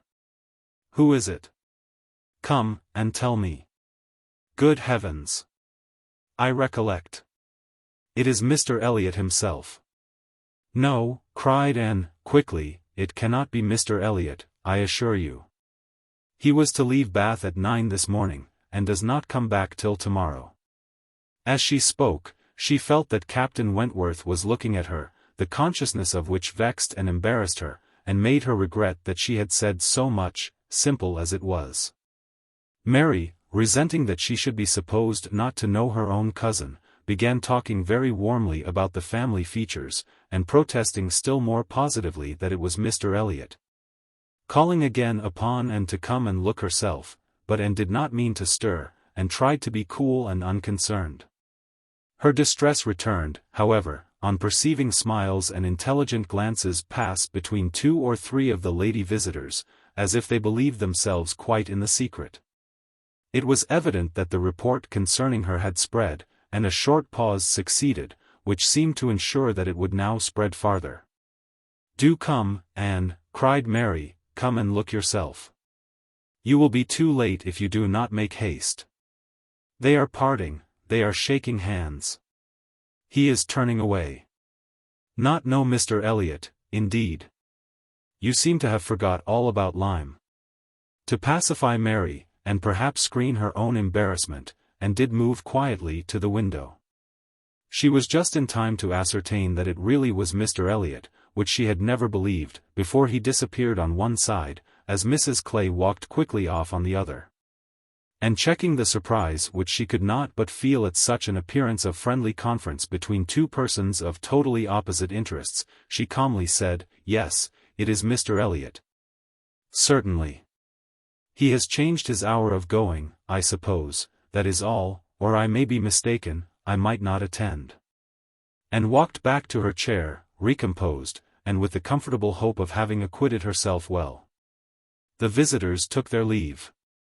And Charles, having civilly seen them off, and then made a face at them, and abused them for coming, began with, "Well, mother, I have done something for you that you will like. I have been to the theatre, and secured a box for tomorrow night. Ain't I a good boy? I know you love a play, and there is room for us all. It holds 9. I have engaged Captain Wentworth. And will not be sorry to join us, I am sure. We all like a play. Have not I done well, mother?" Mrs. Musgrove was good-humouredly beginning to express her perfect readiness for the play, if Henrietta and all the others liked it, when Mary eagerly interrupted her by exclaiming, "Good heavens! Charles! How can you think of such a thing? Take a box for tomorrow night. Have you forgot that we are engaged to Camden Place tomorrow night? And that we were most particularly asked to meet Lady Dalrymple and her daughter, and Mr. Elliot, and all the principal family connections, on purpose to be introduced to them? How can you be so forgetful?" "Phoo! Phoo," replied Charles, "what's an evening party? Never worth remembering. Your father might have asked us to dinner, I think, if he had wanted to see us. You may do as you like, but I shall go to the play." "Oh! Charles, I declare it will be too abominable if you do, when you promised to go." "No, I did not promise.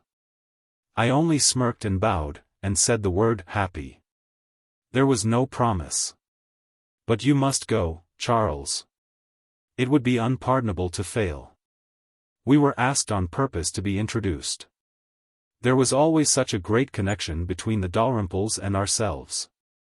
Nothing ever happened on either side that was not announced immediately. We are quite near relations, you know. And Mr. Elliot too, whom you ought so particularly to be acquainted with. Every attention is due to Mr. Elliot. Consider, my father's heir, the future representative of the family. Don't talk to me about heirs and representatives," cried Charles. "I am not one of those who neglect the reigning power to bow to the rising sun. If I would not go for the sake of your father, should think it scandalous to go for the sake of his heir. What is Mr. Elliot to me?" The careless expression was life to Anne, who saw that Captain Wentworth was all attention, looking and listening with his whole soul. And that the last words brought his inquiring eyes from Charles to herself. Charles and Mary still talked on in the same style. He, half serious and half jesting, maintaining the scheme for the play, and she, invariably serious, most warmly opposing it, and not omitting to make it known that, however determined to go to Camden Place herself, she should not think herself very well used, if they went to the play without her. Mrs. Musgrove interposed. "We had better put it off. Charles, you had much better go back and change the box for Tuesday. It would be a pity to be divided, and we should be losing Miss and, too, if there is a party at her father's. And I am sure neither Henrietta nor I should care at all for the play, if Miss and could not be with us." And felt truly obliged to her for such kindness. And quite as much so for the opportunity it gave her of decidedly saying, "If it depended only on my inclination, ma'am, the party at home, excepting on Mary's account, would not be the smallest impediment. I have no pleasure in the sort of meeting, and should be too happy to change it for a play, and with you. But, it had better not be attempted, perhaps." She had spoken it. But she trembled when it was done, conscious that her words were listened to, and daring not even to try to observe their effect. It was soon generally agreed that Tuesday should be the day. Charles only reserving the advantage of still teasing his wife, by persisting that he would go to the play tomorrow if nobody else would. Captain Wentworth left his seat, and walked to the fireplace, probably for the sake of walking away from it soon afterwards, and taking a station, with less barefaced design, by Anne. "You have not been long enough in Bath," said he, "to enjoy the evening parties of the place." "Oh, no. The usual character of them has nothing for me. I am no card player. You were not formerly, I know. You did not use to like cards, but time makes many changes." "I am not yet so much changed," cried Anne, and stopped, fearing she hardly knew what misconstruction. After waiting a few moments he said, and as if it were the result of immediate feeling, "It is a period, indeed. 8 years and a half is a period." Whether he would have proceeded farther was left to Anne's imagination to ponder over in a calmer hour. For while still hearing the sounds he had uttered, she was startled to other subjects by Henrietta, eager to make use of the present leisure for getting out, and calling on her companions to lose no time, lest somebody else should come in. They were obliged to move, and talked of being perfectly ready, and tried to look it. But she felt that could Henrietta have known the regret and reluctance of her heart in quitting that chair, in preparing to quit the room, she would have found, in all her own sensations for her cousin, in the very security of his affection, wherewith to pity her. Their preparations, however, were stopped short. Alarming sounds were heard. Other visitors approached, and the door was thrown open for Sir Walter and Miss Elliot, whose entrance seemed to give a general chill. And felt an instant oppression, and wherever she looked saw symptoms of the same. The comfort, the freedom, the gaiety of the room was over, hushed into cold composure, determined silence, or insipid talk, to meet the heartless elegance of her father and sister. How mortifying to feel that it was so! Her jealous eye was satisfied in one particular. Captain Wentworth was acknowledged again by each, by Elizabeth more graciously than before. She even addressed him once, and looked at him more than once. Elizabeth was, in fact, revolving a great measure. The sequel explained it. After the waste of a few minutes in saying the proper nothings, she began to give the invitation which was to comprise all the remaining dues of the Musgroves. Tomorrow evening, to meet a few friends, no formal party. It was all said very gracefully, and the cards with which she had provided herself, the Miss Elliot at home, were laid on the table, with a courteous, comprehensive smile to all. And one smile and one card more decidedly for Captain Wentworth. The truth was, that Elizabeth had been long enough in Bath to understand the importance of a man of such an air and appearance as his. The past was nothing. The present was that Captain Wentworth would move about well in her drawing-room. The card was pointedly given, and Sir Walter and Elizabeth arose and disappeared. The interruption had been short, though severe, and ease and animation returned to most of those they left as the door shut them out, but not to Anne. She could think only of the invitation she had with such astonishment witnessed, and of the manner in which it had been received. A manner of doubtful meaning, of surprise rather than gratification, of polite acknowledgment rather than acceptance. She knew him. She saw disdain in his eye, and could not venture to believe that he had determined to accept such an offering, as an atonement for all the insolence of the past. Her spirits sank. He held the card in his hand after they were gone, as if deeply considering it. "Only think of Elizabeth's including everybody," whispered Mary very audibly. "I do not wonder Captain Wentworth is delighted. You see he cannot put the card out of his hand." And caught his eye, saw his cheeks glow, and his mouth form itself into a momentary expression of contempt, and turned away, that she might neither see nor hear more to vex her. The party separated. The gentlemen had their own pursuits, the ladies proceeded on their own business, and they met no more while and belonged to them. She was earnestly begged to return and dine, and give them all the rest of the day, but her spirits had been so long exerted that at present she felt unequal to more, and fit only for home, where she might be sure of being as silent as she chose. Promising to be with them the whole of the following morning, therefore, she closed the fatigues of the present by a toilsome walk to Camden Place. There to spend the evening chiefly in listening to the busy arrangements of Elizabeth and Mrs. Clay for the morrow's party, the frequent enumeration of the persons invited, and the continually improving detail of all the embellishments which were to make it the most completely elegant of its kind in Bath, while harassing herself in secret with the never-ending question of whether Captain Wentworth would come or not. They were reckoning him as certain, but with her it was a gnawing solicitude never appeased for 5 minutes together. She generally thought he would come, because she generally thought he ought. But it was a case which she could not so shape into any positive act of duty or discretion, as inevitably to defy the suggestions of very opposite feelings. She only roused herself from the broodings of this restless agitation, to let Mrs. Clay know that she had been seen with Mr. Elliot 3 hours after his being supposed to be out of Bath. For having watched in vain for some intimation of the interview from the lady herself, she determined to mention it, and it seemed to her that there was guilt in Mrs. Clay's face as she listened. It was transient, cleared away in an instant. But Anne could imagine she read there the consciousness of having, by some complication of mutual trick, or some overbearing authority of his, been obliged to attend, perhaps for half an hour, to his lectures and restrictions on her designs on Sir Walter. She exclaimed, however, with a very tolerable imitation of nature, "Oh, dear! Very true. Only think, Miss Elliot, to my great surprise I met with Mr. Elliot in Bath Street. I was never more astonished. He turned back and walked with me to the pump yard. He had been prevented setting off for Thornbury, but I really forget by what. For I was in a hurry, and could not much attend, and I can only answer for his being determined not to be delayed in his return. He wanted to know how early he might be admitted tomorrow.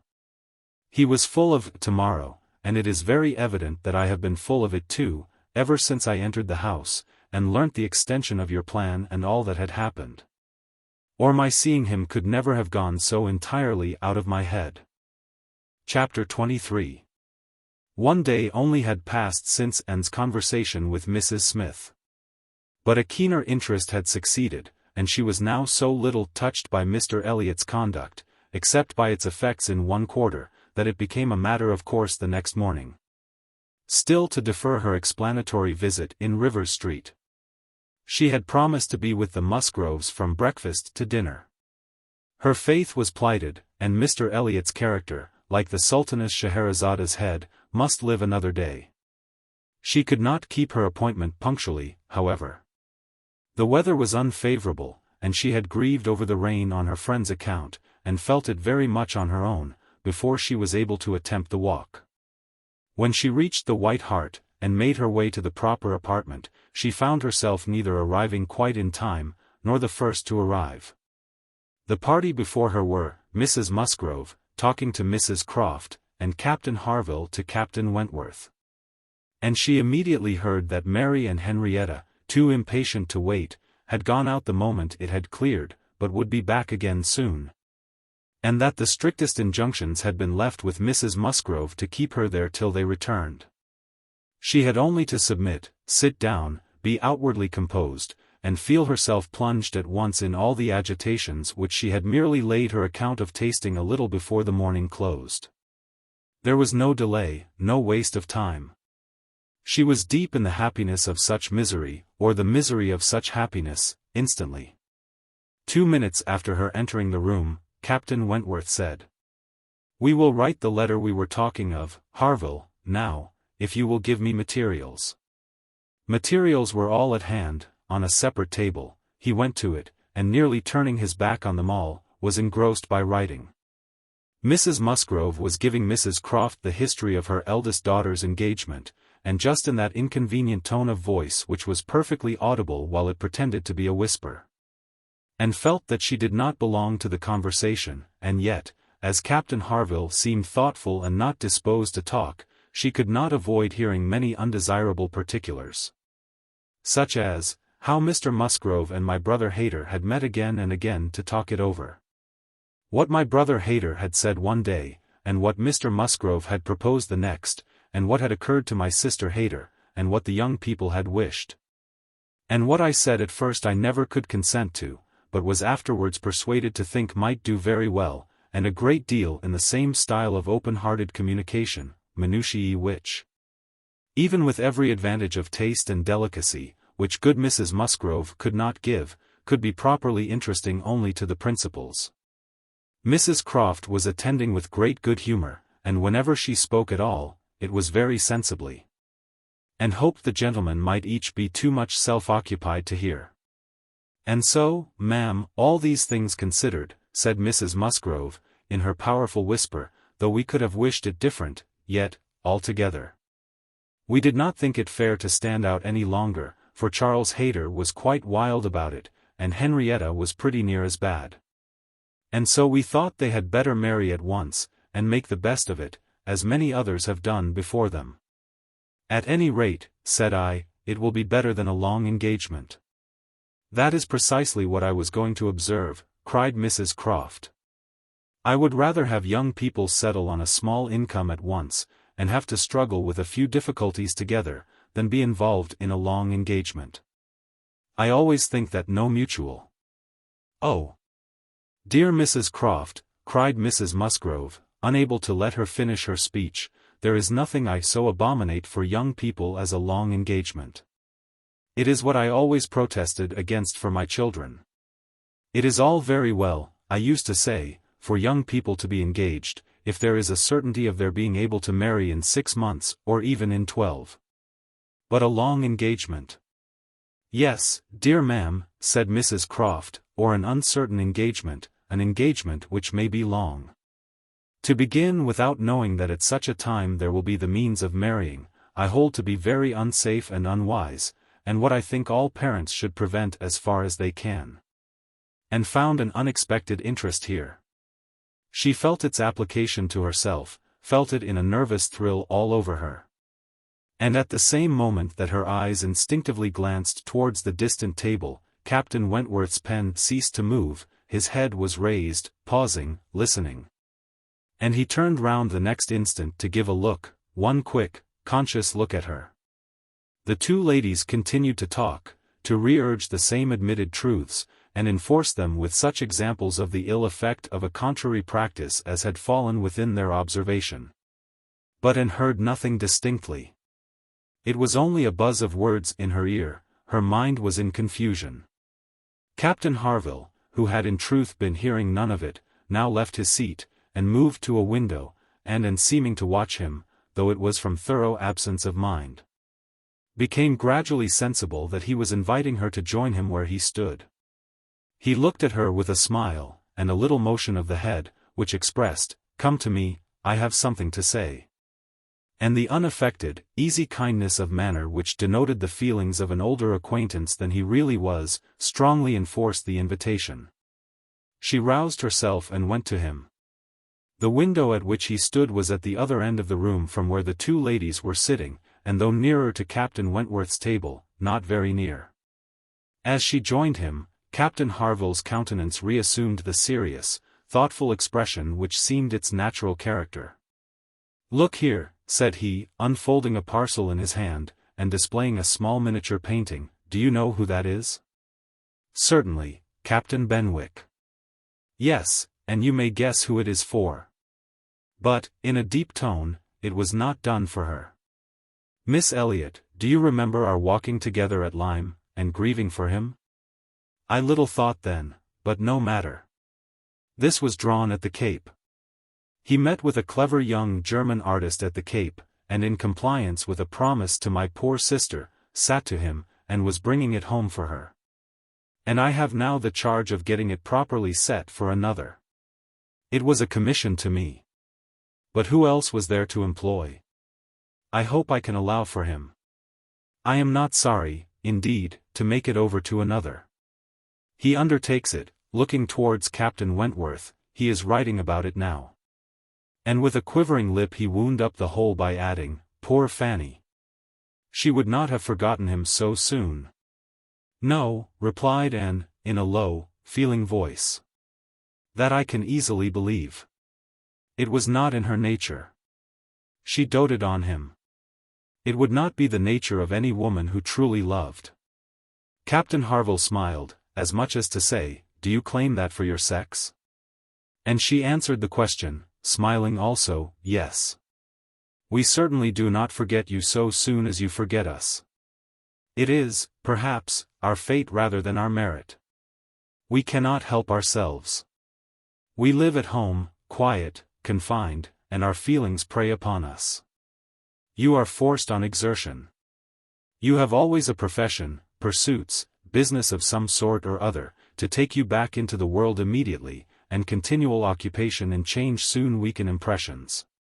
Granting your assertion that the world does all this so soon for men, which, however, I do not think I shall grant, it does not apply to Benwick. He has not been forced upon any exertion. The peace turned him on shore at the very moment, and he has been living with us, in our little family circle, ever since." "True," said Anne, "very true, I did not recollect. But what shall we say now, Captain Harville? If the change be not from outward circumstances, it must be from within.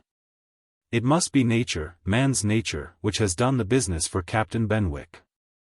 No, no, it is not man's nature. I will not allow it to be more man's nature than woman's to be inconstant and forget those they do love, or have loved. I believe the reverse. I believe in a true analogy between our bodily frames and our mental, and that as our bodies are the strongest, so are our feelings. Capable of bearing most rough usage, and riding out the heaviest weather. Your feelings may be the strongest," replied Anne, "but the same spirit of analogy will authorize me to assert that ours are the most tender. Man is more robust than woman, but he is not longer lived, which exactly explains my view of the nature of their attachments. Nay, it would be too hard upon you, if it were otherwise. You have difficulties, and privations, and dangers enough to struggle with. You are always laboring and toiling, exposed to every risk and hardship. Your home, country, friends, all quitted. Neither time, nor health, nor life, to be called your own. It would be too hard, indeed," with a faltering voice, "if woman's feelings were to be added to all this." "We shall never agree upon this question," Captain Harville was beginning to say, when a slight noise called their attention to Captain Wentworth's hitherto perfectly quiet division of the room. It was nothing more than that his pen had fallen down. But Anne was startled at finding him nearer than she had supposed, and half inclined to suspect that the pen had only fallen because he had been occupied by them, striving to catch sounds. which yet she did not think he could have caught. "Have you finished your letter?" said Captain Harville. "Not quite, a few lines more. I shall have done in 5 minutes. There is no hurry on my side. I am only ready whenever you are. I am in very good anchorage here, smiling at N, well supplied, and want for nothing. No hurry for a signal at all. Well, Miss Elliot," lowering his voice, "as I was saying, we shall never agree, I suppose, upon this point. No man and woman would, probably. But let me observe that all histories are against you, all stories, prose and verse. If I had such a memory as Benwick, I could bring you 50 quotations in a moment on my side the argument. And I do not think I ever opened a book in my life which had not something to say upon woman's inconstancy. Songs and proverbs, all talk of woman's fickleness. But perhaps you will say, these were all written by men. Perhaps I shall. Yes, if you please, no reference to examples in books. Men have had every advantage of us in telling their own story. Education has been theirs in so much higher a degree, the pen has been in their hands. I will not allow books to prove anything. But how shall we prove anything? We never shall. We never can expect to prove anything upon such a point. It is a difference of opinion which does not admit of proof.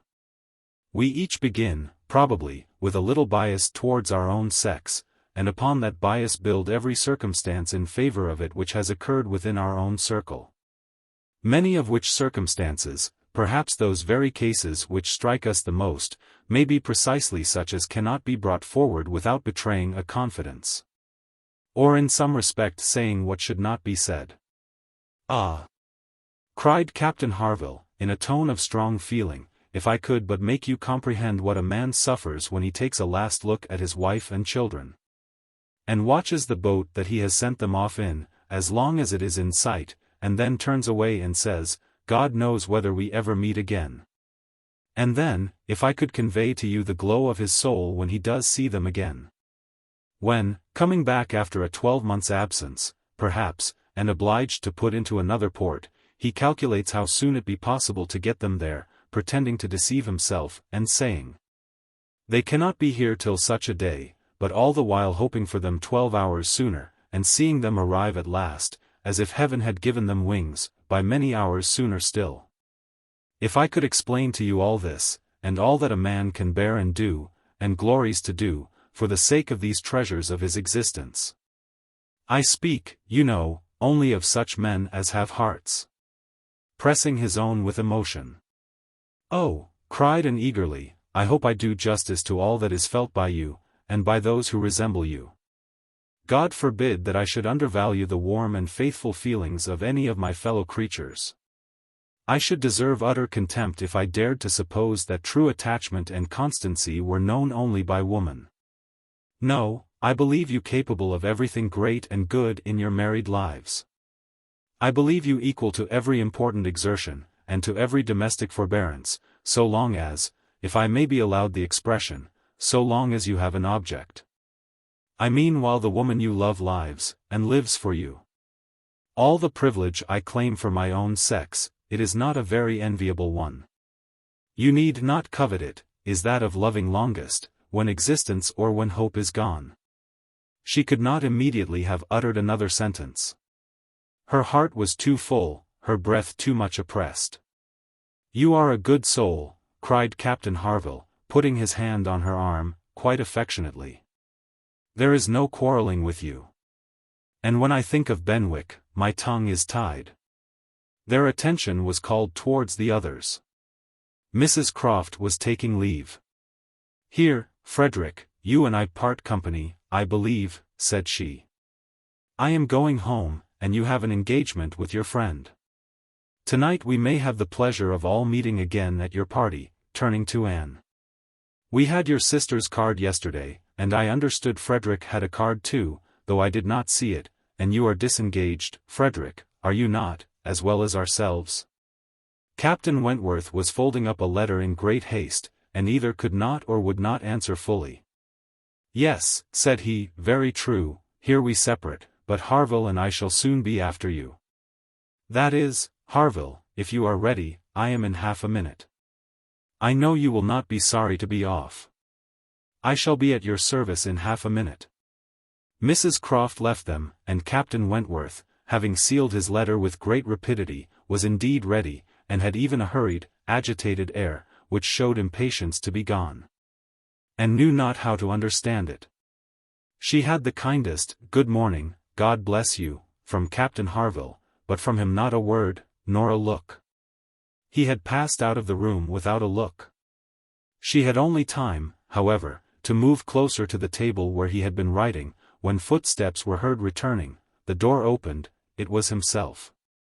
He begged their pardon, but he had forgotten his gloves, and instantly crossing the room to the writing table, and standing with his back towards Mrs. Musgrove, he drew out a letter from under the scattered paper, placed it before and with eyes of glowing entreaty fixed on her for a time, and hastily collecting his gloves, was again out of the room.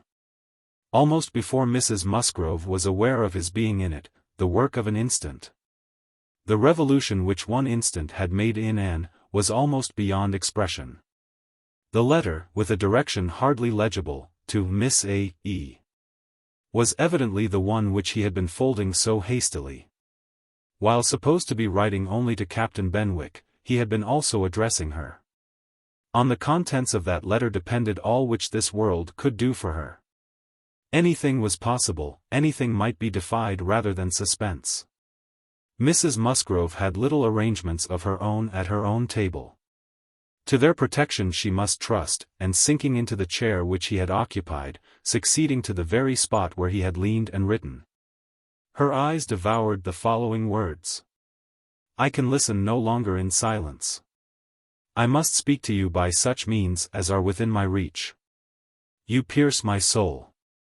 I am half agony, half hope. Tell me not that I am too late, that such precious feelings are gone forever. I offer myself to you again with a heart even more your own than when you almost broke it, 8 years and a half ago. Dare not say that man forgets sooner than woman, that his love has an earlier death. I have loved none but you. Unjust I may have been, weak and resentful I have been, but never inconstant. You alone have brought me to Bath. For you alone, I think and plan. Have you not seen this? Can you fail to have understood my wishes? I had not waited even these 10 days, could I have read your feelings, as I think you must have penetrated mine. I can hardly write. I am every instant hearing something which overpowers me. You sink your voice, but I can distinguish the tones of that voice when they would be lost on others. Too good, too excellent creature. You do us justice, indeed. You do believe that there is true attachment and constancy among men. Believe it to be most fervent, most undeviating, in F.W. I must go, uncertain of my fate. But I shall return hither, or follow your party, as soon as possible. A word, a look, will be enough to decide whether I enter your father's house this evening or never. Such a letter was not to be soon recovered from. Half an hour's solitude and reflection might have tranquilized her. But the 10 minutes only which now passed before she was interrupted, with all the restraints of her situation, could do nothing towards tranquillity. Every moment rather brought fresh agitation. It was an overpowering happiness. And before she was beyond the first stage of full sensation, Charles, Mary, and Henrietta all came in. The absolute necessity of seeming like herself produced then an immediate struggle, but after a while she could do no more. She began not to understand a word they said, and was obliged to plead indisposition and excuse herself. They could then see that she looked very ill, were shocked and concerned, and would not stir without her for the world. This was dreadful. Would they only have gone away, and left her in the quiet possession of that room, it would have been her cure. But to have them all standing or waiting around her was distracting, and in desperation, she said she would go home. By all means, my dear, cried Mrs. Musgrove, go home directly, and take care of yourself, that you may be fit for the evening. I wish Sarah was here to doctor you, but I am no doctor myself. Charles, ring and order a chair. She must not walk. But the chair would never do. Worse than all, to lose the possibility of speaking 2 words to Captain Wentworth in the course of her quiet, solitary progress up the town, and she felt almost certain of meeting him, could not be borne. The chair was earnestly protested against, and Mrs. Musgrove, who thought only of one sort of illness, having assured herself with some anxiety, that there had been no fall in the case. That Anne had not at any time lately slipped down, and got a blow on her head, that she was perfectly convinced of having had no fall. Could part with her cheerfully, and depend on finding her better at night.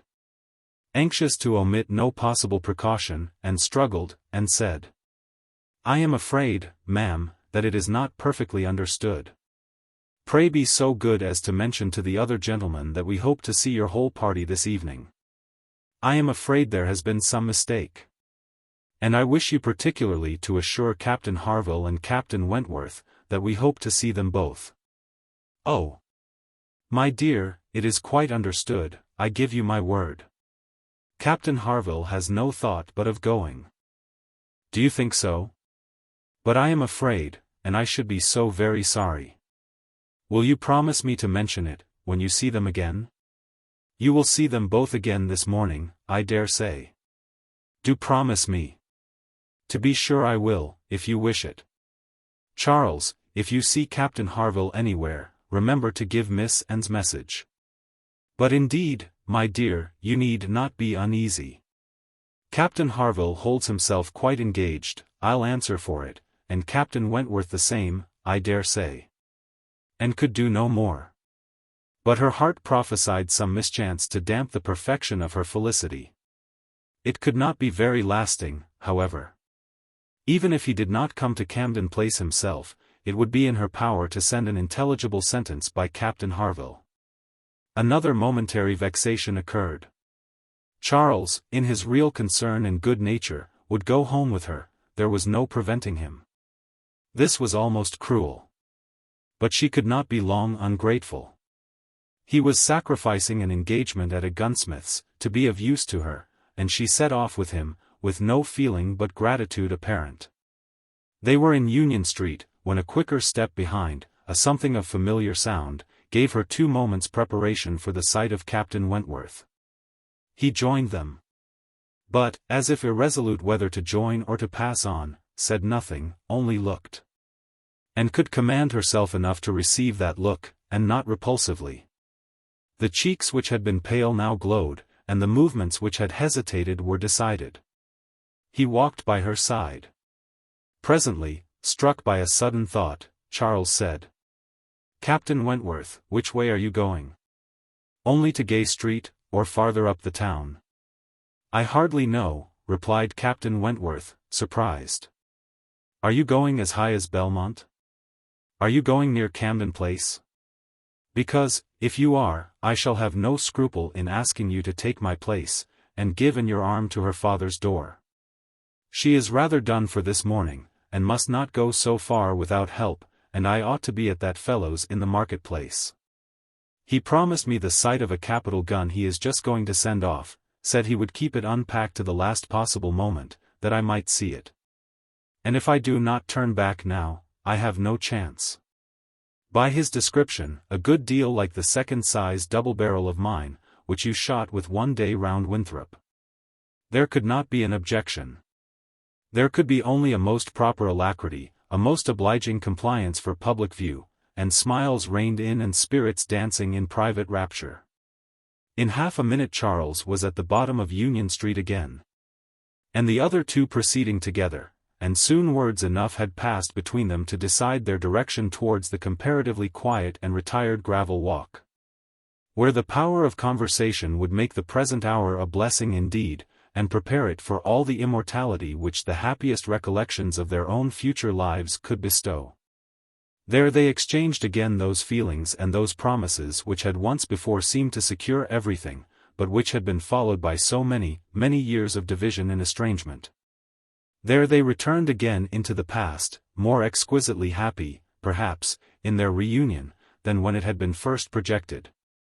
More tender, more tried, more fixed in a knowledge of each other's character, truth, and attachment, more equal to act, more justified in acting.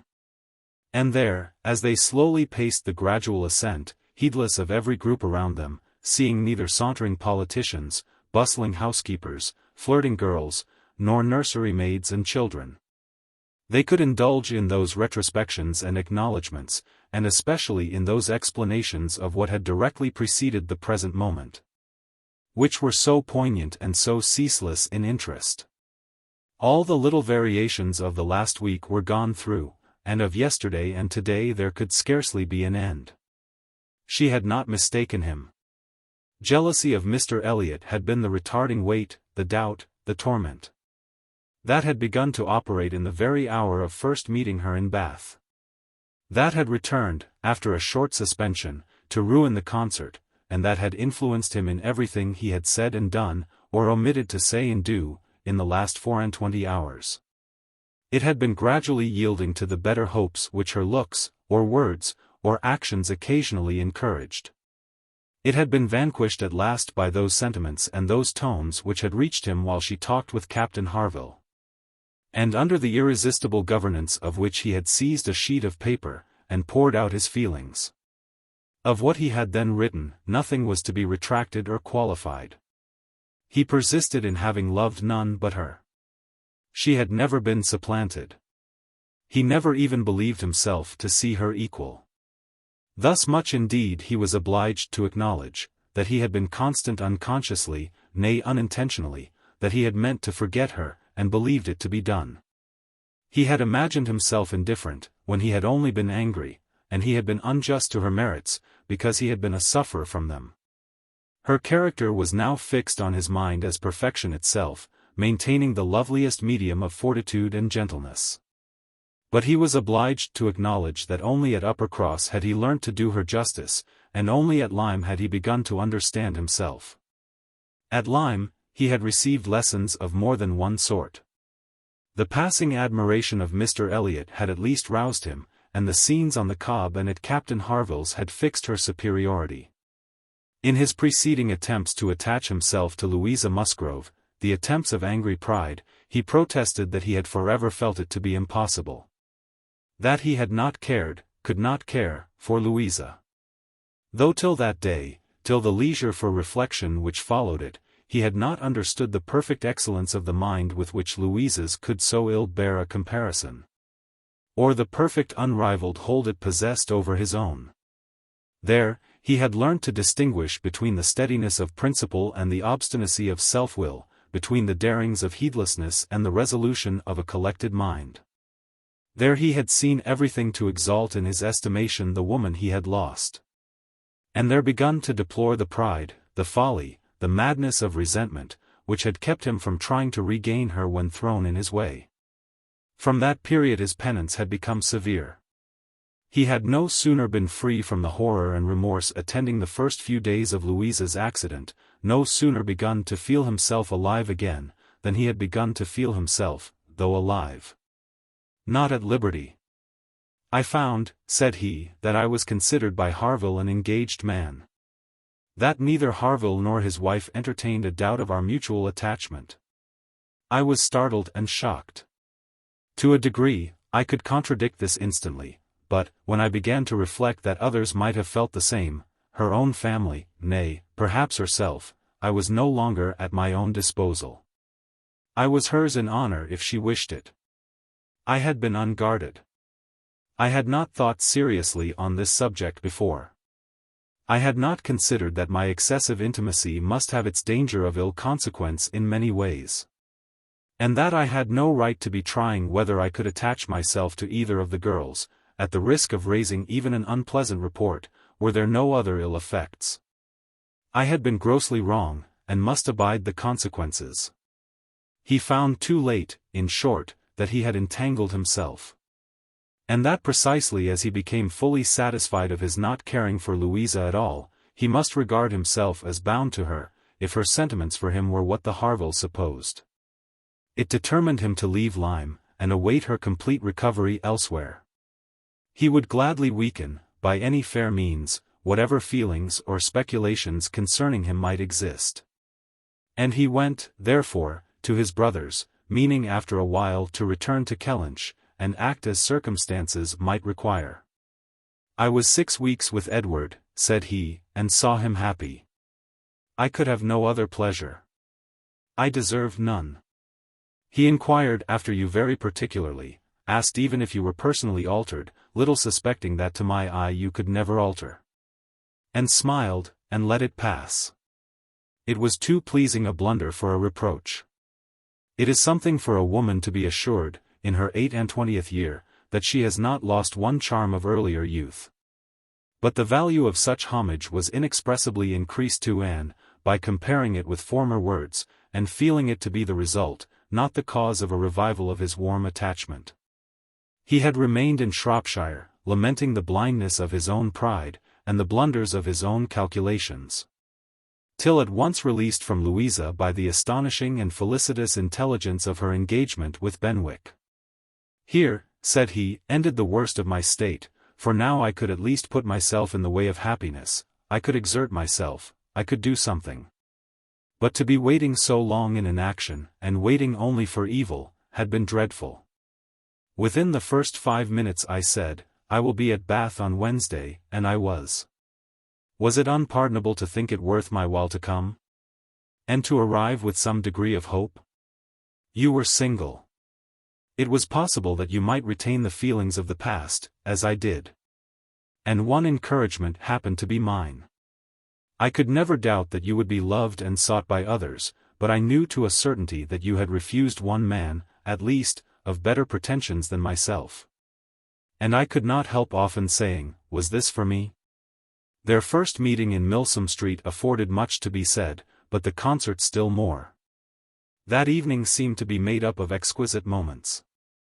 The moment of her stepping forward in the octagon room to speak to him, the moment of Mr. Elliott's appearing and tearing her away, and 1 or 2 subsequent moments, marked by returning hope or increasing despondency, were dwelt on with energy.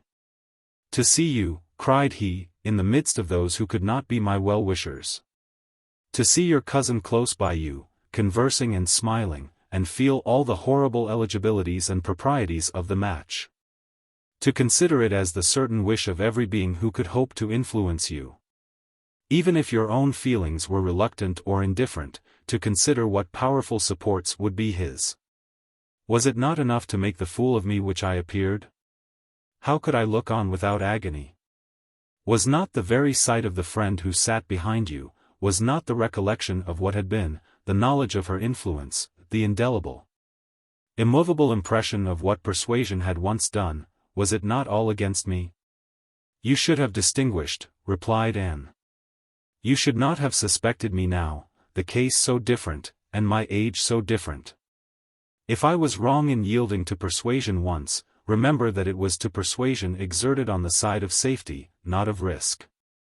When I yielded, I thought it was to duty, but no duty could be called in aid here.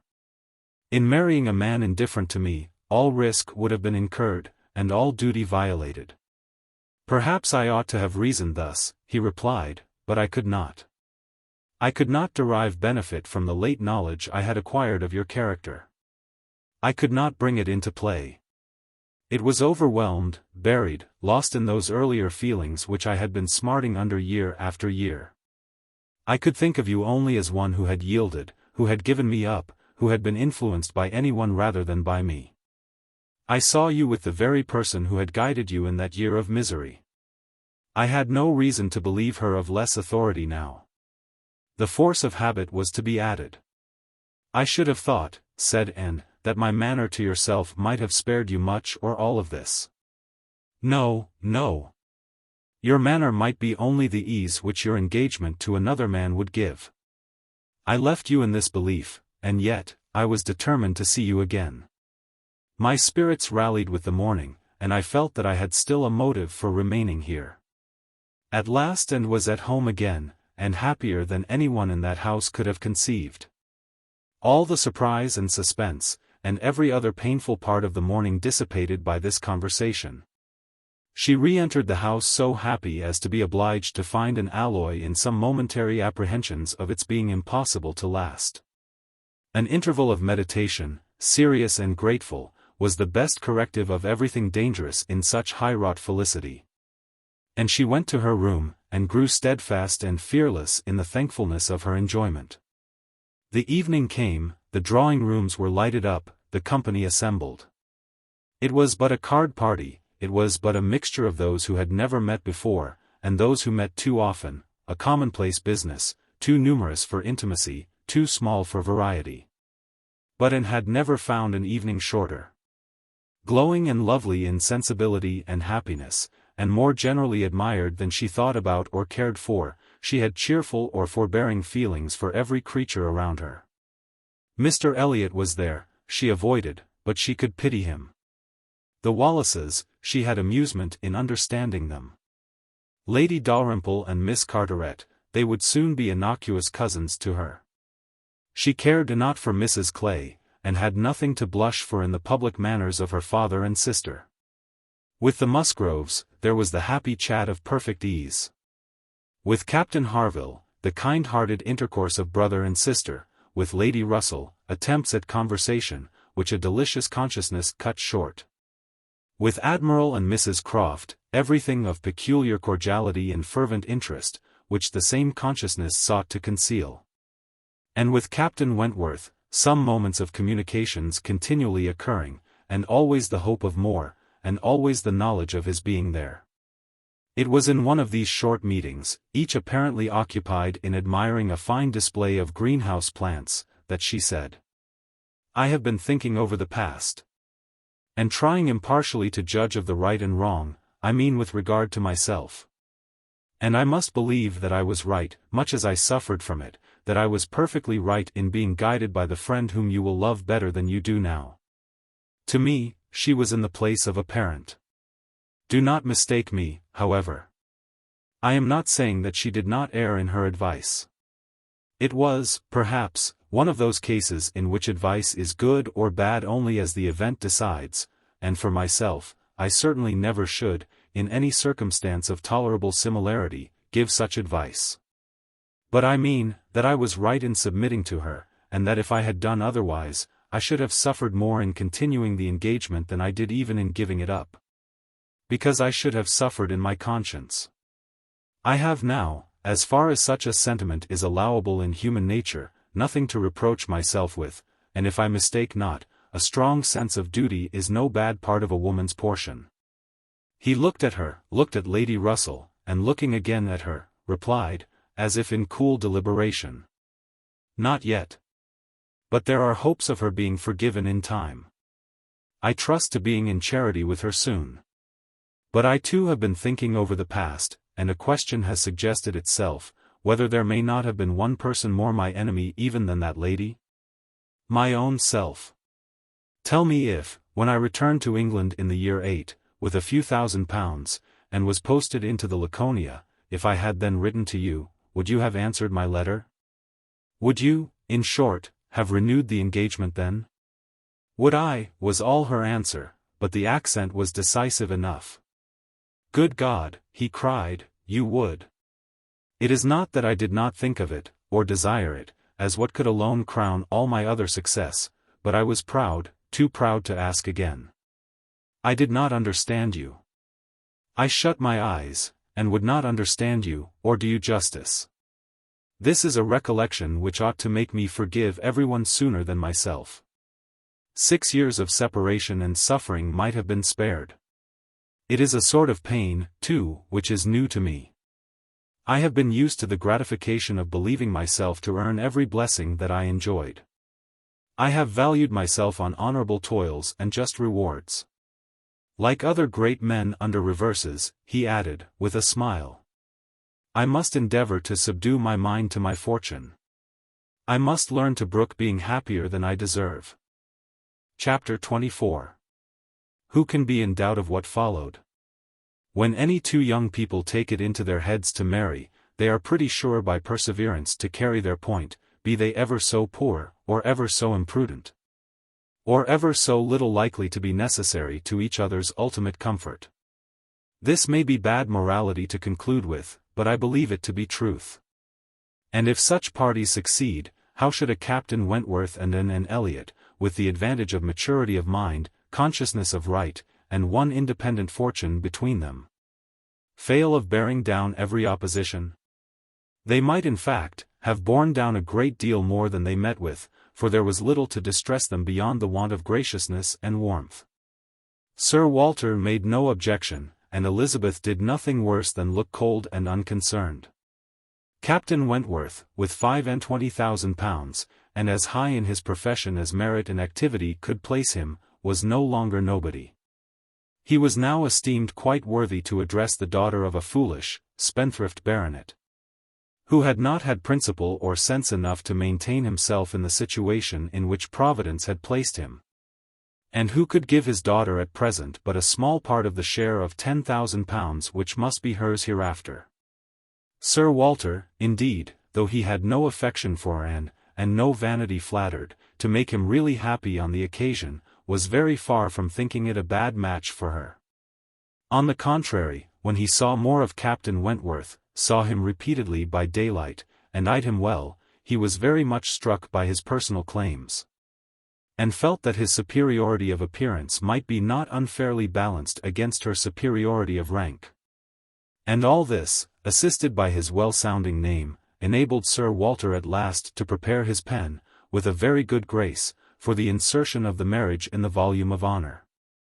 The only one among them, whose opposition of feeling could excite any serious anxiety, was Lady Russell.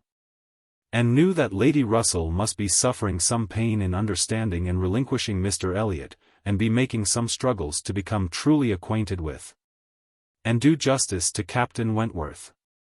This however was what Lady Russell had now to do.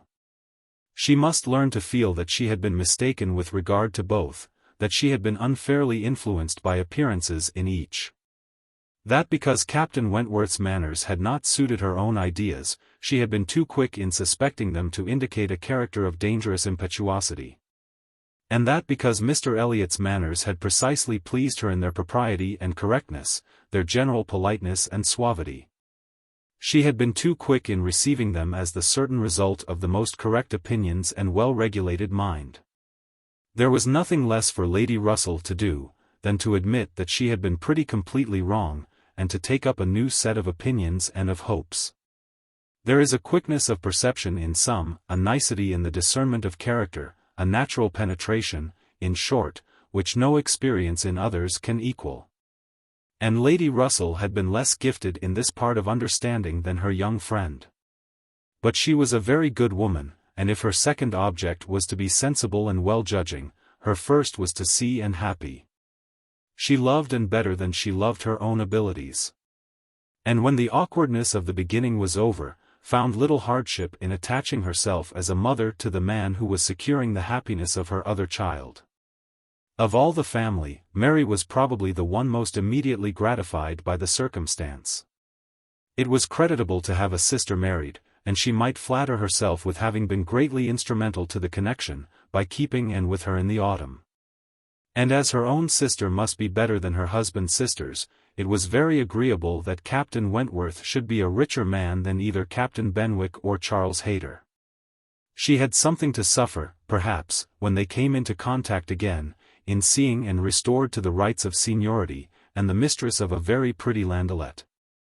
But she had a future to look forward to, of powerful consolation, and had no Upper Cross Hall before her, no landed estate, no headship of a family. And if they could but keep Captain Wentworth from being made a baronet, she would not change situations with Anne. It would be well for the eldest sister if she were equally satisfied with her situation, for a change is not very probable there. She had soon the mortification of seeing Mr. Elliot withdraw, and no one of proper condition has since presented himself to raise even the unfounded hopes which sunk with him. The news of his cousin Anne's engagement burst on Mr. Elliot most unexpectedly. It deranged his best plan of domestic happiness, his best hope of keeping Sir Walter single by the watchfulness which a son-in-law's rights would have given. But, though discomfited and disappointed, he could still do something for his own interest and his own enjoyment. He soon quitted Bath. And on Mrs. Clay's quitting it soon afterwards, and being next heard of as established under his protection in London, it was evident how double a game he had been playing, and how determined he was to save himself from being cut out by one artful woman, at least. Mrs. Clay's affections had overpowered her interest, and she had sacrificed, for the young man's sake, the possibility of scheming longer for Sir Walter. She has abilities, however, as well as affections, and it is now a doubtful point whether his cunning, or hers, may finally carry the day. Whether, after preventing her from being the wife of Sir Walter, he may not be wheedled and caressed at last into making her the wife of Sir William. It cannot be doubted that Sir Walter and Elizabeth were shocked and mortified by the loss of their companion, and the discovery of their deception in her. They had their great cousins, to be sure, to resort to for comfort. But they must long feel that to flatter and follow others, without being flattered and followed in turn, is but a state of half-enjoyment. And, satisfied at a very early period of Lady Russell's meaning to love Captain Wentworth as she ought, had no other alloy to the happiness of her prospects than what arose from the consciousness of having no relations to bestow on him which a man of sense could value. There she felt her own inferiority keenly. The disproportion in their fortune was nothing, it did not give her a moment's regret. But to have no family to receive and estimate him properly, nothing of respectability, of harmony, of goodwill to offer in return for all the worth and all the prompt welcome which met her in his brothers and sisters, was a source of as lively pain as her mind could well be sensible of under circumstances of otherwise strong felicity. She had but two friends in the world to add to his list, Lady Russell and Mrs. Smith. To those, however, he was very well disposed to attach himself. Lady Russell, in spite of all her former transgressions, he could now value from his heart. While he was not obliged to say that he believed her to have been right in originally dividing them, he was ready to say almost everything else in her favor, and as for Mrs. Smith, she had claims of various kinds to recommend her quickly and permanently. Her recent good offices by and had been enough in themselves, and their marriage, instead of depriving her of one friend, secured her two. She was their earliest visitor in their settled life. And Captain Wentworth, by putting her in the way of recovering her husband's property in the West Indies, by writing for her, acting for her, and seeing her through all the petty difficulties of the case with the activity and exertion of a fearless man and a determined friend, fully requited the services which she had rendered, or ever meant to render, to his wife.